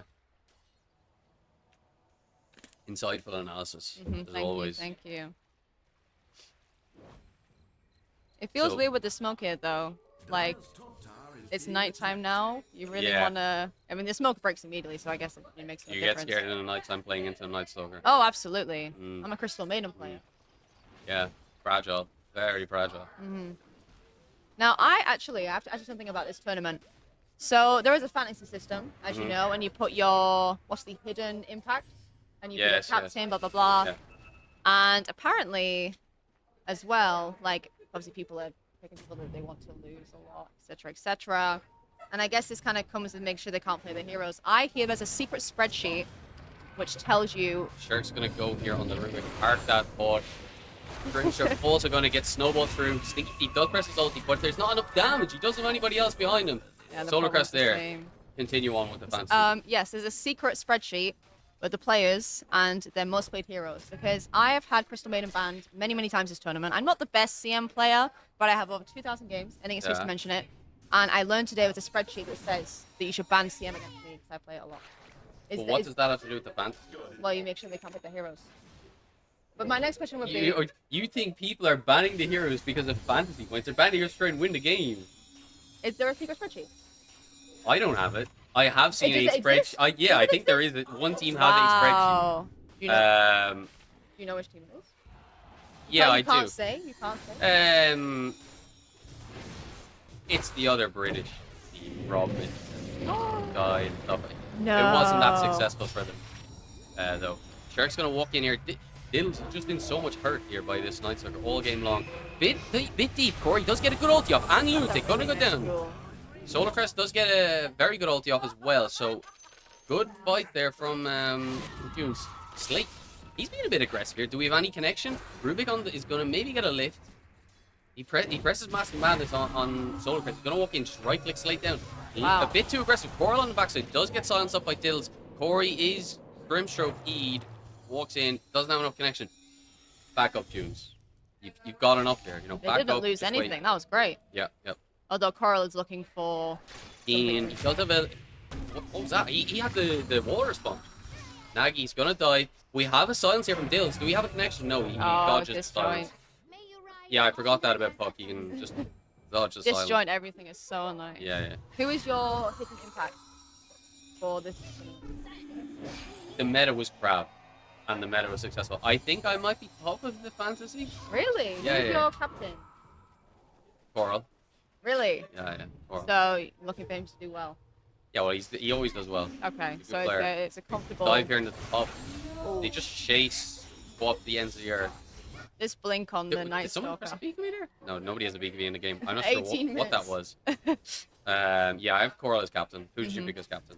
My captain is Mist. He's a fellow Really? CM You player. thought that was your best option? You looked at a pool And then- of 50 and you know players, what? you missed, yeah. And then I learned I'm his hidden impact, so Okay, we're not on the okay. same page And who's there. your hidden impact? My mid player, Okay, okay. Nova. That was an alright choice. Your mid player wasn't... Well, it was more like a motivation for him. Hmm, Kind of like okay. negging him a little bit, if you will. Okay. Corey's in a little Corey bit. getting He's alright. hit. He's probably fine. Slark doesn't want to get jeweled for fear of Quap respawn. They do find Tusk. Tusk dying a little bit. Lunatic Tusk, he's dying a few times here. 7,000 net worth at 18 minutes in. I feel like Wong should be in a bit more control of this game. Like they're winning, but they're giving Drippin' Junes a few kills here and there. Mhm. Nagy gonna step up. Do they have a way of connecting the Grimstroke silence onto this? I don't think they do, which is a big problem. Or what does Keen have? Does Keen have a good spell? If you get No, the he uses lift. Orb. Yeah. Oh, he does connect the silence. That's And he really only gets nice. a one-man foil. Good ulti from the Grimstroke. He's pressed all his buttons, and he gets a second silence out. He's gonna kill the line. Coral does get the silence off in time, but yeah. he gets the Inkswell. Stinky Steve That doing was so work. good. Doing work. And Shirks, I'm not feeling the Shirks impact on the Night Stalker. He's doing the right thing, but he's not connecting. Corey does get a good duel. Rubik gets right clicked down by Shirks on the Night Stalker. He's gonna scoot his way out of there, probably, if he has enough nighttime left. He has maybe 3 seconds, but he has a blink. He's fine, he's fine. Corey is getting surged up. Everything is fine. That 4 was for really 2 for good. Tunes. The catch on the Puck was really good because I think Puck had an invis rune as well. So just popped it right as the lift happened. I think it was invis anyway. Mm-hmm. Yeah, I'm surprised they were able to get the silence. From Yeah. Grimstroke. Like, I gotta hand Diddles. He's under a hell of a lot of pressure in this game on his responsibility and on what the enemy can do to him, and he's actually delivering a lot here. So good signs of life for June. This was kind of what our game was like. Wong's taking our lead, and then we kind of fight back. So let's fingers crossed June see it through in this time. Fingers crossed. Although that would be bad for my fantasy. You know the prize for winning. Fantasy, what is the Yeah, prize for yeah. winning? I don't know. You can ask PK. Oh. He'll tell you. Like, is it kind of, am I allowed to stay on stream, or do you No, know no, what you it is? can't say it on the stream. What the hell is it? Just have to ask PK. Oh my god, when we get okay. down. I'm gonna ask. Which one is PK? PK's the big guy. He's a big guy. Okay. He's big and he's really nice. Okay. There's I two probably met him. characteristics. There's a lot of new faces this weekend, and I'm gonna struggle to remember everyone. And I'm gonna see him at the time and be like, oh my god. I don't know. PK cast. PK is a good caster as well. Him and Adam cast earlier on. I think June's very happy right now. They get to push. I mean, the team's all behind Solar Crest, and there's just no response here from Wong. They don't really care. Just let him take it. And just in time for the Tormentor. Yeah, so going to take Tormentor. Nagy is looking to go for but does anybody else. It's going to be super low. Nagy's going to go through it. They're going to be so low. He can maybe even get 2 kills. He's going to go in. He gets 1. Ian works his way out. He presses ulti on the Luna. It is only a Grimstroke. You're absolutely fine. That could have been a disaster. I didn't know how much damage the puck had. He didn't actually have that much damage. Yeah. Not sure why. I think maybe a little bit of a panic on the ulti there from Solar Crest. Yeah, they kind of shot their pants when they got 5-man coiled. You see puck jump in, you think there's a whole team. Yeah, behind. they did. Yeah. Yeah, I mean, good play from Nagy to read that even. So why is our cast so requested? We only cast 1 time last week. What was it about that cast? Well, I think it's because, you know, we're very opposites in which I bring a lot of fun, low Lamar energy, and I feel like you're kind of a stoic person. You're very high I'm not Lamar. stoic. Oh, sorry. You're quite dry. Yeah. I think is a comment that was sent to you just the other day, just yesterday. So I think maybe, you know, opposite, and then it meshes well together. I don't know. Requested by who? Are people praising Just people. I don't know. I see. Anti scheduled it in, you know, and then he said it was requested. So shout out to Auntie. That's my girl right there. Yeah. Quick look at the items then. Shirks almost has a BKB. Maybe his game gets a bit easier. He's not really popping the Grimstroke like he probably should be. The Grimstroke does have a 4-staff now, so he can create a little bit of separation for himself. Corey, does he have a BKB incoming? Or maybe he doesn't. Maybe that's just a naked ogre staff. BKB almost on the co-op as well, so a lot of good timings coming out here from June's where they're going to get stronger. And a 4-staff on Keen. I mean, I feel it's nice, Docker. The past couple of fights, he just wasn't there in time. He wasn't the one going in as the puck with the coil, or they're getting gone on. No, I have just noticed something extremely questionable. Okay. Is Coral griefing? Midas, Shadowblade, Octarine Core. For the quicker cooldown on the Midas. Oh, really? Well, do you think he's taking the piss a little bit? I don't think he is. He's too serious. He's like me. I would not troll. He wouldn't do that to your fantasy either. No. No, he's like me. He wouldn't troll at all. Right. Okay. So he lives for this shit. Then what is he lives for beating up. Then what is this? Old women. I don't know. This isn't a build that I'm familiar with. Okay. So like, is he higher Mamma than you? There's nobody at this event that's higher more than me. Okay. Despite your ignorance to that fact. I apologize, but he's in the finals and not you. Yeah, but I didn't play. I only subbed in. No, Coral, he's close. Coral's a very good carry player. He's close. Me. He has been higher than me in the past. Yeah, few I was going to months. say if he's higher, maybe it's something you just don't understand yet. We're different. It's We're new just tech. different roles, you know. Right. Yeah. No, I haven't seen this this Octarine Slark garbage. As a support player, who is your favorite support in this lineup? Who do you think plays the best? Because Kian, in the games he plays against us, he's made a lot of really great moves. Would it be bad if I said I don't like any of the 4 support players in this lobby? You like yourself the best. No. I've seen some of these players have like poor games or not. Well, everyone has poor games. Maybe that's not fair. Maybe that's a Yeah. bad thing. I won't say any further. Okay. I'm not like. If you had to fan. pick one, is there anyone that you're thinking they're doing pretty well this game? Oh, Mr. in this Diddles. game in particular, yeah, Mr. Diddles. Yeah. I thought you just meant overall. No, and I no. don't mean as a blame. I just, I looked at the core players more in this lobby. Yeah. I think for me, I always look at the support. When I watch Pro Dota, I always think about the supports. What do you think? What is it that you think when you see the sports? Can I do that in my game? And you know what? Spoiler alert, I can't. Yeah. I think about Saxa pioneering, I think, the Slark Ball in his games. Saxa is one of my favorite pros. Yeah, okay. I don't really watch Pro Dota, but I'm aware 9 class is a big Slark. Yeah. Have you seen Punjabi? I've not seen him. I met him for the first time, Oh, yeah. and his He emote. looks like 9 class. That's what we all say. I need to see a picture of him again. Yeah. I'll have to have a look after the game. Yeah, he's gonna be so embarrassed as well. Keen calling out the Slark build here as well. He's identified it. Oh, I see. Yeah, he's going for the D ward. The what? The Shadow Blade. Oh, Yeah, that it's thing. from Reddit. Yeah, no, because I saw that on Reddit and it was just, guys, this isn't funny. It stopped being funny after like You gotta remember, 30 minutes. Pro player, Dota opinions, Reddit opinions. Always more important. Always better. I just didn't find the whole thing funny, you know? I thought it was funny for like 5 minutes. I think it was nice to see the community come together to shit on this guy who's so confident. Was like, guys, look at this great strat. I'm cheating, by the way. Yeah. Check him PC. Maybe he's cheating too. Think anybody in this lobby is cheating? No. No, surely not. Puck picks up a Lincoln's. Tusk going for the Ags, kind of a little bit away. Slark going back for the Silver Edge. Maybe this is the thingy. Maybe he's just trolling. Yeah. He's gonna get zoned out by the illusion from Solarcrest. We haven't really said it the last few minutes because we haven't been casting, but Junes are turning this game around. Yeah. They're doing well. Like I think Corey can maybe dictate the pace from this point. The Lumen's network is doing fine, I think. Not that far behind the Puck at all, and this looks like it's big fight gonna go out here. Stink Thief gets hurt. Sorry, Stink Thief does get cut out. He has beat Thief. Dirk goes on the back line. He's hitting Rubik. Rubik is coiled up. He can't get out. Stink Thief does get out. Good jump from Corey. Slark goes in super easily.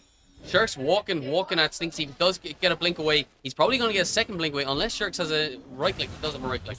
What did he push him away with? What was that?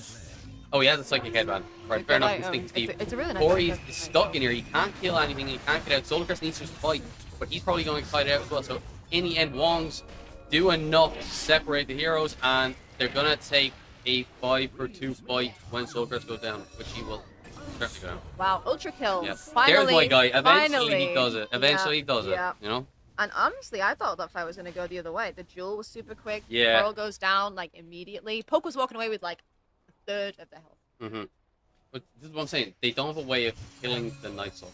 Yeah. He's just gonna fly over the trees, Yeah. and eventually he'll kill your sports because they Yeah. only have one save for themselves, and it's not even a good save into a Night Stalker.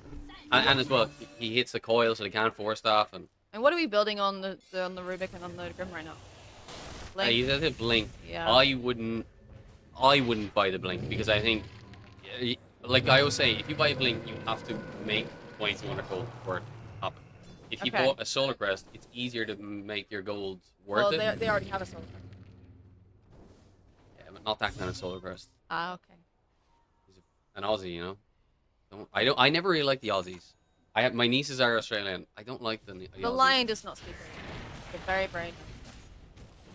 Yeah, he's all right. All right. I've played with Solar Crest a few times. He's all right. I met him for the first time in Campo. Yeah. Met him in Birmingham again, and only last weekend did I figure out that he is Solar Crest. Okay. Right. Another good one. How long did it take you to realize Corey's real name was not Corey? I've known Corey for like, I want to say close to 10 years, so I've known for a long time. Okay. We were in the. But to me, his name is Corey. Like, it can't be anything else. Yeah. I we won't were- reveal his real name. We were getting food yesterday. Yeah. And he ordered before me. And then I heard Sean get called. I went up, got my food, and so he sat there like, mate, where's my fucking food? It's wait so fucking long, you know. And he's like, you took it. I'm like, no, I didn't. What are you on about? They didn't call your name. And then eventually he says, my name is Samuel. Like, oh right, oh yeah, they did actually call your name. Yeah, I didn't put it together. And for you, what is? Have I asked you what your username is? You were told about that username. You want to I expose can't me now in front of the remember, entire I chat. can't remember. You know what? I want to. Because it's from a decade ago. It's OBO and EXO, which was Avoxo, Drake in the Weekend. It was their thing. Ah, yes. I apologize. See, I never. But then I just had to keep it, you know? I made it in like 2016 and then I just had to keep it. You do have some interesting usernames in this game. Stinky Steve. He was kind of. I don't like the Stinky Steve name. No. No, it's just unsightly. Right. See Okay. this What in a game of Dota. Mr. Diddles isn't exactly. No, I don't like that either. I mean, people call him a had. I don't. I call him Diddles. I don't know why. Or Coral's going to go down again. What is this guy doing? Is he just purposely creeping my fancy points? Yeah. Lunatic goes in, gets a kick back on fake in, force stabs himself away. Grimstroke goes down to Sharks, really good kill. Sinky walking away, just getting right like the whole time, but he does push him back with the second headband. The line goes down as well, 2 for 2. Corey's going to snap the coil, he's going to be fine with the BKB. Soulcrest sitting on the cliff, but he doesn't see the Night Stalker hitting him from behind. Good kick from Lunatic, separates the Soulcrest. They can't really stand and fight him though, he is going to have to be fighted out. I'm not sure if they have enough to kill him. The Lion buys back, Stinky gets caught out by Sharks eventually on the backside. Corey's going to walk in, they need to try and hug each other. I don't think they have enough, they're going to go down. Soulcrest first to go down, Corey second to go down. There he goes. I told you about Sharks. I told you he was going to do it. He was going to do the business for me. What's this KDA here? 12-3. Wow. Oh my goodness. That's another. He's a hunter, you know? Yeah, that is ridiculous. Yep. But I didn't know, does Quap just have a BKB now? BKB on Legion and Quap? What? BKBs up on Yeah, what? They didn't do enough. No, why does Stinky not really have any items since like 5 minutes ago? He's just bought a shard or something? I didn't realize he had it this early. I thought he was going to get something else first. The Night Stalker's just right-clicking him down. The Night Stalker right-click is really good into the Quap. And he's not able to get away either. Like, how do you deal with the Night Stalker? Like, is there anything you can do? Is it really a draft? I think it's more draft dependent for a Night Stalker. Or you take a fight underneath the high ground ward. They're your only two things. Like, they're fighting in a bad place to fight into a Night Stalker. Like, the Night Stalker's going to go up and down cliffs and over trees, and you just can't see him. It's such a shame for Corey because he jumps in and gets these amazing jewels, but then for the rest of the fight, he kind of runs around in a circle. Yeah, they don't have enough disable. This is where my issue is with the draft. Like, the Luna pick doesn't work with the lack of disable they have because he's not able to hit. He's just getting fighted out. And the Tusk now with the Ags just bring too much separation. So 50,000 netward lead for Wong. No, Corey goes down mid lane. Good coil. Gonna go down as well on Keen. They just saving their buddy, and Stinky Steve is standing there. He's going to get kicked back. He presses BB. Not going to get too far. Is Coral able to get any closer? Stinky loves this psychic headbomb. A Slate blinks in. He's punching him with the new innate. And Coral does actually. Up. Coral gets himself involved in a kill eventually. 6 and 5. I mean, this is disgusting from Coral. Has he finished the Silver Edge on the slot? Yeah, he finished the Silver Edge. So he's got the Octarine? He just got the shard. What's the next part of this build? Refresher? Okay. Maybe. Okay. So do we have any hope with this Luna? Nagy's looking at me here, Paul. Do we have any hope with the Luna? God, I think you have to say Satanic. He's going to disassemble the fight down in the bot lane, the ulti got great. Yeah. Kind of running around with the Mask of Madness on. Okay, so he can't get any spells and running around. So and then the ulti happens right before he dies on the Luna. It just, I think it's maybe a technique thing. Because if you're looking for damage, it's right there. Just press the button. It's technique on pressing or it's just not good enough. Click your buttons. Yeah, Nullifier and the Night Stalker. Sure, it's just muchos grande player here. You understand though why it's so scary to be against the Night Stalker. Once he has that Nullifier, these two will never get to see them again. You know, I know. I told you this 30 minutes ago. That's what I was saying. The Night Stalker pick is super good into these heroes, and this hero is good. Like, this is not getting picked. Corey's gonna blink in here. Sorry, I'm messing up my own camera. He's gonna blink in here on the top. No, he doesn't have enough damage. His Tusk attacks low. He's just doing too much. Stinky is gonna try and fight the Sharks. Sharks is gonna start hitting him. He's doing so much damage on the right click. Slade on the backside. He does die back from earlier on in the fight. Corey doesn't have an ulti. He's walking away. He misses the pounce on Coral. Stinky's still fighting inside the base. He's gonna get dove by Nagy. He doesn't have a coil. Stinky, can he get out? Catch Coral's him? going. No, he doesn't connect on the thing. Ian is there. He dies as well. Diddle presses his silence, but he's going to push him away with the thing. He's going to get down as well. He has to buy back on Diddles. Corey blinks himself back inside the base. It's looking bad. It's aggressive. Nagy just messing around. It's a shame because the Slark shard breaks rule, right? It just stops it. The Slark guard breaks rule. Yes, Yeah, it yeah, does. That's correct. So why did he not buy it earlier? He's buying his other more important items. Has he got anything queued up yet? The Slark? Yeah. BKB. KB, boring. Go in here onto Stinky TV. Can't get out silence. of the Night Stalker silence. That's for 50 seconds. Can't get out. Yep. Lunatic looking for the kickback. Do you have any cast range? Does he has the lens and that's it. So he has an awkward cast range. Solar Crest looking to fight here. They're gonna give it one more go on Junes, but Nagy is stopping it happening all the time. Corey gets buffed up, but he doesn't have a blink yet. He's gonna find doesn't find the puck because the puck is too quick. Nagy's young, he's got quick fingers. 3-man coil. Corey snaps the coil, but he's gonna be fine. Nobody's going in. That's the shard drop from the Slark. Diddle just getting right click. He's gonna take out to the poison. Solar Crest, they're trying to kite him onto the high ground to take a better fight. Corey, he's going to press a big. He can get an ulti off. He does eventually. Right. But the snowball save. This is why this guy's like 2,000 games plus. He's going to be there with the snowball save. That's it. Corey goes down, kick away on the Luna. Sharks is back in. He's feasting on Mr. Diddle. GG is pulled. Wow. Oh. Oh. Nagy with the pause, the BM pause. Oh. Ooh. They've done this already today. BM What the pause thing? After GG was pulled. So, not endeared themselves to the fans. No. And nor will they be when they refuse to come out after this, you know, as well. So, Wait, but they're not coming after. bit of all chat here from Wong's. June's probably unhappy with it. Sorry. It's alright. Probably unhappy with the all chat. And maybe the admins might get disqualified. Well, you don't know. We'll see. But Wongs traditionally don't come out. This is their thing. They just stay in their lane, play their games, and go home. Wow, so they'll be flying home straight after this. Probably Yeah, booked it for 10 probably. p.m. knowing it'd be over by now. Probably, yeah. So that's Wong's now champions. Who would have thought it? Certainly not me. I actually kind of guessed that they would. Did you? Yeah. Yeah. Very scary. From before the weekend, you thought Wong's. From kind of yesterday chatting to people. Mm. Yeah, no, we lost against Wongs, and I heard that about 40 times during the day. Okay. So that's Wong's taking Irish Total League, or not Irish Total League, they did that as well a few weeks ago. Took Irish Total League a few weeks ago, take Rebooted 2 today, and we're going to get Wong's down here for possibly a winner's interview with somebody, trophy presentation, something to that effect. So we'll be back in a few minutes.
Perfect. Yeah.